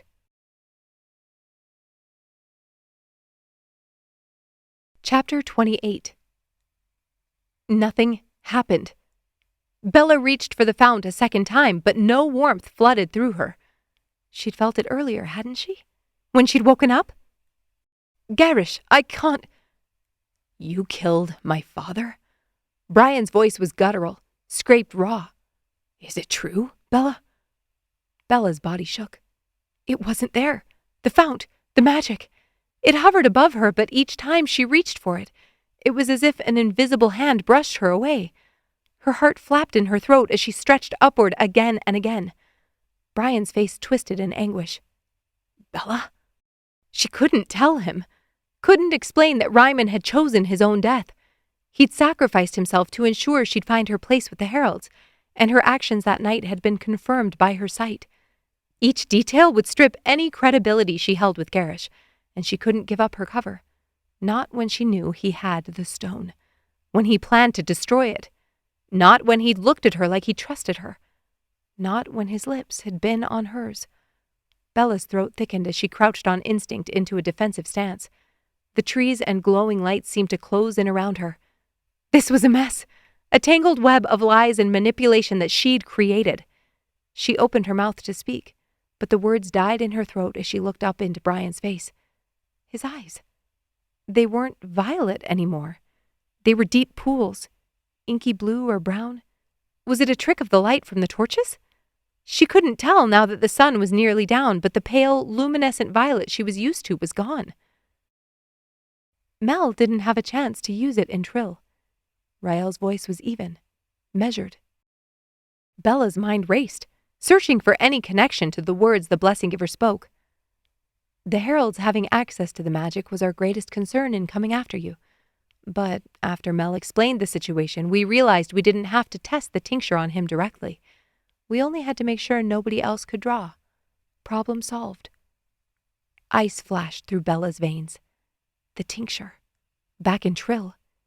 Rael had asked Mel to make a tincture from a crystal she'd brought from Calwain. Mel had agreed. But when they couldn't find the herbalist that night in the city, she and Reiman had done their best. The old Blessing Giver had the vial in his pocket when they'd entered the temple with Taryn, but they hadn't known then what they were up against. "Your eyes look darker." Gerrish had spoken those words earlier. Bella put a bandaged hand against her cheek. "How? And when?" "Your water supply. You left it out on the front step of that shed for the past 3 days," Rael continued, as if reading her thoughts. "What are you talking about?" Brian spluttered, looking between the two of them. "They stole our magic." Bella's voice was barely a whisper. Gerrish peered over her shoulder and his hands tensed. "Your eyes. There." He stared at Brian and trailed off as Leanna lurched forward. "What about his eyes?" She grabbed a handful of his shirt and twisted Brian toward her. Leanna gasped and dropped her hold on him. "That's not possible." Brian's face blanched. "They're dull. Your eyes are dark and—" "Stop!" Leanna whipped around. "How dare you poison a Blessing Giver? I have an assignment from the Prophet and—" "You should be thanking us," Elora snipped. "If you aren't capable of discerning which company to keep, be grateful it wasn't worse than a simple intervention." Leanna snapped her mouth closed and petitioned Gerrish with a brief side glance, but Gerrish had gone stone cold behind Bella. She felt it. The moment his energy shifted from protective of her to protective from her. His fingers pulled back a fraction of an inch. His shoulders straightened. He remembered how her eyes had looked different. Her heart beat erratically as she scrambled for an argument. She had to say something, to convince Gerrish this had nothing to do with her and she was who she said she was. But her mind was as frantic as her pulse. Bella stood frozen in front of him, her heart pumping wave after wave of icy blood through her veins. Gerrish gripped her waist and turned her to face him. And for the second time in 2 days, She couldn't breathe. She should look somewhere else, anywhere else, but as her chest grazed his, she couldn't do it. Bella lifted her chin and met his gaze.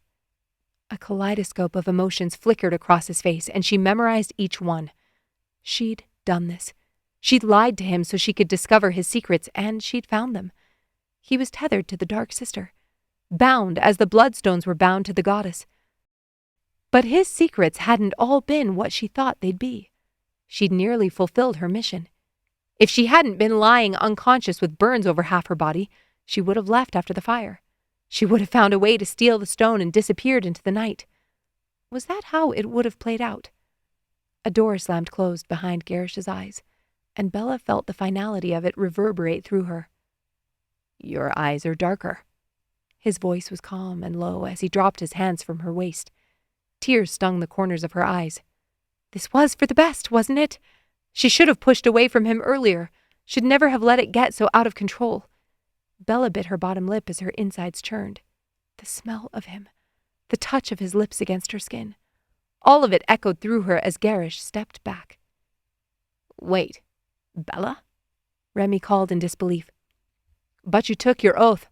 You're a herald."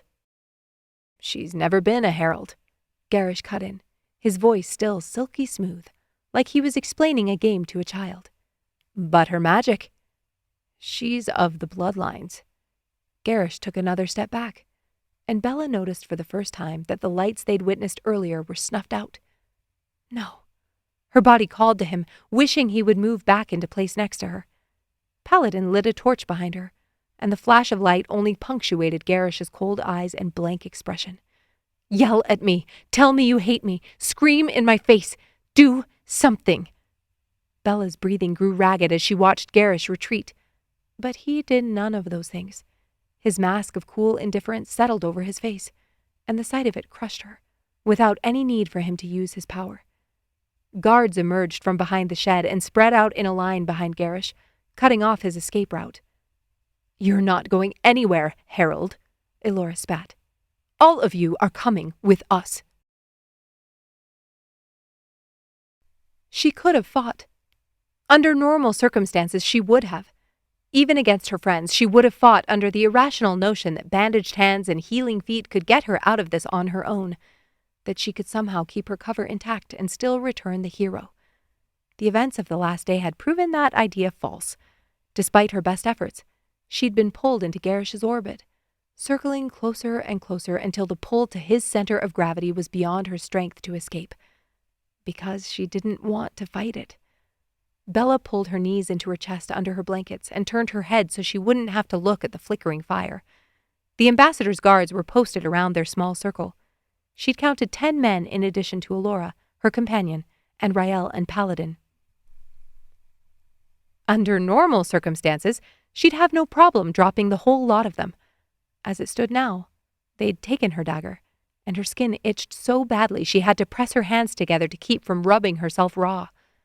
Gerrish lay next to her feet, so close she could probably nudge his head if she tried. But she wouldn't. He hadn't looked at her, hadn't acknowledged her presence since outside the shed. That had been 3, maybe 4 hours ago. Her sense of time and direction was skewed since she'd barely been able to see a foot in front of her face through her tears as they gathered their things and walked. It hadn't been long before they'd reached a road and been loaded into coaches instructed to transport them back to Trill. Now, they were stopped for the night. Told to sleep, as if that would be possible. This clearing looked too much like the last one they'd slept in on their prior journey. Same ambassador and same soldiers, only missing the tents and Roderick's supplies. Bella blew out a breath and it plumed around her mouth.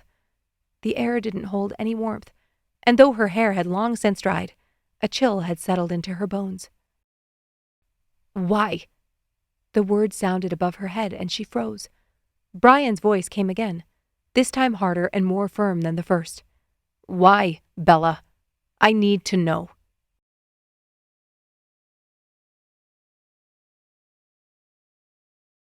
Gerrish drew each breath slowly to keep from coughing as he strained to hear the conversation between Brian and Bella above him. "Why did you kill him?" the blessing giver asked. It was a fair question.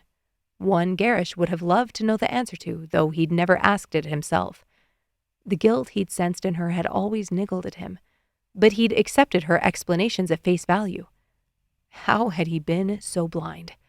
Now that he knew the end from the beginning, the signs that Bella was lying to him, playing a part, were obvious.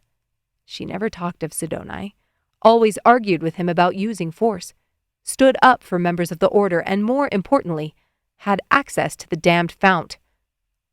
I followed my sight,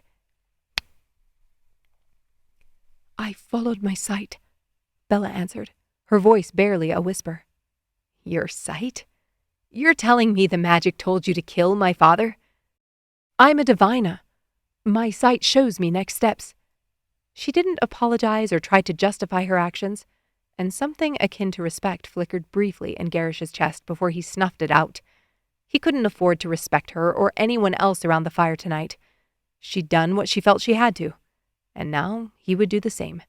Magic or no, he would find a way out of this and leave her in the dust. I don't believe you, Brian snapped. You should, Rael cut in. Gerrish opened his eyes for a quick moment to spot her sitting next to Paladin by the fire. The blessing giver fixed her gaze on Brian. She's telling the truth. Paladin slipped an arm around her and brushed his lips against her temple. A hunk of lead seemed to drop into Gerrish's stomach. Hours before, he'd felt Bella against him, pressed his lips against hers. Weeks ago, the thought of ever having a partner was ludicrous, but that was before Bella. Before he found someone he thought understood him in a way nobody else could. The taste of her skin still lingered on his lips, his tongue. Yet you believe I betrayed you. Bella's voice shook. Gerrish couldn't see her face. He wondered if her bandages needed to be changed, then banished the thought from his mind. It wasn't his job to take care of her, as she constantly reminded him. She was right. Bella had done a fine job of taking care of things herself. A small pang of guilt hit his stomach. Bella had still gone into a burning building for him. He worked to ignore that detail because it made no sense. I believe you did what you thought was right. I'm simply not sure if our beliefs align, Rael stated. Gerrish drew a breath to fight the tightness in his chest. He didn't know the first thing about what Bella believed. Had she been laughing at him every time he shared his intentions, his beliefs about the world? Maybe your ideas skewed your understanding of the magic, Rael continued. Coming from you, that's rich, Bella muttered. Rael dropped the stick she'd been using to poke the logs. The magic expanded my understanding, not the other way around.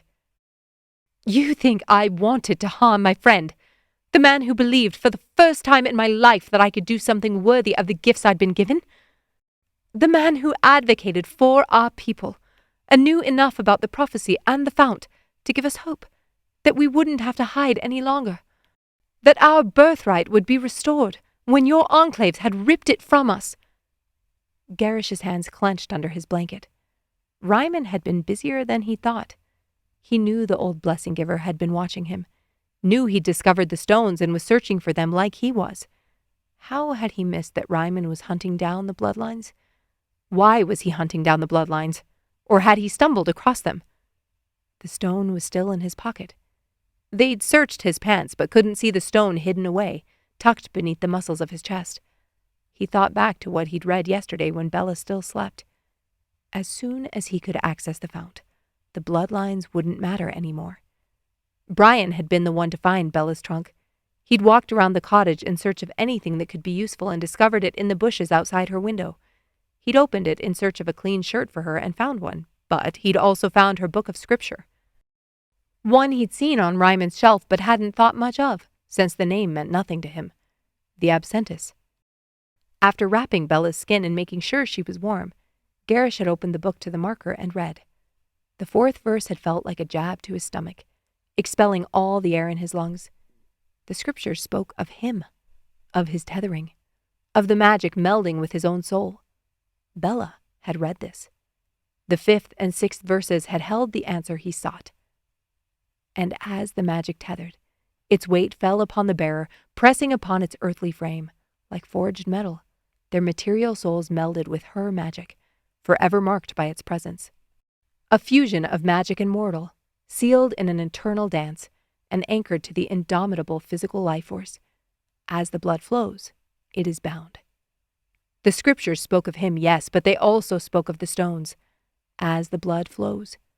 The stones were tethered through blood, as he was. Their blood would awaken. The prophecy hadn't only been speaking of the lost lines, but of the blood in the stones themselves. Which meant, to untether the stones, he only had to set the blood within them free. What a blessing, Brian murmured as he stood from his mat and shoved off his blankets. To have my father seek you out and mentor you, tell you how wonderful and capable you are. Bella sat up. Brian. I hope you treasure it, Bella. Brian stalked off toward the trees, and the guards tensed. Elora didn't stop him, only motioned for 2 of the guards to follow. It was the first time Gerrish felt any empathy for the man. This was something real, and he felt it. Brian's grief, his regret. They were frogs like Quillbane in Gerrish's storybook, with precious pearls lodged inside them, and they both were paying the price. Gerrish could see her now. Bella slumped over her knees, running her hand along her bandaged arm without thinking. Those burns were healing, and her skin had to be itching like mad. You should let him go, she choked out, lifting her head to Elora. Brian had nothing to do with this. Neither did I, Lyanna spoke up. I was quiet. All of you, the ambassador snapped. I don't care who was a willing participant and who wasn't. You have the... Bella's voice caught, and she swallowed. You have what you came for. So why are you forcing us to trill? If you're going to kill us, do it here and get it over with. Elora sighed. We have no plans to kill you, though I can't make any promises after we arrive at the temple and the truth is made known. Gerrish frowned. The temple? Why would they... Taryn, Bella whispered. He's still in prison. Lyanna flashed her a look, then gaped at the ambassador. You can't expect me to. It's fortuitous that you have inside knowledge of the temple. Elora's face hardened, illuminated by the glow of the fire. The minister won't consider my son's release until we present the people responsible for the prophet's death and prove his innocence. Bella's face blanched. Someone has to take his place. Won't the minister be pleased when we bring him so many options? Chapter 29. Bella woke to her body shivering and her arms on fire.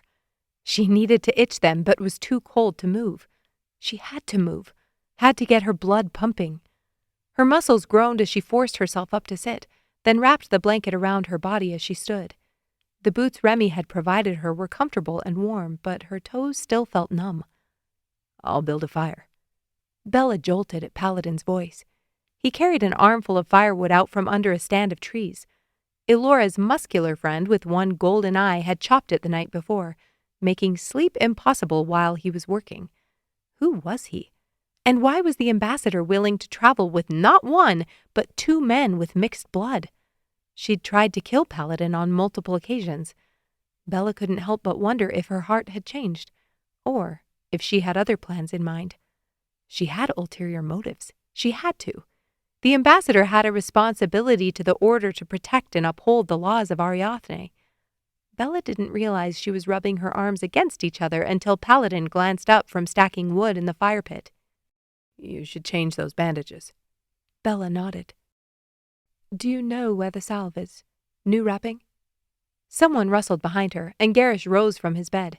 His hair was mussed, and his eyes bleary. In that moment, her heart didn't remember that he hated her. 2 guards stepped forward brandishing knives, and Paladin didn't tell them to stand down. Gerrish raised his hands.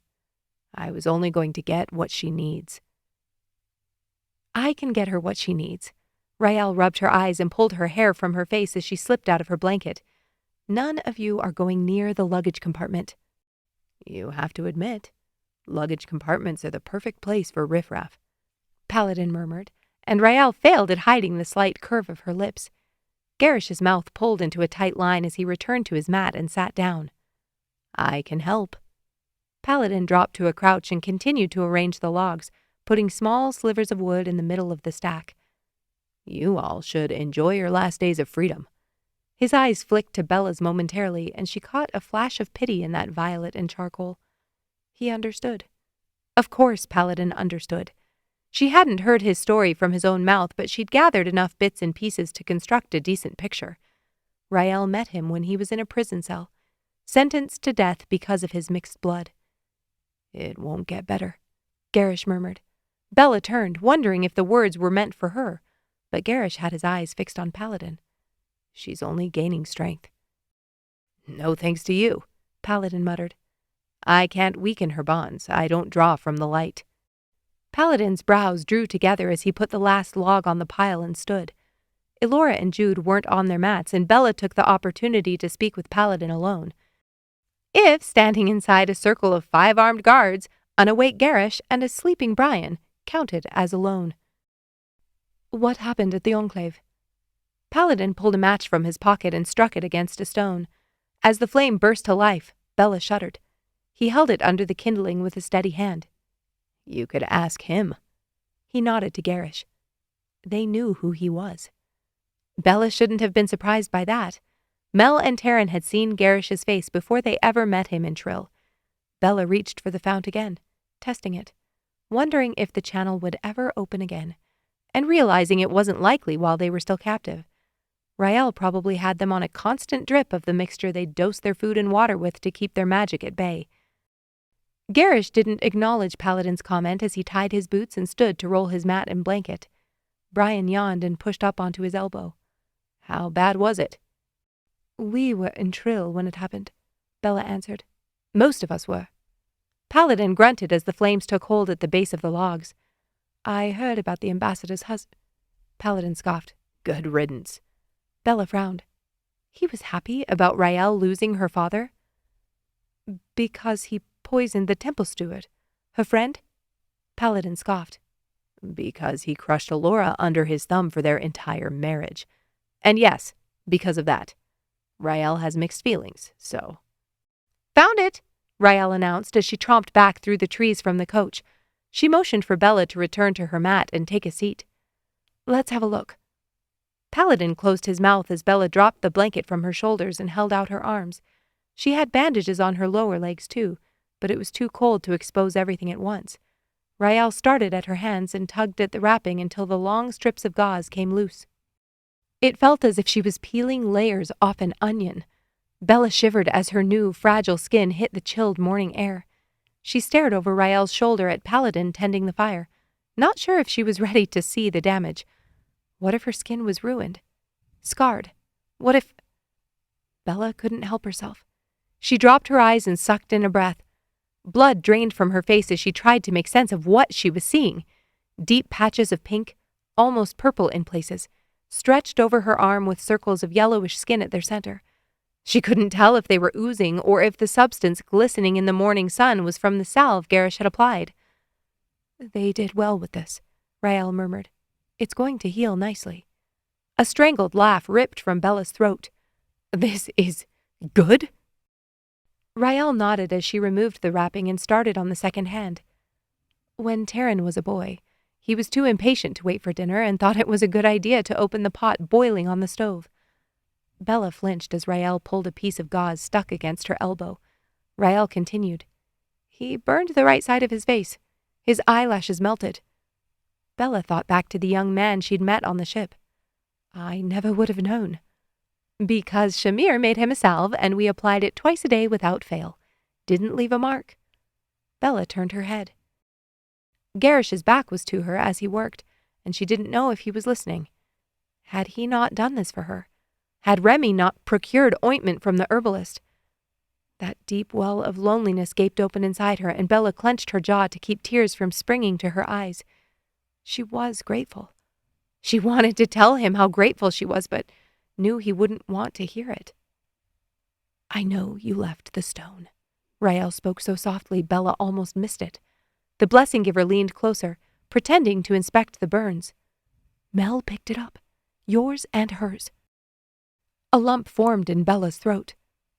I wasn't trying to." Rael set Bella's arms down to rest on her thighs as she opened the tin she'd found in the luggage compartment. "It's obvious what you were trying to do. especially since he didn't know the truth of your heritage. Was it Reiman's idea? To send you to the Heralds? Bella nodded, relief flooding through her. The stones were safe. Mel had the ones she'd left, and now they had the one Gerrish had kept hidden. I wasn't after the stones, Bella muttered under her breath. I was after answers about the magic. Did you find them? Rael scooped salve onto her finger, and Bella was hit with the bitter scent of calendula. Bella started to say yes, but before she could form the word, Gerrish turned and stalked toward the fire. His brow was pulled together in a permanent scowl.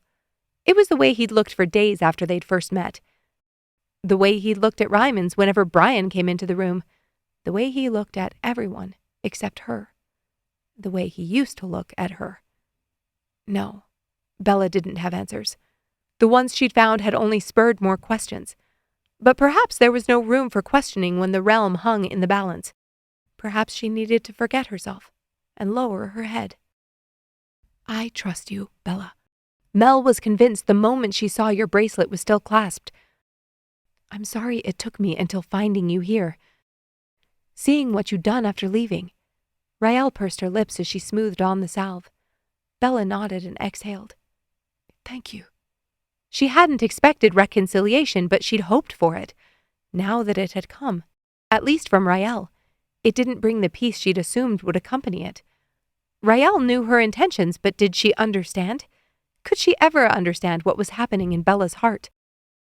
Bella's eyes flicked to Gerrish, and her chest tightened. Rael pulled new wrapping from a satchel and began to cover up the skin she'd treated. I'm going to leave your hands unwrapped. The skin there is starting to peel, and I think it might be good to let it breathe if it doesn't cause you pain. Bella nodded and curled her fingers. It didn't hurt, though every breath of wind sent her nerves dancing. How did this happen? Rael leaned back and let her voice lift into the air once more. The fire, at my father's cottage, Brian offered. Rael scoffed. I know, but how did this happen? She turned to face Gerrish, the wrapping still wound in her palm. Why aren't your burns worse like the two of them? Gerrish paused and his jaw worked. I didn't start the fire, if that's what you're insinuating. His chest rose and fell, but he didn't turn to them. So you escaped? Ran and left them to the flames? Rael snapped as she continued to place the gauze over Bella's ruined skin. Gerrish's lip twitched. Right. That's what a herald would do, isn't it? He took another step toward the fire with his mat and blanket bundled under his arms. Bella cleared her throat. He didn't. The fire started. You don't have to pretend anymore, Bella. Gerrish spat. I'm sure you have plenty of fuel to burn the heralds alive. Bile rose in Bella's throat, and she swallowed to clear it. I didn't let you burn. Right. A prison cell is much more appropriate. Bella scrambled to her feet, ripping the roll of gauze from Rael's hands. Did you not see my reaction last night? I had no idea what they were planning. And then what was your plan? Gerrish's face twisted, and Bella's heart jumped into her throat. Rage. Hatred. It burned in his eyes, slicing through the space between them and tearing through her chest. I didn't have one. The words spewed out, and though warning bells clanged in her mind, she couldn't keep more from bubbling to the surface. I had no plan, Gerrish, because the man who had guided me was dead, and I was following the gift of my sight until Sidoni's bond broke and... You felt it? That burst of energy? Rael jumped to her feet and grabbed for the roll of wrapping dangling from Bella's arms. We weren't sure, but... Glad Bella could answer that for you. Gerrish's voice returned to a slow, flat wave. She had direct access to the Dark Sister because of her plan. Well done. The words felt like daggers to her heart. She'd used him. Of course she had. And now he knew it.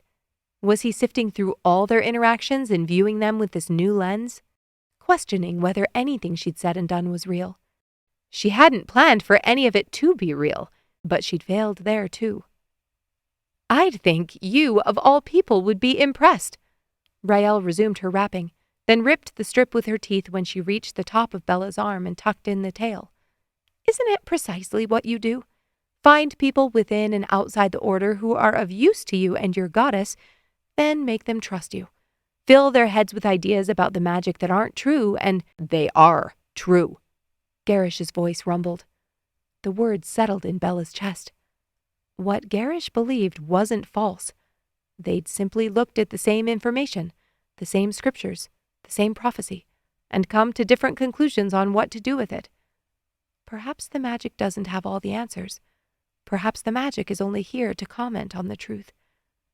Paladin cracked eggs over the pan he'd set at the edge of the fire. Before any of them could comment, Elora appeared behind them. "Eat! Pack up! We need to make it to Fatchown tonight, and Jude and I have to make a stop on the way." The Absentis. Words of a Meal. Prophet under the order of Ariathne. Chapter 2, verse 5.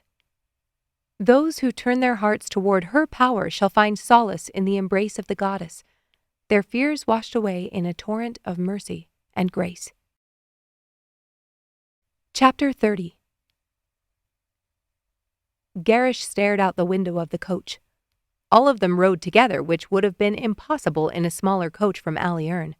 This one was massive, drawn by 4 mules and 2 drivers, and carried all 19 of them with their baggage and still had an open bench at the back. But goddess, it was slow. When they finally pulled to a stop, it was already 10 o'clock, and this was only the halfway point for the day. "Where are we?" Leanna asked. "That's none of your concern," the ambassador snapped. She slid from her seat, and Jude, the man who looked like a human battering ram, put a hand on her lower back. The ambassador turned to pull her cloak from the back of her seat, and Gerrish's body flared. Her eyes, they weren't violet. They were hazel like his, but darker. "You took the tincture," Gerrish murmured, and the ambassador froze. Why would she take something that removed her magic? Jude turned and leveled his gaze at him. His eyes were now a soft bluish green. The man was an intimidating beast, but the soft color of his eyes made him seem more human. "People here don't appreciate members of the Order, as you discovered the other night." Jude's eyes flicked to Bella's bandaged arms. "We'll be back." The ambassador allowed Jude to guide her forward, then leaned into him as they descended the steps. What was happening between them? The ambassador and a man with mixed blood? Of all the impossibilities. "Get off! We'll eat and wait here until they return," Rael instructed. Her eyes were still violet, and Paladin still bore the proof of his mixed blood. His charcoal and violet eyes watched Gerrish closely as he followed the others in a single line with the guards at the front and back. They underestimated him. He'd relied on his magic for years to fight his battles, but that didn't mean he didn't remember how to use a knife. There were 10 guards, 5 in front and 5 in back. He didn't need to fight all of them, only move fast enough to run. He didn't have the stone, but it wouldn't be difficult to track them in this behemoth. He could come back and find it. Or go after Mel and Roderick, since they apparently had 2 other stones. Gerrish ground his teeth. He'd heard Bella's whispered conversation with Rael. Even that first night in the clearing, she'd been working against him. She'd had another stone on her wrist. Taryn hadn't shown him that, and he didn't have time to ruminate on it now. There was a chance Paladin would use his power to stop him, but that chance was slim. They knew Sidonai's bonds were breaking, and wouldn't want to risk drawing too much from the fount. He hadn't seen any of them use their magic since showing up outside the shack, though he didn't know the exact motivation. At first, he was sure it had been to prevent him from drawing from the fount, but now? It was a risk he'd have to take. Gerrish catalogued the visible weapons as he approached the steps. The second guard from the front held his knife in his hand. He would be the easiest to disarm.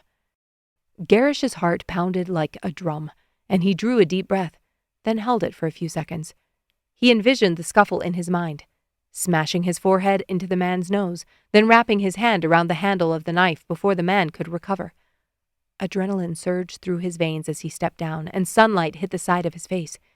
In one swift motion, he lunged forward, following the steps he'd rehearsed in his mind.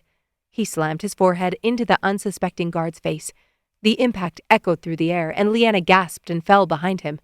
The guard stumbled backward, clutching his bleeding nose, and Gerrish ripped the knife from his hands.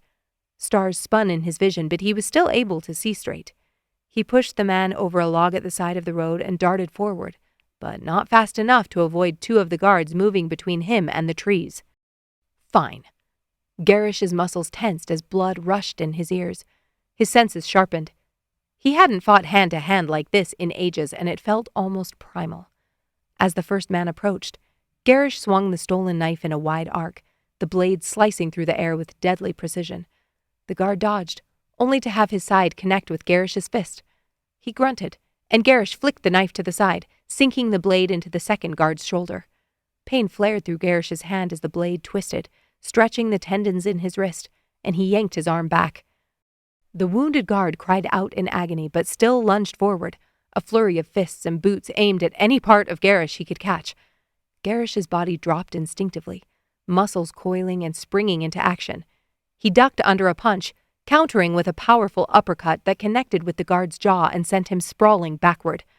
He seized the split-second chance and pivoted, launching himself toward the forest's edge. His legs burned as he sprinted, but he would make it. Those guards were strong, but didn't look particularly fast. Gerrish flew into the trees, weaving between saplings and old wood, following the curve of the ground until he was below the guard's line of sight. He dodged right, hoping to keep them from spotting him. He could run like this until his legs gave out. Then something barreled into him from the side, knocking him flat. Gerrish rolled and scrambled to his feet, searching for his assailant. A flash of blonde hair, then a knee punching into his chest. Gerrish threw himself to the side and landed in a crouch, brandishing the knife in front of him as he caught his breath. Bella circled him, her dagger in her hand. "They let you keep that?" he panted. "I took it back," she hissed. Gerrish spat the blood from his mouth, never taking his eyes off her. His eyes dropped to her bandaged arms. "I won't be gentle." "I wouldn't expect anything less." Bella shot forward and slammed the hilt of her dagger into his ribs. Gerrish grunted and cracked his arm down over her bandages. She gasped in pain and darted back. He hadn't used the blade.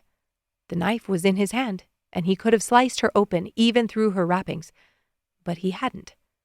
The idea of her blood pouring over the white gauze made his stomach clench. Gerrish gritted his teeth.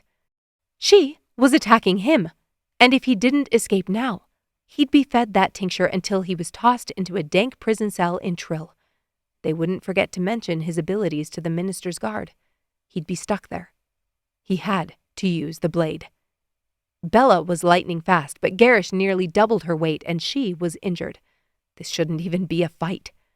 Gerrish faked right and lunged forward, knocking her against the tree next to her. "Is that your only move? Force me against a tree trunk?" She raised an eyebrow, but Gerrish didn't take the bait. He kicked out his leg and caught her in the hip. Bella went down but popped up like she'd barely brushed the ground. With fluid grace, she weaved through his attacks, but he had her on the defensive. "Let me go, Bella. I don't want to hurt you," he growled. "I can't." Her voice was stilted as she blocked his jab. "You're responsible for the prophet's death, and Terran deserves to go free." Gerrish laughed as he blocked a slash to his neck. "So you'll let me rot in prison but not die peacefully in my sleep?" "It wouldn't have been peaceful," Bella grunted. "You would have burned to death." "Is that what this is about? Mercy? Justice?" Gerrish slashed out with the knife, but Bella dodged, then slammed the side of her fist into the nerve cluster at his elbow, sending streaks of pain down his forearm. His fingers went momentarily numb. He switched the knife to his other hand before he dropped it, then slammed the elbow she'd hit into her sternum. Bella screamed in frustration and stumbled back. "I saved you because it was the right thing to do." "Right?" Gerrish dropped his arms, his chest heaving. "Since when have you been concerned about the right thing, Bella? When you lied to my face in my room at the inn? When you walked out into the hall in your underclothes?" Bella's cheeks flamed, and Gerrish felt a twinge of satisfaction that his words stung. She dropped into a crouch, readying her dagger. "How dare you? It's exactly what you would have done. It's what you have done. You forced yourself into a boy's mind, Gerrish. You forced him to commit murder. I'm not the one asserting that what I did was right." Bella dug the toe of her boot into the soft mulch and kicked. Dirt and pine needles sprayed into Gerrish's face, and before he could react, Bella swiped his feet out from under him. He landed hard in the dirt, then gasped as her knee slammed against his wrist, pinning it to the ground.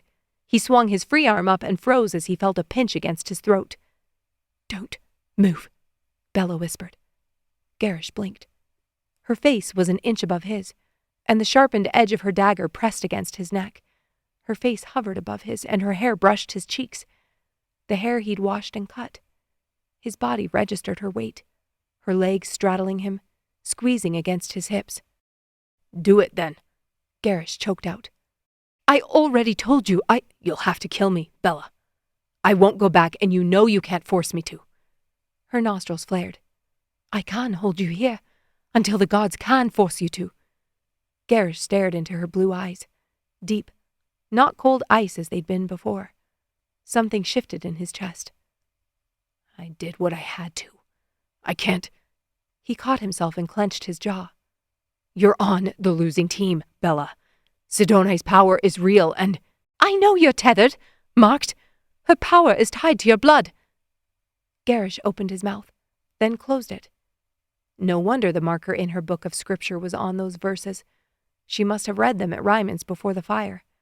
Bella's eyes grew glassy, but she didn't remove the blade from his skin.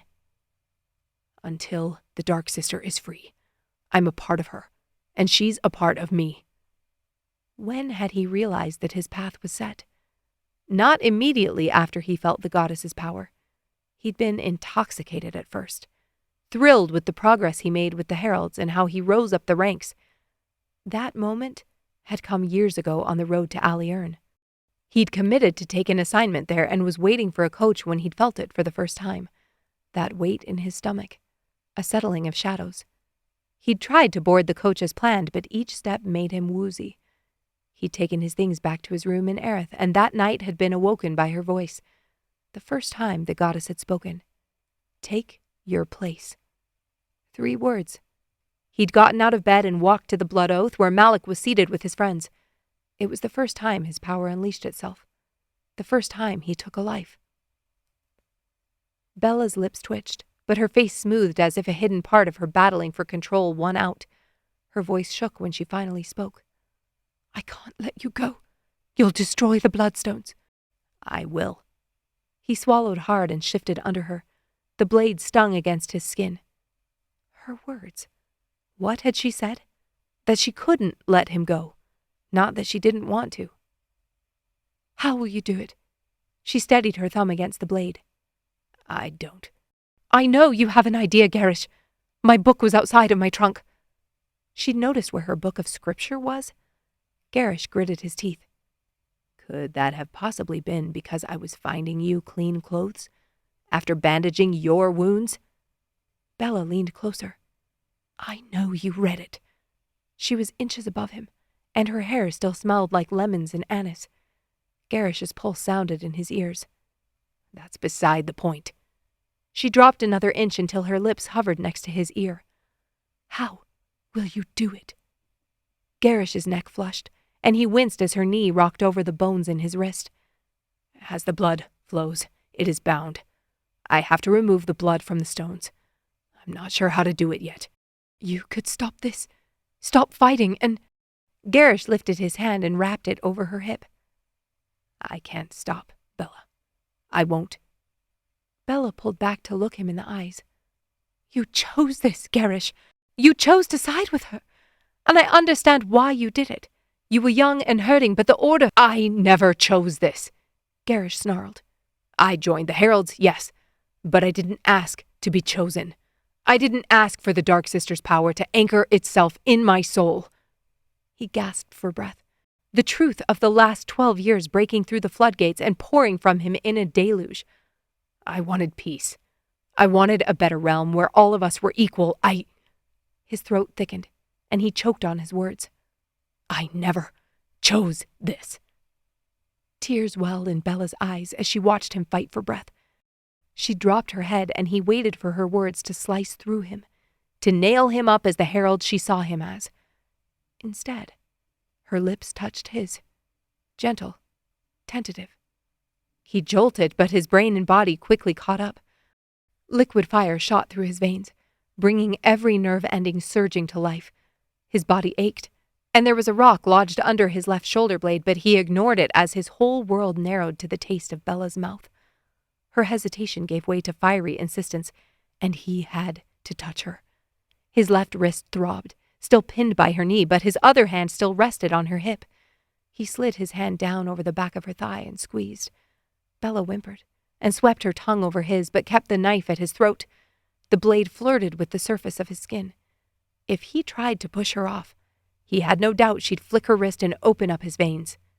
She was strong, smart, deadly, compassionate, beautiful.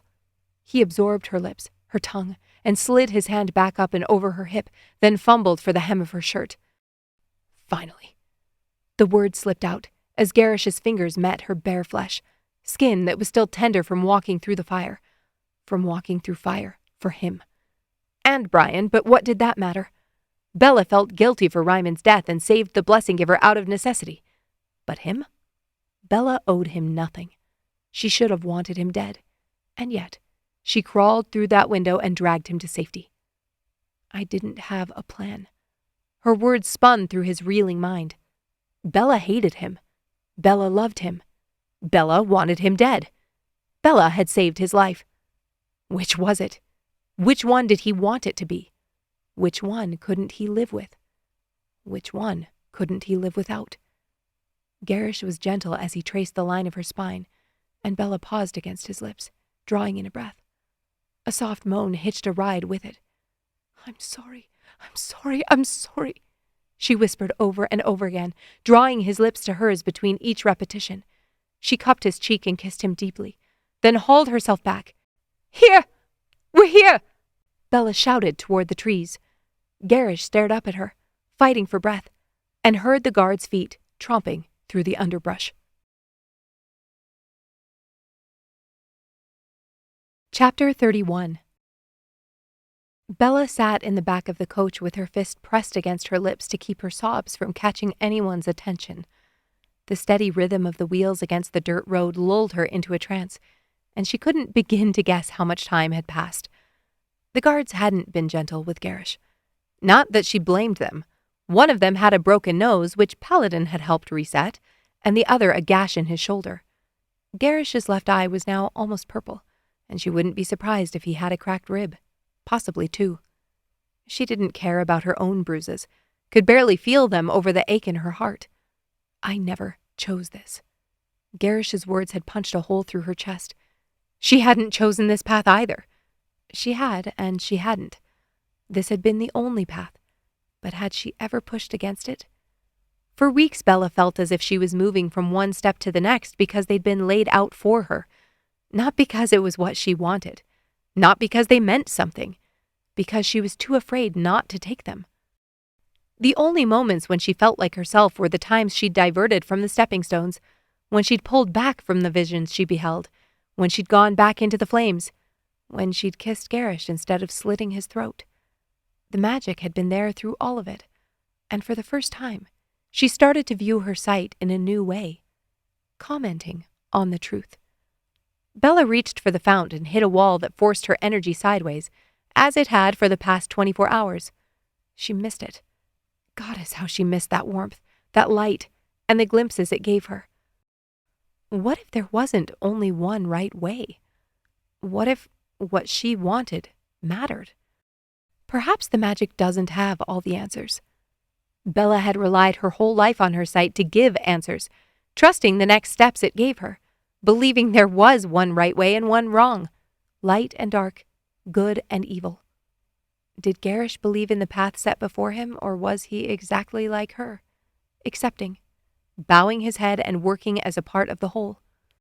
They were both being dragged forward to an inevitable end, prophesied from the beginning, and yet Bella felt no solace in it, no peace at knowing she'd done her part to protect the stones.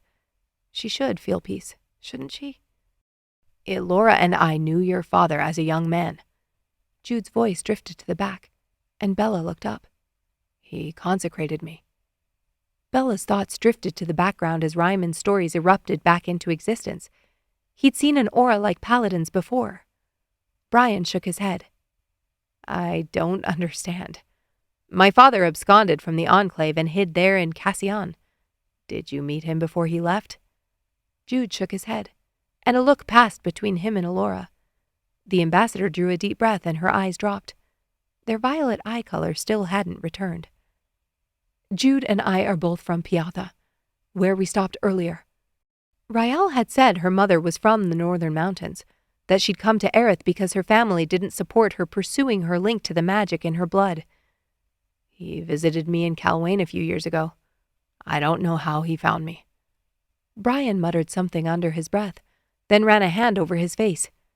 Seems like he found time for everyone except his family. Not for me. Gerrish cut in from the front seat, though I believe he asked about me at the pub. Shut your bastard mouth, Ger. You're already in enough trouble. Remy growled as Brian's face flushed an angry shade of red. Jude put a hand on Brian's shoulder. I lost my family. We both did. He shared a meaningful look with Alora, then turned back to him. Your father saved my life. He may have helped save all our lives, Rael added. Brian didn't turn. How? How exactly did he do so much good? Jude kept his palm where it was. I was angry, filled with rage because of the secrets my family kept from me, for these eyes that prevented me from living the life I wanted, from being with the people I loved. Elora's hand lifted from the bench and ran over the back of Jude's neck. Bella couldn't see his face, but the emotion in his voice was audible. For years after my consecration, I drew on the magic to numb and harm. Reiman heard of me and suspected I was the same boy he'd met in the mountains. Paladin's brow drew together. When you told me you didn't draw on the magic, it was because of Reiman?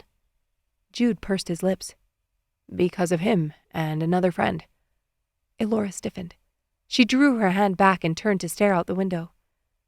I don't know how you can stand it, Paladin murmured.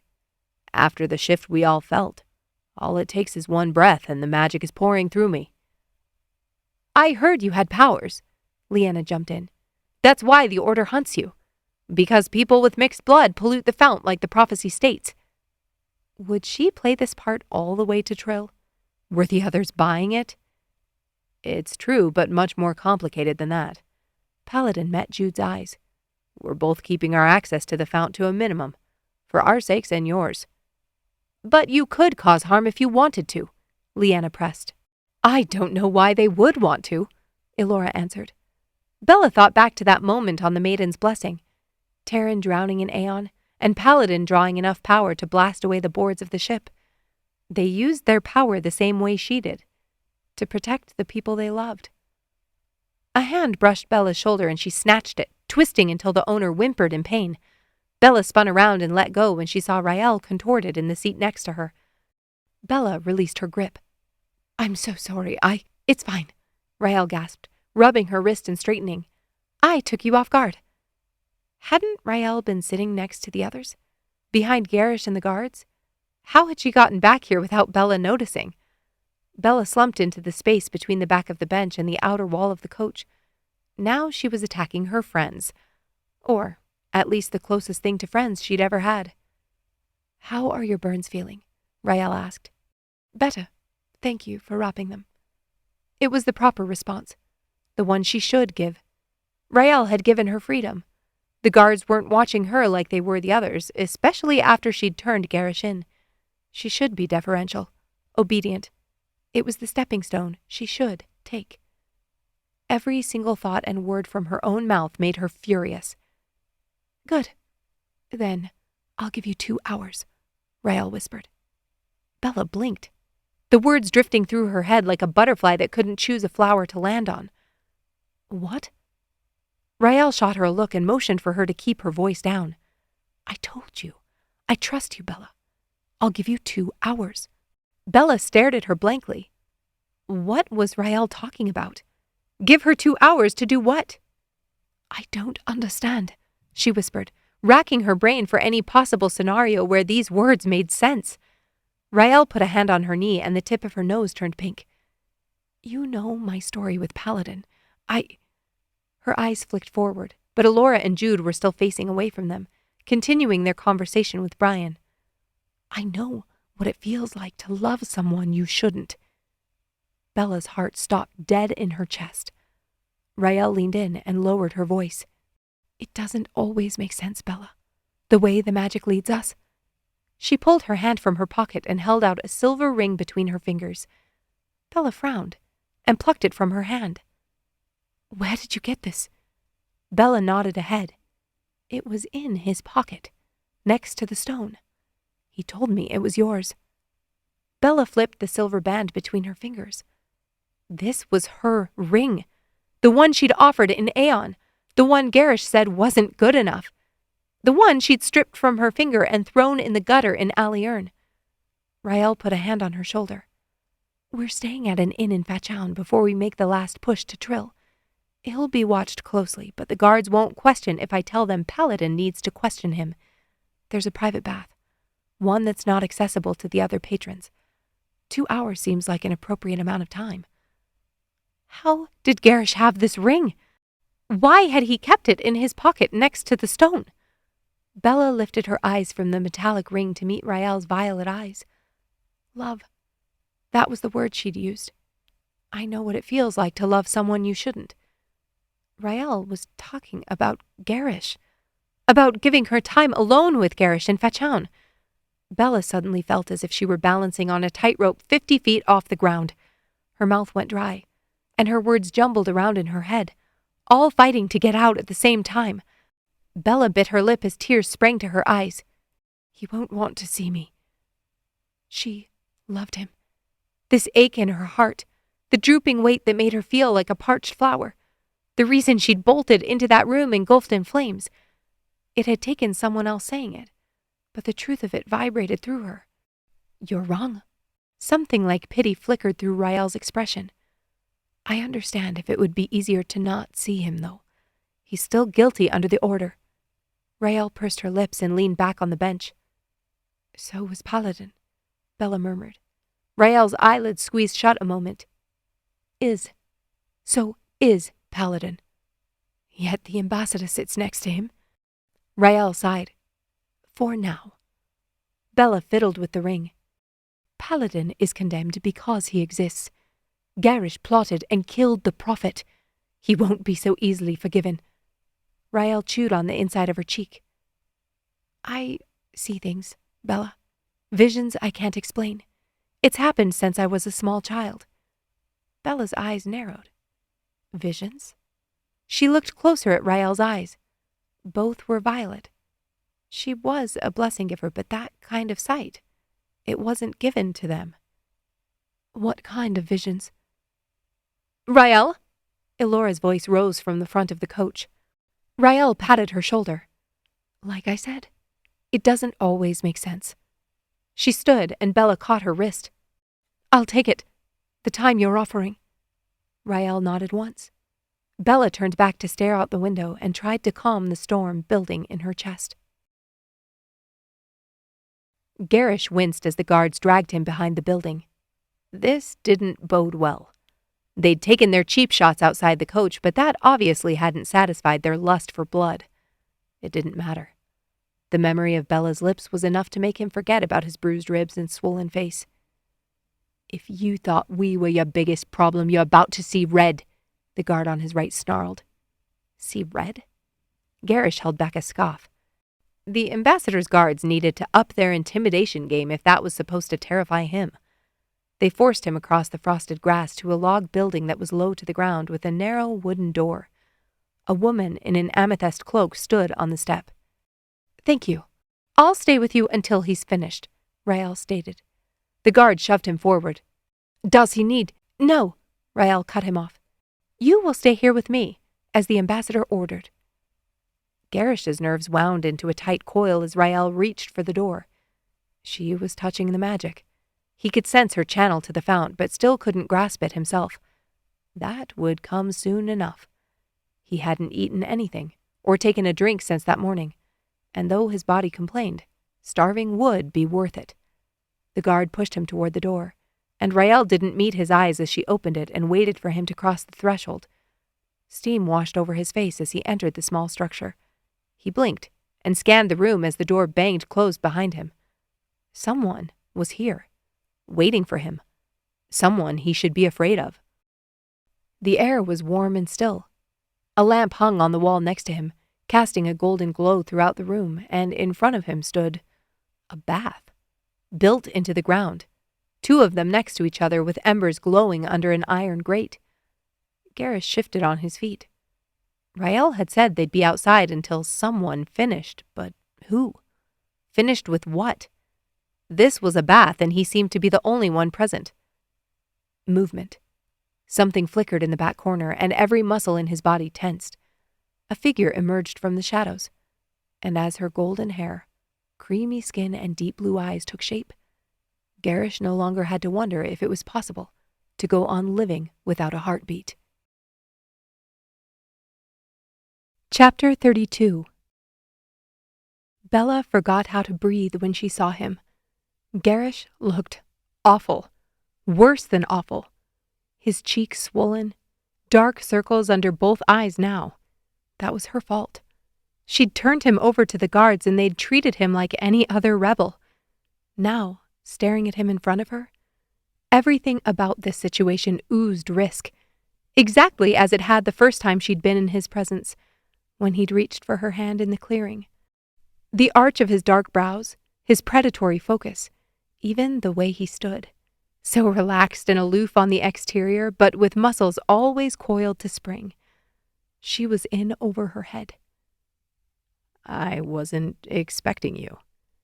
Gerrish's low voice blended with the steam floating between them, and he looked like he had when she'd knocked on his room at the inn. Way over her head. "I know." Stupid. What kind of answer was that? 2 hours. That's all they had before Gerrish would be under lock and key, then transported to the minister in Trill to barter for Taryn's release. She'd wanted this time, needed it. But now she felt like her toes were clinging to the edge of a cliff. Bella swallowed and took a small step toward him. "Rael gave me this." She held up the ring, not sure if he could see it through the haze. "How did you get it?" Gerrish's eyes briefly dropped to the slip of silver, then locked back onto her face. "I saw you throw it." "You left the pub?" He nodded. "I thought you might want it back when you weren't on the woolpath." The corner of his mouth curled, then settled back into a line. "I regretted it, making you feel that way." He'd come after her. He'd been concerned about her even then. "You were doing what you thought you needed to help me." A muscle feathered in Gerrish's jaw, but Bella didn't let him speak before she continued. "You did. Help me." His eyebrows twitched up his forehead. "Is that what this is? I'm going to prison tomorrow, so you thought you'd bolster my spirits?" Bella took another tentative step. "No. I thought I'd tell you the truth. My truth, for once." "I don't think the truth matters." "Exactly." Gerrish frowned, and Bella stopped directly in front of him. "I've been so focused on who was right, Gerrish, on figuring out whether I was right or you were wrong." "Isn't that exactly the same?" "Gerrish, if you don't shut your bastard mouth, as Remy put it so eloquently, I might pick up where I left off earlier." "I wish you would. You're adorable when you curse." His eyes flicked to the dagger strapped to her hip. "Planning to use that?" "Only if you make me." Bella couldn't quite fight the curl of her lips. He knew she never went anywhere without her dagger. What had she been trying to explain? "I'm saying our beliefs are different. Our goddesses are different." Gerrish's eyes darkened. "Not only different, Bella. Opposed." Bella swallowed hard, pretending her head didn't feel like it was full of swarming bees. "I know. And I thought anyone who was opposed to the order of Ariathne must be darkness itself, evil."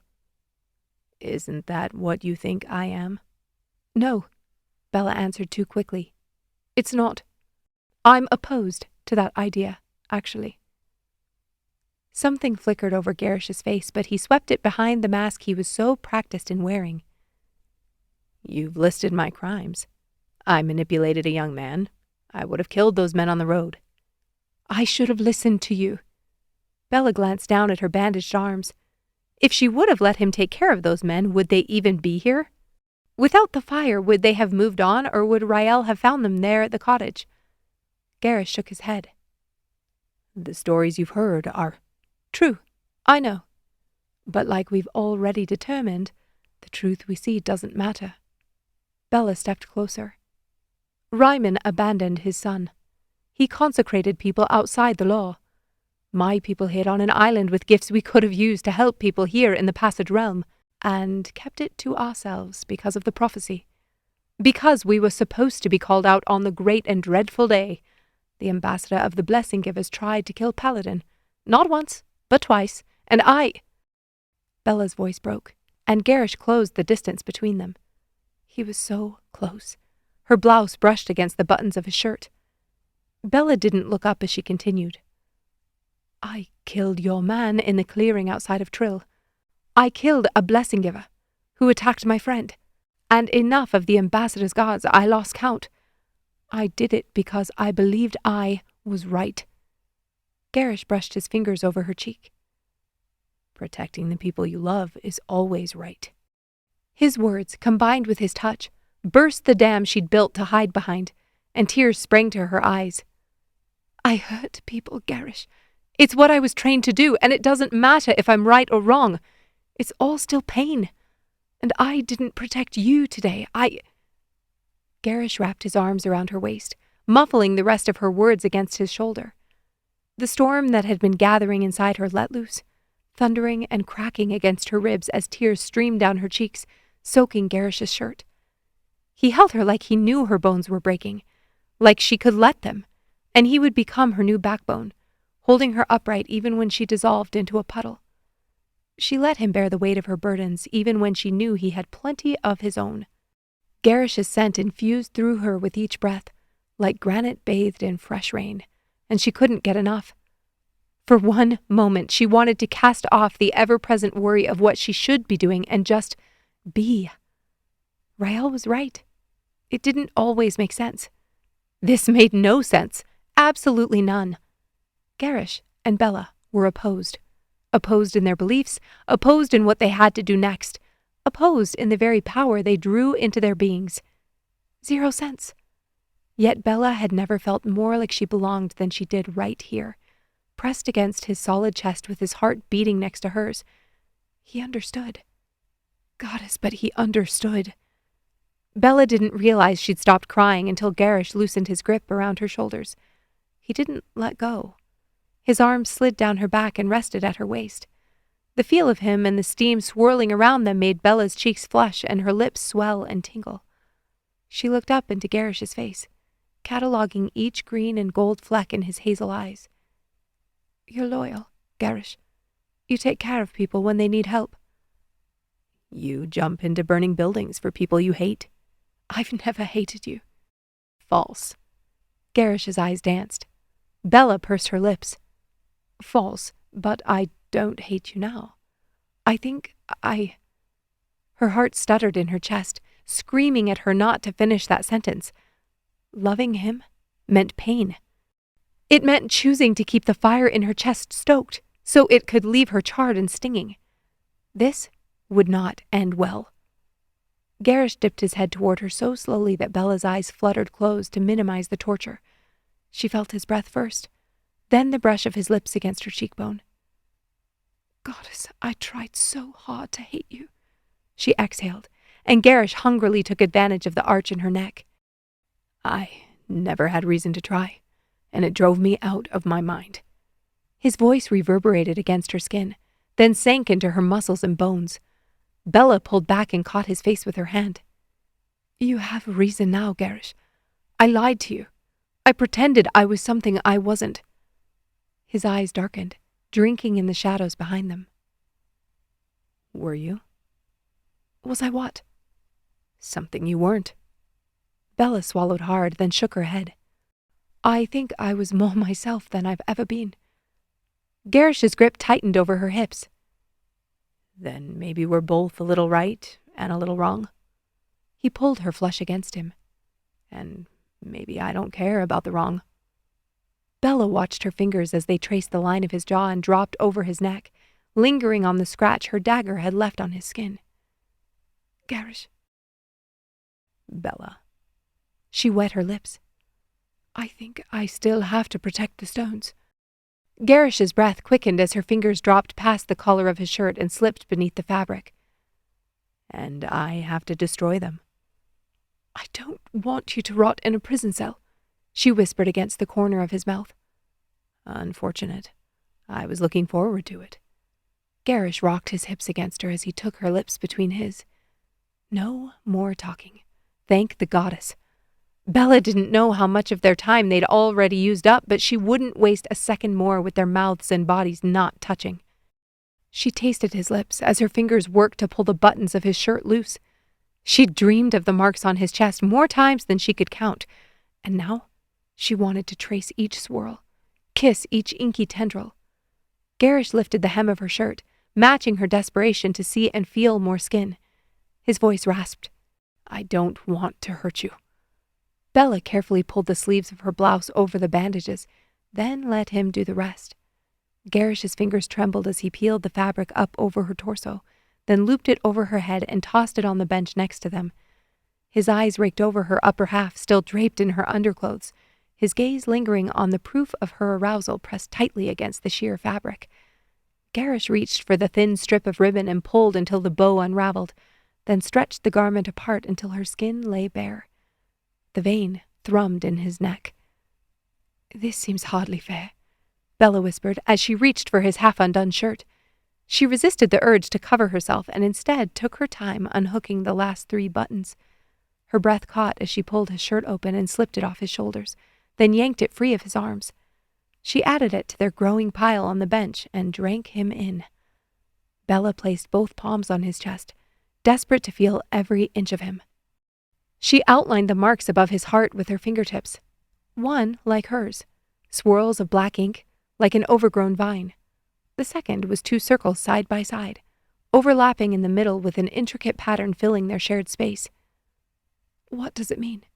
Bella asked, etching new lines across his skin with her fingertips, along the contours of his sculpted muscle. Gerrish's words were slow, his breath uneven.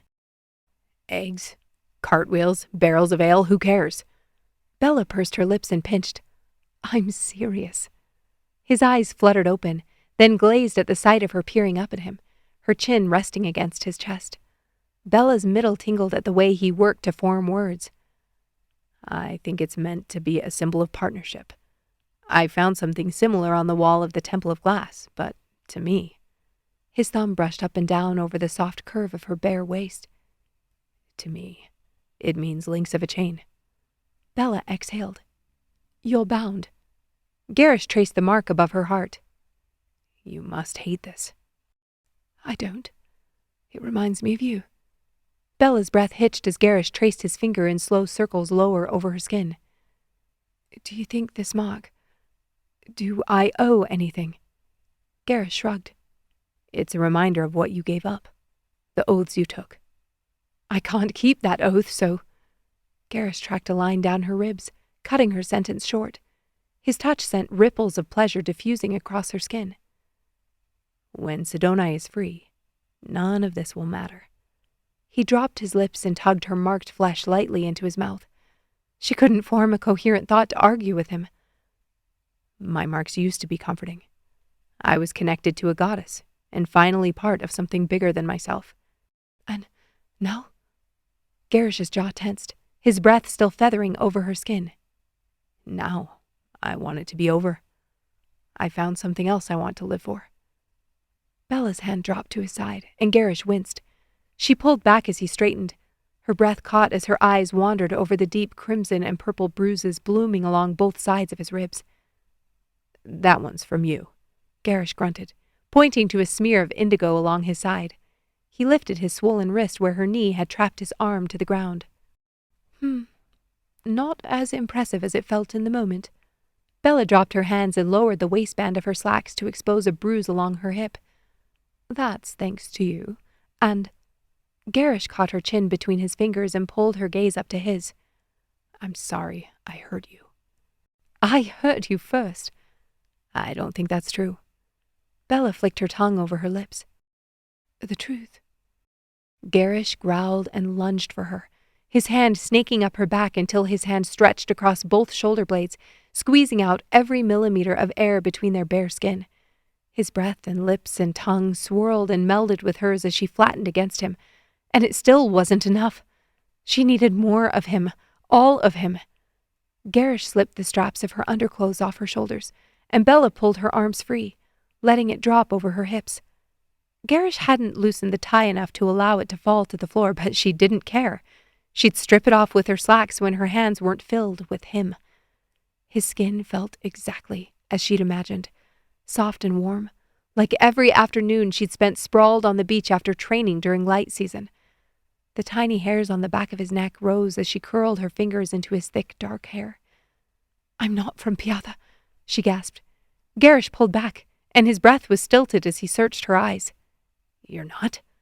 She shook her head. "I grew up on Sean Isle, off the southern coast." Gerrish nodded, then resumed his work against her neck, nipping and pulling her skin into his mouth. "No wonder you taste like the sea." A low moan echoed in her throat. She needn't have worried about her slacks. Gerrish flicked open the buttons there and yanked everything over her hips, then did the same with his. Bella wriggled until the fabric hit the floor, then stood on it to pull each leg free, never once pulling her lips from his. Every inch of Gerrish's body matched his scent. Solid, strong, immovable, crafted from the realm itself. His hands roved over her curves, exploring every inch of her, grasping, pressing, tightening, as if he wanted to mold her between his palms. He pushed against her, moving them closer to the steaming pool, and Bella pulled back enough to whisper, "I don't think my arms should get wet." She removed the bandages from her lower legs that morning. The top layers of skin had peeled or were still flaking, but she didn't have blisters there like she did on her arms. "I won't let them. I promise." Bella nodded and relaxed into him, allowing him to walk them forward. They climbed the 2 wooden steps. Then Gerrish lowered her slowly into the steaming bath. The skin around her ankles tingled as if pricked by thousands of tiny needles, and she sucked in a breath. "Is it too hot?" Gerrish asked against her lips. "Perfect," she sighed, clinging to him as they dropped lower into the pool. The water hit slightly above her hips when Bella's feet planted against the bottom. Gerrish dragged her to the side and sat on the bench that circled the pool. He twisted and reached for one of the pats of soap sitting on the shelf behind them. Before he could dip it into the water, Bella took it from him. "Me first." Gerrish's eyes smoldered as she motioned for him to stand. "Won't water get on your bandages?" Bella nodded to a packet near the back wall. "I have extra, as long as you're willing to help me rewrap." "As long as you promise never to put on clothes again, I'd be glad to." Gerrish's hand still rested on her hips as his eyes shamelessly wandered over her breasts and stomach. Bella blushed and dipped the soap in the water, then rubbed it between her hands. "Turn." She loved how he looked at her, like he was drowning in darkness and she was a beam of pure sunlight. Gerrish reluctantly twisted away from her as Bella set the soap on the edge of the pool. She started with his shoulders, rubbing the silky lather over the width of his back, then making circles over his spine and waist. She lowered her hands to his hips and worked the soap against his skin, then dropped her hands under the water and felt every one of his muscles tense. He spun, sloshing water over her stomach, and pressed himself against her. "Bella." "I'm not done," she whispered, pushing him back with one finger against his chest. He watched her, panting, as she picked up the soap and again scrubbed it between her palms. Gerrish's throat worked, and the vein in his neck throbbed. "This is your special brand of torture?" "Newly discovered." "Effective," he grunted. "Almost intolerable." Bella stifled a laugh and set the soap down, then put her hands on Gerrish's chest. The clock inside her head was ticking, and she wanted to crush it, to freeze time and stay in this moment forever, to never have to walk back to her room alone or watch Gerrish surrounded by guards when he woke in the morning. Something inside her cracked as she worked the suds up to his clavicle, then back down to the muscles stretched tight across his stomach. Careful as her fingers passed over the bruising, she thought back to that moment in Reiman's kitchen, staring at him training next to the patch of mums. Bella closed her eyes, reveling in the feel of her fingers slipping over his skin. Finally. Her hands dropped again below the water, and Gerrish grasped under her backside, scooping her up. Bella sighed, drunk on the sensation of his hands kneading against her, sure that until this moment she'd only been half awake. Gerrish sat on the bench and settled her on his lap. Her inner thighs gripped his hips as she traced soapy hands down the sides of his neck. "I need you, Bella," he groaned, pressing his face into the hollow beneath her jaw. "I didn't know how much I needed you." "I love you, Ge." She whispered the words into his hair and felt his body roar to life beneath her. Chapter 33. A fist pounded on the door of the bath, followed by what sounded like Rael's voice hissing, "If you don't step away, I'll put you in there with him next." Bella still had a sleepy grin on her face as Gerrish tucked in the end of her wrapping. "Thank you," she whispered. "You didn't keep your clothes off. I thought we had a deal," he murmured, and Bella tipped her head up to kiss him. He didn't want to stand, didn't want to move toward the door, because as soon as they did, this bubble would burst. Bella's lips drew into a dreamy smile. "Do you think the gods would notice if I hid under your shirt? Came with you to your room?" Desolation gnawed at his core from the hopefulness in her eyes. She'd chosen this. She'd chosen to be with him even though she knew what he was, what he had to do. Yet, staring into that deep blue, he knew without a doubt it would ruin her. It had already ruined him. They would walk back to their rooms, twisted and gnarled, and when Bella woke in the morning. Gerrish fit his hand over her cheek and slid his fingers on either side of her ear, then pressed his lips against hers. One more. Just one more kiss. When he stood, she lifted with him, as if an invisible string connected them. He walked to the barrel of water next to the stove and cupped his hands to drink. He filled his hands again and again, filling his stomach with water that wasn't tainted with whatever Rael and the ambassador had cooked up. He was so close to the magic he could feel it. Rael's channel still lit up outside the door, and he could almost reach the light. Bella wrapped her arms around his waist and pressed her cheek against his back. She knew who he was. She knew what he had to do, and she had still chosen this. She had still chosen him. He twisted in her embrace and shook the water from his hands, then ran his fingers through her hair. She pushed her face up between his palms like a flower breaking free of its bud.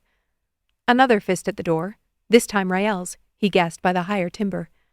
Gerrish lowered his head and kissed both her cheeks, then her mouth. He caught her lower lip between his teeth before forcing himself to pull back. "Time to go," she whispered, her eyes still closed. Gerrish pulled her to his chest and cradled her head in his palm. "I'm sorry." His voice broke, and he clenched his jaw to keep tears from filling his eyes. That was the last thing she needed to see, him crying like a babe. The door handle turned, and Bella jumped away from him, returning to the corner where she'd been hiding when he arrived. Rael's head poked in, and Gerrish strode toward her. "Good work," she barked, then shot him a look as if to say, "For goddess' sake, look a little less pleased with yourself." Gerrish slumped his shoulders and bit his lip until he drew blood, then limped through the door. The soldiers dragged him back to his room. A storage closet, really. It didn't matter. He wouldn't be here long. Gerrish lay on the thin mattress, his head hitting one wall and his feet the other. He had suspicions of where the stone was, but he wasn't positive. If he knew anything about Rael, she would hold it close. He'd spotted her with a satin bag more than once, but didn't assume it would be that easy. If he had to search in Aeon, he would. Gerrish stared at the ceiling and stretched his awareness. No channels were open, but the balustrade between him and her magic was dissolving, disappearing like a hard candy on his tongue. This had to end. He would find the stone and leach the blood from it, do whatever it took. Wash the realm of the magic that poisoned them. Cut them off from the gifts of both goddesses. Then, Hope Bella would still be twinkling in the grasses of the marsh, waiting for him. Bella woke to a guard bursting through her door, and by the look on his face she knew exactly why he was there. Gerrish was gone. Her suspicions were confirmed after she dressed and flew out into the courtyard to find Elora in a fury and her guards, all except the ones posted in front of their rooms, lined up beside the coach. I didn't see a thing, one of the guards spluttered. His door didn't open, I swear it. Bella rubbed the haze of sleep from her eyes and leaned down to tie her boots. Gerrish was gone. The words pressed against her heart, sizzling like a brand. Last night. She'd convinced herself that loving him could be separate from their trajectories, and it was. But even expecting a dagger to the back didn't lessen the shock. Elora inspected her guards with steely calm. The window was too small for him to fit through, so I'll ask he used his magic, Bella called, tucking in her blouse as she ran down the wooden stairs. Elora whirled. None of you can use the magic with the tincture we've put in your food and water. Bella thought back to the night before. How Gerrish had gulped down water from the barrel near the stove after. Her cheeks colored as her stomach tied itself in knots. He was gone. After his attempted escape the day before, he must have been planning something, but she'd hoped, it wouldn't be so soon. Did anyone witness him eating or drinking? Bella asked. She was met with blinking eyes and blank faces. He must have eaten. He would have had to abstain for at least 36 hours. The wheels turned in her head. They'd been distracted when he'd tried to escape. Bella had barely remembered to eat after they got back to the coach, and Gerrish had been locked down by the guards. Bella shifted on her feet. Her body felt off, like her weight wasn't evenly distributed or the ground was uneven beneath her boots. She dropped her hands and froze. Her scabbard flexed under her hand. She yanked her shirt up and stared down at the empty sleeve of leather. Empty, except for a single crimson mum.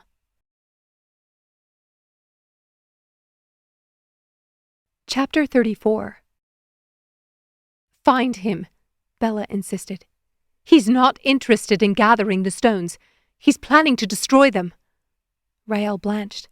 In that case, he only needs one. The bloodstones have to be used together. Ariathne's power must be whole for the rite at the Terrene pool to be successful. You know how to use them? Rael threw her hands out in frustration. I think so, after we find them. If they aren't destroyed. Bella rifled through her trunk and pulled out Reiman's copy of the Absentis. She opened to her marker. He has the information he needs, and it won't take him long to act. Rael's brow furrowed as she read the verses. What book is this? She turned it over to look at the cover. The Absentis. The books the orders removed from the book of Ariathne, Bella answered. Rael closed the book. We need to find Jude. The stone calls to him. Bella's throat constricted as the memory of icy cold and a void of hopelessness echoed through her.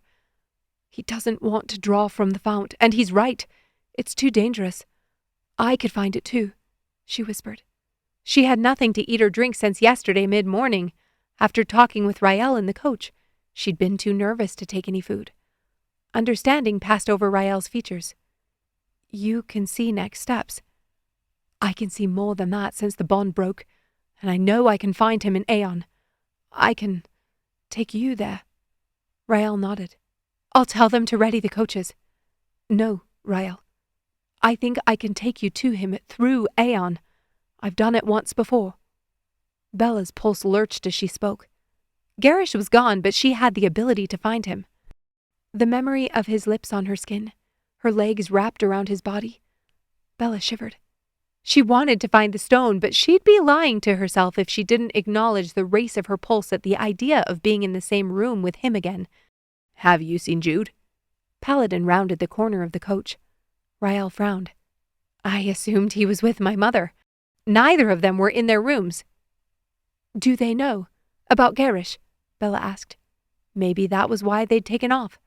If they had a lead on where Gerrish had escaped and there was no time to delay? The ambassador didn't leave her room this morning. I was posted all night, one of the guards offered. Rael tensed. I saw her go into her room before the questioning. Bella's heart compressed. Let me see that. She reached for the book in Rael's hands and opened to the page she'd marked. Her eyes scanned the text. And lo, behold the marvels of the ancient enchantment, where a mystical force like tendrils of celestial light would entwine with an earthly vessel. For when the ethereal essence did descend, it sought refuge within an object, seeking a cradle for its wondrous might. The stones were fused with the bloodlines, melded by the goddess's magic. If Gerrish had to reverse the process, tear that blood from the stones to break the tether. "They're gone," Bella whispered. "Gerrish took Alora and Jude with him." "How will you do it?"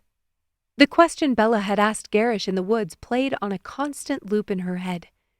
Gerrish wouldn't stop. He'd told her as much. The Dark Sister was too close to allow him to quit now.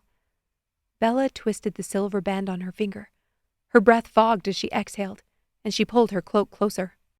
The sun was setting, and the last layers of the bubble blocking her from the fount began to shred. Could they hold Gerrish? Let him suffer in a cell only until the stones were used and the magic was safe? Rael's tincture had worked. If they could get that into his system, force him to eat and drink? Bella hated the thought of it. The image of him sitting behind bars in a dank tunnel with the minister's guards made her insides feel like a shaken bottle of ale. They'd have to do it for a time. What other option did they have? Gerrish had taken Jude because he needed his magic. But why Elora?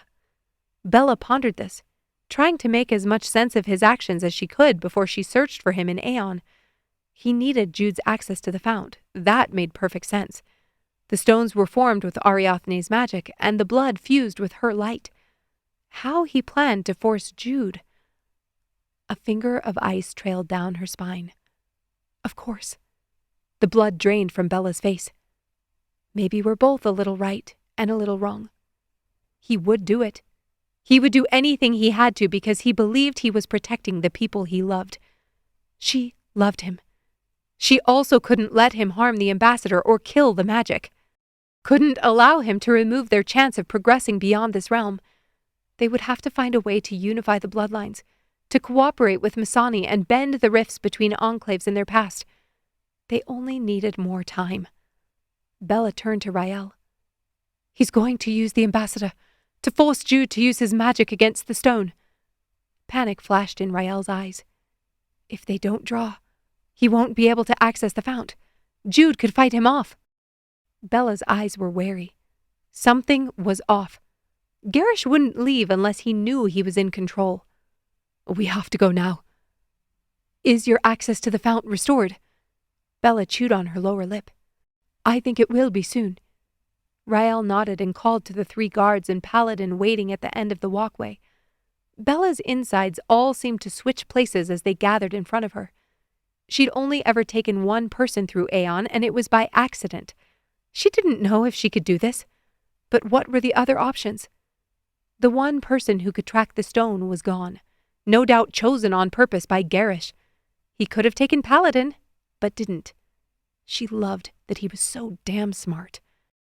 Bella's sight and strength in Aeon were the only tools they had for finding him in time. She drew on all the skills Marian had hammered into her over the years. Breathe. Still the mind. Funnel all the nervous energy into one point and lift it away from her consciousness. Rael handed her the open vial of indigo tincture, and Bella quickly swiped a drop onto her tongue. The guards passed around a vial of inky liquid, the one the Heralds used. "Where did you get that?" Bella asked. "It was in Gerrish's pocket," Paladin answered. Good. That meant he likely didn't have access to Aeon, unless he was called directly by Sidoni. Bella handed the vial back to Rael, but the blessing giver motioned for her to keep it. Bella slipped it into her pocket and again felt the empty scabbard. The mum still sat there, wilting between the leather straps. "Don't do this, Gerrish." The thought was more of a lament than a plea. The inn around them began to blur as Bella sat back in her chair. The air in her lungs thickened, suffusing her limbs with an acute heaviness. The bare branches of the trees around them seemed to come alive, whispering secrets as they shifted and swayed. Bella's muscles tightened as the ground faded, giving way to an all-encompassing void that stretched endlessly in every direction. She floated through its enigmatic depths and, as she had the last time, landed in her physical form on soft ground.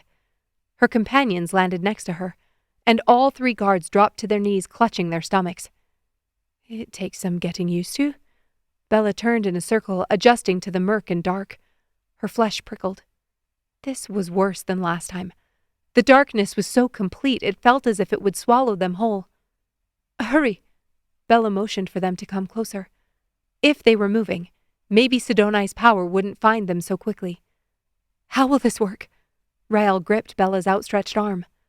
Bella pursed her lips and waited for the others to join their haphazard circle. "Like this." The Absentis. Words of Kipu, prophetess under the order of Ariathne. Chapter 1, verse 4. In the darkest of nights, when hearts are heavy and souls weary, a beacon shall manifest. It shall radiate with the warmth of the fount, guiding the lost and healing the broken. Chapter 35. Gerrish kept his power wrapped tightly enough around Alora that her face twisted in discomfort. He needed Jude to see it, to understand what was at stake if he didn't follow Gerrish's instructions exactly. They weren't far from Talmuth, but in the opposite direction from the road to Trill, next to a gurgling stream off the beaten path where no one would think to look. Jude's eyes were crazed. "What do you want from me?" he choked out. They'd tried to drop the fount, to prevent him from drawing, but it hadn't taken them long to realize it wasn't working. "Your power," he replied simply. "I need you to pour it into this." Gerrish held up the amber stone that glowed the same golden hue as Jude's eye. "I won't do it." Jude's voice was raw as he set his jaw. Gerrish felt a flicker of frustration. Not because he hadn't expected Jude would resist, but because he didn't have much time. Bella had to know he was gone by now, and Rael and Paladin wouldn't ignore Alora and Jude's disappearance, even if the ambassador had a history of pursuing her own agenda. He tightened his grip on Alora, and she whimpered in pain. Jude winced at the sound, and Gerrish saw a small flicker of fear in his eyes. "Jude, ignore it!" she hissed through gritted teeth. "You could ignore it." Gerrish ran a hand through his hair. "If you do, I will kill her." Jude's eyes narrowed. "Killing her won't help you." Gerrish stalked toward him and leaned close. He peeled the man's fingers open against the pull of his own magic and placed the stone in his palm.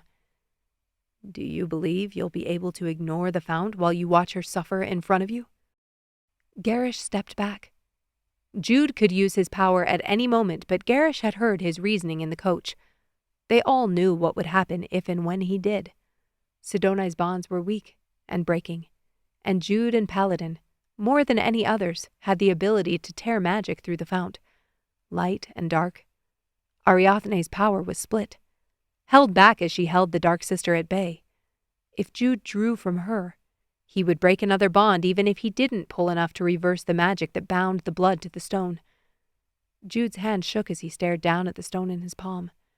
Gerrish watched impassively as he warred with his thoughts. How much would he have to push? He pressed on the magic, tightening the hold on both of them so when Alora gasped, Jude knew exactly what she was feeling. Bella's face flashed in his mind, and his stomach twisted. She would hate this. He knew exactly the expression that would live on her face because he'd seen it on the road into the northern mountains. "I'm not a monster. I love you, Ger." "Please, Jude, don't do this!" Alora moaned in pain, her eyes fluttering. "I won't let you die. Not after everything." Jude gritted his teeth and closed his eyes. Good. Try not to watch. He pressed the magic against Alora's windpipe, and the ambassador released a strangled gasp. Gerrish didn't have a choice. Sidoni's magic pulsed within him as if the goddess herself stood there next to him, the tendrils of her magic, and her pleasure at this moment wrapping around that anchor inside him. The piece of her magic he carried with him that, until now, had made him feel powerful, worthy. He sent another pulse of magic toward Alora, this time squeezing her ribs until the bones nearly cracked. Jude snarled and opened his eyes, focusing on the amber stone in his hand. The stone glowed from within as Gerrish felt him open to the fount. The air around them crackled with energy, and Alora's body convulsed as the magic pulsed through her. This was right. The words whispered through his head. This was what he was supposed to do, what the goddess had commanded of him. Gerrish's heart raced. Was it? Maybe we're both a little right and a little wrong. Which part of him belonged where? He hadn't chosen this, but had he questioned it? Had he fought against it? Or had it felt so good to be wanted, needed, that he'd buried it in his own heart?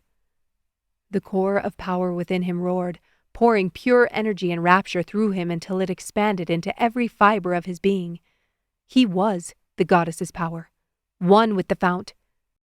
Sidoni was near, and as the stone glowed in Jude's hand, he knew he'd landed firmly in his destiny. He would save the world from segregation and selfishness, and he would do it with the goddess's blessing. Save it or destroy it? Gerrish growled in frustration. The truth was irrelevant. Bella knew who he was. She knew what he had to do. But what if he didn't? What if, like the frog in Reiman's story, he had the ability to pluck his power out and give it up? It was too late. He'd pushed too far past that line, and the only way to remove it was to finish this. The stone vibrated as Jude's power flowed more freely. The air between them began to shift and morph, and before Gerrish could make sense of it, there she was. Bella, standing in front of him. Bella locked onto Gerrish, barely able to take in the full scene in front of her. She'd done it. She'd pulled them through aeon, and though her body still tingled with icy cold, they were here, exactly where they needed to be. "Mother!" Rael gasped and ran forward. She tried to tear Elora away from the bonds that held her, but she couldn't. Of course she couldn't. Gerrish held her with dark magic none of them could break. "Let go of the fount!" Bella screamed, spinning between Elora and Jude. The guard stood in front of her dumbfounded. Who was drawing? "Elora, you have to—" "We tried that," Jude choked out. "He doesn't need us." Bella spun to Gerrish, her eyes wide. He didn't move, but his eyes flickered, and she knew. He'd found a way in. She didn't know how, but he'd found a way to open the fount. "Gerrish, let her go." Bella's voice was more solid than she felt. "You know I can't." The bruise still covered the side of his face, and the dark circles under his eyes seemed deeper and more defined. "You know I can't let you do this." Bella didn't have any weapons at her disposal. She hadn't asked the guards for a knife after her dagger went missing. Not that it would matter. All Gerrish had to do was hit her with his power. Bella glanced between Elora and Jude. His power was split between two members of the Order. Was it possible he wouldn't have enough left to incapacitate her? Paladin lunged for Jude, but slammed into a wall of pure energy. Dark and light melding together as Jude gave in and drew from the fount. "Paladin, stop!" Rael screamed as she wrapped her arms around the ambassador. They couldn't risk drawing more power. Bella spun back to Gerrish. She could fight him. Even in her weakened state, she would fight him. Allow the guards to pour the tincture down his throat. That was all it would take to shut this down. They could take Gerrish to the minister, and... The air shimmered in front of her. Not now. She didn't need to see new possibilities. She didn't want to have to decipher anything. She only wanted to know what was right. The vision flared to life. Gerrish confined within the prison walls, broken and weak, but still planning his escape, whispering to the guards, exploiting their weaknesses and slipping away under the cover of darkness, sliding through the shadows and leading the Heralds while continuing his search for the Bloodstones. A shift. Now, Gerrish transcending the physical constraints of his cell, projecting his power beyond the prison walls. Darkness flowed from him, reaching out beyond the city walls. The image dissolved and Gerrish sat again in his cell, seemingly asleep. The image transformed and Gerrish walked in aeon, using the power she showed him to slip again into the passage realm. Wind whipped around her, snapping her hair against her cheeks. Sidoni would never stop. The Dark Sister had marked Gerrish as her own, and he would be forced to continue until she was free. She would drive him with her power, and she wouldn't be able to stop him. Not forever. Not even long enough to find the other stones and learn how to use them. You're on the losing team, Bella. Gerrish's words filled her head, but she fought against them. They couldn't lose. Bella's heart expanded as the realm constricted around her. She stepped forward, the wind slicing through her clothing and stinging her skin. As the blood flows, it is bound. Gerrish was tethered, forever marked. Her dagger glinted, the hilt peeking out from the belt Gerrish had strapped to his hips. He'd brought it with him. Bella took another step, and tears stung her eyes. She loved him. She loved his strength, his loyalty, his determination and unyielding drive, the kindness in his touch as he'd wrapped her skin. Another step.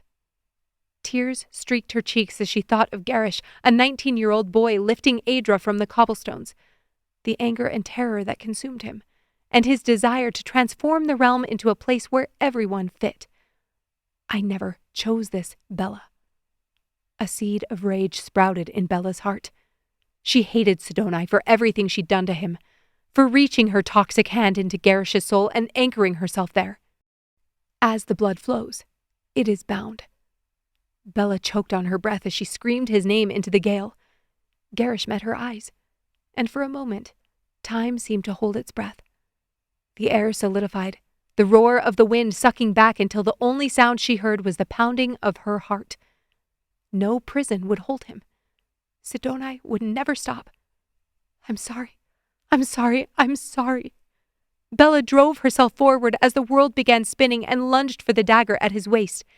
Gerrish threw his power toward her, but not before she dragged the blade free. She drew from the fount, opened herself until the bounds of her skin stretched and cracked.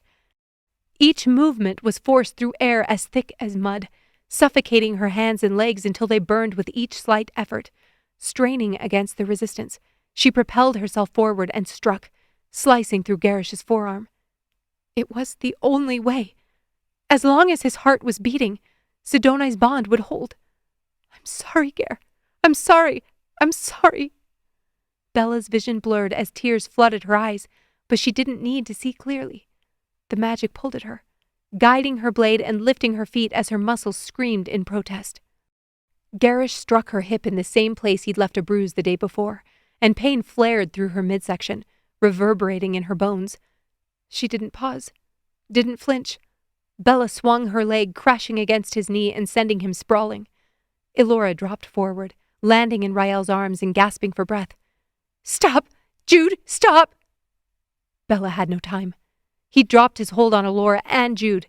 As soon as Gerrish recovered from his fall, he would pour all his power against her and she'd be frozen like she had been in the temple. She slammed her boot into Gerrish's side, crying out as if she'd been the one to feel the brunt of the blow. I'm sorry. Gerrish's eyes locked onto hers as she slammed her knee into his shoulder and raised the dagger above her head. In rebirth we are set free, Gerrish mouthed, his voice never reaching her through the air, still whipping past her ears. You don't know the world like I do. Rebirth is a service. Bella thought of the men on the road to the northern mountains, of Mel held against her will in the clearing, of Taryn charging through the tunnel toward the man in the cloak. She and Gerrish were equals. Opposed. He had fought and killed for the truth he knew. Today, she would do the same. Chapter 36. Bella closed her eyes and let the light burn through her, filling her arms with the strength she needed, then clenched her hands over the hilt of the dagger and slammed it down against the expanding force pushing against her. A thought. Her sight had given her possibilities, but who had drawn the conclusion? Bella's eyes flew open. The point of the blade sat over Gerrish's heart, an inch above the shirt on his chest. She paused, her mind racing as she sucked in a breath and froze. She had to kill him, had to stop his blood from flowing so Sidoni's power would retreat. Wasn't that what the visions were telling her? Help her! Rael cried, and Paladin charged toward Bella, leaving Jude fighting to drop the magic that flowed through him. No! Stop! Bella twisted and faced Rael, still holding the dagger over Gerrish's heart. Something isn't right! Dark power slammed against her, but she met it with searing heat, holding it back a moment longer. The other visions. Each time she'd seen possibilities, she'd chosen which path to take. She'd pulled away from Gerrish even when she knew her plan would have worked. She'd made the choice to back down. She'd made the choice to go back into the burning cottage. Rael's eyes were pleading. "Bella, you have to!" The world slipped sideways, dissolving into white sand and crystal blue water. Bella blinked, then stared at the small sticks poking up in the sand. "Bella, you saved us all." It was her voice, not the voice of a child. Her hands that reached for the stick with seagrass hair. "I only fought my best." She lifted the second stick. "We've never seen anything like it. You must be the strongest warrior in all the realm." "Bella, put that down this instant." She dropped her stick, and the seagrass hair flopped into the dirt. "I was only pretending, Papa." Her father swept his shoe over the sticks, burying them in the dirt. "How many times must we have this conversation? Pride is a sin, Bella, an affront to the goddess." "I know, Papa. I was only—" "Stop making excuses, Bella. You're old enough to know better." No. Why had she said that? She wasn't pretending. "I was not making excuses, Papa." Bella stood and pressed her toes into the soft sand. This voice inside her, the sight she'd struggled to hear and trust, it wasn't ever meant for stepping stones. "I understand the teachings, Papa, and I trust my sight. The goddess already has plenty of people willing to follow the rules, to stay within the lines." "The lines were drawn by the goddess. Her magic is protected with a purpose." Tears welled up in Bella's eyes, but this time they were not tears of shame. Her father crossed his arms in front of his chest. "It's natural for us to want to feel like we're unique, that we are better than the others, or that we could accomplish something extraordinary." "You are extraordinary." Someone had told her that once. "Papa, stop." She held his gaze and let the sound of waves lapping against the beach calm her racing heart. "What if the goddess asks us to follow the lines? Because at first, we don't know how to draw them ourselves. We need the lines, a clear path to help us find our way to her. But then what?" Her father's eyes narrowed, but he didn't speak. Bella's eyes lit up. "Does Ariathne want her creations to bow their heads and stare at those lines for eternity? Or does she want them to eventually lift their eyes and trust they know how to look up?" "Bella, I—" She threw her arms around her father's shoulders. "I love you, Papa. Thank you for teaching me to find the lines. But I think it's time for me to see more than the path in front of me." "What if you lose your way?" Bella kissed his cheek. "You taught me to find my way back." Her head spun as the world folded inside of itself, and she again stared into the piercing violet of Rael's eyes. "No more lines," she choked out, Gerrish's power crushing toward her chest. "Rael, what if it doesn't make sense? The prophecy. Only when my power is whole will it become a protector. Only when the magic is complete will it fail," Rael shouted through the bellowing wind. The blessing giver rose and pushed toward Paladin as dust crusted Bella's mouth and throat. She'd stared at the lines the order had drawn her whole life, but every moment she looked up had driven her closer to herself, her true self, her power and strength because of the goddess. "Look up, Bella." She thought of the prophecy. My power, the magic, 2 different words. Why separate the two? Because Ariathne's power wasn't the magic. The magic transcended all beings, goddess or no. Perhaps the magic doesn't have all the answers. It's only here to comment on the truth. Ariathne's power was light. Sidoni's power was dark. They were both of the magic. The magic isn't here for endpoints, Bella. It's here for beginnings. What if she could save him? What if the very path they were all fighting tooth and nail to avoid was coming anyway? You're on the losing team, Bella. What if they didn't have to lose? What if it doesn't make sense? Bella whispered, as her eyes locked with Rael's. The prophecy! It's a promise, not a warning! Bella's face twisted as she lifted her arm against the force closing around her. If she was wrong about this, She would destroy the realm. She would strip away gifts of sight, blessings and curses, the opportunity for passage and their bonds to the goddess. But she felt it. Deep in her soul she felt it, and it was time for her to make a choice. Bella opened her mouth and unleashed a primal scream as she hurled her dagger, end over end, directly toward the ambassador's heart.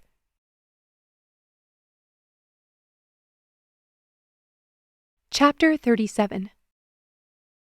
Light exploded in Bella's vision.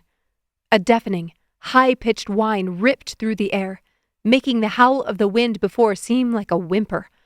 Its piercing assault seized her, obliterating any sense but the ringing in her ears. Bella dropped and curled into herself. The thick pressure around her disappeared, and her knees slammed against the ground. She desperately covered her ears, but the sound drilled into her skull. This felt like what had happened in their tent several nights prior, but magnified 1,000 times. It had to be Sidoni's bonds breaking. All of them. Every last one. She knew what would happen when she threw her dagger. Jude, who was so close to his power already, would do anything to protect Elora. The way he looked at her, and always stayed close, he'd been about to destroy the bloodstone to keep her from suffering, so Bella had no doubt he'd do anything to keep that blade from burying itself in her heart.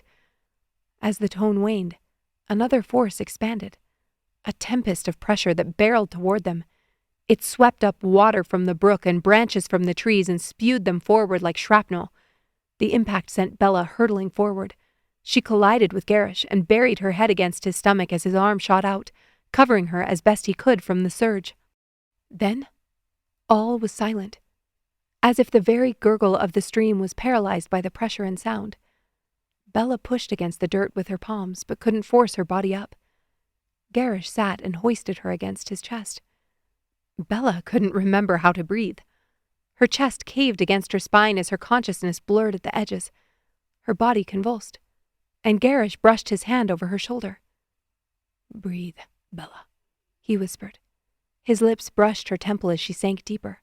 Her lungs screamed for air, but she couldn't make her body work, couldn't force her chest to expand. Gerrish slammed his hand into the center of her back and she gasped. Air poured into her lungs and sparks erupted across her vision. Bella twisted to roll off his body and sit next to him in the dead grass. "What have you done?" Gerrish whispered. Bella coughed, gulping more air. "What I had to protect the people I love." She looked up at him. The dark circles under his eyes had lifted, and while he still looked tired, he also looked free. Bella ripped open his shirt and searched his chest. The marks, both of them, were gone. She whimpered and dropped her lips to his skin. "You're free." A sob threatened to rip from her throat, but Gerrish caught her chin in his hands and pulled her gaze to his. "She's free, Bella. I felt the Dark Sister surge beyond her bonds. That power was enough to draw Ariathne's power and—" "I know, Gerrish. The prophecy. We were trying to fight it, but you were right." "Right? Right about what? That you should give up everything you believe in and set Sidoni loose on the Passage Realm? That's not—" "No, Gerrish. That I should lift my head and listen. Do something extraordinary." He searched her face. "If you did this for me," his words caught in his throat, "you'll hate me forever, Bella. And I can't live with that. I'd rather be reborn." Bella wrapped her fingers around his wrist, then brushed her hand up his arm and around his neck. "It's a beginning, Ger. I don't know how, but the magic—" A groan sounded behind them and Bella spun. Dust still hung heavily in the air and she could barely make out Rael hovering over Elora with Paladin kneeling next to them. Relief washed over her at the glint of metal to their left. Her dagger was stuck into the rough bark of a tree, not in Elora's heart. "What happened?" Elora croaked. Rael put a hand on her mother's cheek. "The bonds are broken." The words reverberated around their small group, solidifying what Bella already knew to be true. She'd made a choice. Instead of taking Gerrish's life and limiting the goddess's power, she'd chosen to risk Elora's and force Jude to draw enough magic to save her. He'd done it, and now the bonds were broken. Bella's heart seized at the thought of them thinking she'd betrayed them a second time. Rael had spoken the words. She understood, didn't she? That can't be possible. Elora's voice was barely audible as she struggled to sit, her face stricken with panic. Mother, stop. It's exactly as it should be. Rael's voice was calm, even. It's what I touched in the temple, what we still have to dig deeper to understand. The magic is both light and dark. We can't bury the darkness without closing off Ariathne's light. The prophecy... Rael Sidoni will strip this realm of magic. Mother, look at me. Rael put her hands on both sides of Elora's face. Look at my eyes. They're violet, aren't they? We still have our sight.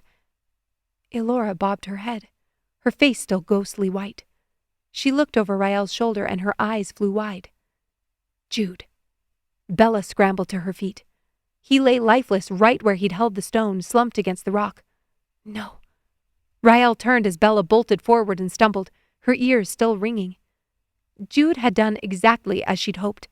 He'd sent a surge of magic so powerful toward her dagger that Sidoni's bonds had broken. But Bella hadn't considered what that might do to him. She thought back to Paladin, wasted and drained on the ship. Jude! Bella took the man's shoulders as Rael landed on her knees in the dirt next to her. Is he breathing? Tears stung Bella's eyes. I don't know. Her hands shook, and it felt like a boulder had rolled down the hill and landed on her chest. She clenched her jaw to keep the pressure building behind her eyes contained and pressed 2 fingers to Jude's wrist. He had a pulse. He needs an herbalist, Rael choked out. Bella shook her head, but couldn't speak. Did they have one? Mel used her sight to heal, and so did the herbalists at the Enclave. Could they find someone here who could heal wounds inflicted on his body and soul by dark magic? Fachown was a small town, but she would search. The golden stone sat in the dirt, and Bella snatched it up, rubbing the dust from its polished surface. Had she been right? Had she understood the prophecy and interpreted those tugs from the magic correctly? Because if she hadn't...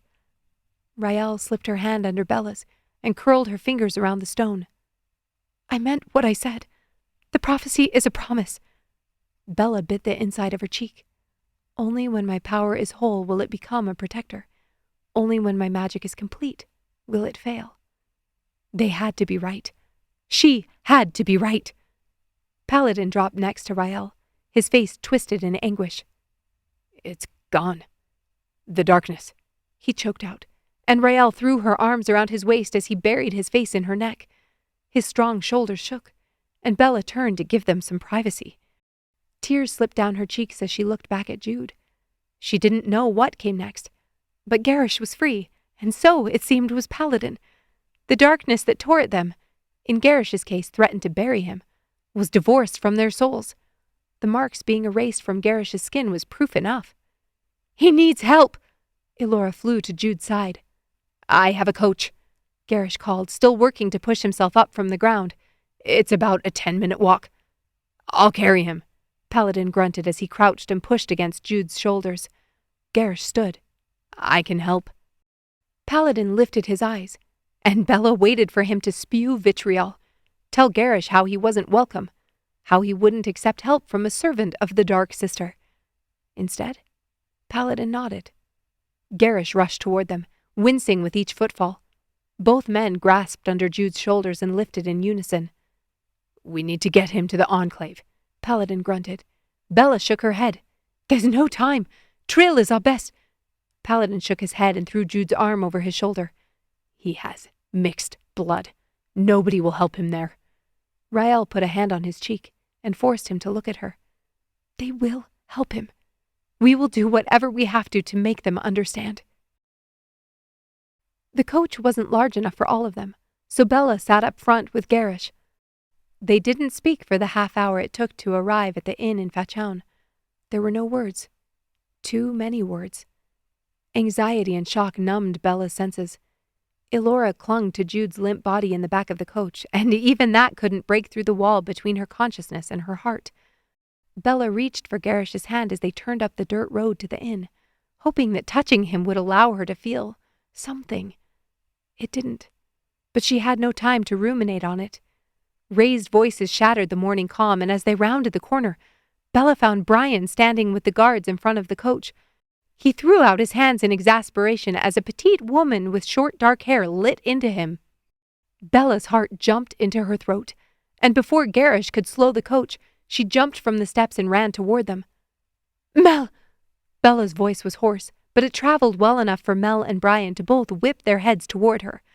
Bella barreled into her, crushing the herbalist to her chest. "There's a man who needs your help, in the coach." "Who?" Bella pulled back, her eyes flashing. Questions flooded Bella's mind. How was Mel here? Why was she so upset? And a million others. But she shoved them to the side. "A friend of Alora's, a man with mixed blood named Jude who—" "Jude?" Mel's voice was almost a shriek. "Jude's here?" "How do you know?" "It doesn't matter. Where is he?" Mel peered over her shoulder, and Bella pointed to the coach as Rael pushed through the door and dropped to the road. She gasped as she spotted Mel. Roderick stalked past Brian and was about to reach out for Mel's arm when the herbalist took off toward the cart. "Roderick?" Bella fought to catch her breath. "What are you doing?"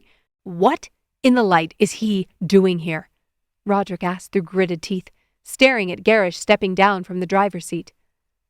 "Leanna and Remy are gone," Brian spat. "They disappeared when whatever that was slammed through us." "You felt that here?" Bella asked. Brian's throat worked as he nodded. "Is it what I think it is?" Weariness pulled at Bella's shoulders. "Yes, and no," she whispered, and barely noticed when Gerrish put a hand on her lower back. "Sidonai is free, but I think it's right. It's what the magic wants." One of the guards moved toward Gerrish with a knife. "Don't touch him," Bella snapped. "He's not a threat. Ask Rael if you don't believe me," she added when the guard didn't back down. The guard watched them warily but didn't attack when Gerrish guided her away from him, Brian, and the cart toward the room she'd slept in last night. They didn't need to rush to Trill because Mel was here. Mel was an herbalist, and Mel was here. How was Mel here? She would help Jude and... Bella? At the sound of her name, she froze, then spun toward the voice. She knew that voice. "Leeds?" A smile broke out over Leeds' face, and he ran toward her, his sandy hair falling over his forehead. Leeds hadn't come with them to Trill. He'd stayed in Talmuth. He didn't know what she'd done there. He didn't know Reiman was gone. Or did he? Had he met back up with the others? How was Leeds here? All of them showing up in Fachoun seemed impossible. Miraculous. Magical, even. Bella embraced him, stunned. "Leeds, what are you doing here?" "It's a long story." He pulled back, his blue eyes sparkling. "There's someone you have to meet." "I don't think—" Gerrish started, but Bella hushed him. Leeds ran back a few steps and pulled a woman with ebony hair and skin the color of deep bronze from around the corner. "This is Bridget." Bridget seemed to float forward, her body pure grace, as if she moved with the earth and air around her. "Bella, I've heard much about you." She lifted Bella's hand and kissed her knuckles. Bella stared at her, transfixed by her beauty and magnetic power, entranced by her eyes. Crimson, like fire, burned from within and flickered through her.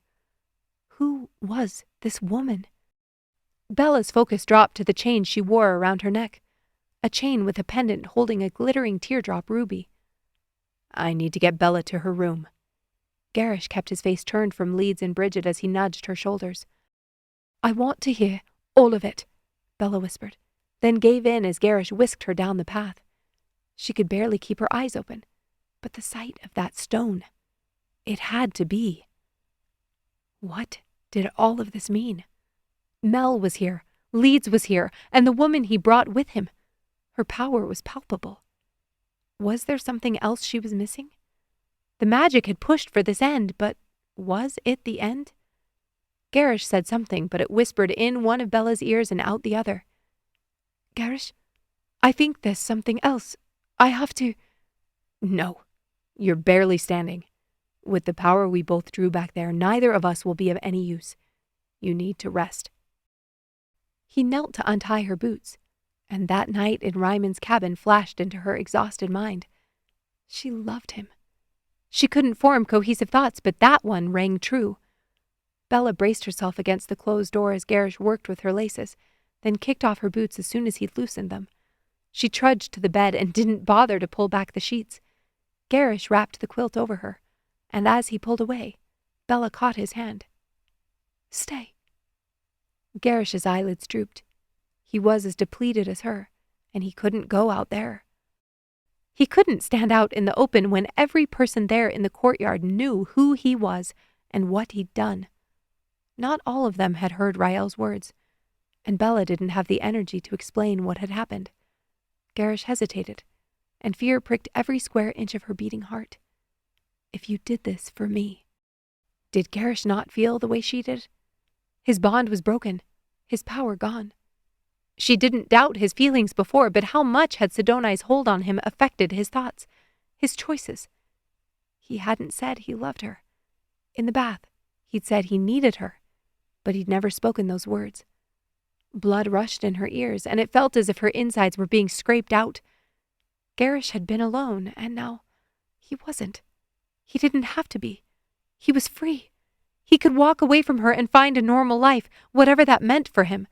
Go back to Ariathne and act like none of this had happened. She'd always be alone. I'll stay. Gerrish kicked off his boots and stripped off his shirt, then dropped onto the bed beside her. No, Mark. Bella was shaking. Gerrish took in her panicked expression and wrapped an arm around her, pulling her close. Bella, I said I'll stay. She nodded, then pushed back and struggled to pull off her blouse but couldn't grasp the hem. Bella, I need to see it, she gasped. Gerrish nodded. Arms up, he whispered, and lifted it smoothly over her head. Bella yanked her underclothes down and searched her skin. Clean. There was no mark. We're both free, he murmured, but Bella shook her head. Tears slipped down her cheeks. No, Gerrish, this isn't over. I don't know what more will be asked of me, but you... I'm not going anywhere. Do you hear me? Gerrish wrapped his arm around her neck and pulled her forehead against his, leveling his eyes with hers. I'm not going anywhere. Gerrish, if you don't... Don't what? Gerrish's breath hissed against her cheek. Don't love me. Her heart broke open and oozed its soft center as the words left her lips.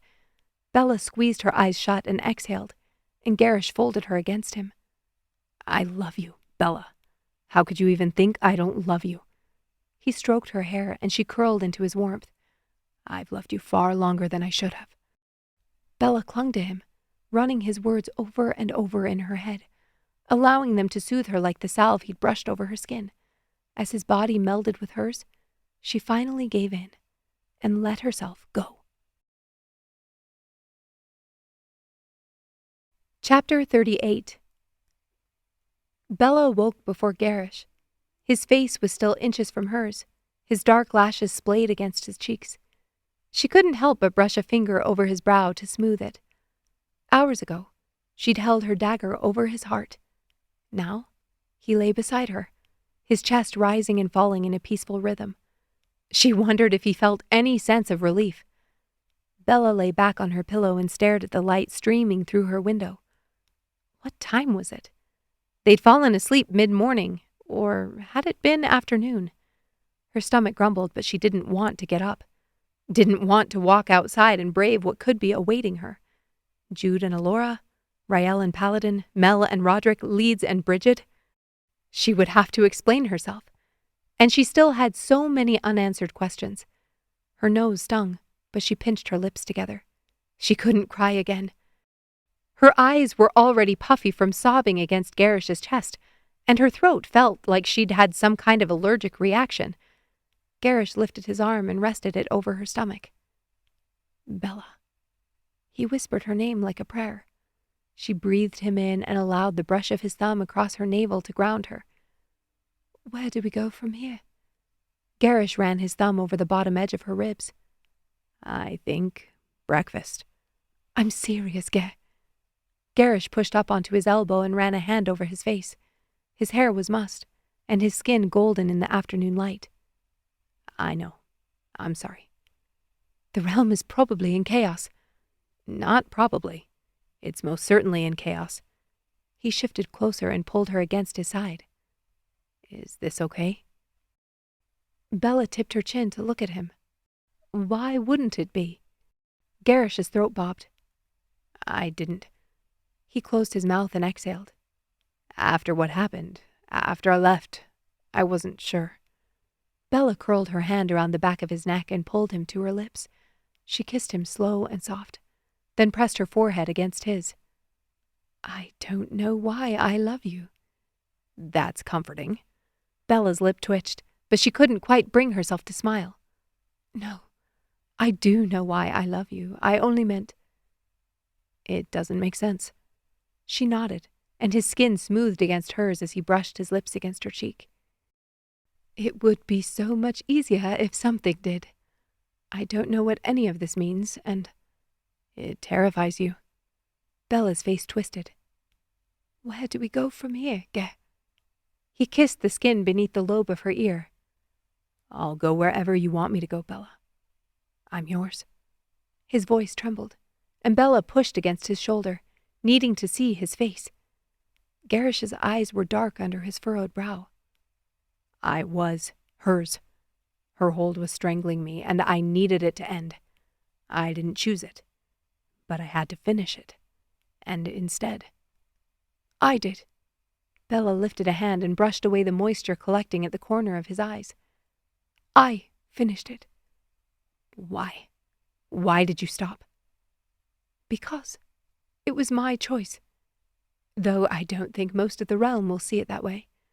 Bella reached down and felt in her pocket for the amber stone. She pulled it out and held it between them.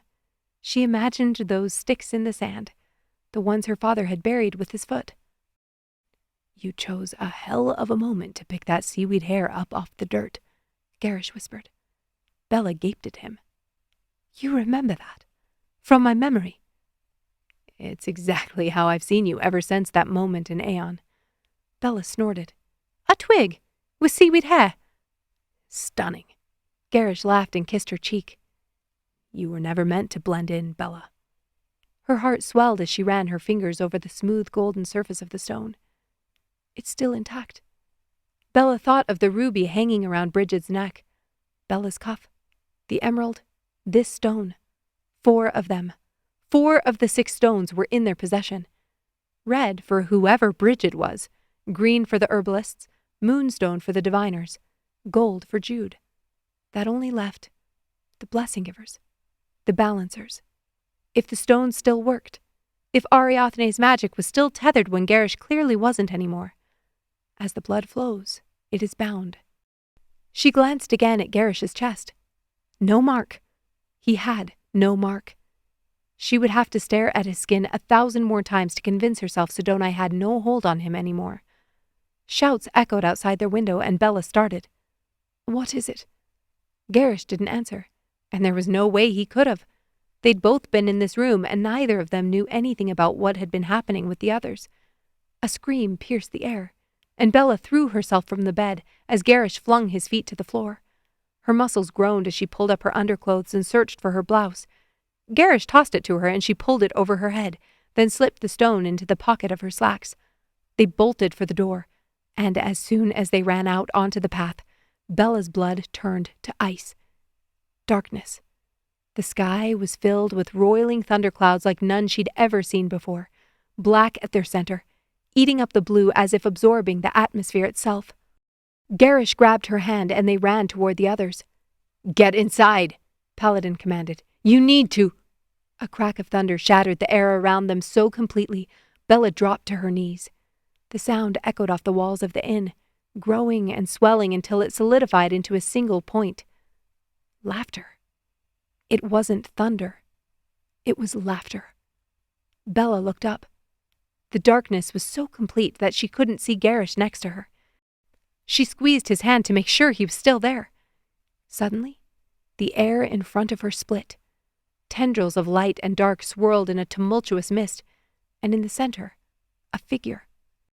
A shifting face with arched brows, eyes like wasted coals, lips the color of fresh blood, and long raven hair suspended, slashing through the air as if whipped by wind. Yet the world around Bella was so still. It seemed to leech the life from her. Gerrish's grip on her hand tightened, but Bella couldn't turn, couldn't open her mouth and ask if he was witnessing this, feeling this. The air hadn't shimmered, and this woman wasn't layered over the world around her. This wasn't a vision. "You made an oath." The words rumbled through her, and Bella's stomach twisted. The woman was talking to her, and her voice sang against something within her, like metal clinking against a crystal glass. Where were the others? "The others can't help you, Bella. Your oath was given to me." Bella whimpered as all the warmth seeped from her.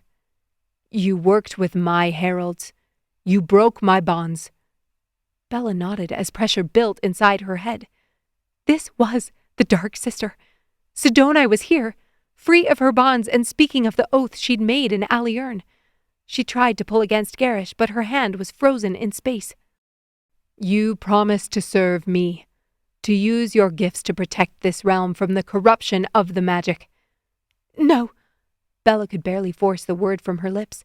She forced herself to look into Sidoni's soul-draining eyes. "I will not serve you. I will not use my gifts to help you remove the magic from this realm." Another crackle of laughter rumbled through her, shaking the earth between her knees. "You already did." Bella clenched her jaw. "If you need nothing from me, why are you here? A goddess appearing to a lowly diviner." Energy flashed, whipping against her skin, and she held her breath. "I am here to give you words." "Words for what?" Anger simmered behind Bella's ribs. "Words to take to the realm, to fill the gaps when I take that which should never have been given." It felt as if Bella had swallowed a hot poker. "I will not take anything to the realm on your behalf. The prophecy is complete." The air surged, drawing the breath from Bella's lungs and rushing forward until the darkness pleated and crumpled, then evaporated in a final burst. Bella dropped her free hand to the ground and fought for breath as the edges of her vision blurred. "Bella, I saw her." Gerrish put an arm around her waist and pulled her up from the ground. Bella blinked and took in the scene around them. Mel and Roderick next to the coach, Paladin searching for Rael and finding her near the door of the foyer of the inn, Leeds and Bridget working to calm the mules as they bucked and kicked, threatening to crack the yoke around their necks. "You heard her." Bella searched Gerrish's face. His brow furrowed, and he stared at her before answering. "Yes, Bella." "She spoke of my oath. She said she was there to give me words." Gerrish looked about to speak, but then shook his head.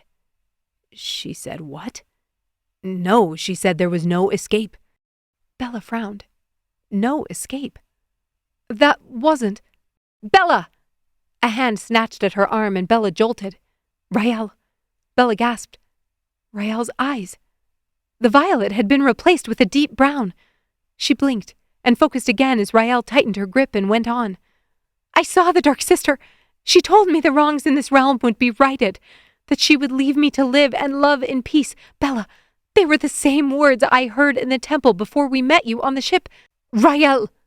Bella cut in, pulling from Gerrish and gripping her friend's shoulder. "Your eyes." Rael frowned, and Bella turned back to Gerrish. "Are mine." Gerrish nodded and swallowed hard. Bella dropped her arms and scoured Paladin's face as he approached. Green. His eyes were green, not charcoal and violet. Bella's heart felt as if it was shattering in 1,000 pieces. The prophecy is complete.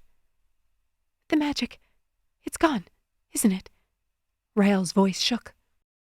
Bella watched her own thoughts mirrored in the Blessing Giver's face. The fount, her sight, it was all erased. Not blocked like it had been when they'd ingested the tincture, but non-existent. No warmth hovered over their heads. No promise of comfort or understanding. Everything she was, everything she'd hoped to be, was shredded apart and flipped on its head. Paladin's brows lifted as he clutched his heart, as if he could catch the magic that had already been pulled from him. Bella could almost feel him reaching for it, as she'd done seconds before. Everyone in the courtyard stilled, even the guards and the mules, as they collectively recognized the truth. Sidoni had done as she'd promised. Questions reverberated among them, all their hearts seeking the same answers. What now? Who are we now? Elora stormed past the coach and fixed her eyes on Rael. You criticized the order and told us we didn't understand the prophecy, but this is what I spent my life protecting us against. This is... She clapped a hand over her mouth and swayed on her feet. Rael sucked in a breath, and Paladin slipped an arm around her. The magic pulled us here, Bella whispered. I know it, but it still doesn't make sense. To know didn't mean what she thought it would. Knowledge was supposed to be sure and unchanging, and maybe it still was. She'd only been trying to know the wrong things. Rael's throat bobbed as her face twisted. Gerrish trailed a hand down Bella's arm. What do you see? Nausea swelled in her stomach. Nothing. I don't have my sight. I know, Bella. He turned her to face him. His eyes were steady. Sure. I'm asking what you see. Bella drew a breath and exhaled. The magic was gone, but that didn't mean her training was. All this time had her sight been preparing her, teaching her how to look beyond the obvious, to listen to her own heart. Sidoni was free, but Ariathne was too. Her power was no longer split between holding the bonds and flowing through the realm. The prophecy is complete. No, it wasn't. Sidoni was wrong. The magic and Ariathne's power were not the same thing, and the goddess had promised them a protector. If her magic had been teaching her, preparing her, maybe it had been preparing them all.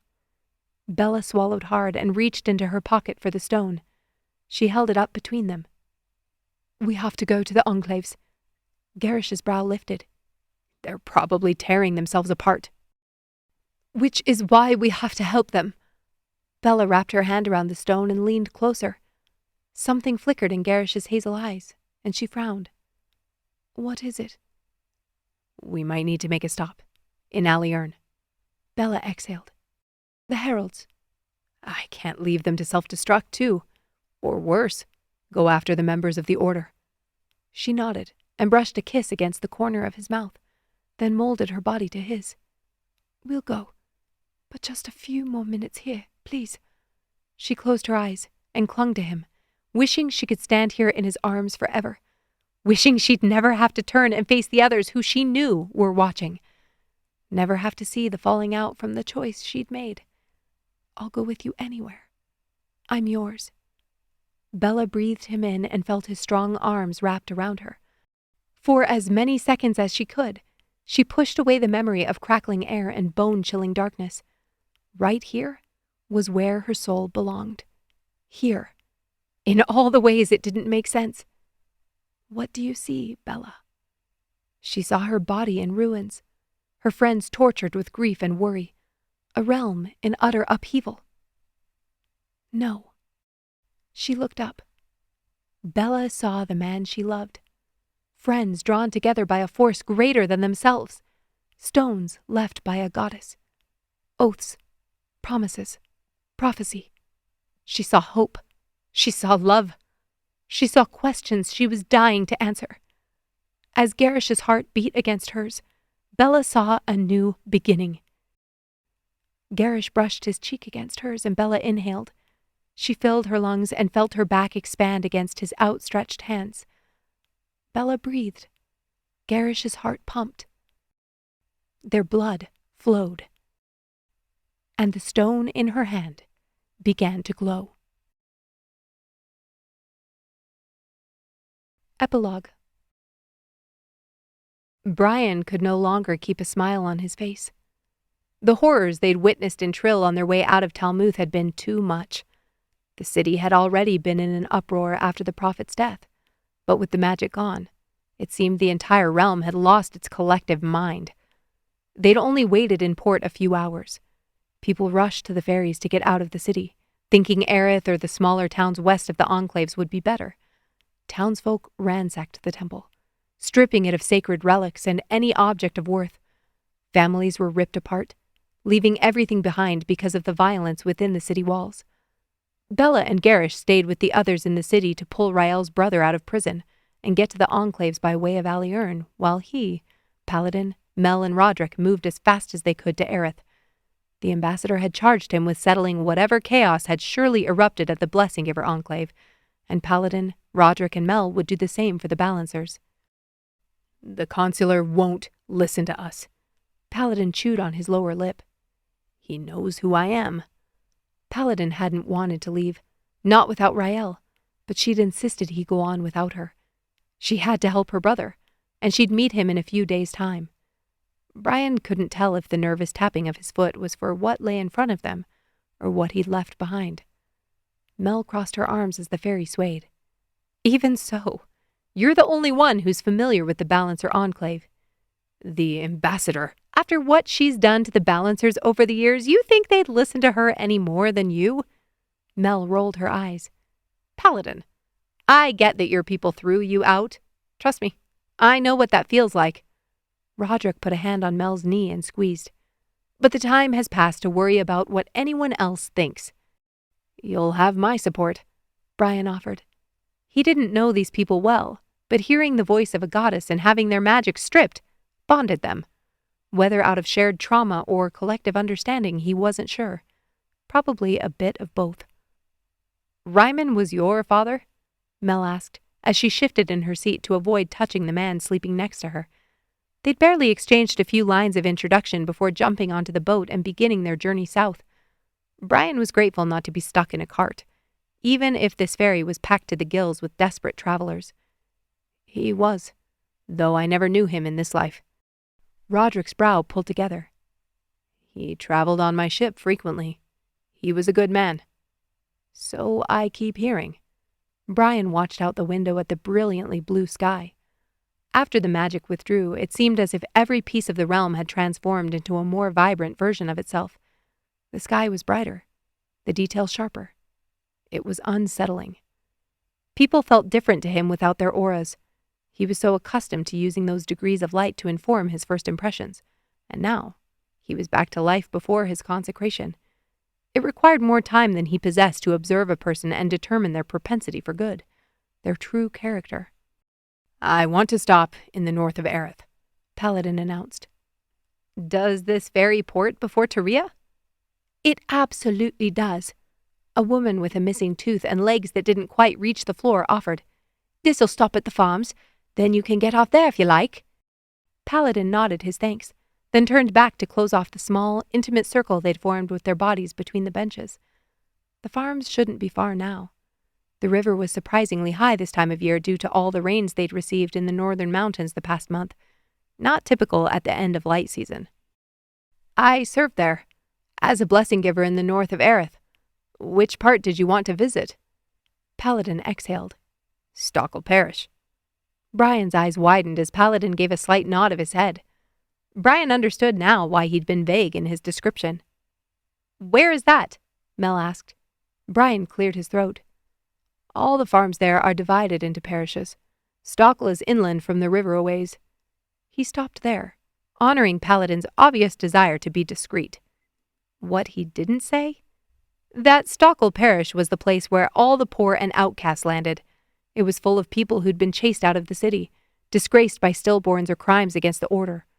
These must be some friends. He would withhold judgment. People with less than linear lives seemed to be those his father sought out.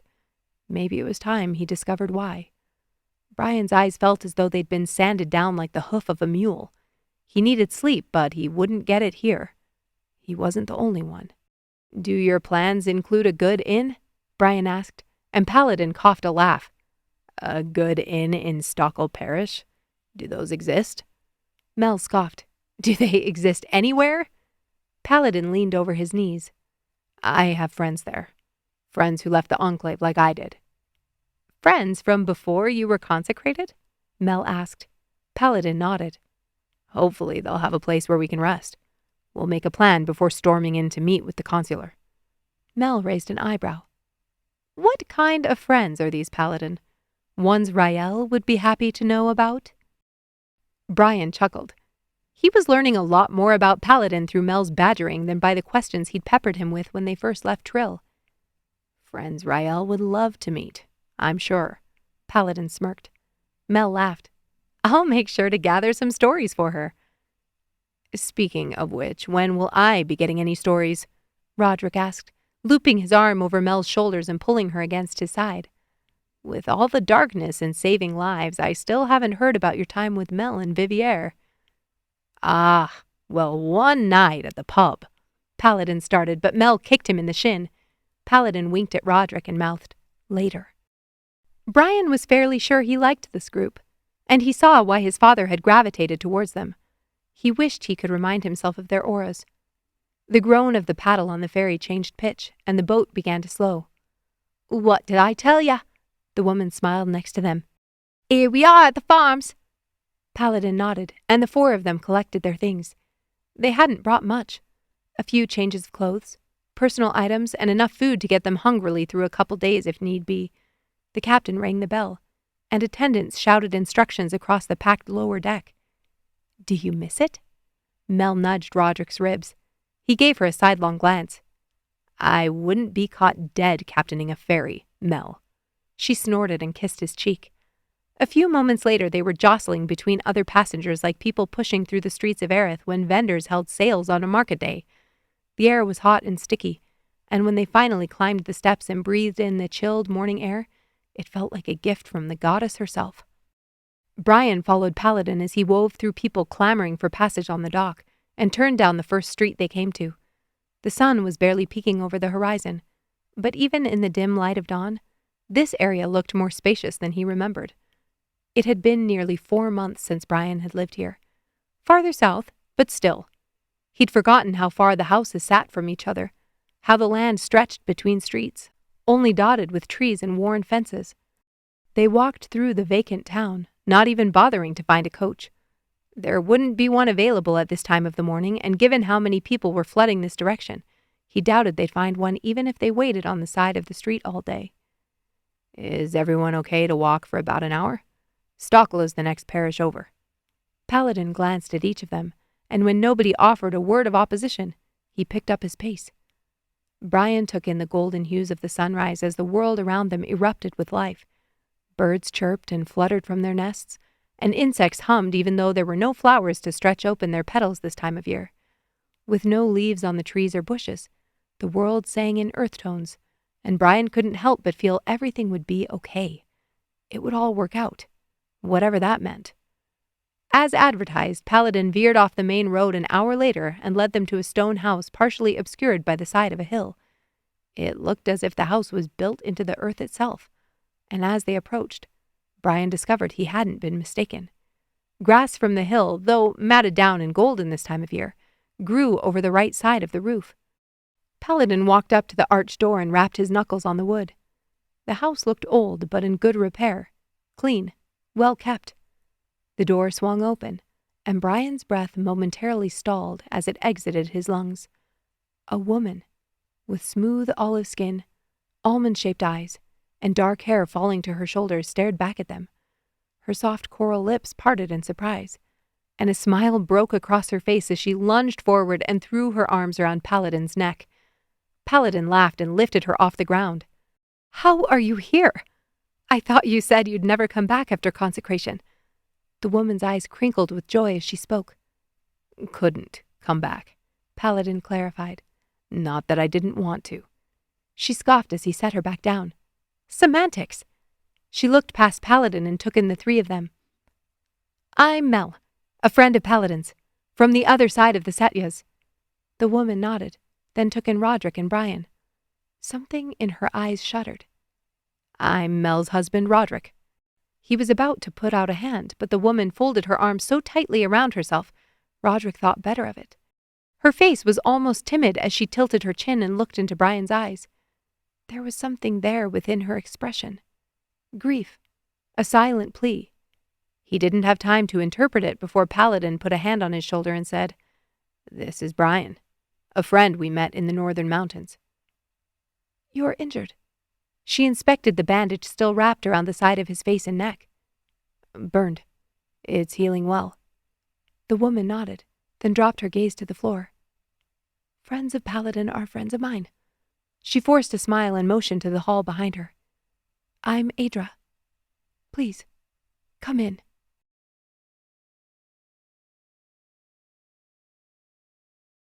We hope you enjoyed this production of The Diviner, the third book in the Blessing Giver series, written and narrated by Cindy Gunderson. Copyright 2023, Button Press.